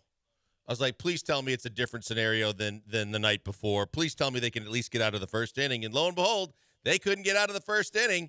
And if I asked you in retrospect, would you take 5 and 5 from Spencer Arrighetti? You went there quick. Huh? You're patting yourself on your back. No, I'm not, fast. because I didn't want it to happen. It was like the 3rd or 4th inning, and I'm looking at the game's on in the living room, and I look up and I go, I want to be wrong. Please don't let him get to 5. And it just – and then, of course, it happened to be those guys, too. All 3 of their big 3 go yard, and you're just like, God, this is ugly.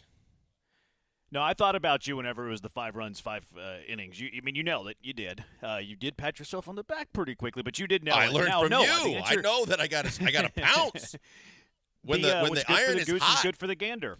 Yeah, now I would still take the unknown though. Like you scored 4 runs. Like give me the unknown. Like you still would have lost even if you took the 5 runs in 5 innings. You did. I mean, it's literally what happened. I wanted you guys to go against me because I wanted to be wrong. I said that. I just didn't have a great feeling about what I've seen so far from Spencer Arrighetti against a lineup as good as the Yankees, and unfortunately, it came to fruition because I'm starting to throw in the towel. I'm starting to get to the point where there's nothing that I can hang my hat on and hold out hope to say that I still believe, because they just find and invent game after game ways to just give you no reason to have hope. Yeah, I want to challenge our listeners too. Like if you still have hope about this team, I want to hear about it. 713-780-ESPN. I threw in the towel yesterday on the recommendation of Brian McDonald. What do you need to say to Blankers for him to throw in the towel or prevent him from throwing in the towel? 713-780-3776. Keep him from throwing in the towel. Tucker's the only good thing that's going right now. He was only 1 for 5. Dubon had a 3-hit game. That was nice. Myers, he's good against lefties. Your cleanup hitter. Lineup every single time against lefties. Yeah, I mean, the home run was great. The other 2 hits were infield singles, which you'll take. But usually you don't have guys legging out infield singles in the cleanup spot. Usually those are guys like towards the top of the order. So, I'm going to die on that hill. I think that Pena, if you're going to have Pena in your top 4 spots, it should be a top 2 spot, not the next 2 spots. Yeah, no, look, I would just reshuffle the top 4 at this point, and I would just go Altuve, Pena, Yordan, Tucker, and give that a shot. But at this point, you might as well do whatever the hell you want to do and give anything a shot, because nothing is working to this point to a level that leads you to win Major League Baseball games.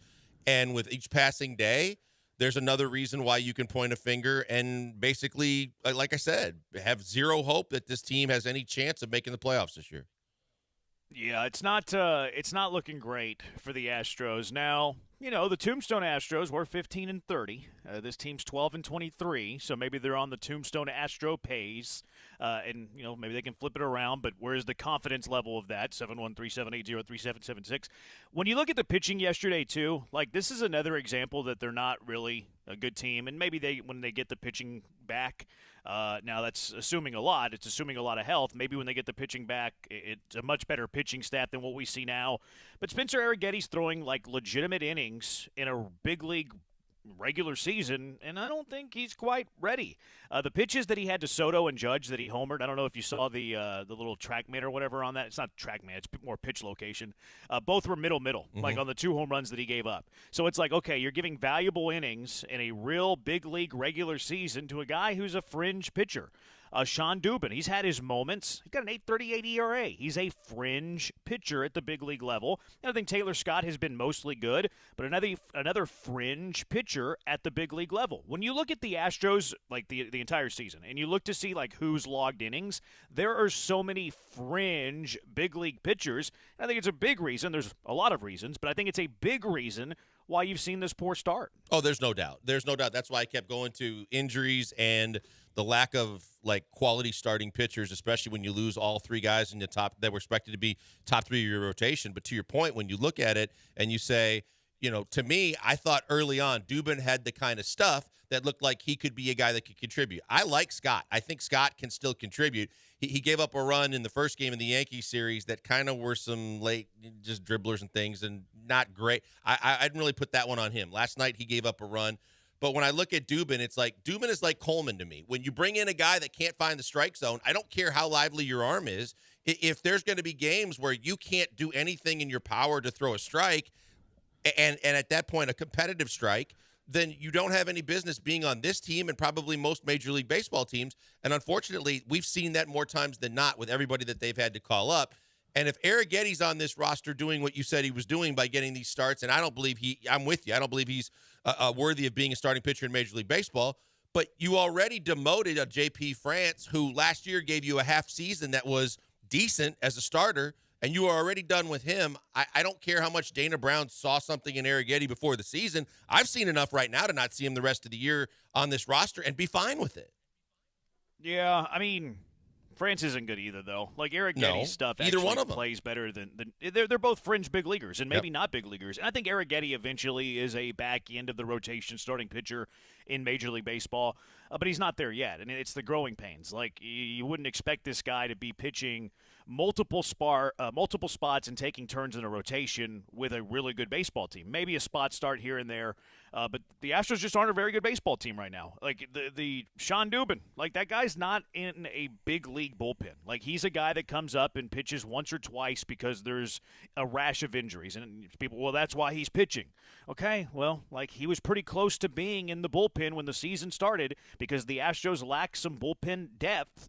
And yes, Taylor Scott's been a good story, but Taylor Scott, and like I don't care who your mop-up reliever is, so like Brandon Belak being in this bullpen, whatever, it's irrelevant to me. You need an arm in your bullpen that's going to eat innings. It doesn't matter if he's good, doesn't matter if he's bad. So I don't mind that Brandon Belak is the mop-up pitcher for the Astros. When you have a Sean Dubin in your bullpen, that's an issue. Like Taylor Scott should be the worst pitcher outside of Brandon Belak that you have in your big league bullpen. Seth Martinez, solid, but is closer to that lower leverage than the higher leverage. The Astros have holes when it comes to the pitching staff. A.R. Platinum talks. He says the Kyle Tucker home run, it's kiss of death whenever he hits the home run. 9-5-1-3 rotation is almost healthy. They tinker and figure out the right lineup. We'll go on a run. Bullpen will get more rest and not give up the leads. But what's going to be too much? Like the rotation is almost healthy. What is almost healthy? Is it Javier coming back? Is it Urquidy coming back? Is it until the summer when Luis Garcia and Lance McCullers, knock on wood, come back? And when you get to those dates, Javier this weekend, I don't think that would qualify here. But when Urquidy comes back, when Luis Garcia comes back, when Lance McCullers, we'll believe it when we see it, comes back, are you already out of the race? Like, it's easy to say, well, they're going to get healthy at some point, but what is their record when they get healthy? Yeah, look, I would love to say that Michael Bourne, who joined us yesterday, was the last line of defense for me to hold out for 60 games and then see where they're at. But, with each passing day, when you go further back in the race, because I always held out hope that, look, the easiest way to get to the playoffs is win your division, and the division was at a very attainable distance for the majority of how bad they got off to the slow start. But now you're double digits. You're double digits across the board, and that's where you really start digging the insurmountable hole, where it doesn't matter who you get back and when you get them back, because you're not the Major League Baseball players are too good for you to do what a few teams are capable of doing every season. Like the Twins just rattled off like 12 in a row, but that's not the norm. That's not what happens, and that's especially when they're a team that's in desperation mode because they have to have it happen. the odds are stacked against you. We knew that going into how bad they started. And now with each passing game, it's like the odds are going down. Your level of performance ain't going up. And then when we talked about starting pitching, we talked about guys that are fringe major leaguers. The only problem on top of that is you also got a guy that was supposed to be an above-average major leaguer in Hunter Brown that looks like he might be as fringy as everybody that we're already done with. So the underperformance along with the how deep we're getting into the season now doesn't paint a pretty picture. No, I would absolutely call Hunter Brown fringy. Yep. There's no doubt about it. And if you were healthy, Hunter Brown probably is pitching in Sugarland. Yep. Like if you had all those starters that we just mentioned, those 4 guys, Hunter Brown's not pitching. He's certainly not in the starting rotation. And I've seen all these tweets about Hunter Brown. Well, then move him to the bullpen. Have you seen Hunter Brown's first inning of these games? Like, what gives you the idea that he would be good out of the pen? His worst innings are the first inning when he's fresh into the game. So, like, and I know that his stuff is like what they're talking about, but like, I have fear in moving Hunter Brown into the bullpen at this moment because he's getting lit up at the beginning of games. Like, that's not the makings of a reliever at all. No, and I've been harping on this and you and I have talked about it on multiple occasions. As a relief pitcher, he'd be a 2 to 3 pitch pitcher guy, 3-pitch pitcher. Like, I don't want to see that slow knuckle curve, whatever you're calling it. I'm calling it a horse bleep because it comes in screaming, just pound me into submission. That I don't care how many pitches you could throw. Give me fastball, give me slider, give me one other pitch, and then go try and get 3 guys out and empty the tank every time you go out there. That I would have at least some confidence he could do because I believe that he has 2 really good major league pitches. But this repertoire pitches we have seen this year and his lack of control has led us to change a whole lot of opinions, including our own, about who this guy is and what he can be for this franchise and maybe for any other franchise because the tinkering didn't work, the extra pitches haven't helped, and he looks like he can't find the strike zone when he needs to. Yeah, that might ultimately be who he is, like Keith Law told us, and everybody was ready to bash Keith Law for saying that because they want optimism. They want the good story. They want the good side of the range of what a player can be. Because, you're probably right. Like, if he I don't think he could do this overnight, but if he reinvented to, like, okay, I'm going to have a 2-pitch mix instead of a 4-pitch mix, and I'm going to get rid of the 2 pitches that are getting lit up, that might be his long-term role as a big leaguer. And we see this all the time from starters. Yep. Kendall Graveman's on this roster. He's on the injured list. But Kendall Graveman was the same type of guy. Kendall Graveman came up as a starter, didn't have much success as a starter, but was a big arm. And they're like, okay, this is probably not going to work as a starter. Let's reinvent his role as a big leaguer. And he turned into I think a really good reliever whenever he's right. 713-780-ESPN. Why should Blankers not throw in the towel on this team? Let me throw a number at you real quick. Because you mentioned like it might be easier to get – I don't think it was you. It was actually a texter, I believe. That it might be easier to win the American League West than a wild card. Maybe. We'll see. Right now, the third wild card is slightly better than Texas. Texas leads the division 22-17. Kansas City has a half-game lead on Texas. They're the third wild card, 22-16. I would bet money that the AL West champion finishes with a better record than the third wild card, but I would admit that it's in play, that it's plausible. Last year, Toronto was the third AL wild card with 89 wins. So the Astros, if they were to reach 89 wins, that's what Toronto had last year, third AL wild card, they would have to go 77-49 in their final 126 games to reach 89 wins. So that's lofty. That's a 611 winning percentage. If you do the math, that's a 99 win pace over 162 games. So they would have to be a 99 win pace over the next 126 games for them to reach 89 wins. In what world is this Astros team, if you just restarted the year, a 99 win team? Yeah, look, I think that's definitely attainable. That's the most encouraging thing I could hear. You think it's attainable? If you started the season from scratch, all over again, and they were healthy. With this staff? I think they could. With these guys, with this offense slumping? That's the key. If they were healthy, I think they could win 99 games. If they were healthy.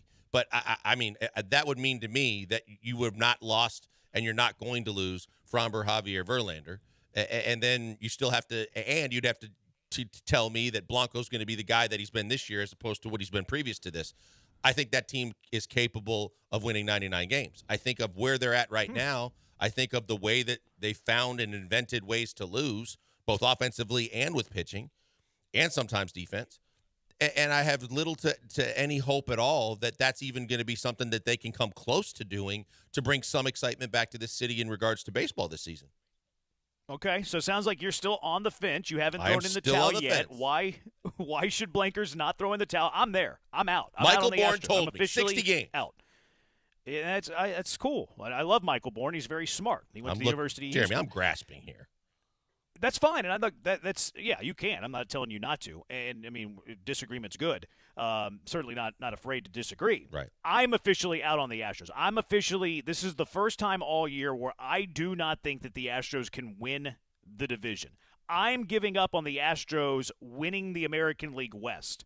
What are you giving up on when it comes to this Astros team? Who are you giving up on this Astros team? 713-780-ESPN HRP listener line, 713-780-3776. Busy show. It's a Thursday, Bad Take Boulevard. We'll write plenty about the Astros. Where does C.J. Stroud rank amongst quarterbacks in the NFL? J.J. Watt, is he coming back? Is he not coming back? Stop playing with our emotions.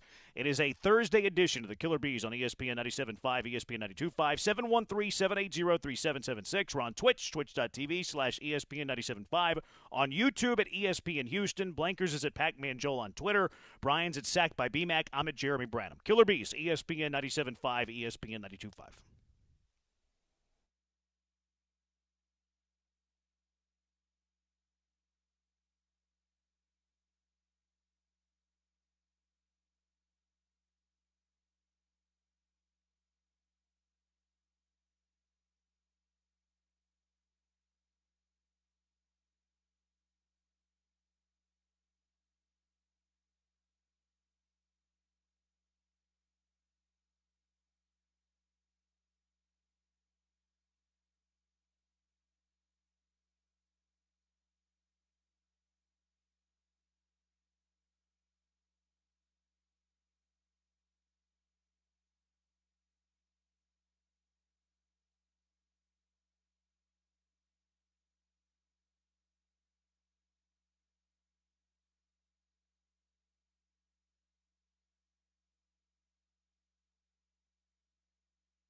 You're listening to the Killer Bees with Joel Blank and Jeremy Branham. On ESPN 97.5 and 92.5. Broadcasting live from the Veritex Community Bank Studios. All right, why shouldn't Blank throw in the towel? Why do you still have hope? Have you given up on the Houston Astros? And who have you given up on when it comes to the Astros? 713-780-3776. I, for instance, have given up on the Astros' chances of winning the American League West. I'm officially off that train. If I, gun to my head, somebody said, I'm going to shoot you if you're wrong, which is a terrible way to describe this. But do you think the Astros win the division? Gun to my head, I don't. This is the first day of the baseball season where I have felt that way. Gun to your head, Blankers, do the Astros win the division? They don't. No, that's one I have to be out on. But you're still plausible. I'm you're still plausible. hanging on the fact that they can get into the playoffs, hopefully. But that and believe me, there is a very, very slim glimmer of hope that I'm hanging on to. But I have that ship has sailed in terms of winning the division. Yeah, you were where I was like yesterday, where it's like, okay, I can see the writing on the wall. I have a really good feeling that the Astros aren't going to win the division, but I just don't want to give up hope. They've been non-competitive. I don't either, but yeah, non-competitive. That's the thing. If we Eric were still, the driver. Well, sorry, if we were doing things that we were doing early in the season, if we were watching this team and saying, hey, they were leading for 3/4 of the game, hey, they were winning, or it was a one-run game and they were up or late or they were in it, sure. But the way they're just getting their ass handed to them by a team that they've owned over at least in the playoffs for several years, as well as every other team, when you keep inventing ways to lose, it's like it's hard to hold out hope. Yeah, it is. It is. So I've given up on the Astros winning the American League West.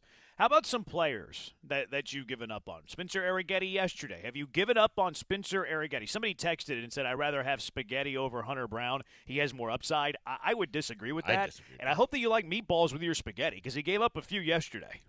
Yeah, big ones too, including the hardest hit baseball of the season to Stanton. Forgot about that. Yeah. No, there's no way of those two guys that I'm going to give up on Hunter Brown. Not that I have a whole lot of hope on either one of those guys either, but if I have to pick one or the other, I think Brown has better stuff. I think he has a better upside. I think we just talked about like one of the reasons why I'm bothered by his pitch selection and all the pitches that he's trying to use instead of sticking with what has worked for him in the past. Whereas I think Arrighetti, like as you would call it, he's a 4A player right now. He's not a guy that belongs in the major leagues on any team starting as a starting pitcher, let alone a pitcher probably. Yeah, I say fringe with him because I don't like calling young pitchers 4A pitchers because I don't think that the book's written on them. No, right now. I look at 4A guys. Yeah, I just don't like putting that label on them, though. And if it's just very nitpicky and nuanced, I get it. I just have a tough time calling young players 4A player. I think he's a prospect that probably is better suited for minor league baseball right now. Not saying he can't be a big leaguer. Like, it's not Jason Lane where he's in his 30s and it's like, okay, he's a really good AAA player, but he's not a very good major leaguer. So I find there to be a little difference. Todd the Show, his optimism, he thinks the Astros go 13-3 over the next stretch of games that they have. Detroit, Oakland, Milwaukee, Angels, Oakland. Which that is favorable. They're going to have to go on a tear there because of where they've positioned themselves. Like I responded to Todd, and I said, that's all fine and dandy if the A's were the A's of the last several years and the Tigers were the Tigers of the last several years. But the A's have been playing good baseball. The Tigers have been playing good baseball, and you're not playing good baseball. Yeah. I mean, the A's have been better than the A's, but they're still the A's. Like, they're a losing team. They're under 500, but yes, much more talent, way better than the Oakland single A's that we used to call them. And you're looking up in the standing to the Oakland A's. So, like, who are you to say that this team is lousy when the Oakland A's have 4.5 games up in you on the division? Like, they're 4.5 back of the wild card. You're 9. So they're 4 back in the division. You're 8.5. So you can't be sitting there, well, the single A's are terrible. They're producing way better than you are. I mean, 713-780-ESPN. We used to have the Yankees calling the Astros their daddy, and now you're looking up at the A's thinking that they might be your daddy in the division. That's ridiculous. Yep. 713-780-ESPN. Let's go out to the HRP listener line. Willie on the East End. You're in the Hive. What's up? Hey, thanks for taking my call. Yeah, I'm calling because you said what Astro you giving up on. Well, I like to say I'm not giving up on them. I never did like them, and that's Dana Brown. because I thought he undermined the manager last year, and with all those interviews about who the manager makes the lineup and all that stuff. And last year, they said about the injuries. Last year, when the season first started, there was a lot of injuries on the Astros. Like Garcia, Altuve, the big guy got hurt there in Atlanta with his neck. He had to come home. And you had Vlac starting and this guy here, Blanco and J.P. France. Nobody thought they was going to be in the lineup at the beginning. Injuries is not an excuse. Dusty kept them afloat till everybody got back. Thanks for taking my call. Wasn't the big guy's injury in Atlanta a bellyache? He You were inhaled. it was kind of vague. He inhaled too much fireworks smoke or something. We never really got a true story there. Like, he was feeling lightheaded. He went to the hospital. Like, we never. It's the Astros. Like, we never got what it actually was. Just like we don't know if Jordan had one or two bad hands. Just like two guys have been placed on the injured list because of sleeping on a pillow in a hotel the wrong way. Like, it's like Framber Valdez injuring his elbow but not needing an MRI. Like, it's all vague and mysterious when it comes to the Astros disclosing injuries. I would take Dusty Baker back in a heartbeat. To Willie's point. Now, did Dana Brown undermine Dusty Baker? I don't know if I would go that far. Yeah, I don't know if it was undermining. They disagreed. There's no doubt about it. But, I think that James Click obviously disagreed with Dusty. That's part of – everybody has disagreements on a daily basis sometimes. And sometimes that's what makes the best and the most communicative relationships within anything, but especially as it relates to, like, sports manager, general manager types.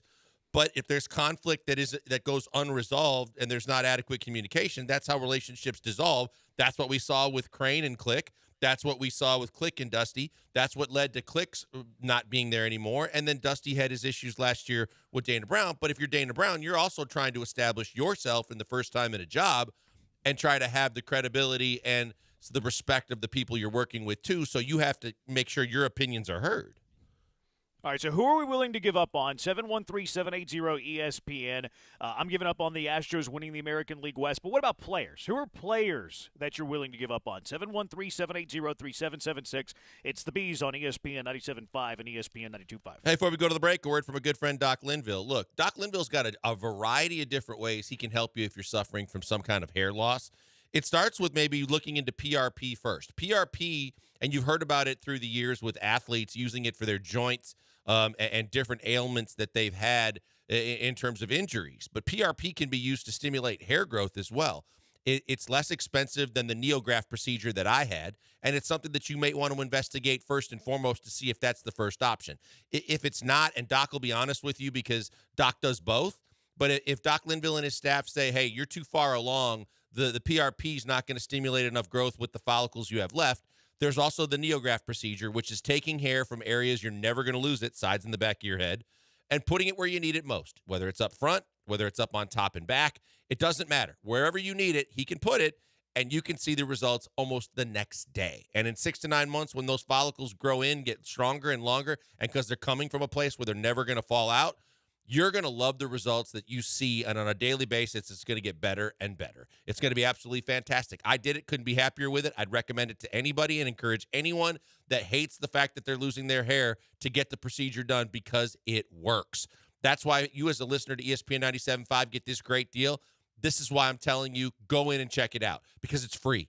The free consultation with Doc and his staff, because you listen to us by going to 975hair.com, is something that you, at your very least, you owe it to yourself to check out. Go in, ask questions, get answers, have them explain the procedure. Just see if it's something you might be interested in. If you're not, walk away. No commitment, no money out of pocket, nothing. Nothing lost, but maybe the information gained. But if it really does intrigue you and you're interested in it, I would consider, and I would encourage you to consider doing the procedure. I did it, could not be happier with it, and I think you could be the next in line too. Check them out today. Tell them I sent you by. Go to 975hair.com.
You found the killer bees. Live from the Veritex Community Bank Studios, here's Joel Blank and Jeremy Branham.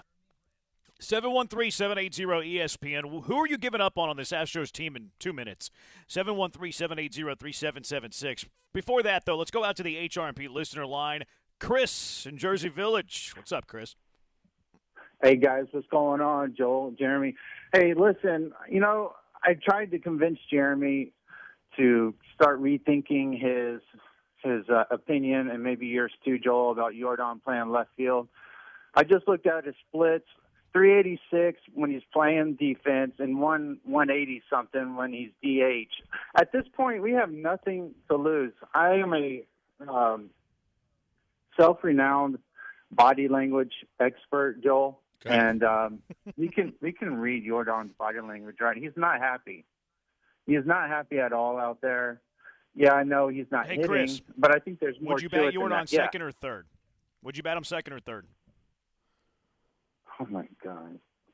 You know what? Y'all can make fun all you want to. I'm not making fun of you. It's He's a legitimate asking you question. a legit question, Chris. I'm not making fun of you. I'm asking you, where do you prefer him, the 2-hole or the 3-hole?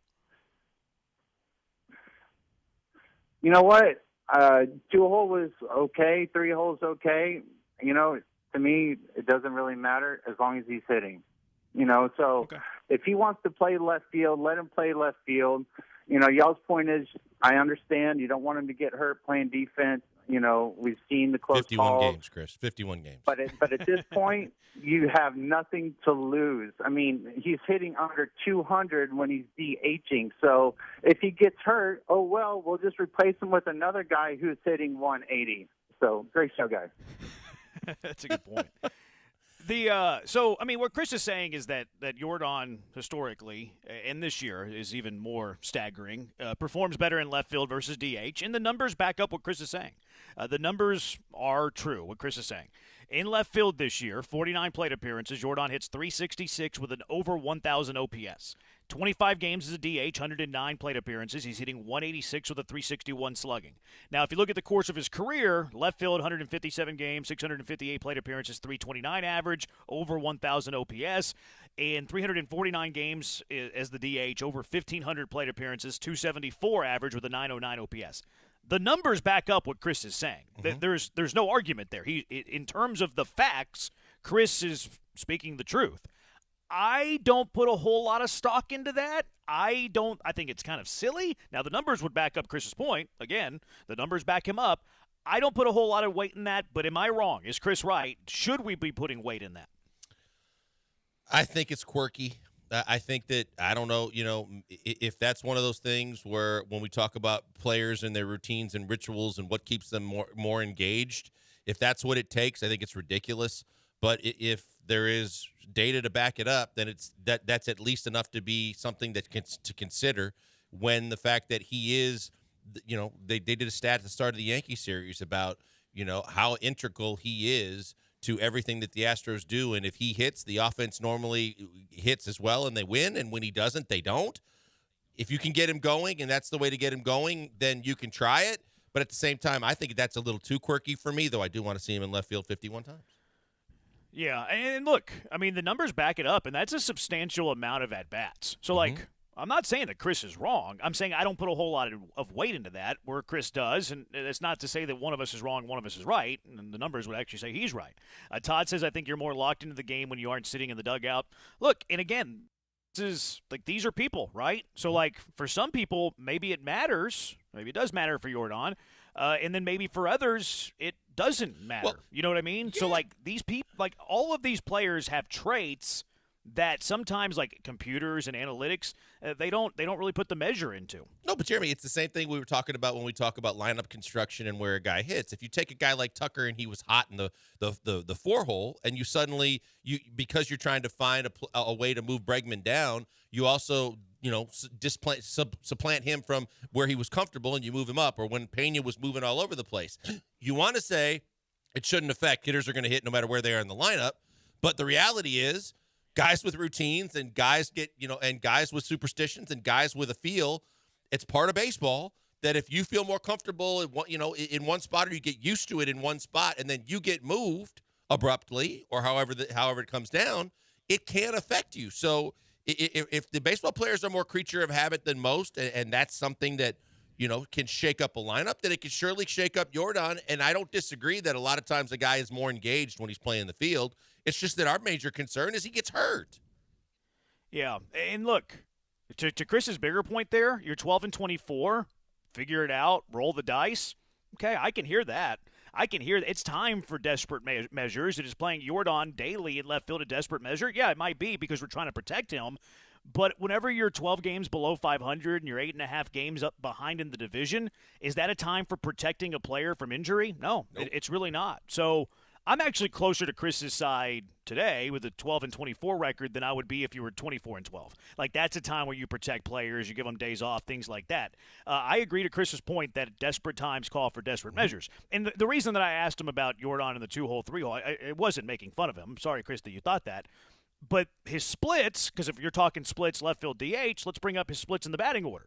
He's much better in the 2-hole this year than the 3-hole. Batting second, 277 average, 827 OPS. Batting third, 159 average, 568 OPS. So, like, what matters and what doesn't? You know what I mean? Yeah, no, that's valid as well. And again, you're right. This is whether it's a one-game play-in game type scenario, or it's, hey, you have to pull out all the stops. You got to win, 6, 7 out of the next 10 games in order to get into the playoffs. In whatever sport you're in, or whatever scenario fits you best. This is the time to be desperate because of the fact that very few, if any, teams getting off to the putrid start that this team has gotten off to make the playoffs. Then you need to pull all the stops out. Stop giving guys days off. Stop worrying about if a guy's going to get hurt or not. Start worrying about the fact that every single freaking inning of every game is going to matter for a while until you can try to get above water and start finding your way back into this thing. And that means pull out all stops and go for it. 713-780-ESPN. Which players are you giving up on? Let's go back out to the HRP listener line. Holly in Beaumont. What's up, Holly?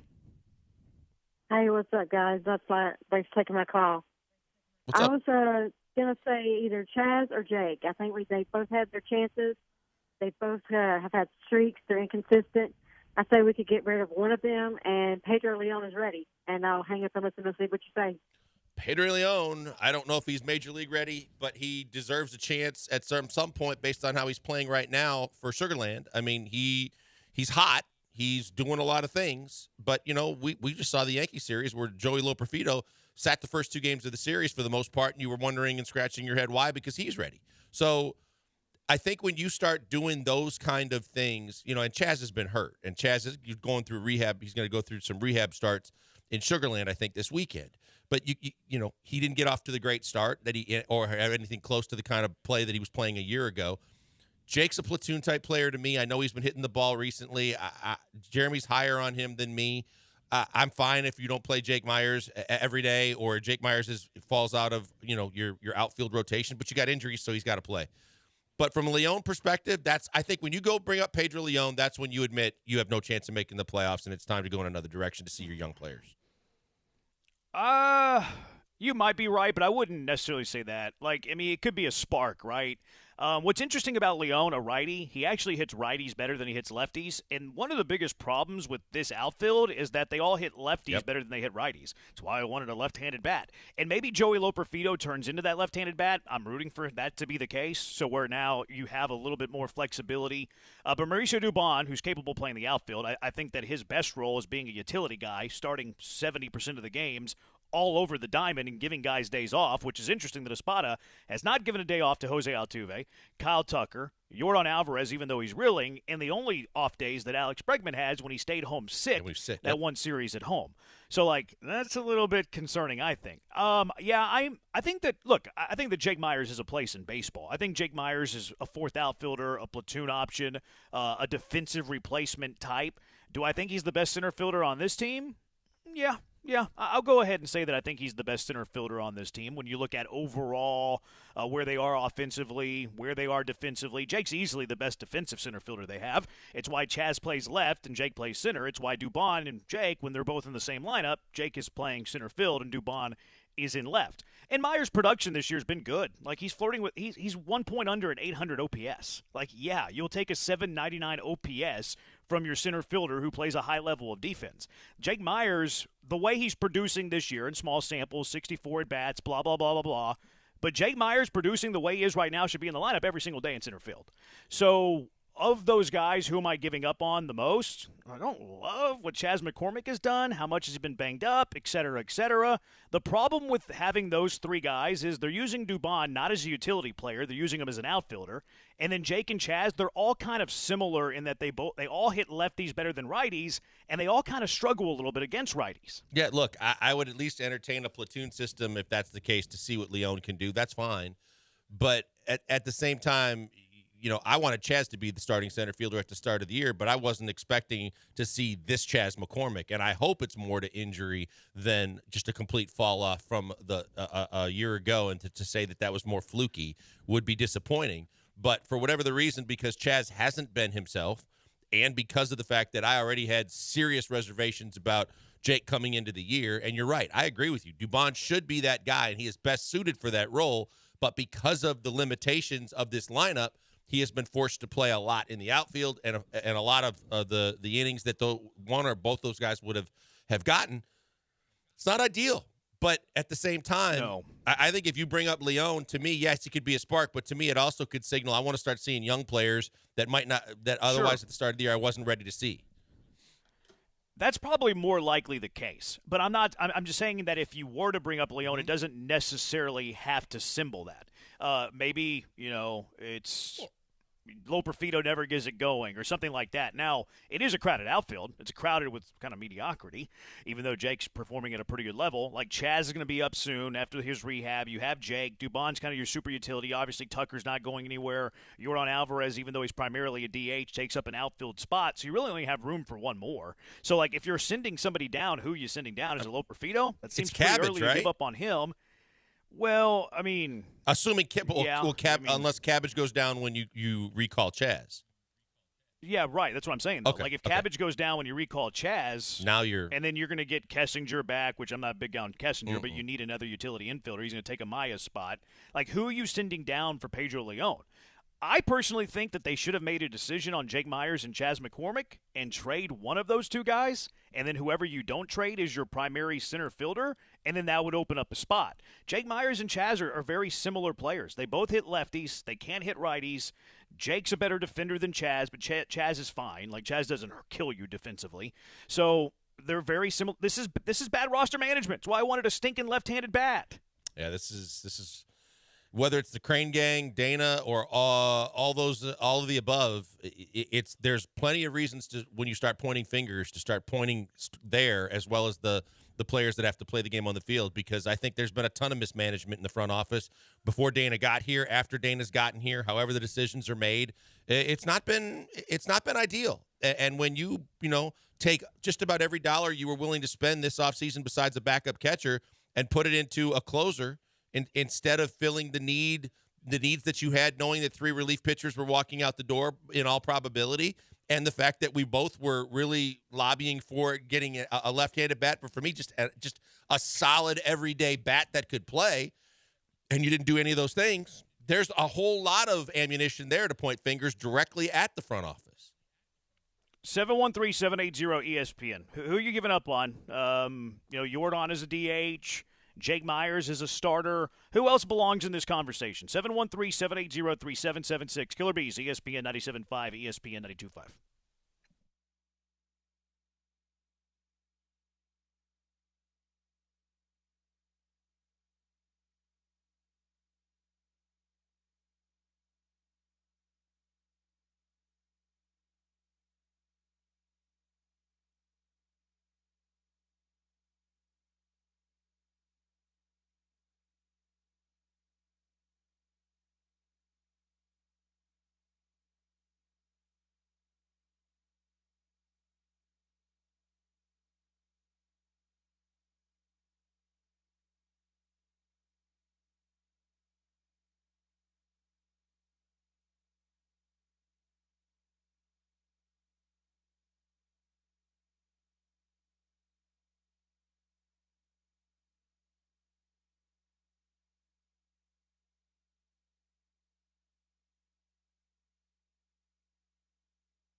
Now back to the Killer Bees. On ESPN 97.5 and 92.5. Live from the Veritex Community Bank Studios, here's Joel Blank and Jeremy Branham. 5669's giving up on Alex Bregman. Remember when Randy Johnson tanked in order to face the Mariners to trade him? Is it possible that Bregman has reached that point with the Astros? No new contract means that he has lost faith in the Astros and does not want to be here anymore. Well, that'd be a weird way of doing it because Alex Bregman is costing himself multi-millions of dollars. Tens of millions at this point, I think. He's already cost himself so much that that's just an absolutely ludicrous theory to try and put any stock in because, one, even if you were right, that's great, but you're not getting anything for him, and no team's going to want him the way he's playing right now because they're still going to have to pay the rest of his contract for this season even if they don't end up re-signing him. And no, he's not worth it. He's not worth it to anybody. He's hitting less than 200. I mean, he's flirting with the Cologne line now that he's down below the Mendoza line. That's not what anybody wants to have to endure, let alone a guy that's about to enter free agency that thought he was going to get paid handsomely. You just wanted to say Cologne line, didn't you? I love it. You kind of because I mean Bregman's not really flirting with the Cologne line. No, I mean, but he's getting closer to it. You wanted to use the joke, which I admire, but I understand what you were doing. One career home run popped up on my Twitter in San timeline Diego just a couple of days ago, Yep. and it was really? it absolutely made my day a whole lot better watching that home run. I think the title on the tweet was the single greatest home run in baseball history, and he hit it at Petco Park. Right. Yeah. The great. It's a tough place to hit one out too. Yeah. He went out in in the Diego? pitcher's park. In Nice. Pitcher's Park, it went into like either the second or third deck, and he was it wasn't a cheapie. No, and he was 40-some years old when he hit it, and that was the only one he ever hit. 5424. He's given up on the Astros catchers calling games. How much of the pitching struggles can be attributed to Maldi not calling the games this year? I don't miss his bat, but having him back behind the plate and Diaz playing first would be great at this point. I hate that. I hate it so much. I hate it when you start looking at the ERA of the guys that are actually legit Major League Baseball pitchers that have been pitching fairly well. Most of those games have been caught by Yiner. Yiner hasn't had any problems in terms of like calling pitches. Even Verlander said that, and Verlander had some very good success with Yiner. Caratini's been a surprise bonus bat in the lineup when he's been in there. Neither guy is to blame for any of it, and I'm so sick and tired of it. It happened again last night into this morning with all this bring Maldi back stuff. That is just the most ridiculous, far-fetched, stupid take that I could possibly.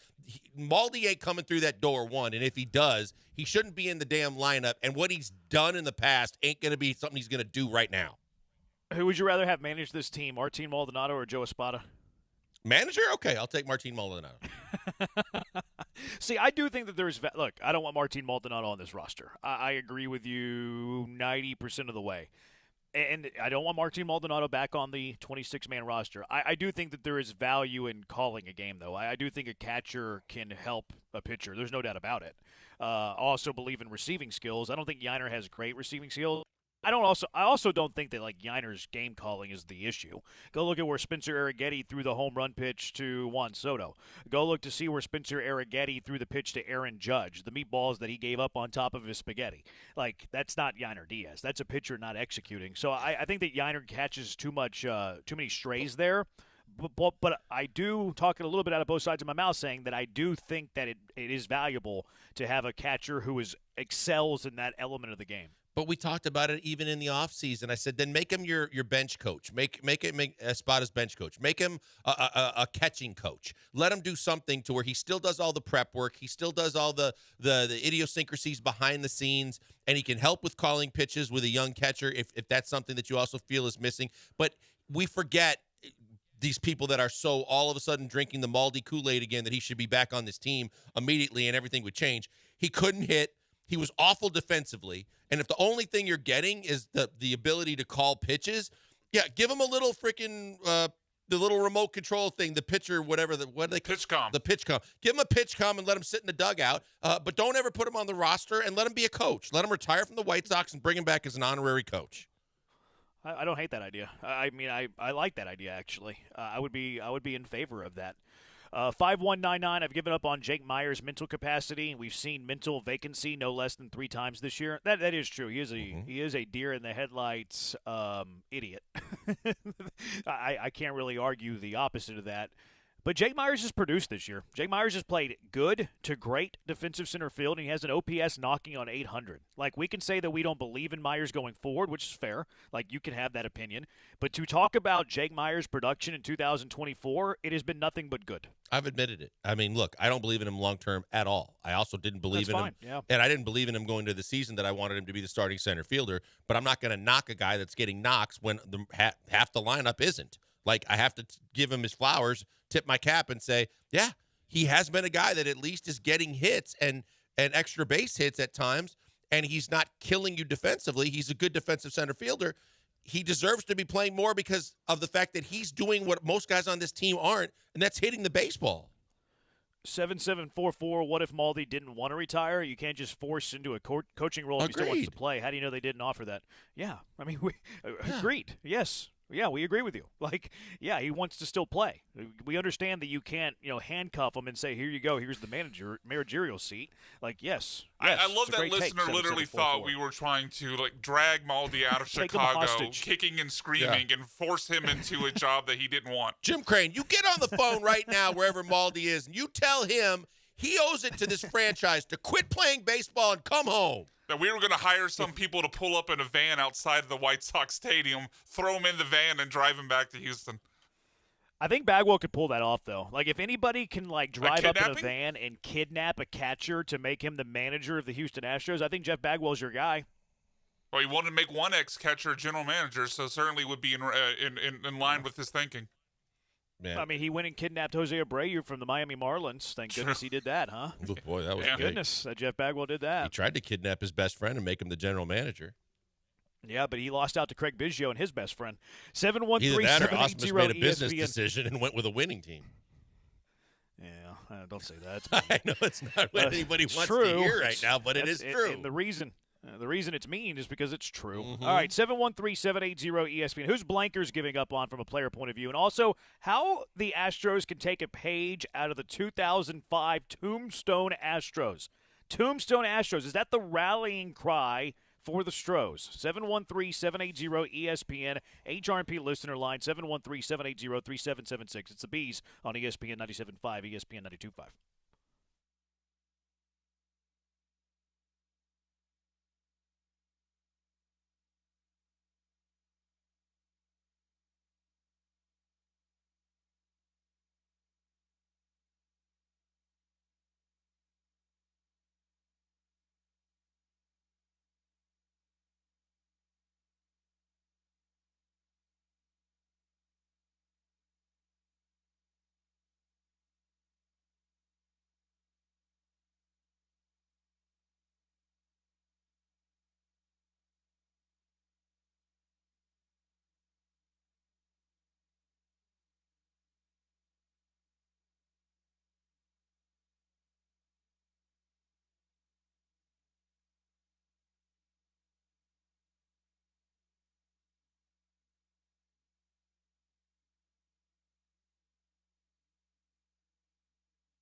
Now back to the Killer Bees. On ESPN 97.5 and 92.5. Live from the Veritex Community Bank Studios, here's Joel Blank and Jeremy Branham. All right, Blankers, who are you giving up on? Well, for one, Spencer Arrighetti. I've already given up on JP France. I've given up on Spencer Arrighetti. I'm giving up on Brandon Bielak. I really want to give up on Alex Bregman. I just don't see him turning it around and snapping out of it. I know there's no other alternative, and he's going to play. And you know, his batting average was almost the same this point last year. I didn't remember that it was this bad, but he was slugging more and he was getting on base more. Yeah, he got down pretty low last year, right around the early part of May. Yeah, but he was getting on base more and he was slugging more than he is right now. Yeah, I'm not going to give up on him for the fact that I don't think there's an obvious unless you want to play Dubon there. And defensively, I think he's better than Dubon. But I can't tell you the level of Gold Glove. Yeah, the disdain. I can't tell you the level of disdain that I feel every time I see runners in scoring position and Alex Bregman at the plate going, well, what's going to be your death of choice? Is it going to be a double play, a pop-up on the infield, or a weak dribbler? Because I don't see him doing anything more than that, and that's tough to take based on who he's been here. Bregman, real quick, was 195 after May 7th last year, which right now he's at 189, but he was getting on base more. Like, he had a 322 on base last year. This year he's got a 268. Like, 322 on base is still pretty good. That's probably right around league average. Any power numbers last year? He was 320 slugging last year. Right now he's at 252. So, like, the peripheral stuff, he was better last year. So the average was similar, but he was getting on base more and he was slugging more. He looks lost. He tinkers too much anyway, but he looks completely lost. I mean, we need to dial in. Was it Chris that called in? That's the body language expert, because I can't believe that body language is any good, because I see him as a guy that looks like he is just grasping at straws, trying to hope something works, and it's not what you expect out of a guy that's been that caliber of player for you at third base. Other than that, I had reservations about Chaz falling off this year. I didn't think he'd fall off this much. I hope it was just that he was dinged up, and I hope he comes back and can do more. And they need him, and I don't think there's another alternative walking through the door that's better. So I'm not going to give up on him either, though I've been very disappointed in him. And I can't do what I want to do and get rid of Jake Myers, because you just sold me on the fact that, you know, he's actually been better than I had thought he was going to be, and because everybody else has sucked so bad that I can't do that, and I want to do that. Someone on the text line suggested trade him when his value is the highest. Okay, I can be talked into that. Yeah, I can be talked into that. Like that kind of cures a little bit of having similar profile outfielders with like Chaz, and like Dubon's different, but Dubon also hits lefties better than righties, like they all do. So like, okay, and that gives you like Pedro Leon a chance to come up on the roster. So like, I can be sold on that. The trade Alex Bregman whenever his value is literally its lowest, that's something I can't get in on. No, and we've talked about that. The fact that everybody wants it, it's easy to say we'll trade Spencer Arrighetti. We'll trade, Hunter Brown or JP France, trade JP France in the offseason when he was coming off a pretty good half a season where some general managers might have thought, hey, that's a guy that could fill some innings, need some innings for me in a rotation. I'll give you a relief pitcher or someone for him, but you can't get pennies on the dollar. Might be an overbuy on a trade right now for how bad those guys have been. It's not like there's all these general managers lined up going, yeah, I'll give you top dollar for any one of those guys. No, they won't. They want to steal. They'll take them off your hands if you get rid of them. Yep. A bunch of texters saying Bregman's looked lost for a while.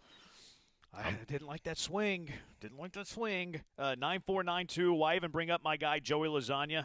We got a spaghetti and a lasagna. If you're not going to have him getting at-bats every day, Jake's been fine, but that's what Jake is. He's fine. I mean, this is not really a Jake versus Joey thing. Like, the fact that Trey Cabbage started on Tuesday was, what are we doing? Like, why is Trey Cabbage getting starts over Joey Loperfido? You brought up Loperfido, and they said that they didn't bring him up to sit the bench, and he sits the bench after an off day for Trey Cabbage, and then you have a lefty pitching yesterday where he's not going to be in the lineup. Like, what are you doing? Like, inexcusably sits 2 games in a row. It's contradiction, too. And it's like, okay, like you shouldn't have brought him up then. If he's not going to start ahead of Trey Cabbage, you shouldn't have brought him up. So it's not really a Joey versus Jake thing, because I actually think they make a decent platoon, although I don't love Jake and center, or I don't love Joey I don't in either. Field. I was going to say that. But you can use Dubon as the floater there. Like if the platoon is Jake versus lefties and Joey versus righties, well then Dubon plays left when Jake's in center, and then he plays center when Joey's in left. So like, you can do a platoon with those two. It wouldn't be a straight positional platoon, but you could have them in the lineup and platoon them that way. Yeah, no, I agree with you, and I don't like Joey in center field on a major league level from what I've seen. I think he can play the corner outfield positions, but he misplayed a couple of balls in the outfield that I was like, okay. I'll give you the Jake's defense is way better than Joey Loperfido. If Joey and Jake are in the lineup, Joey's playing the corner, and then you can adjust accordingly. But the problem with your scenario is you can't keep Jordan out of left field because he's not the same hitter when he's not in left field. He has to be out there. Someone texted about that and said, well, then what's your plan at DH if Jordan's in left? Well, I mean, I think that's what it would be. Like, it would, whoever's not your left fielder is your DH that day. Mm-hmm. Instead of, if like today Loperfido's in left and Jordan's DHing, so if you're planning on playing Jordan in left, then Loperfido would just play, would be the DH that day. Or you could also throw like Dubon to the mix there too, where like if Jordan's in left, instead of DHing Dubon though, you play him at second base and you give Altuve a half day off. You play him at third base, you give Bregman a half day off. You play him at shortstop, you give Pena a half day off by making those guys the DH. So you can get creative on how you use that DH. Where, like, obviously you don't really want Dubon to be your DH because he's a good glove, and you want to kind of get these regulars off their feet a little bit. So you can kind of rotate it around where Dubon's not the DH per se, but he's playing a position where you can then DH that player, whether it's second, short, third, maybe even sometimes in right field. Yeah, no, look, I was going to say you can't afford to take those guys out of the lineup completely. I thought you were suggesting that Doobie can be there and Altuve can come out. No, if you want to give Altuve a chance to take a load off, I think Dubon's a better defensive second baseman anyway, and bat Altuve at the DH on those days, I'm totally fine with that. You just can't afford to take Altuve's bat out of this lineup right now with how good he's been and how bad the lineup has been. I agree with you. That said, the fact that those guys have played every single day, I don't know. Like, that starts to take its toll. Like, Altuve's he's hitless in the series. Maybe no, he got one last night late. Off. That's not a day off. No, but I'm saying he got a hit. Oh, that's right. He had the hit. He got a hit. Yeah, he was 0 for the series until that hit. Yeah, that's a good point. Yep. I forgot about that because I kind of mentally checked out. But, like, Jordan's reeling right now. If Dusty Baker was the manager of this team, Jordan would have already had a day. Oh, no question. Dusty would have given Jordan a day to have a mental reset. Yep. And I would have encouraged it. Like, Jordan feels like he needs a mental reset. So does Alex Bregman. I was just going to say, Bregman absolutely does. As much as, this whole moving him around in the lineup, you don't think that messes with him even more mentally? Like, he just needs a detox day or two where he can just sit down and not have to stress about every at-bat and how bad he's been. 1-2-4-4 can't survive when you're getting shelled out of the gate 25% of your games. That's 100% true as well. Tombstone Astros. We know all about the Tombstone Astros. 2005, they got off to the 15-30 start, and then they rallied to win 89 games, made the playoffs as a wild card, and reached their first ever World Series. So how can the Astros take a page out of the 05 Tombstone Astros? A lot of people think that was the year they fired Jimmy Williams for Phil and then hired Scrap Iron, Phil Gardner. They actually did that in 04. They fired Jimmy Williams in 2004 and hired Phil Garner, and he took over. They went to the NLCS, and then the next year to the World Series. Now, Jimmy Williams had been around a while. I've seen a lot of people toying with the idea of, like, well, the Phillies fired Girardi and went to the World Series the year the Astros beat them. There was that one guy on ESPN who went on the radio and said that, maybe the Astros could fire Joe Espada. Do you think, not that this is the 05 Astros, but do you think that the Astros can take a page out of the 04 Astros, fire a manager, hire a veteran manager, hoping that it kind of rights the ship? I really don't. I don't think Joe Espada is the biggest problem on this team. We've highlighted over and over what has been. It might for a couple of games. It might rejuvenate some guys. I think Girardi was a hard ass. I think Girardi was my way or the highway, and it rubbed a whole lot of the veterans in that clubhouse wrong. They came out later, and I think it admitted as much. And it was refreshing for them. It was something that they were desperate for. They needed. They reacted. They got everything and more than they could have expected. I don't see the same scenario with the Astros.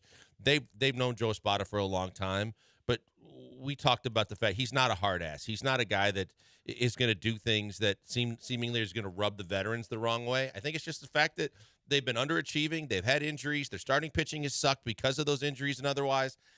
And it's been a perfect storm. I don't think that firing the manager is that possible scenario to keep them off the tombstone. But I don't know. I mean, short of trades, that no team is going to be willing to make at this point in the season either. I don't think that there's that kind of a tombstone changing moment right now for this team, other than get healthy and do what they say can't be done. That team, again, it was the 04 team that fired Jimmy Williams. I think it'd be easier to fire a spot if it weren't his first year. Like, it's very difficult to fire a manager after their first 45 games in their career. So, like, that's where the comparisons of Jimmy Williams and Joe Girardi don't really, that doesn't add up to me, is that those guys had been in their post for a while. It is very difficult to be like, you know what, we hired the wrong guy and we're firing him in 45 games. Yeah. That seems impossible to me, quite frankly. I don't really see that happening either. No, you're right. It's the old school guys that have been there, done that were hard asses and dictators. Even then, I don't think that matters. I don't think that the old school stuff, I don't think that matters per se. No, but what I was getting to, who cares what the veterans want? You're trying to win games, but I think it's more the fact that he's in his first year. Jim Crane's going to fire a guy 45 games into his managerial career in his first season. No, that's what I was getting to. It's the White Sox situation of a year ago. First chance ever for a manager to get his first opportunity. His name escapes me right now. But it was the story within the story when the Astros played him opening weekend. That was the big story that his first chance ever to be a manager. You're not going to just give him his pink slip, 45 games in. And again, I don't think it's his fault either. But I could see him being let go at the end of the season if it continues to go this way, because I think they would make wholesale changes looking for any opportunity to try and get a fresh start. I think it's apples to orange comparison there, though. Like, comparing a White Sox team who's rebuilding, who has zero playoff aspirations, to the Astros, who are like the betting favorite to win the American League. That's apples and oranges to me. Okay, You're going to give a runway to a rebuilding manager. Well, then I think that this was like the Cully situation. As bad as Cully was, this was his first ever time being a head coach. They're rebuilding too, though. Like, that wasn't a winning team. That had zero expectations to win. Yeah, maybe so, but I just don't think there's ever a scenario where a manager in his first or a coach in his first season is going to get. It's very rare that he's going to get the Ziggy, without letting him see a full season to see. We had several guys that we've heard from, including some guys that we've interviewed. I think Michael Bourne might even said this yesterday. The fact that you knew Joe Espada was going to have some growing pains. His first time ever calling the shots, being the guy in total control. That was something that you had to plan for or at least assume was going to happen. And it just so happens that it's happening on a team that's grossly underperforming. But I don't think it's right to fire a manager like that in this scenario before he fills out a full season. I also don't think that Crane's going to admit that he was wrong. That's where I'm at, too. Like, I agree with that part of it, and I don't think that Crane will admit that he was wrong in the hiring. But I just don't like the comparisons of, like, losing teams. Astros were a team that was a favorite to win the World Series. That's fine. You don't have to like it. I'm just saying it's because I'm just using the fact that both were – you're right, but both were first-time managers. I think that what I think, and I see more and more I see coming because I agree with you, he's not going to admit he was wrong on Espada. He's gonna use Dana Brown as the scapegoat. I think by the end of the year, he's going to blame it on all the mismanagement of the roster. He's going to put all of the missteps that the Crane gang made on his general manager, and I think Dana would be the first one to go. 713-780-ESPN. A couple other comparisons to that 05 Tombstone Astros. That team started 15-30. Astros 12-24. So, like, that's in play. The Tombstone by late great Fred Fowler, that came on May 24th. Remember that year? They finished 74-43, by the way, which is kind of what the Astros would need to finish. Like, that's pretty similar to that winning percentage we told you that if they're going to be a playoff team, they have to achieve. And that was also the year that Jeff Bagwell sat on the DL for 4 months before coming back late in the year. Maybe they need Bagwell in 2024 to take a back seat, too. Can we put Bagwell in the injured list? Please. Keep him off the radio broadcast, too. Oh, it's awful. Is it not good? No, just lots of dead air pauses and just – slow delivery, and I'm just going, oh, my goodness, stop it. 713-780-ESPN, HRP listener line, 713-780-3776. What are you giving up on? Can these 24 Astros take on the similar look of the Tombstone Astros? And then the one move that I think we saw from Joe Espada that might have changed the tide on this season in a wrong way. 713-780-ESPN. It's the Bees on ESPN 97.5 ESPN 92.5. Look, you need to get a goal from Pro Dunk Hoop. They make the best goals in the business. Don't get the cheap goals. Don't get the goals from the big box stores. They're going to break anytime there's a 15-mile-per-hour wind. The rim's going to get jacked up and unlevel the moment you throw up a brick. And let's be honest, you're throwing up a lot of those. So get a goal from Pro Dunk. They make the highest quality basketball goals you'll ever find. Tempered glass backboard gives you the true, authentic feel off the glass. And again, let's be honest, off the rim when you throw up the bricks. A breakaway rim, stainless steel hardware. It's height adjustable too. 5 feet, 10 feet. You don't have the hops that you used to have. Let's be honest again. You don't have the hops you used to have. So lower it down. Lower the goal down. Throw down some jams. And with that breakaway rim, you don't have to worry about it breaking. Also, an extended overhang, so you don't have to worry about spraining your ankle in the basketball stanchion either, which is fantastic. And get their new goal, Thor, where you can raise and lower the goals with a drill, lightning adjust feature. And you can raise it and lower it anywhere from 5 to 10 feet in a matter of seconds. Their accessories next level too. LED light kits for night play, backstop nets, pull pad lettering, lots more. And you can order everything, including professional installation online. That's right. The pros at Pro Dunk will professionally install your goal at the perfect height, perfectly straight. You don't install. Let the pros at Pro Dunk do all of the work for you. Give them a call at 281-351-9822 and visit produnk.com. That's produnk.com.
Broadcasting live from the Veritex Community Bank Studios, it's the Killer Bees with Joel Blank and Jeremy Branham. On ESPN 97.5 and 92.5.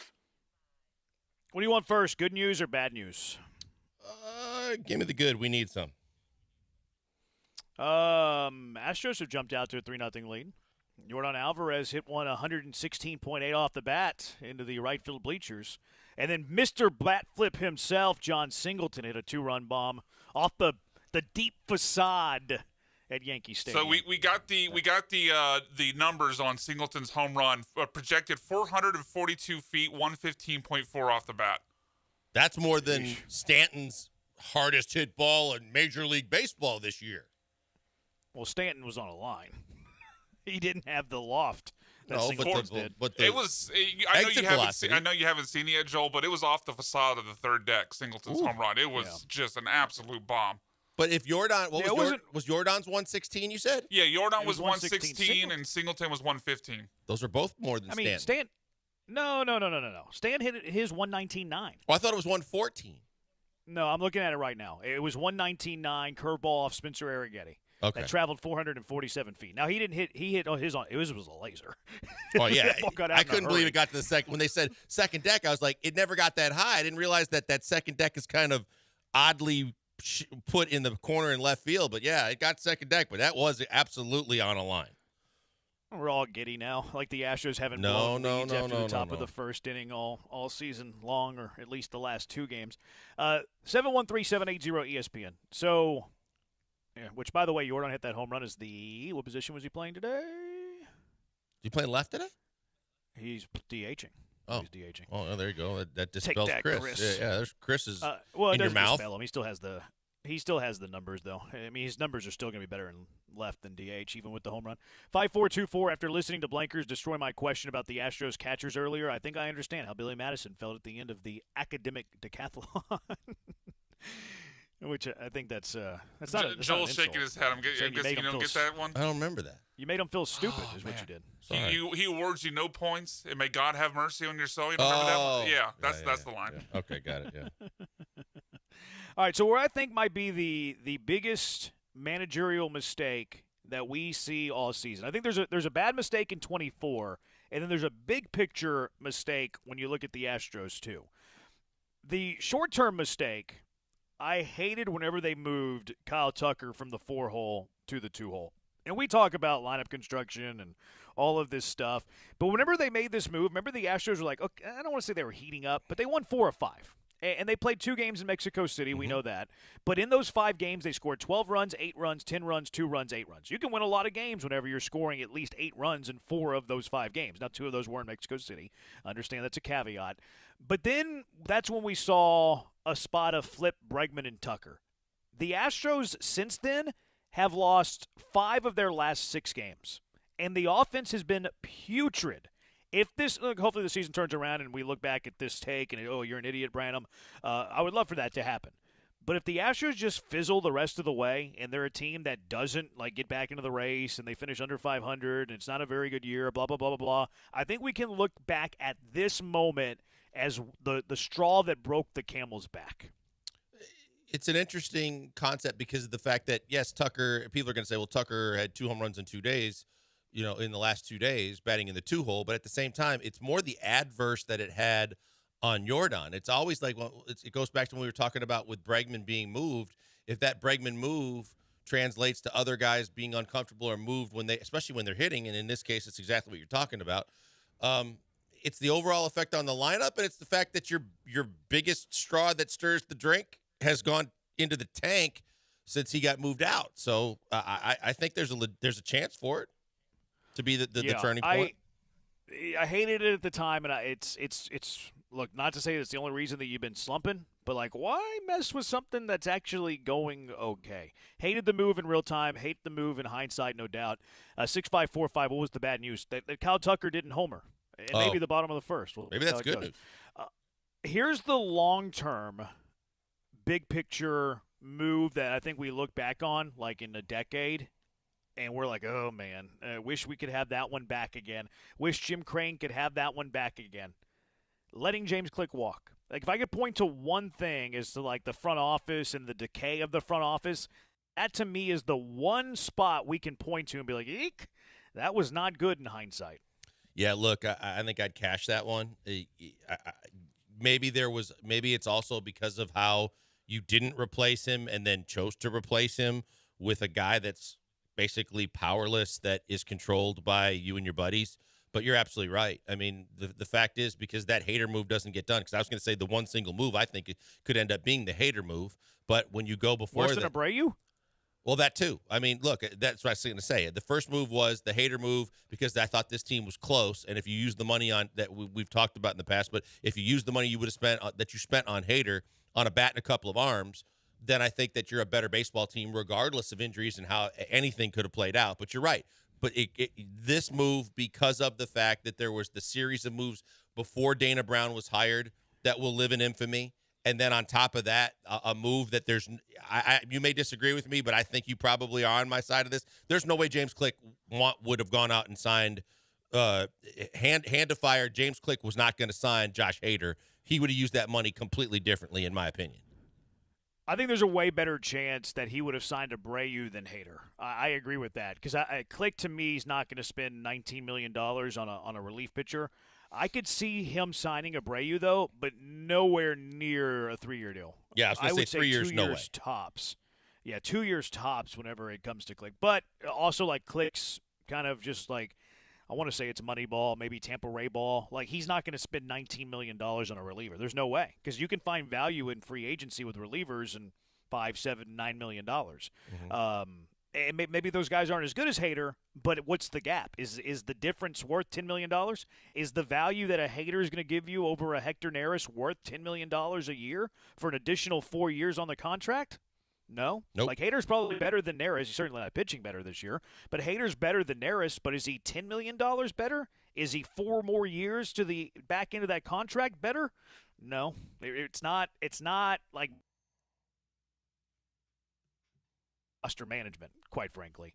And then both of those moves, Abreu and Hader, I would attribute that back to letting Click go. You know what I mean? Like, that's part of that. That encompasses that. And I think Mega Blast says letting Bagwell do anything with a roster is the worst move. I would also say that throws into the letting Click go, because if you didn't let Click go, Bagwell's not going to be as hands-on with the roster, and there was a lot of thoughts that Bagwell and Click were the ones that were butting heads more than Click and Dusty. That's where I was going to go with it. That's what I said when we initially had when you initially brought the point up, is the fact that it was the series of things and the moves that were made following the fact that Click was no longer the general manager. And the first one was that your owner decided to pound his chest and basically say, I can do this. Anybody can do this. And then he overpaid Montero as the first move he made. And I was like, oh, boy, this is the owner's move right here. But I didn't anticipate that it was going to be just the start of what was going to be a series of moves that were going to be questioned and hated and not work out. And then on top of it, once you get to the next year or you get to the point where you actually hire a general manager, you have all the hope in the world that this is the guy coming from Atlanta with all this talent evaluation and all this ability to do this and that. And now it seems like he can't do anything whether he wanted to or not, because the owner decided to play his own version of fantasy baseball. And it's definitely the move that we are going to look back on, and we are going to regret the day that James Click walked out the door. Started to let Jerry Jones Jr. start running the Astros. All right, 713-780-ESPN. Every Thursday, it's Bad Take Boulevard. What are the worst takes of the week? 713-780-3776. Don't want to go anywhere either. We're going to give away some Greek Fest tickets here in a little bit. What do you have to do for those Greek Fest tickets? You got to use your mind. Bad Take Boulevard with the Bees up next on ESPN 97.5 and ESPN 92.5.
Bad Take Boulevard. What are the worst takes of the week? 713-780-ESPN, 713-780-3776. So at the top of this list, a couple of Astro ones out of the top of this. Climbing Towers Hill, it's one of the websites that I look at each day as I prep for our fine radio program. They had a story. They published this yesterday. Here's the headline, Blankers. Okay. Did the Astros rush back Justin Verlander from injury due to a disastrous April start? What? Yeah, I'll read it again because it's really bad. It caught me aghast, too. Yeah.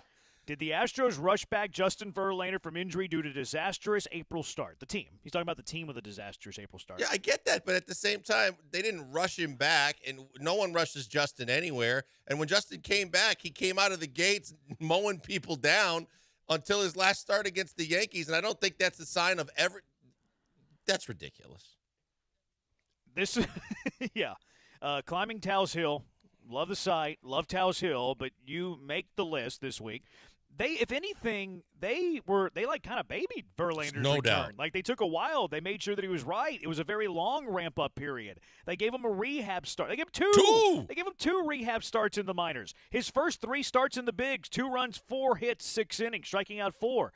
At Chicago, wasn't a great start, but no runs, 3 hits, 4 1/3, struck out 7. Against Cleveland, 2 runs in 7 innings. And then, he got touched up against the Yankees, but that was almost a month after his initial return. In his first 3 starts, he had an opponent batting average of .213 and an ERA of .208. How is him having a bad start in his 4th start rushing back Justin Verlander? He would definitely not have had 2 minor league starts. He would have had 1. And he would have done all the ramping up that he could have with the Astros, and they would have tried to get him back into the rotation a lot earlier than they brought him. That's ludicrous. Yeah, this is a really bad one. Climbing downhill, you made the list. You just made the list! Aiden, who is he's a sabermetric superstar on Twitter. He believes that baseball is created by computers and that computers can tell you everything about baseball players, which I appreciate. You know that I'm a numbers guy. Mm-hmm. I was a math major for a semester before I dropped out. But he had this take in December, I think it was, in the offseason. Being an Astros fan in 2024 is going to be more fun than being an Astros fan in 2023. Having a manager whose primary interest lies in maximizing win probability instead of maximizing win how I want to win probability will be a refreshing change. Oops. Well, 12 and 24. You bookmarked it that long? No, I didn't bookmark it. People have been dunking on them, which I don't really love the quotes we dunk on. But I saw it and I was like, yeah, it's a bad take. That's something that makes Bad Take Boulevard. I'm not a big fan of the quotes we dunk on. Like this is kind of tasteless. I think it's lacked class. Which look, I do it sometimes too. I'm not innocent in this whole ordeal. But yeah, it's been floating around on Twitter because he's heavy sabermetrics, and the people who are not heavy sabermetrics, they like to bring up a couple of his takes from time to time that are bad takes that make him look bad. He's not quite so the that's guy how I that. found that one. What's the guy that got all that everybody that kept having bad take after bad take, and we thought they were so bad that he was trying to stir it up, but he meant it, but he didn't mean any harm by it. I don't remember him. Yeah, you do, because we weren't going to use we used him on bad take like 3 weeks in a row, and then we weren't going to call him out by name anymore. Do we ever call? Who is it? Who was it? I really don't remember. It's a local guy. I can't remember his name, but he pissed everybody off. Every single wasn't it one of them involving CJ? You're thinking of H-Town Critic. H-Town Critic. He was there farming you go. engagement. Yes. Yeah, Yeah. No. He doesn't. This guy doesn't really. He's not farming engagement per se. He's just heavy analytics and like sides on everything analytical. He had one yesterday too that I stumbled across. I was like, okay. You remember the Yiner Diaz play in the 9th inning when he got the leadoff double, nobody out. I think it was Dubon. They hit the ball to the left side, and Yiner tried to run to third. Yesterday. You're talking? Yeah, you might have turned it off. I might have turned it off, yeah. It was the 9th inning. Yeah, Yiner got a leadoff double in the 9th inning. And then Mauricio Dubon, after him, hit a ground ball to the left side. And what's the old adage in baseball? If you're a base runner at second, when do you go to third base, Blankers? When it's at you or behind you? Oh, yeah, for sure. The ball was in front of him, and then Volpe threw it over to third and tagged Yiner out. And it was like, okay, great. And he defended that. He's like, well, a runner at first base with one out, you're just as likely to score with a runner at third with one out. Is that what? What computer's telling you that? When can we make that a guy that is just that no matter how numbers centric is, he never played the game? Yeah, I'm going to give him the benefit of the doubt on that one, saying that because it was such a big deficit that it doesn't matter as much, which I'm hoping that's where he's going, which it might be. All right, but anyways, super sabermetric guy on Twitter, you make the list. You just made the list! Colin Cowherd. Colin Cowherd ends up on our list quite a bit. He questioned J.J. Redick's viability as a head coach because of this reason. Don't love the backward hat for J.J. Redick. You're going to open with that. Redick's got an interesting look. Collared shirt, backwards hat, Didn't tatted like up arms. I didn't hear a word LeBron said. I couldn't stop staring at the hat. J.J. Redick's going for NBA head coaching jobs. He looks like a guy that's going to move my couch. Didn't like it. I would tell J.J. to his face. I'm like, dude, you're going to be an executive in this league. You're going to be a high-level executive or coach. Well, whatever. You guys That's can his go ahead thing. and push back on that stuff. I didn't like it. It's my opinion, my show. Our show. I don't like that look at all. Thanks, Buck Showalter. That's like his shtick. He doesn't like the backwards hat. He hates the backwards hat. That's absolutely ridiculous. I mean, this is when Buck Showalter at the All-Star game or whatever said Ken Griffey Jr. was being Bush League because he wore his hat backwards. Like, lighten up, Francis. Are you kidding me that guys are going to frown and turn their back on J.J. Redick because he's interviewing for NBA head coaching jobs, but he puts his hat on backwards? Hate to break it to you, Colin. Everyone does it. Most people do it. No one's afraid to do it. And when they do it, they don't think they're costing themselves jobs. Let me ask this real quick, though. Yes. Which, Colin, you make the list. But why is J.J. Redick like a head coaching candidate, and that's okay, but Josh McCown is a football head coach candidate, it's not okay? Why is it okay in basketball but not football? I guess the first response to that would be because it's been done before and it's worked to some degree because of Jason Kidd, not because of Derek Fisher, but because there were multiple guys that came right out of playing to coach, and then it was somewhat successful, at least in Jay Kidd's, and I'm probably missing one or two. And because of the fact from the NFL, it just was not, it was unheard of. It was not something that anybody's tried to do before, and I don't think anybody thought because of that it was the right move to start trying to do now. Isn't it just because we know LeBron's the coach? No, I don't think so. I mean, because when Jason no Kidd took the job, it's LeBron's the coach. But Jay Kidd took the Milwaukee job. Giannis wasn't Giannis yet, and yet they that gave wasn't it to his him. first gig. His first gig was in Brooklyn, and he was one and done. Oh, that's Now, right. they did go to the conference semis. I don't know why he was one and done. I just pulled up his. Oh, he replaced interim coach PJ Carlissimo, and they had a pretty good year. I don't know why he left. Maybe Milwaukee just swooped in and like lured him. Maybe that's what it was. Maybe. Because he had it. I mean, I know exactly what it was. Brooklyn. He had a relationship with the new ownership of the Bucks. He and one of the two major owners for the Bucks had done some investing stuff together, and they became fast friends, and that's why he wanted to work for him, and they wanted him as their coach. And then they fired him. Milwaukee ended up firing him eventually, yes. I thought you said he had a relationship with somebody's front office's wife. And I was like, we're not talking about Nope. Udoka. Nope. We're talking about Jason Kidd. Joe George makes the list oftentimes. He makes the list oftentimes of Bad Take Boulevard. Why is Joe making the list today? Well, this with him and his golf ability. If I spent a year? Nope. You would You have would to be play a better okay, golfer. the way you would have to do it is you'd have to play the same course every single day. Yeah. And like just And you master, could never play another course. Yeah, I could master a course. a course. Even then, it's like I think it's windy. 11 months. it's a no, while. I think you're crazy. There are physical limitations to golf as well. Yeah, I probably can't hit it like 350. It is a very So that's difficult what's game. the best I part joke all about the this. time Okay, that wait, I've wait, mastered wait, it wait. to piss people off. I could master East River 9. Okay, so he kind of moved the goalpost there. But Joe said that he could, if he spent a whole year playing golf, he could shoot under par in a round by the end of that year. I love how Sean and Paul took him to task and didn't let him get away with that. I don't think Joe could spend the rest of his life playing golf every day and break par. I'm contemplating the East River 9 part of it because there's no way I think that Joe George, whether he spent a year or not, I don't think that he could master a full-blown, legit 18-hole golf course. No, I don't think he could do it at East River 9. It would be easier at East River 9 than a real course. That is true because you're taking a lot of clubs out of your bag. But I agree with you that he couldn't do it at East River 9 No, either. that's what I'm saying. Yeah, there's no scenario right. There's one in putt-putt golf. I think that he might have a chance if he really studied hard for putt-putt for a year I don't and know, played man. every Once day. the windmill comes out, I don't know if Joe can get past it. Yeah. You got to be way under par. Some of those putt-putt golf courses have some pretty skewed, pars. It's not really an accurate representation of a real golf course. Here I go with my old man take. Anyways, Joe, you make the list. You would never do that on the golf course. Sorry. You just made the list. A Mavs content creator, which, I can relate to creating content, so this is why this hurts me so much, because this guy's bringing down the rest of us content creators, us influencers, us social media stars. But he had this to say about Rudy Gobert when, of course, Rudy Gobert missed the playoff game. He wanted to be there for the birth of his child, which I think we can understand. This content creator says, I'm just going to say it. Rudy Gobert is a bad word. It started with a B.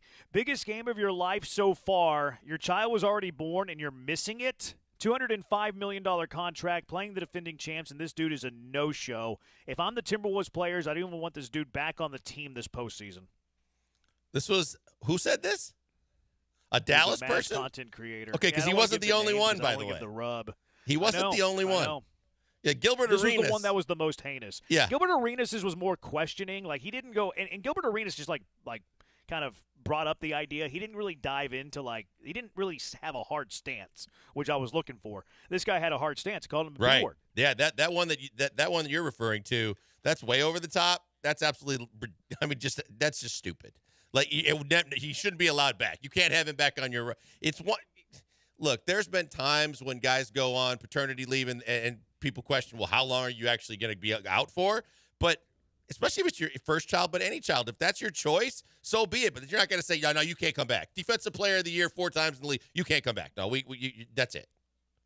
Not even, but obviously you want to be there for the birth of your child. I think you're playing favoritism if it's only the first one. But also the baby mama. In my case, it was my wife. I don't know if Gobert is married to this woman. I would say that there's a high percentage chance that he's not. But, I'd want to be there in support of her. Sure. You don't know what could go wrong. You know what I mean? Yep. You want to be there for her in a moment that's pretty, catastrophic to her.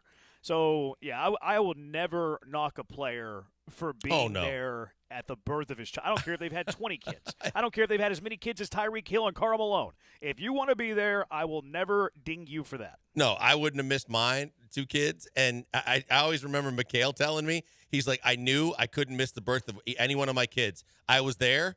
And then I was so detrimental to my wife's well-being by how I was driving her nuts every 3 minutes that she finally said, Kev, go play the game tonight. Get out of here because I can't stand you bothering me anymore, because he was going nuts after the birth of the child, sitting in the room just to keep her company. And I hate to bash content creators because, it's part of the family. It is. All right, last one. Stephen A. Smith. He makes the list again. He has a knack for falling for parody accounts. And by the way, it was more than perfectly within his right to tweet out the other day highlighting him, Gallinaro, and 6 first-round picks were what were given up for the Clippers to acquire Paul George. Most of us might bring that up, but him as a player, bringing that up, he had every right to do it. So let's get that out the way. Poor guy. He got. Yeah, who? It was. He thought it was Jay Williams' account. No, well, I can't imagine he did, because the Twitter account is NBA Centel, CENTEL. Oh no. Or TEL. So yeah, it's it was, to make it even worse, because this is not the first time Stephen A. has got by a fake account. There's a sister account, I guess, to the one that he fell for, called Ballsack Sports, who previously got him, and they immediately quote tweeted and were putting it everywhere that they got him again. Yeah, this is tough. This is tough for Stephen A. Now, it's you tough see out Stephen there on A's the Twitter defense? streets, though. No, what'd he say? Stephen A. said that his producers told him it was fake, and he knew it was fake. He just forgot. Oh no, he didn't. That was his excuse. That's horrible. So he threw his producers under the bus, but then tried to defend his producers. But then he throws himself under the bus worse. Yeah, he's No, really... he threw them under. Not really. He threw them. This was his way of saying he didn't really fall for it. He's throwing his producers under the bus to save face, but then because he feels bad for throwing his producers under the bus, he tries to defend his producers by saying he forgot. Like, just don't say anything. I think that he gave his producers credit because they actually told him it was fake, and it was him being like he dropped the ball by not remembering that it was fake. Yeah, maybe so. Have you ever been got? Oh, yeah. I think you guys have pointed it out. Central. No, I think you NBA guys have pointed it out. You guys have maybe me. saved me once, and then I definitely have been gotten, but there's no doubt. It's hard, man. Like, there's all these parodies. They all have the blue check marks nowadays. There's, like, one little symbol that you can't even see. Like, you actually have to, like, double check things. What was the one? I got on the Primo thing. Whenever they it was NBA Central, actually. It said that the Rockets are interested in Josh Primo. And then I, like, brought it up on the air. I was like, hey, we're hearing that the Rockets might be interested in Josh Primo.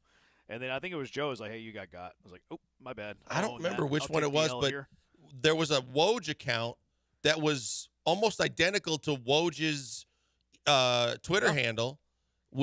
And everybody during the trade deadline was buying into every single thing they were tweeting out, and they didn't realize that it wasn't Woj. Yeah, they need to moderate those, get those dudes out of here, so people like us don't get got. I mean, feel bad for Stephen A here, actually. They can use basically everything except for one letter difference on the Twitter handle. Everything else can be exactly the same. Yeah, you got to look pretty Bio's close. The same. Yeah, it's no fun. It's hard being a radio host these days. I'm kidding. 713-780-ESPN. C.J. Stroud, where does he rank amongst NFL quarterbacks? Few people think that he's pretty high. How high, though? It's the Killer Bees on ESPN 97.5 and ESPN 92.5.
Broadcasting live from the Veritex Community Bank Studios, it's the Killer Bees with Joel Blank and Jeremy Branham. On ESPN 97.5 and 92.5. All right. Where does C.J. Stroud rank amongst NFL quarterbacks? Where should he be placed amongst the NFL's best? You think 5's too high, Blankers? No, I don't. I mean, we talked about where he would be right now to start the season a couple of weeks ago or maybe a month or so ago. But definitely I think he should be considered in that mix in the top 5. 7's probably as low as I'd go. Yeah, I see. I'm pretty quick to move quarterbacks. A lot of times people are like slow-moving ships when it comes to players. We're like, you need to see it for a period of time, blah, blah, blah, blah, blah. That's why you get back of the baseball card, Jose Abreu. Where instead of making these real-time decisions, you're resting on laurels, you're resting on history, you're resting on the past and what they used to do. I think I had Stroud in my top 5 before the playoffs last year. Yep. I'll see. Did I? Okay, because I was about to search, because you could see it. Like you could see. His no, you talent. were one of the first to move him up that high. Yep. And that's not because I was like, this savant. It's just because I'm pretty quick to move players. Like, to me, it's fluid. To me, it's like reactionary. To me, it's like it's fluid. Where people a lot of times are very slow. Well, I need to see 2 years of a quarterback before I can have them crack my top 5. And it's like, okay, well that doesn't really translate. That's back a baseball card. That has nothing to do with the guy playing football right now. The back of his baseball card. Opposite of, yeah, exactly. And it's the opposite effect too. Like you have a player that's been good for a long time. He's not playing good anymore. And you're like, well, he's going to get it back. And you let the past create a bias of why you still have him ranked high. I think Jose Abreu is a good example of that.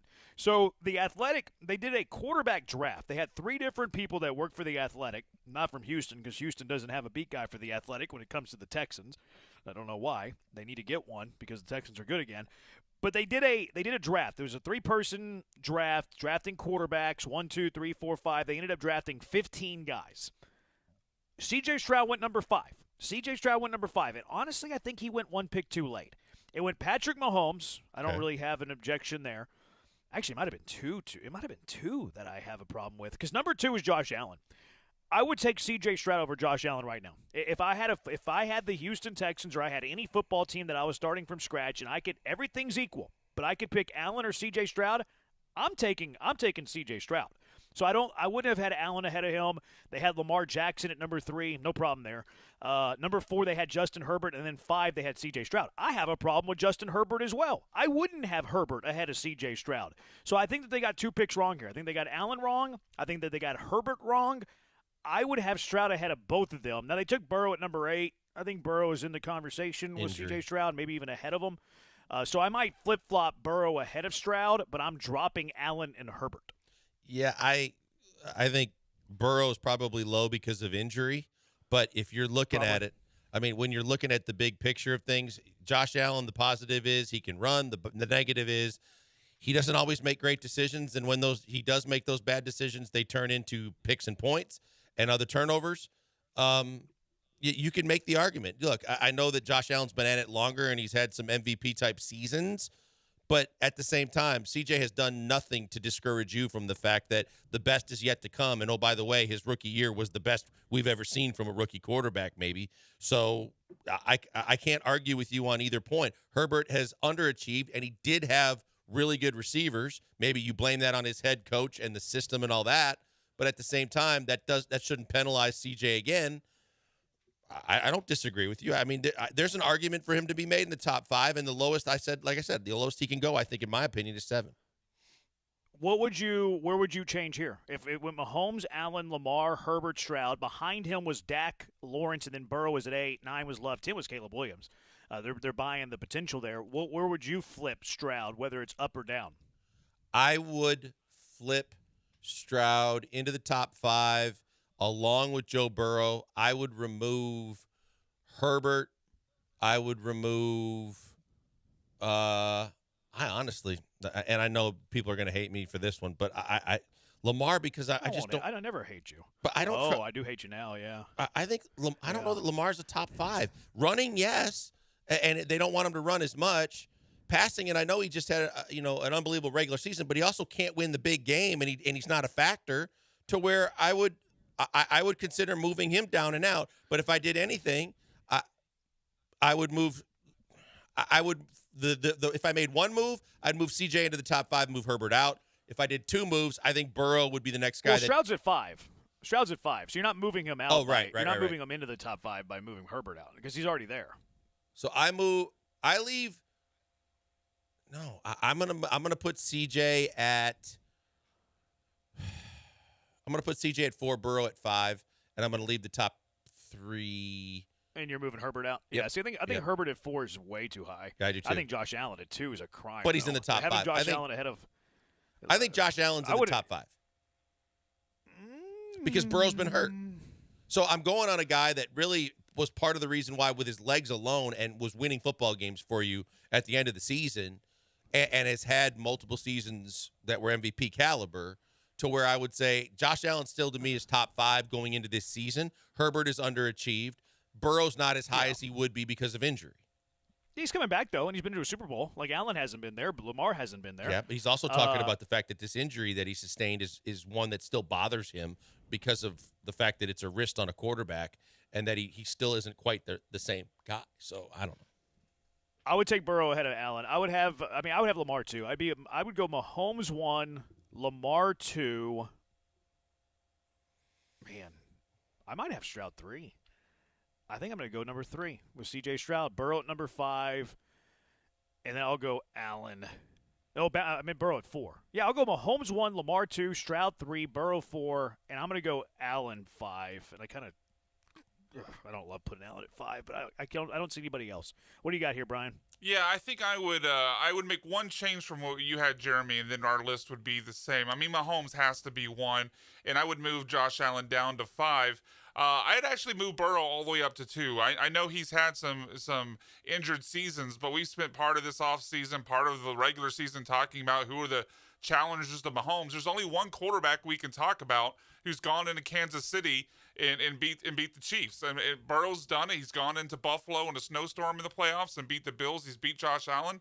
I'd have Mahomes 1, Burrow 2, and then you start to get into kind of the debate where Stroud would be. I would still have Lamar 3, Stroud 4, and then Josh Allen 5. But as I'm looking down the rest of this list, the biggest crime as we get down further, and sorry if I've spoiled something you're about to get to, Jeremy, but Jalen Hurts is 14th behind guys like Caleb Williams and Drake May. That's ridiculous. In what world is Jalen Hurts behind Drake May? Yeah, I think they're probably talking long term here. This is probably like guys that you're drafting forever. I guess Hurts isn't old just though. This year. Yeah, I wouldn't. I mean, it is a bad take. I'm just trying to defend it. Not that I would do it because I think Jalen Hurts didn't have a great year last year, but yeah, I'm taking Hurts before Drake May. Now Caleb Williams, interesting. I would. He certainly has the weapons now, if I'm to talking be a top 1 10 year quarterback. But if I'm talking about this year going forward for the next 10, I can understand Williams over Hurts. If I'm going only 2024, then give me Hurts over Caleb Williams. I guess, but he's also, I mean, Hurts is also behind Stafford, who keeps talking about retirement every year. Yeah, that one's absurd. It's just, I don't get it at all. There's no way. Nuts. Hurts can't be out of your top 10. Yeah, he's 14th on this Yeah, list. that's what I'm saying. Even on the I don't it's believe a draft. It's not so much a list, but okay, whatever. but even still, I don't think he should be lower than 10. Yeah, I would agree with that. Yeah, I think that's fine take. 0315, there's a possibility of a sophomore jinx before you can rank CJ in the top 10, maybe top 15. This is what I'm talking about. Like, people refuse to talk about the moment. Like, let's forget everything else. Let's forget, the year that he's in the league. Let's forget previous year's stats. Let's forget all of that.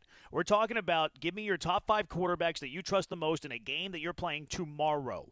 Tomorrow. Your job's on the line. Your life's on the line. Give me your top 5 quarterbacks. Give me your top 10, and this guy's not going to have CJ in his top 10? If you had 10 quarterbacks to put your life on the line for, CJ's in the top 10, not in the top 10, maybe top 15? That's a bad take. It's a segment late, but that's a bad take. That's horrible. Yeah, people. This is how people operate, though. Where it's I need to see more. Okay, all right. You go ahead and see more, and you be late to the party on everything. You would sign Jose Abreu to a 3-year deal because he's done it forever. 6761. Last year's Ravens playoff woes were because of play calling, not because of Lamar. I mean, last year's not the only year that Lamar didn't get it done in the playoffs. Nope. Like it's he had not one unique playoff to win only before last season. 2023. Yeah, and as the number one seed twice to not even get to the Super Bowl or get to, as both times as number one seed, to not even get to the AFC Championship game, what are we doing? Yeah, Lamar top 2, he does what he does, and he wins. He can't beat Patrick Mahomes in the playoffs just like everyone else. I think it's a fair point there, too. I mean, wins aren't a quarterback stat, but I get it. Yeah. It's going to be tough. I mean, if you go up against Pat Mahomes, it's Pat Mahomes. I've called Pat Mahomes the greatest quarterback talent we've ever seen. People don't like me saying that because, again, he doesn't have the resume. He doesn't have the resume, so you can't say, yeah, is it the greatest quarterback talent of all time? People don't like that because it's like Brady. Brady's got the resume. There's a difference between resume and the talent. Peyton Manning was a better talent than Tom Brady, but Peyton Manning doesn't sniff Tom Brady's resume. I agree that Brady has the greatest resume ever, but was Tom Brady more talented than Pat Mahomes? Ain't no way. Ain't no way. Yeah, look, I mean, and Aaron Rodgers might be the most talented thrower of the football of all time, but his resume says he ain't in that discussion. Yeah. Not with Pat Mahomes and Tom Brady. I agree. 713-780-ESPN HRP listener line. So is JJ coming back? We'll get to that in a moment. But first, let's give away some tickets to Greek Fest. Greek Fest coming up. A pair of tickets coming your way if you're the first one at 713-780-3776 to tell Brian. When caller Chris called us earlier talking about the Astros, what did he want the Astros plan to be for Yordan Alvarez? 713-780-3776. First to call Brian, let him know the answer. Pair is coming your way May 16th through 18th, and tickets can be used for any day. 713-780-3776. It's the Killer Bees on ESPN 97.5, ESPN 92.5.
Live in the Veritex Community Bank Studios, it's the Killer Bees. Now back to Joel and Jeremy. Get to Watt in a moment. 9506 says Brady is not top 5. Rack me. I'd like to know what he means by that. Well, elaborate, 9506. Because, I mean, he's the greatest resume ever. But if you were to say he's not top 5 talent at the position, okay, I could meet you halfway there. Talent I would have at the Mahomes, position? I would have Manning, I would have Rodgers. Yeah. Maybe even like a Marino. No, talent at the position he's definitely probably on the outskirts or hovering right around 5, because to his credit, without having all the athleticism and the physical gifts of like a rocket arm, he constantly was fine-tuning and changing his delivery and his release points and his footwork as he got older to enable himself to play at a high level. But yeah, when you talk about the ultimate talents of all time, I think you rattled off the top 3 right off the bat. I think it's Rodgers, Manning, and Mahomes. 713-780-ESPN. So the J.J. Watt saga, he's been, a little bit, hey, look at me, do I want to come back? He was asked a question basically at the softball game that he hosted, Celebrity All-Star Game, talked about it, et cetera, et cetera.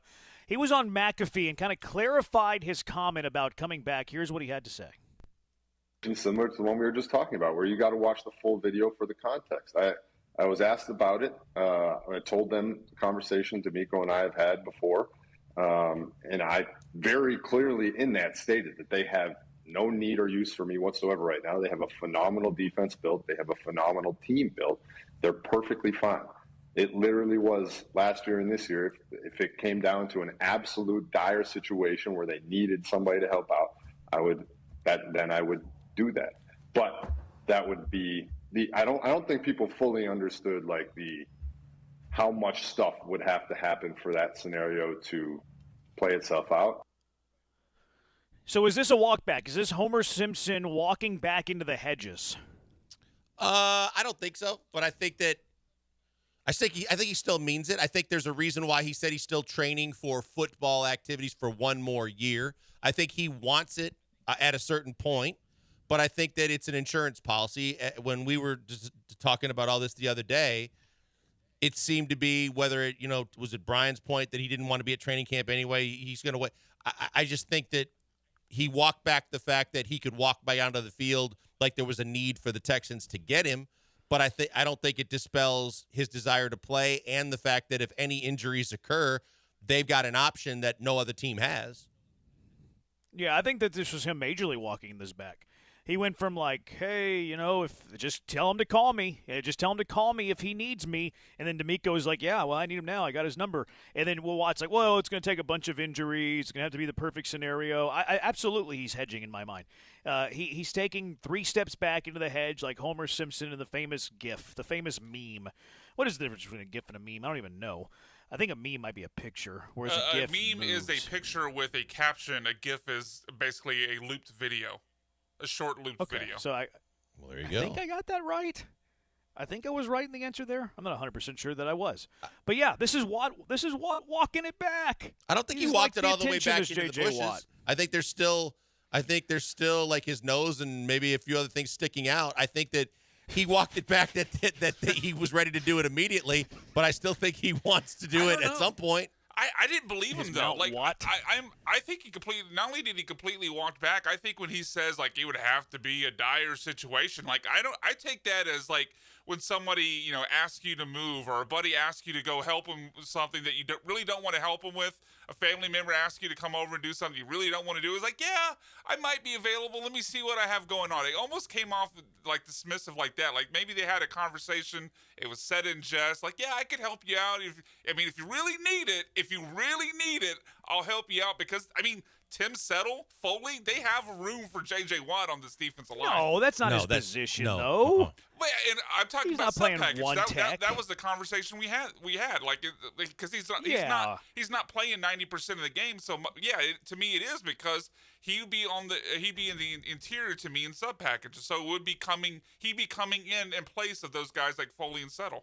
Yeah, but the fact that Settle and Foley are on this team, I think, is irrelevant in terms of J.J. Watt coming back. Totally is. If they're winning, tackle, they wouldn't have a need for that for a guy to come in and sub packages. What we discussed, Jeremy's right. If he was going to do this last year, then he would have. They had a need, but he wasn't. To your point, he wasn't at that time in football shape. The fact that he's now in football shape, and that he said he's going to keep himself in football shape for one more year, that means that he wants to see the whole scenario play out. But if it's a winning team, because he still wants to win, if it's a winning team and there's a need for him at a certain point, then I still think he wants to do it.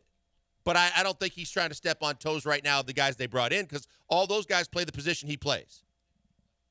Yeah, I don't know if he even really knows if he wants to do it. Because I think if he really wanted to do it, he would be back. I think he's just kind of like keeping the door open in case he wants to. Quite honestly. Let's be honest. In case he wants to ring chase, that's what this is. Yeah, but also, like, why say this stuff publicly? You know what I mean? Like, why do this publicly and, like, mess with people and their expectations and their hopes and their desires? I guess I know the answer because it keeps you in the cycle. Yep. And keeps you. Yeah, you're right. I don't really love that part of it. Like, if you're toying with the idea of, like, okay, I might come out of retirement in week 10 if, you know, the Texans are in the race to play for my good friend D'Amico, if there's an injury or two. Like, keep that behind closed doors, I think. I don't love the public playing out of this, like, temptation of maybe I'll want to if I kind of want to if there's injuries and they're winning, but then I'll go on McAfee and kind of, well, I don't know if I want to as much as I said last week. That does rub me the wrong way. Well, Rodgers. This is he took a page. He played, you know, he obviously was a longtime Packer fan. He still follows Rodgers. All that he followed Rodgers to a T. This is an attention grab. He's not the attention whore Rodgers is, but he's grabbing attention. He's staying relevant. He's leaving the door open at the same time. He's playing the game to a T right now with everything that he's done. Yeah, not a fan of it. 2912 Watt has been a weird local celebrity. He's done some amazing things to the community, but he does a bad word like this that is quite cringy. See, I agree with that. And look, Watt, forever loved in this city, forever loved by me. I don't care if he does this cringy stuff, like the fact that, and it's not even on the field, like raising the money during Hurricane Harvey, uplifting the city when the city was at one of its lowest points in the history of the city. Like, Watt's always going to be top notch for me, like forever, even if he does some quite cringy stuff like this. But whenever we talk about these things in a vacuum, not that it powers and overwhelms who J.J. Watt is and my feelings towards J.J. Watt, this is a little cringy. I agree with 2912.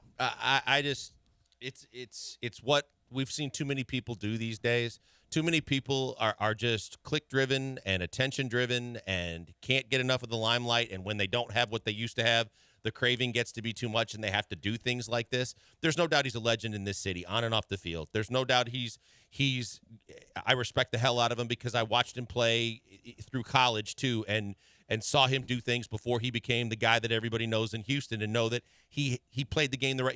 He has that unbelievable ticker that he plays hard on every play, and you have to respect that as well. But then everything that he's done, but you knew this was who he was when he came in.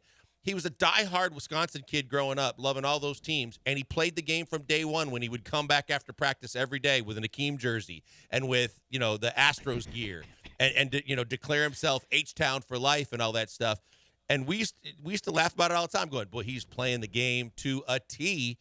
That's what everybody's out for these days, and you can't fault him for doing what everybody else has had success doing. I don't know if it's entirely just clicks, though. Like, we had a piece of audio, I don't think we got to it yesterday, where he's on McAfee, and he's upset that people were saying that he couldn't play in the league still. And he even goes on, because it's McAfee and he could get away with it, drops a couple F-bombs and says, man, I led the league in, or I was top 5 in tackles for loss and sacks in my last year. Are you kidding me? I could definitely still play in this league.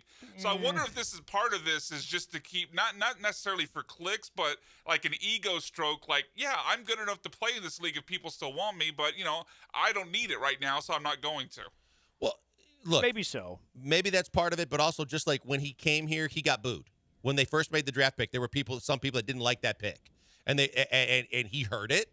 And at the same time, the best way to get to endear yourself to a new city for you, is to love all their teams. And that's why I said he played the game there, and it worked. But he has done a ton just being who he is with the money he's raised and the things he's done. But it doesn't hold him short from saying, there are times I'm going to play the game and I'm going to do things like this too, and I don't fault him for it. Yeah, that's not really what Brian was saying, though. Like, Brian was saying that he's kind of motivated based on what he's been seeing on his Twitter. Like, oh, no one wants this bum back. He's retired. He doesn't have anything left in the tank. I think his ego was insulted. And he sees that as, like, motivation or whatever. Or maybe the desire to prove people wrong. And maybe, like, when he was drafted by the Texans from Wisconsin, people booed, and he had the desire to prove people wrong. That part wasn't really about, like, clicks and self-promotion and stuff like that. But at the same time, like, Blanker is a former athlete. He got upset whenever that guy said he'd cross him over on the basketball floor. Yep. I don't think Blankers is coming out of retirement. No. You know what I mean? So, Well, I don't know if that really means that he has desire to play again. Oh, I don't think he's playing. I think. Well, I'm talking about Watt. No, I know. I agree. I don't think Watt's playing. Oh, okay. Like, after this most recent walk back, the amount of steps that he's putting in the way of coming back, to me, is a sign. Again, I'll go back to you'll tell somebody you'll help them with something, but you don't really mean it. I mean, we all have that family member or friend that we may have tried to talk our way out of helping them with something. This totally came off to me as, maybe I'll do it, but, it has to be a dire situation. They have to be winning. I have to be in the right place. My horoscope has to say it's okay. I got to talk to my grandma, see if she thinks it's okay. I don't think he really wants to I come disagree back. with you. I don't think the door is closed. I still think there's a chance. I still think there's a chance because of the ego, because of the fact that he wants one more chance to win. I don't think it's out of the realm of possibilities that during the week he'll start working out with the Texans a little bit, just to kind of your point, test himself against other NFL players and see if he does still have it. 7196, his days are behind him. Great career, but he's a distraction and would be? Do you think that's something that would come into play? Maybe too much of a distraction for the locker room? Is he worth the distraction if he is a distraction? I think it all depends on how he plays, right? I think that if he comes in and plays well, I don't think anybody's distraction. How though? In fact, he'll surely, like Tim Tebow effect. Tim Tebow effect. Like Tim Tebow, whenever Tim Tebow came in, Tim Tebow was such a distraction with media, and it became a circus, and the circus kind of overwhelming for a locker room like that. I think that's what he means by distraction. I don't think it would be a distraction. I think that it would be fine. I don't think that it would be an issue, quite frankly. I think the only way it's an issue is if that he's getting all this attention and he's not playing well. Yeah, I definitely think J.J. Watt will have more media members at his locker post-game than a lot of his other teammates, but I don't think it's the Tebow circus. It's not the mainstream media following him around every step of the way and turning everything he does into a back-page story. I don't think that's the type of attention J.J. Watt would get. I think the only way it really becomes a negative as far as the attention is if, like Joel said, he's playing poorly and all his teammates are having to answer questions about how does J.J. Watt help you this week. That might be a negative, but otherwise I don't see it as a problem. If he's poor, you just cut him. It's not. It's a one-year cheap deal. 8755. What if they want to help JJ get a ring? If that's their motivation and desire in 2024, they got bigger issues than any of that. Like, what if they want to help JJ get a ring? What if they want a ring? What if Will Anderson wants a ring for Will Anderson, not for JJ Watt? What if CJ Stroud wants a ring for CJ Stroud, not for JJ Watt? I don't think the goal of the 2024 season is let's win one for the JJ Watt. Let's win one for the Gipper, and the Gipper is JJ Watt. JJ's in the media now, so he wants to keep his name circulating and popular, so that's why he was saying this publicly. The self-promotion bothers me. I'm not a big fan of the self-promotion. You can follow me on TikTok at Jeremy J. Branham, where today I do a behind-the-scenes of what it's like to do a radio show in your hotel room. 713-780-ESPN. Is Titus Howard a loser? It's the Killer Bees on ESPN 97.5 and ESPN 92.5.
Coming to you live from the Veritex Community Bank Studios, it's the Killer Bees. On ESPN 97.5 and 92.5. Here's Joel Blank and Jeremy Branham.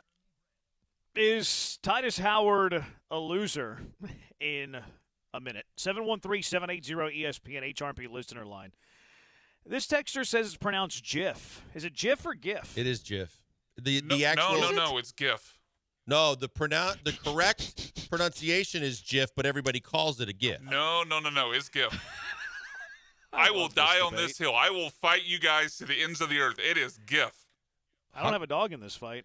I've heard multiple people. I even think Lance and John discussed this one day, but I've heard don't fight people over the age of 60 if you want to win this battle. No, it's not only that, Jeremy, but I've heard multiple people that were adamant that the correct pronunciation is GIF. I think Dell was in on heard this. A lot of people that thinks it's GIF. So you trust John and Lance more than you trust Brian. I trust Dell, but I mean, okay. I mean, the last time Brian was willing to die on a hill, it was about RBIs. Yeah, well, Jeremy and I have been fighting that battle for I understand that. A long time. It's a great point, Brian Blankers. This says, okay, Google does not help. It says it's pronounced GIF, not GIF, but then it says Wilhite told the New York Times they're wrong. It is a soft G. So, I don't know. Why is it pronounced GIF, not GIF? Is it GIF or GIF? This might be one of the greatest debates of all time. I don't know. I don't know is a hot dog a sandwich? Better than the next great food debate on Wheel of Bits. What was the name of that high-pitched voice? Remember there was two of them, Yanni and I can't remember the other. You know what I'm talking about? Where like you played the name and then like half the people in the world thought it was Yanni, it was like the color of the dress. Yeah, there was another one with the color of a dress. Someone saw like green and other people saw it. I can't remember the other color. I think I saw gold. Yeah, it was definitely gold was one of the choices. Because you're bougie. Maybe. I don't know if it's GIF or GIF. I have no idea. I really don't. Usually very I am not willing to die on Tal's Hill like Brian, but I was pretty darn sure that I had heard that the correct pronunciation is GIF. I don't even know who to ask. Like, you know what I mean? Like, who came up with this? Are there rules? Are there style rules? Is there MLA formatting? Is there AP style? Like, who would tell us if it's GIF or GIF? Is there someone we believe with the actual voice pronunciation that we can go to on the internet that would give us the audio? I mean, you could go to a YouTube and you could pull it up, but I don't know if I would trust every YouTube that has the pronunciation. You know what I mean? Like, I don't think that's something that has a whole lot of credibility, right? You know, so I don't know the answer to this. I'm gonna plead ignorance. I plead the fifth. Who gets to make the official declaration? That's what I'm saying. Yeah, Mark I don't know. Zuckerberg. Brian, why are you so confident? Like Blankers gave the reason why he was so confident. Why are you so confident? I can't. It's just okay. I'm out. I don't know. I don't know. Keep going. I'm back on your side, Blankers. I guess maybe this is. I'm trying to think of a way to sugarcoat this. I'm gonna die on this hill. Why? I don't know. No. Well, it's partly because the people under a certain age pronounce it one way, and the people over a certain age pronounce it the other way. And I'm going to side with the people that understand the technology. Just because young and dumb doesn't mean you know how to pronounce things makes it right. The fact is, I even heard people say it because they compared it to the peanut butter. And they're like, the proper way is just like saying the peanut butter, Jif, but too many people got roped into. No, it doesn't have to be. The pitcher for the Yankees the other night was spelled G-I-L, and they were saying it was Yeel. It can be pronounced a multitude of different ways. That guy's not. It doesn't just because it's a G doesn't mean you can't be Jif. I mean, yeah, and there's weird pronunciations. Dictionary should have the phonetic spelling. Is it in the dictionary? GIF? It's a good question. GIF? Was it one of those added words every year? It could be. Just use your own heads. Fellas, the G stands for graphics. Therefore, you pronounce the G the same as you would graphics. Graphics, GIF. So he would say GIF. So that's contradicting to the other text that we got. Ask Siri. Again, there is no right answer so far that I believe in. It says GIF, not like the peanut butter. Do y'all know what this G stands for? I do now. It stands for graphics. Thank you very much. Mm-hmm. Smart Alec. Thanks to the Hive, I do know what it is. G in GIF is for graphics, so hard G. So hard, graphic, GIF, or GIF. Why do I feel like I'm watching a video with my kids? I'm watching a video with my kids the way my daughter does that all the time. Potato. You know who we need? We need Miss Rachel. We need Miss Rachel to tell us if it's GIF or GIF. That's what we need, because Miss Rachel knows everything. And she knows phonetics. She knows pronunciations. We need Miss Rachel. Can you get her on the horn, Brian? All right. Enough of that. I have no clue. Although the text line lit up. Oh, by the way, it hasn't gotten us closer to the answer. They're half say GIF, half say GIF. Brian, pronounce GIST. GIST? Mm-hmm. Gist? Uh-huh. So it can't be done, huh? So gist is okay, but you can't have GIF be GIF. Wait, how did that make your point? Because the G is the first letter in gist, but it comes across sounding like a J. Gist doesn't sound like a J. What? Am I wrong here? That sounds like a hard G. GIF? A hard G is it's spelled with a J, but it sounds like a. Well, either way, it's a different word. I mean, we don't pronounce all words the same. We don't use letters in different words the same way that we do in other words. You just told me because it was a G, it couldn't be pronounced gist. No, I didn't. Yes, you did. I have no recall of saying that, Joel. All right, and for that reason, I'm out. Yeah, I'm out. The inventor of I was talking about. We were talking about peanut butter, not the word gist. After that, okay, never mind. The inventor of the GIF says it's pronounced GIF, but the G means graphic, so it should be GIF. So the inventor says how it's supposed to be pronounced, even though the G is for graphics. Suck it, Brian. Yeah, see, I would go with what the inventor said. Like, he literally created the term. You know what I mean? And he said it should be gist. Or GIF, sorry. Well, he didn't say gist. Sounds like gist. What other words sound like that, Blinkers? Don't get me started. Is Titus Howard a Geronimo. loser? Okay, I don't know what that means. You said what other words sound like that? Well, Geronimo. Fair enough. I got sidetracked. Is Titus Howard? I don't know how we segue out of this. Is Titus Howard a loser? There we go. Is Titus Howard? I don't want to go to break. Is Titus Howard a loser? Someone on the Twitch, I lost it though because everybody's commenting on this GIF thing. He said that Titus Howard. Here it goes. Old School says I was watching that game and I was rooting for the Patriots. That's not what he said. We were talking about, Titus Howard told me to get a life after I told him to watch tape. Titus Howard does like to comment on social media. He went after one of the killer bees one time on social media because they said that Laramie Tunsil should have helped his quarterback up when all the other offensive linemen helped the quarterback up. But here's why we're asking the question. Is Titus Howard a loser? He was listed by ESPN, Bill Barnwell, 2024 NFL draft winners, losers, players that were impacted by rookie picks. So this, like, one of the losers was Kirk Cousins because they drafted Penix, right? So, like, basically guys at your competition now. Winner, Daniel Jones. Giants didn't draft a quarterback. Winner, Ezekiel Elliott, because the Cowboys didn't draft a running back and they signed Ezekiel Elliott. The losers, they had Rasheed Walker with the offensive tackle for the Packers. Brandon Ayuk, the receiver from the Niners, because they drafted a receiver late in the first round. Winner, Aaron Rodgers, I guess because they beefed up the offensive support around him.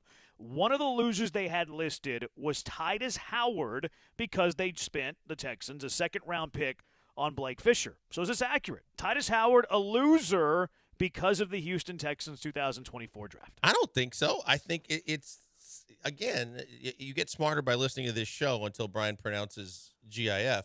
When we've talked about the fact that, one, positional flexibility is valuable, but two, so is depth. And they didn't have depth a year ago. And the fact is, yeah, when we were looking at pre-draft what they might do, we thought guard, because the obvious is the fact that, you drafted a guy to play guard in the first round that hasn't panned out. But that doesn't mean that you can't have the flexibility and the ability, with Tunsil getting a little older, with the fact that you have had injuries, no matter where Howard has played or hasn't played. And if he does bounce around, he's paid like a top 5 right tackle. And the fact is that I don't think he's a loser at all. I think the Texans were just thinking overall depth with the ability to eventually transition into one of the tackle positions, depending on how everything plays out. But I don't think he's the reason why that they drafted another tackle.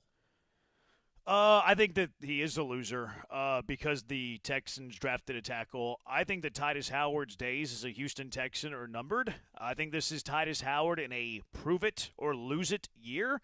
And if he doesn't meet the overpaying of Titus Howard, that Titus Howard's days as a Houston Texan will be over after the 2024 season. The Texans can designate Titus Howard as a post-June 1st cut next year, and save up to $14 million. Save up to $14 million if after this offseason designate him a post-June 1st cut, they can save $14 million.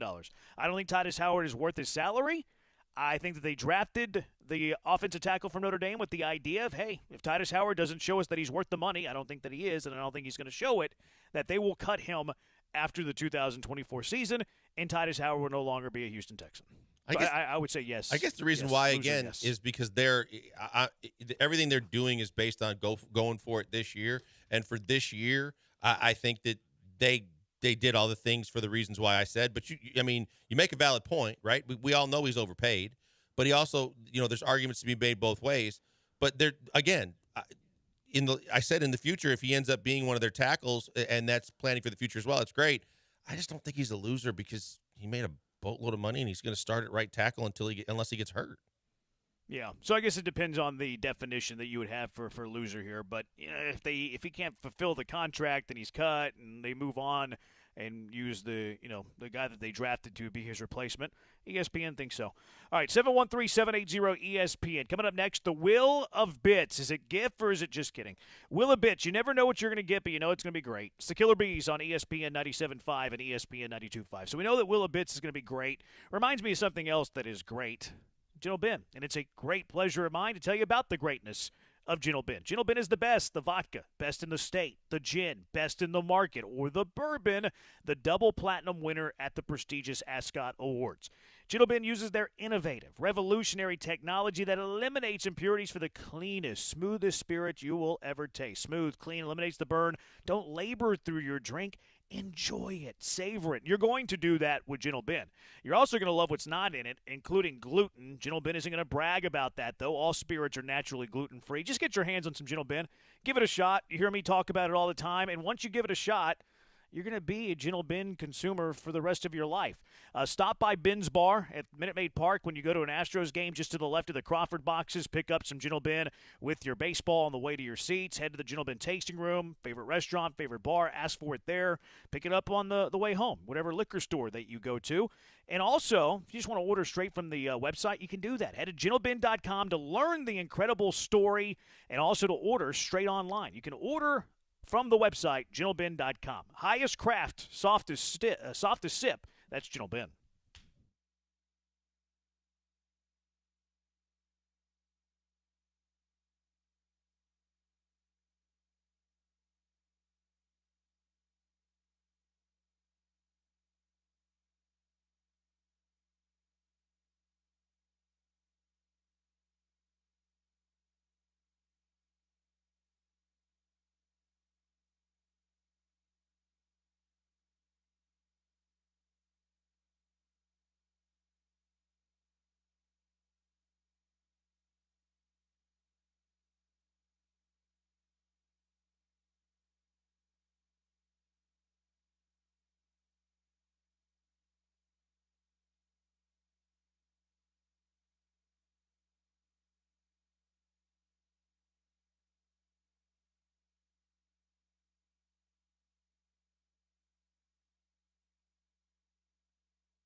The Killer Bees are back, and I honestly have no idea what's happening next.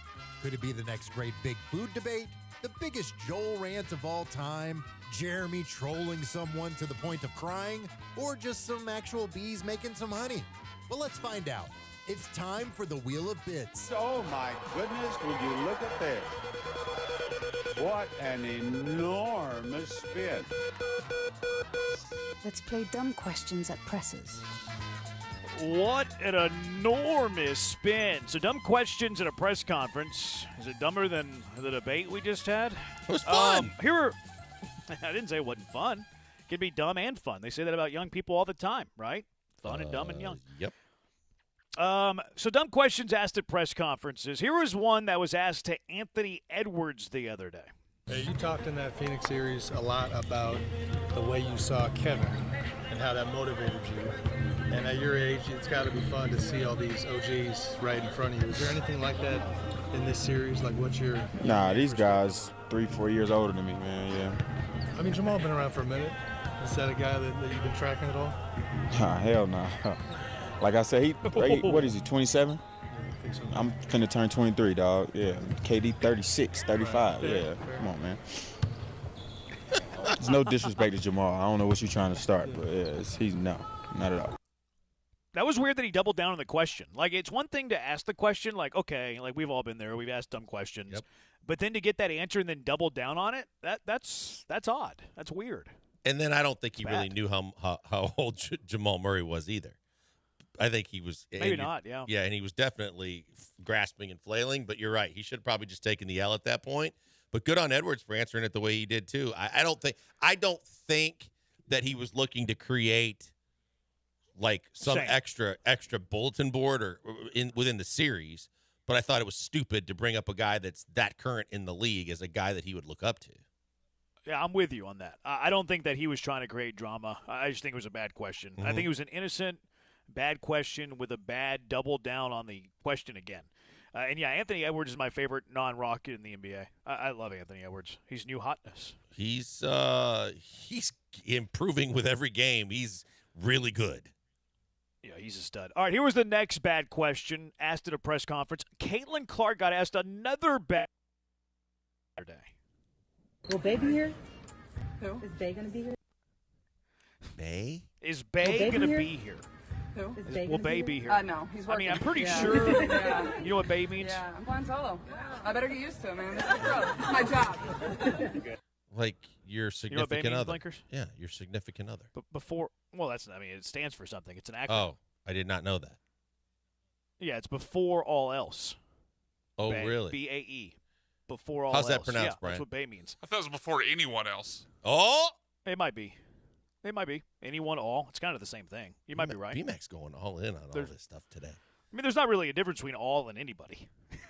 Well, there kind of is. It could be Other either than one. the correct acronym. Yeah, exactly. I mean, you aren't very good in the whole GIF argument. His but explanation. You might be right. I don't know. His explanation was fantastic. I'm sorry. Peek behind the curtains. Our microphone jack in this studio. Oh, as you're gonna Joel blame can it on attest that? to, Okay. Is absolute crap. So I'm only hearing every third word. So it's kind of hard to have back to conversations. Okay. Yeah, he was right, so I was wrong. I'm trying to flex on Blankers, and I wasn't even right. It is before anyone else. Brian is right on that. Why are you asking that Caitlin Clark is Bay going to be here? What in the world? Why does Caitlin Clark get the weirdest questions? Would you ask this to an NBA player? I wouldn't care. I wouldn't ask happening? it, and I don't. I mean, it's just like when you get larger than life. Everybody just wants to feel a part of the fray and be like. You've seen it before. There's too many times that you've seen press conferences or scrums when you know someone just feels like they have to ask a question, they have to be part of it, and then it sucks. Yeah, would Travis Kelce be asked if Bay is going to be here? Oh, yes, he might have would. been asked that, yes, actually. he would. He That's might a different have been asked scenario. that about Yep. Taylor Swift. It's just weird. Caitlin Clark, I think, is dating one of Fran McCaffrey. That's the coach at Iowa, right? Yeah, Fran that's the coach at McCaffrey. Iowa, yep. It's McCaffrey. Yep. I think she's dating one of his sons. Oh, really? Because he had two sons that played at Iowa, I believe, for him. recently. That's right. I think one just entered the transfer portal. I think he was there last year, and he entered the transfer portal this year. Ooh, which is not the one that's dating Caitlin. I think the one that's dating Caitlin's a little older. And I think he might be on staff at Iowa as like a grad assistant or something. Well, if you leave in the old man's program, that's a gutsy maneuver for family relations. Yeah, it might be, though, because he's not getting run or something like that. It might not be. I mean, everybody who enters the transfer portal doesn't mean that it's, like, disgruntled or a bad relationship. It's just it's the best for both parties, you know? Yeah. Like, you want to play more. The coach is recruiting over you. Like, it doesn't have to be but normally you move on and you probably rarely, if ever, interact with that coach again, as opposed to having all holidays and family dinners on special occasions with the guy. It might be a little dicey for a while.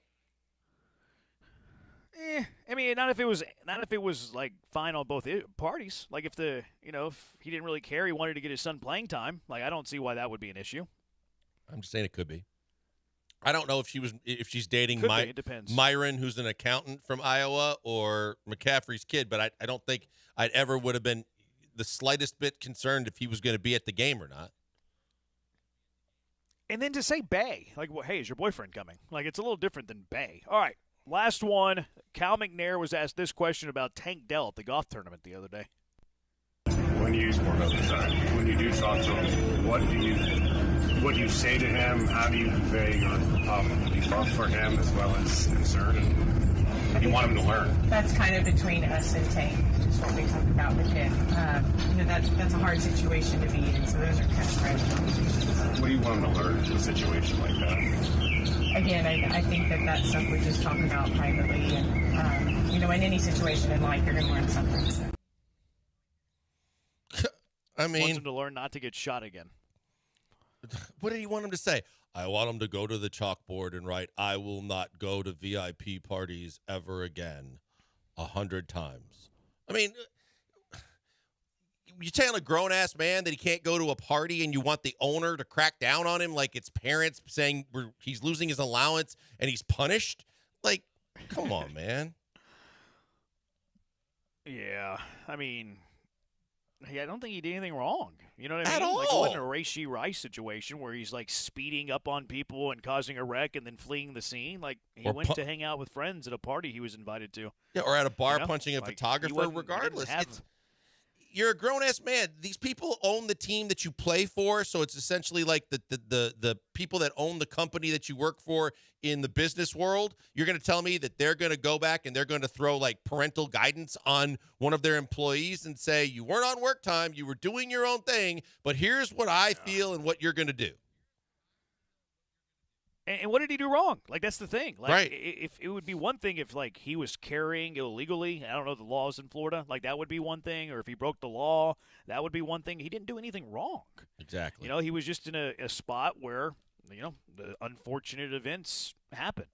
All right. Car wreck of the day. What are you nominating for car wreck of the day? 713-780-3776. It's the Bees on ESPN 97.5 and ESPN 92.5.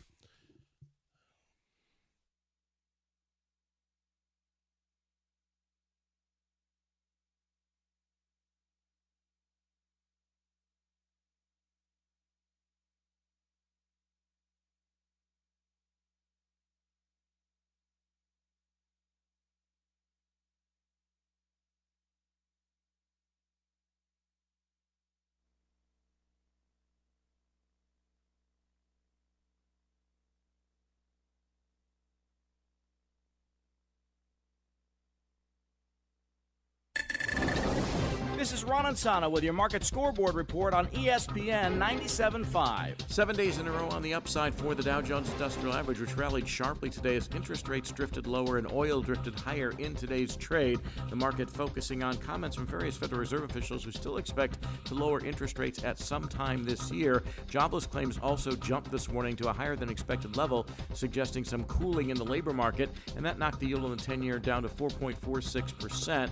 And the Dow rallied 331 41 points to 39,387. S&P added 0.5% or 26 points to 5214, and the Nasdaq up less than the rest of the market, 0.25%, 43 points to 16,346. Oil again up, and continuing concerns about whether or not there'll be a ceasefire between Israel and Hamas, up nearly 60 cents to 79.58 a barrel. Gold up $29 to 23.51 as both rates came down and the dollar weakened on the day. No more economic data beyond jobless claims this week. Next week, of course, we'll focus on key inflation numbers.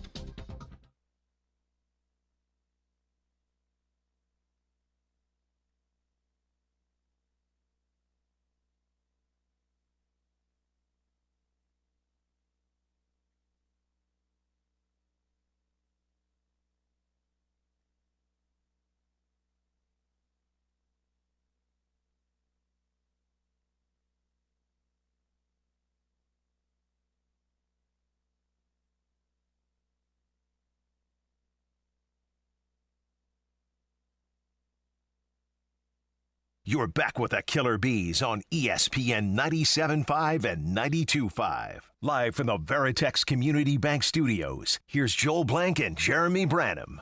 Guys, before we get to the car wreck of the day, I do want to remind you that the dog days of summer are right around the corner, and if they aren't already here, it's only going to get hotter in Houston, and you need to make sure your HVAC units, your air conditioning is up to snuff. Have everything checked out right now, and if something, God forbid, goes wrong, keep this number in your phone because it's going to help you along the way. It's 281-557-COOL. I'll get to that number again, but the reason why I tell you to do that is because when you have any issues, it could be plumbing related because they do that too, and they do it better than anybody else.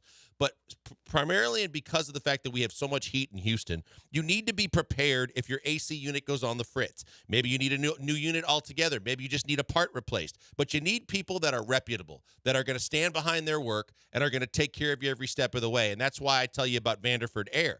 Vanderford Air does all of the above and more. So much so that when you call them, even if it's 116 out and there's all kinds of people with problems, if you call them within 24 hours, they're going to come and see you. They're not going to tell you we'll be there next week. They're not going to tell you we'll get back to you when it slows down a little bit. They're going to get to you as soon as they possibly can, the urgency that you need, and then the attention to detail to guarantee everything that they do. It's 100% money-back guarantee on everything. The parts, the labor, the ability to have the equipment that they put in or the part that they fix work at the exact level it's supposed to.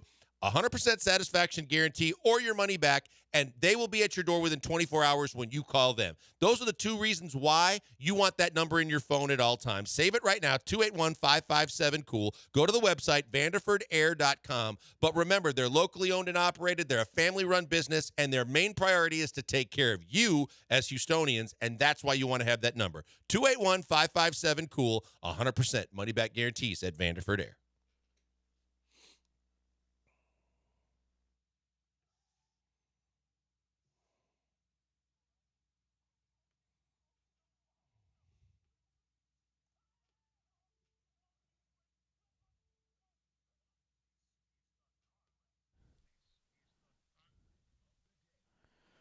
$4965 says, come on, fellas, it's not unheard of to question somebody that got shot at a party about who he is hanging out with and where he should hang out. Shootings happen everywhere. But it's also not everywhere. And how do we know that the people that he, like, how do we know the shooter was his friend? Do we know that? Or I've never heard that. There? I haven't either. I had not heard a direct correlation or relationship between Tank and the shooter. I just know it was even a VIP party. I have not either. I heard it was like a VIP party, invitation-only type party. So it wasn't like he went into a bad area, to a bad club, or knew that there might be trouble there. I just – and again, you don't ask the team owners if they're going to, slap him on the wrist and what kind of stern talking to is he going to get? Stop it already. Well, I mean, he said, what lesson do you want him to learn? He didn't say final or anything like that.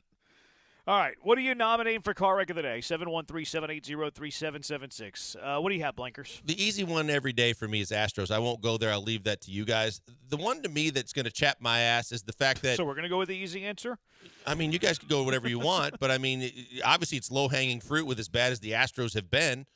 The big thing to me is the NBA. The NBA as a whole, and whoever is sending down punishments, you are a car wreck, and it is weak sauce. The fact that Pat Beverly only got 4 games for 3 major incidents, 3, because he threw the ball twice, and then he acted up to the ESPN reporter in the locker room, that's absolutely ridiculous. And the fact that Jamal Murray, who didn't get tossed, threw 2 different things. So actually it's 4 because it's 3 from 5. 3 from Pat Beverly, a towel, and a hydroculator pad, and all you get a financial fine, but you don't get a suspension for all of that BS. You got to get tougher, NBA, because that was some absolute weak sauce. What kind of pad? It's a hydroculator pad. It's what they call a heating pad in the NBA when they wrap it in the outer thing that using insider lingo with us. A hydroculator. One more time on what it was called? It's called a hydroculator. Hydroculator? Yep. No, it's pronounced Jif. Flankers is talking dirty, you Brian. What? I don't want to. I'm wanting to say this word, but I'm gonna butcher it so much that it's gonna be a drop forever. What was it called? Hydroculator.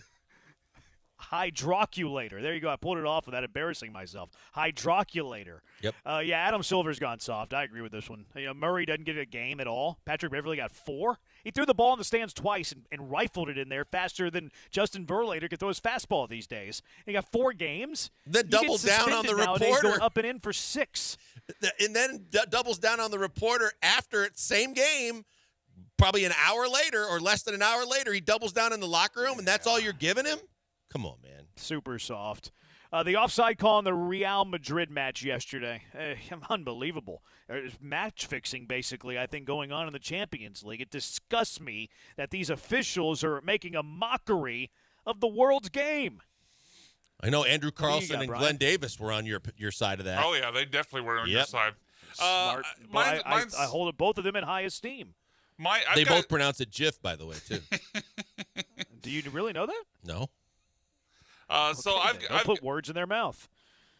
I've got 2, both from the Just Pacers. Rick Carlisle's post-game press conference I thought was pretty petty in a small time. And then the Pacers, I don't know if you've seen this report, sending 78 calls from the 2 games against the Knicks so far to the NBA office. Holy Daryl Morey. I was going to say, is Daryl moonlighting? Oh, my God. He's putting Daryl Morey to shame. But, yeah, 78 calls they're sending to the front office. Just shut up.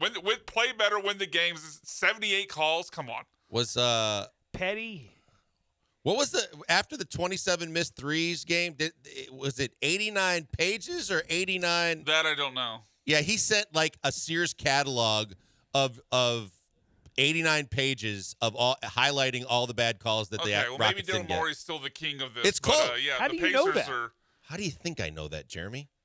What game was it, though? What game was that for Morey? It was in the playoffs after the 27 game? missed threes. So, game so it was 6 after of the they Western were Conference eliminated. Finals?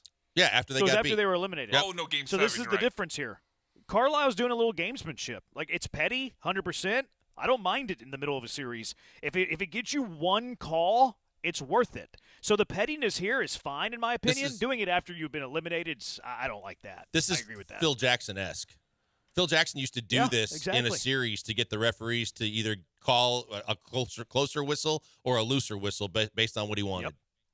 You know the one thing I learned, it's old though? school head coaching in the playoff series. I didn't realize this, but this is cool because you can get narked on pretty easy by the team that you're going against.